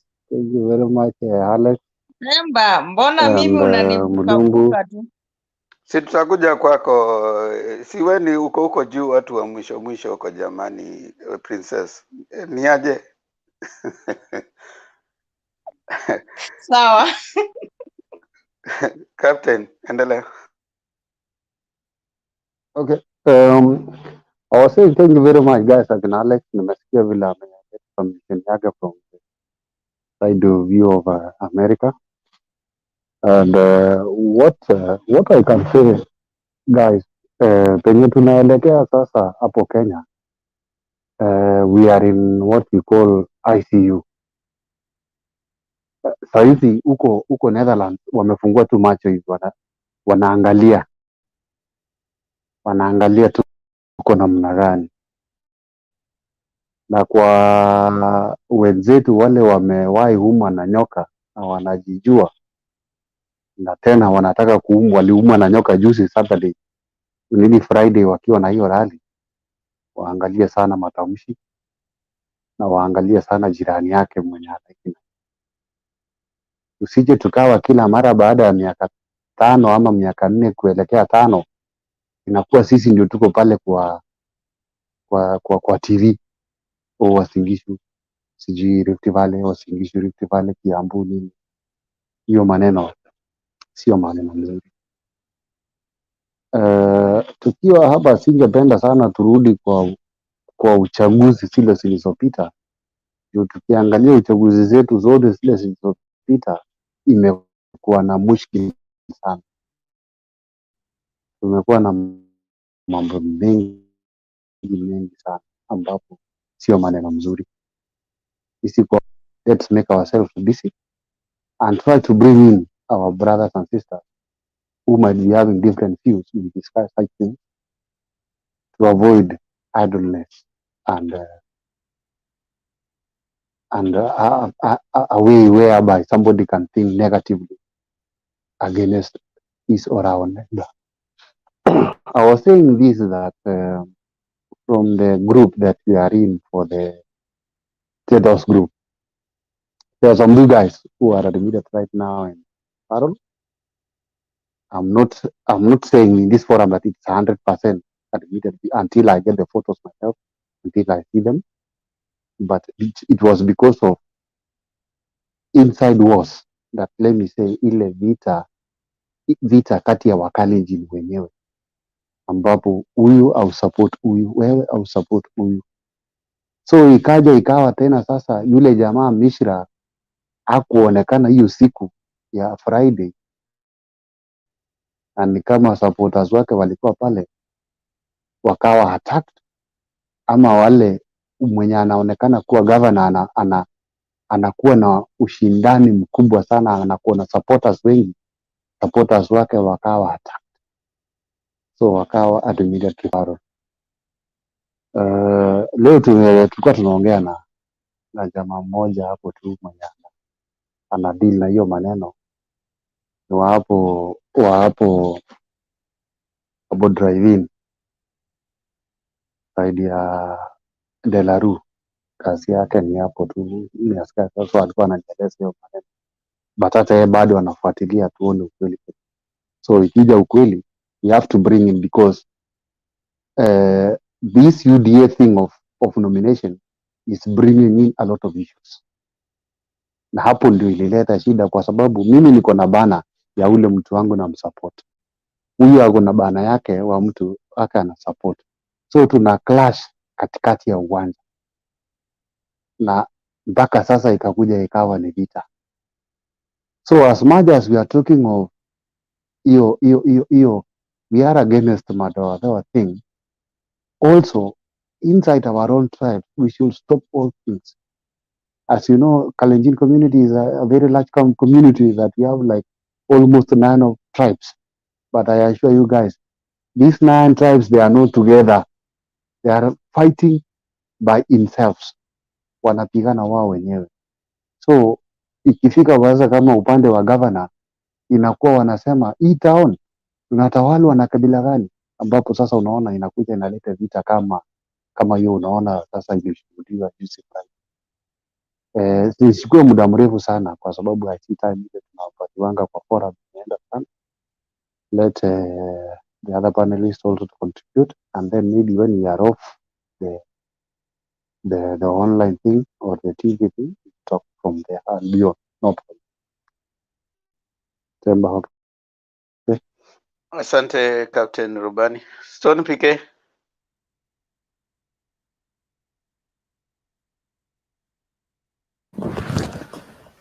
Thank you, Temba, and the panelists that are still up. Let me begin by very, very, very candidly and strongly thanking Alex for the elaborate description of exactly what these hate speeches and words uttered, people thinking that small words recklessly released, and then people believing like it is accidental. No. It is not accidental. It is always very calculated. And unfortunately, these human beings have always, slid into these very, very, very critical areas that you are not able to undo. Personally, I believe in the principle of prevention.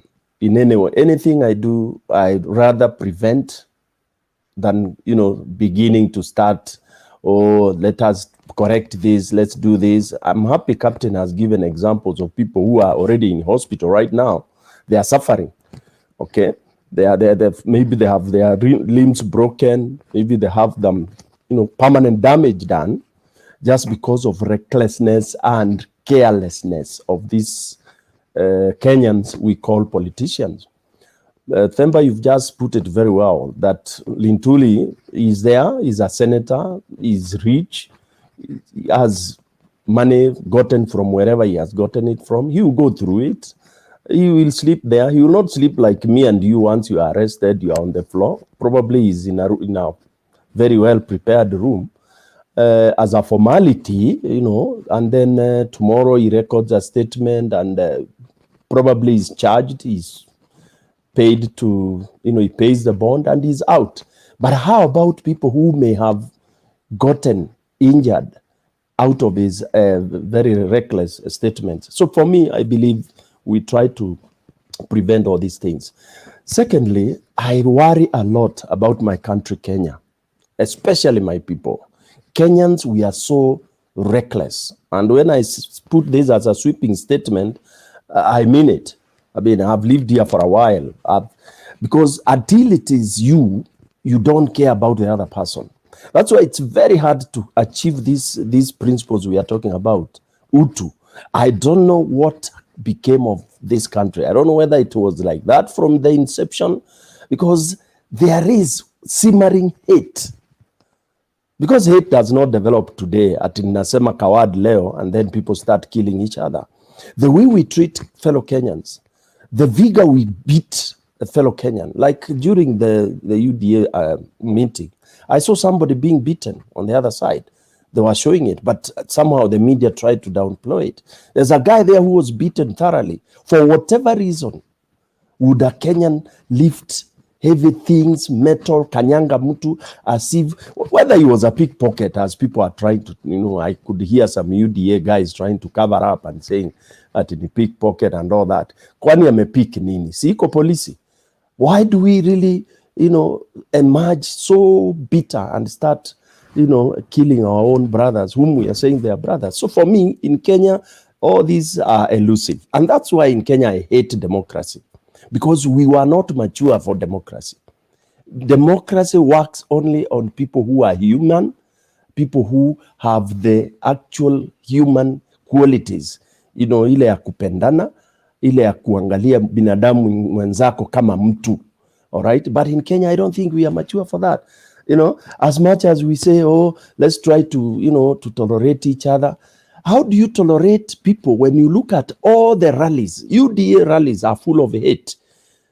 You hear from one speaker to the other is condemning. And I had said this earlier in the show. When a speaker opens his mouth, he's talking as if there are people from Mars that are coming to take over this country. Somebody's saying that mutafikiria munaweza kuiba kura yangu. You will know who I am. Who are you threatening? Why are you so bitter that you are not even able to tell people anything? For 135 rallies, the only thing you are talking about is watajua hawajui, da. Up to even, I'm supporting media, I can't cover. If I had a media house, I would never cover such rallies because they are all rubbish, total nonsense. Trying to mobilize an army against a fellow Kenyan army, of citizens, and we are all Kenyans. Lastly, I would want to look at some statements that are being made, that Baba alijiapisha, sijui Miguna is where, sijui nani alifanya hivi and all that. I think these are very defeatist statements. Okay, Kenyans, we like covering our heads. PK Stone PK aliiba. Okay, then because where does he come from? He comes from XYZ. Oh, I also come from there. Hiyo kama aliiba ni sawa, just because he is from my place. Okay, so aliiba is not from my place, afungwe. Really, Kenyans, I would support Mulumbu very much when he says we Kenyans are so educated. I mean, we've gone to school. Honestly, for the 60 years of independence, we can actually say we are very, very learned. But I think majority of us are not educated. We've gone to school, PhDs and all this. But right now, when you listen to these things that are going on, people claiming to be very learned, nobody is talking about it. Right now, it's only Mutembei TV that is so critical in what has been happening on. And that's why I would insist, Mutembei TV, for example, myself, I joined it because I found very, very mature kind of debate. But if we want to make it like a secondary school class debate, I would rather not. Because Themba, as you put it, 8 hours, somebody sitting here and following and discussing, it's not because people have nothing to do. It's just because people think like-minded people are here and we are discussing critical and pertinent issues that this country should follow, or the leaders that we think should be. But if it's debating for the sake of it, oh my God, people have other things to do, and I would rather not, because, I mean, we debated in school and all that. So at the proposals and opposers, tuangalie hii statement ya Ruto and all. Let truth be told, UDA is a bag of reckless, very, very, they are Kenyans. Sorry for me to use these strong words, but it's a bunch of very reckless Kenyans, very, very crooked Kenyans that want to put this country into a situation that we can't believe, because they are jokers. Take their statement, I repeat again, take each statement and analyze. Even Ruto himself, I hear people saying he's a leader. I don't see leadership qualities in our DP, sincerely speaking. Lastly, no wonder these guys, we never elected them.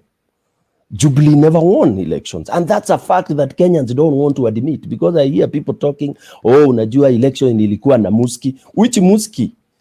He did not win. They did not win. So majority of Kenyans never elected them. And that's why we are in all these kind of problems. And I'm seeing ourselves going into the same. Remember when Jubilee held elections, their nominations, they got rid of all sober-minded leaders. Why? Because it was choreographed by the chairman, who is the DP. He made sure he had all those kind of guys that he would be able to manipulate and whatever. People like Rigade. What sort of leadership can you have from somebody like Rigade? Let's call a spade a spade. Yeah, the messes he did when he was DO. And these are the cronies that are so strong. These are the people that the DP thinks will help him make a government. God forbid, for example, he becomes the president. Even if he is surrounded by these kind of people, can he really make it? He won't, because the government will simply crumble. So, unfortunately, Kenyans, we fail to admit and accept. I like what I said to Joe Mulumba, who said, even if it's your son, is Mulumbu, even if it's your son and he's on the wrong, usianze kusema ati unajua huyo ni kijana yangu, hajawahi fanya hivi tangu ni mzae. You know, I hear those stories with Kenyans. Your child, if he is 18 and above, he gets out of that door, you don't know what he's doing. Akishikwa, wewe ndo mwambie, my son is unfortunate, umeenda on the other side of the law, you serve. But it's only in Kenya here as defending even the rot, the evil. Okay? Anyway, I feel that one, Mutembei TV should remain firm. Let's debate. For me, I would call it a discussion. Let's discuss issues that are pertinent.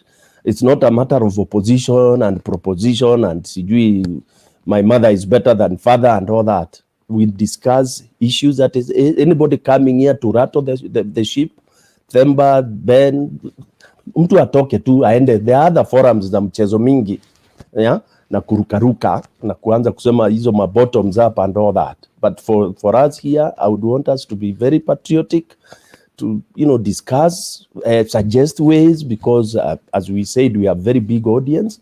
There are some of us, by the way, only that we've not revealed, we are in politics, okay? And there is a way we look at politics, For example, we don't look at politics as politics. We look at politics as development strategies for the communities, okay? There are those who go there because they want to payuka, all right? So definitely, I would love that Kenya, Kenya feel human, penda gajua although it's elusive, penda Mkenya mwenzako. Let's look forward to a peaceful. In fact, if I must, I would have said tusifanye elections. Kenya is never ripe for elections. That is according to Stone PK. I don't believe Kenya has ever been ripe for a fair, free, and transparent election. Bado, ni shida tupu. Even right now, we are just cooking and cooking sumu ambayo tutakunywa tarehe 9. Because already we have one side that believes the elections will be stolen. We have also indicators that it's, if it's IBC, it has no control. We even have indicators that all our institutions have no power. They are toothless. So actually, tunakoroga chaos. You guys who are outside there, you are lucky. When things ilipuka here, only that you have families here, but I fear for everybody else here. Right now, I don't see the grip. I don't feel secure. I can't go to Eldoret and start to invest there right now. Siwezi. After all that, and you can imagine the bottom, Ruto anasema, it gets ignited just at the spur of a finger like this. So, and then you tell people tuende tutakaa Eldoret kwa amani na upendo. It's not possible. Yeah, the wound is so rotten that it only needs to be pricked kidogo, like what has happened, the other day. That's the talk in the entire country, and inaendaga kama bushfire. So for me, I think I'm feeling very safe already. Very insecure already. I have friends, I have relatives in LD. They are worried already. They are beginning to think like by May, June, they should start taking off. And these are Kenyans. Kenyans not feeling secure. I cherish the days I would just wake up on a Saturday, drive to Kisumu, pass via Kakamega, go spend a night in Eldoret, go to Mbuye, wagon there, have my drink, that kind of feeling that you don't look on the side. You are touring your own country. How many Kenyans are able to do that anymore? It is sad. It is sad. And that's why I don't feel very, very, very, very comfortable when we just become that reckless, take things simple, yeah, trying to defend, very, very, very bad utterances, and feeling like, we should debate about it. Sincerely speaking, I would be tempered 10 times. In fact, for me, I would not tolerate. That tolerance should not work on some of those kind of issues. Sorry, I had taken more time, but I think we need to really shape up and protect, because we are mature. We've seen this. Some of us were victims. Yeah, and let's not say because wewe hukupoteza mtu mwingine ndiye alipoteza haujali. It is a serious thing, very serious thing that happened. Na imefunika, haikupona. The truth and reconciliation was never done. Now we cannot lie to ourselves. That the worst thing you can do on earth is kujidanganya kwamba all is well. It's not well. And that's why for me, I differed with DP the moment I saw him taking that course. It's like he doesn't care what happens. It is do or die. Lazima awe rais. Who said that? Thank you very much, guys. Have a very, very good week. Thank you, Stone PK. Joe?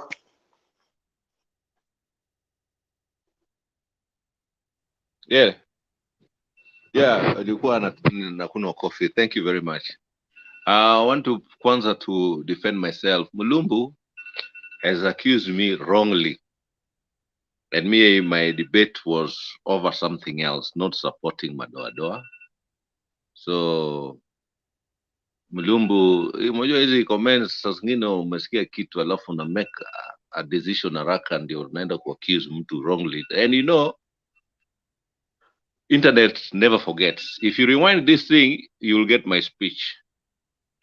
Na if you tukienda na koti kwako na wewe on that accusation, I'll be acquitted, and then I'll ask for, what do you call it? Utanilipa. Anyway, this forum is a big forum, as most of us have noticed. It's quite a big forum. We reach a lot of people, and we need to be balanced as much as we can. Whoever is going on the wrong side, am I saying things that ambayo hazina facts, like we have always insisted here, just bring the facts. And people, if they have got a wrong meaning to something that has been said, like bottom up, let them say, and then we correct them. In that way, we might pass some good information to them. Ama they might learn one or two things. So unaona kama hapa bottom up imeshinda watu wengi, including watu wa UDA, even the senior most imewashinda. So if they come and talk it here, mambo ati bottom up inamaanisha hivi, tunaambia hapana, what you have said means this, and what your boss said means that. I've seen some panelists here coming with their own interpretation of what bottom up means. And it differs from what Ruto is saying and what Lieutenants Ruto are saying. They all differ. And we should be able to correct it so that maybe, I've seen some people here learn, I've seen some people here cross this other side. So it's good to be, you know, free and all these things. Having said that, Mimi, I'd like just to castigate the other side. The way they're driving this country is not the right direction. As somebody said, people are hospitalized. I've understood there's also death that has occurred at that same meeting. Mtu alipigwa, I have a clip, and death has occurred. And it's good, unajua siku hizi watu wako na phones, they register, they wanna record these things and they let everybody know. So the fact that watu walipigwa pale, people has been hospitalized just because labda wana support Mishra or somebody, it shows this is just an indicator where this country can go, or when the election comes. I also like to point out that whatever Linturi said was deliberate and planned. And since he comes also from Mount Kenya, although not actually Mount Kenya, it's Mount Kenya East. They didn't want somebody from Mount Kenya itself waseme. Wakapatia Linturi ndiye aseme hivyo. And it was planned so that waseme hivyo. And you see today where Ruto has gone to Migori to test the water. Ruto is always testing the waters in one way or another. Iko vitu mingi anafanya in preparation for bigger things to come. And they're not good things. So baada ya kusema hiyo kitu, unaona alienda Migori just to see the reaction. So he's doing a lot of, you know, experiments na watu. And that means when you do experiments, there's an objective you want to achieve with that experiment.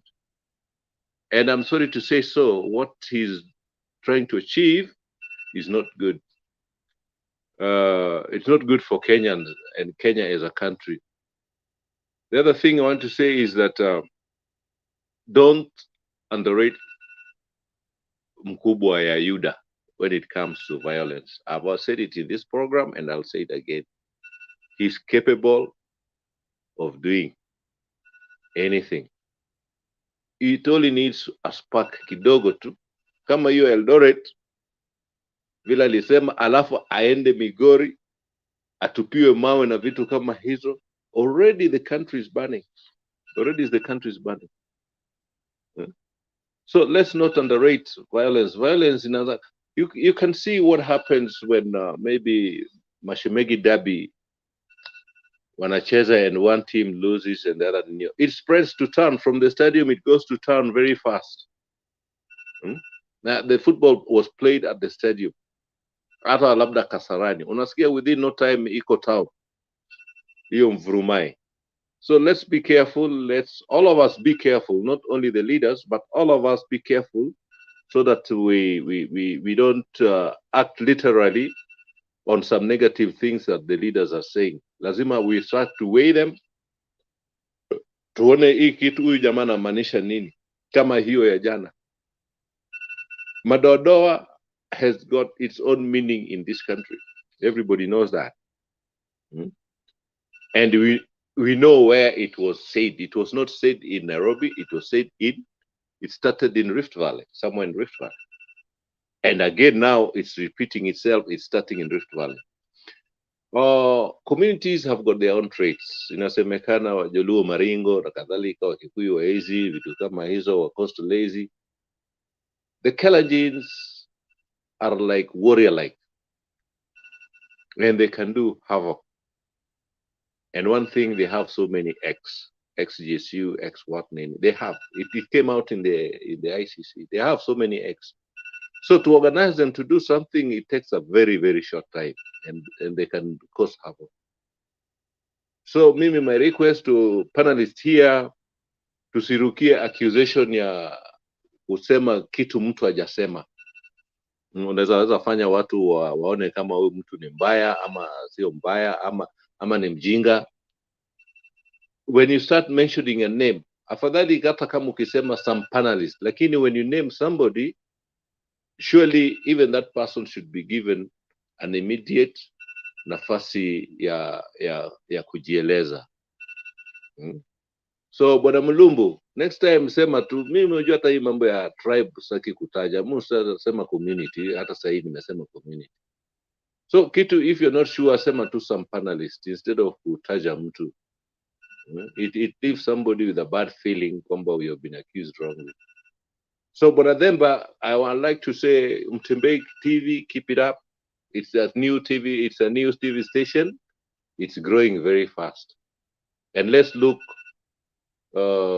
wanasema ukitaka kuwa tajiri, kana wale matajiri, those people who have made it. You might learn one or two things.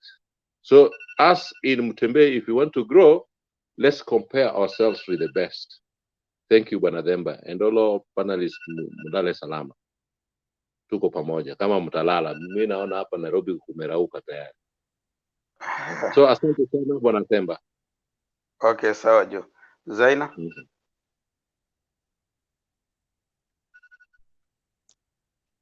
Asante sana Bwana Themba, nimekaa mpaka karibu usingizi inanichukua sasa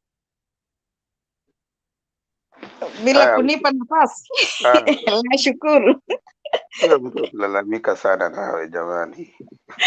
Umenipita. Unajua nafasi uliyopatia Joe ilikuwa ni mimi, alafu ndio Joe arudie, ndio Joe azungumze, lakini huko basi umekuwa mtu wa mwisho, unamalizia. Haina neno, haina neno. Loves longer. Nashukuru. Jo mute bana, hatutaki kujua nini inaendelea huko kwako. Kwa jambo la madoadoa, nikisema bado ningali narudia, Linturi alilisema, mahali pabaya, siku mbaya, nyakati haifai.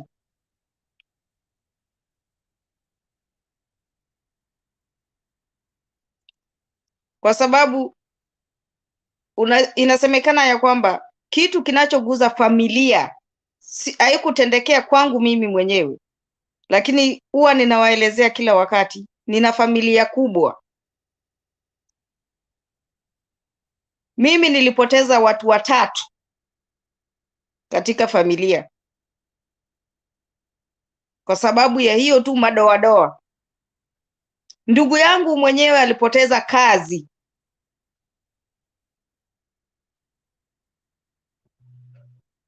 Yule nimezaliwa mkubwa alipoteza kazi kwa sababu ya madoadoa.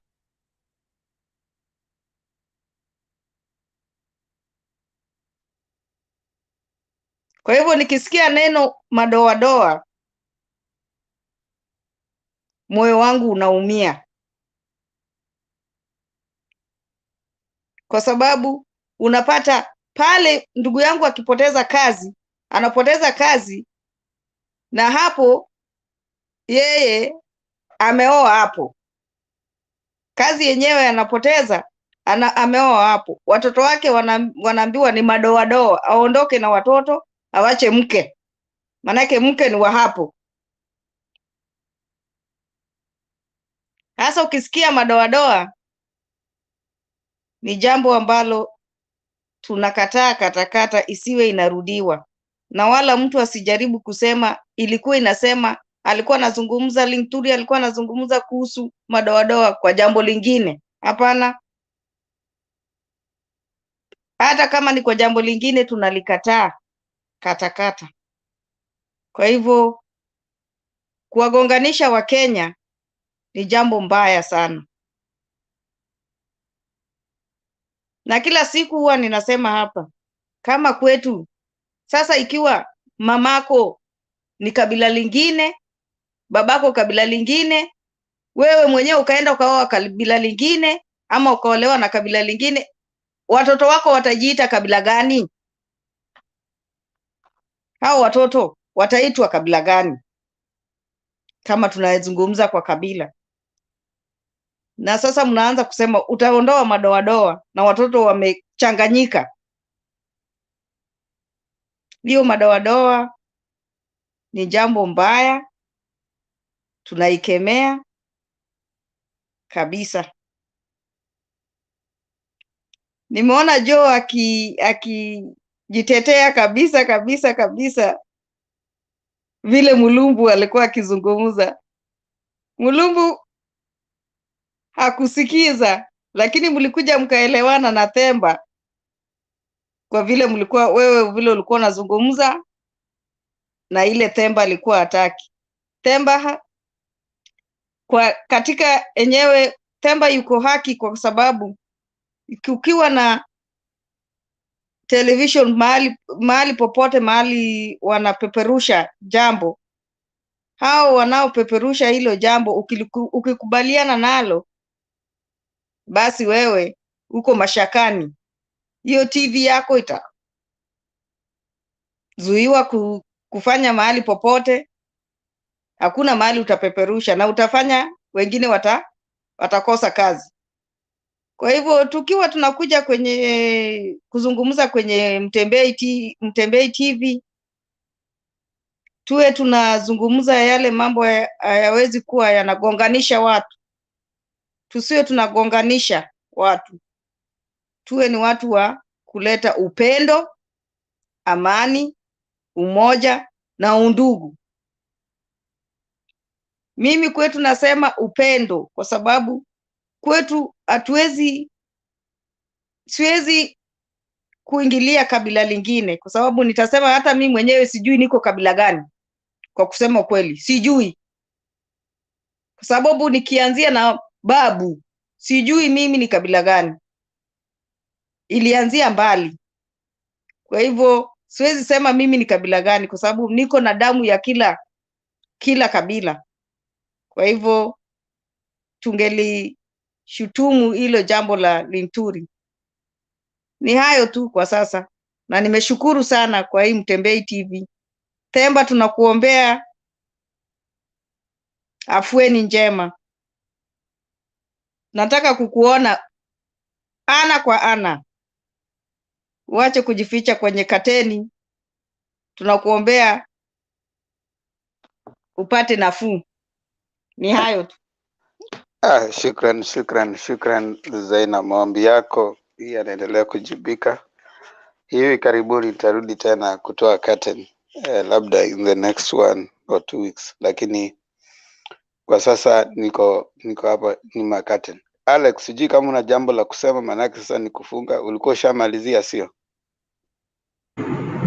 Mimi sina, mimi nashukuru na pole, hatukujua wewe mgonjwa. Mungu akubariki bana. Haya, asante sana kwa wote ambao walikuwa wanashiriki katika mjadala wa leo, everyone who participated in the comment section. We really appreciate the panelists who have been left. We have had many of you coming in and going out. Aston PK, Alex, Captain, Joe, and Princess Zaina. We really appreciate your contributions.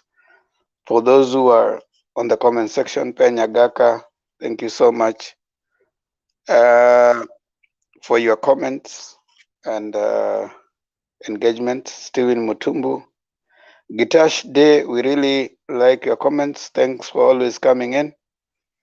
Gitash Day anasema Themba amepata manzi mosmos. Yeah, I mean, the Constitution of Kenya allows for making adult decisions. You are an adult after 18 years, so you make decisions. So hata hapa kwa Mutembei ukipata kuna shida gani ama namna gani ziana. Gitash Day anasema kwamba nimepata manzi. Stone PK pia alikuwa shanipa, ngasema tu ni sawa, hiyo ni kura, bora ni kura ya baba. Steven Mutumbu, asante. Penyagaka, asante. Ngugi Simon, Ngugi Simon anasema Mutembei TV, check on your panelists, they are not bringing peace, encourage them not castigate violence against community. Yes, we do that. Everybody here is peaceful. Ziana, Joe, Captain, Alex, and Stone PK. We encourage people who are peaceful. So that is our mantra. Even on the comment section, we really want to encourage you guys to be as tolerant as possible. Just appreciate the other person. They don't have to agree with you on your view, but respect them. We say, I don't have to agree with what you're saying, but I need to defend your right to say it. This is a year where we call a spade, not a big spoon. So we tell people as it is. George Gakure, asante sana.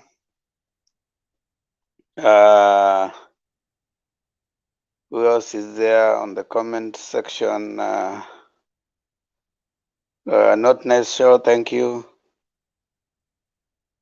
Seventh Estate anasema no debate here, ni machungu ya 10 years now. We don't encourage emotive decisions. We encourage cognitive decisions.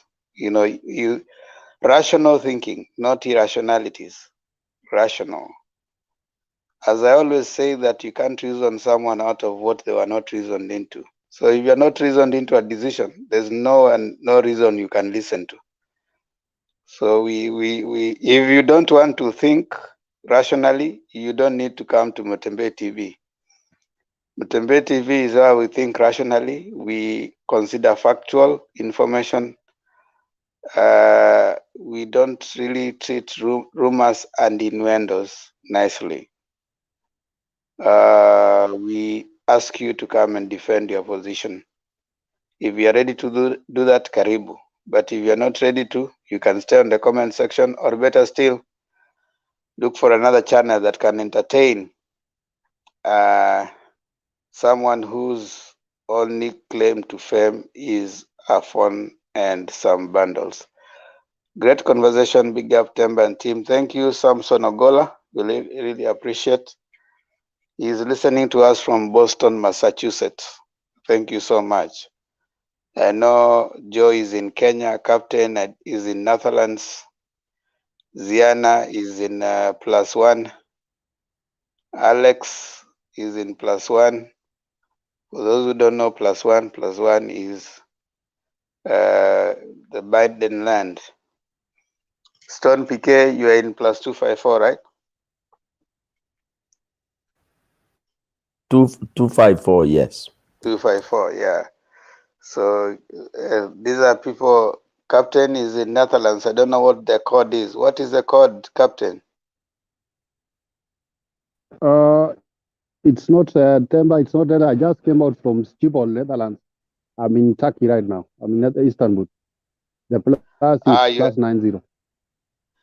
Yeah, they say Turkey. Someone told us they don't say Turkey. Turkey. Turkey, yeah? this, in fact, even not Turkey, Turkey. Turkey, yeah. The best way to say it is Yeah, when you want Turkey. to say, okay here, you say tamam. These people, they don't know English at all.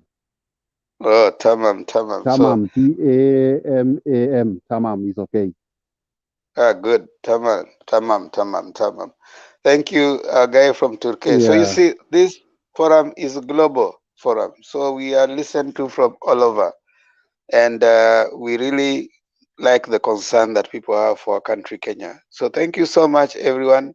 Love each other. Kenya is number one. Kenya is our country. Undugu, umoja, ukenya. That is what we talk about here.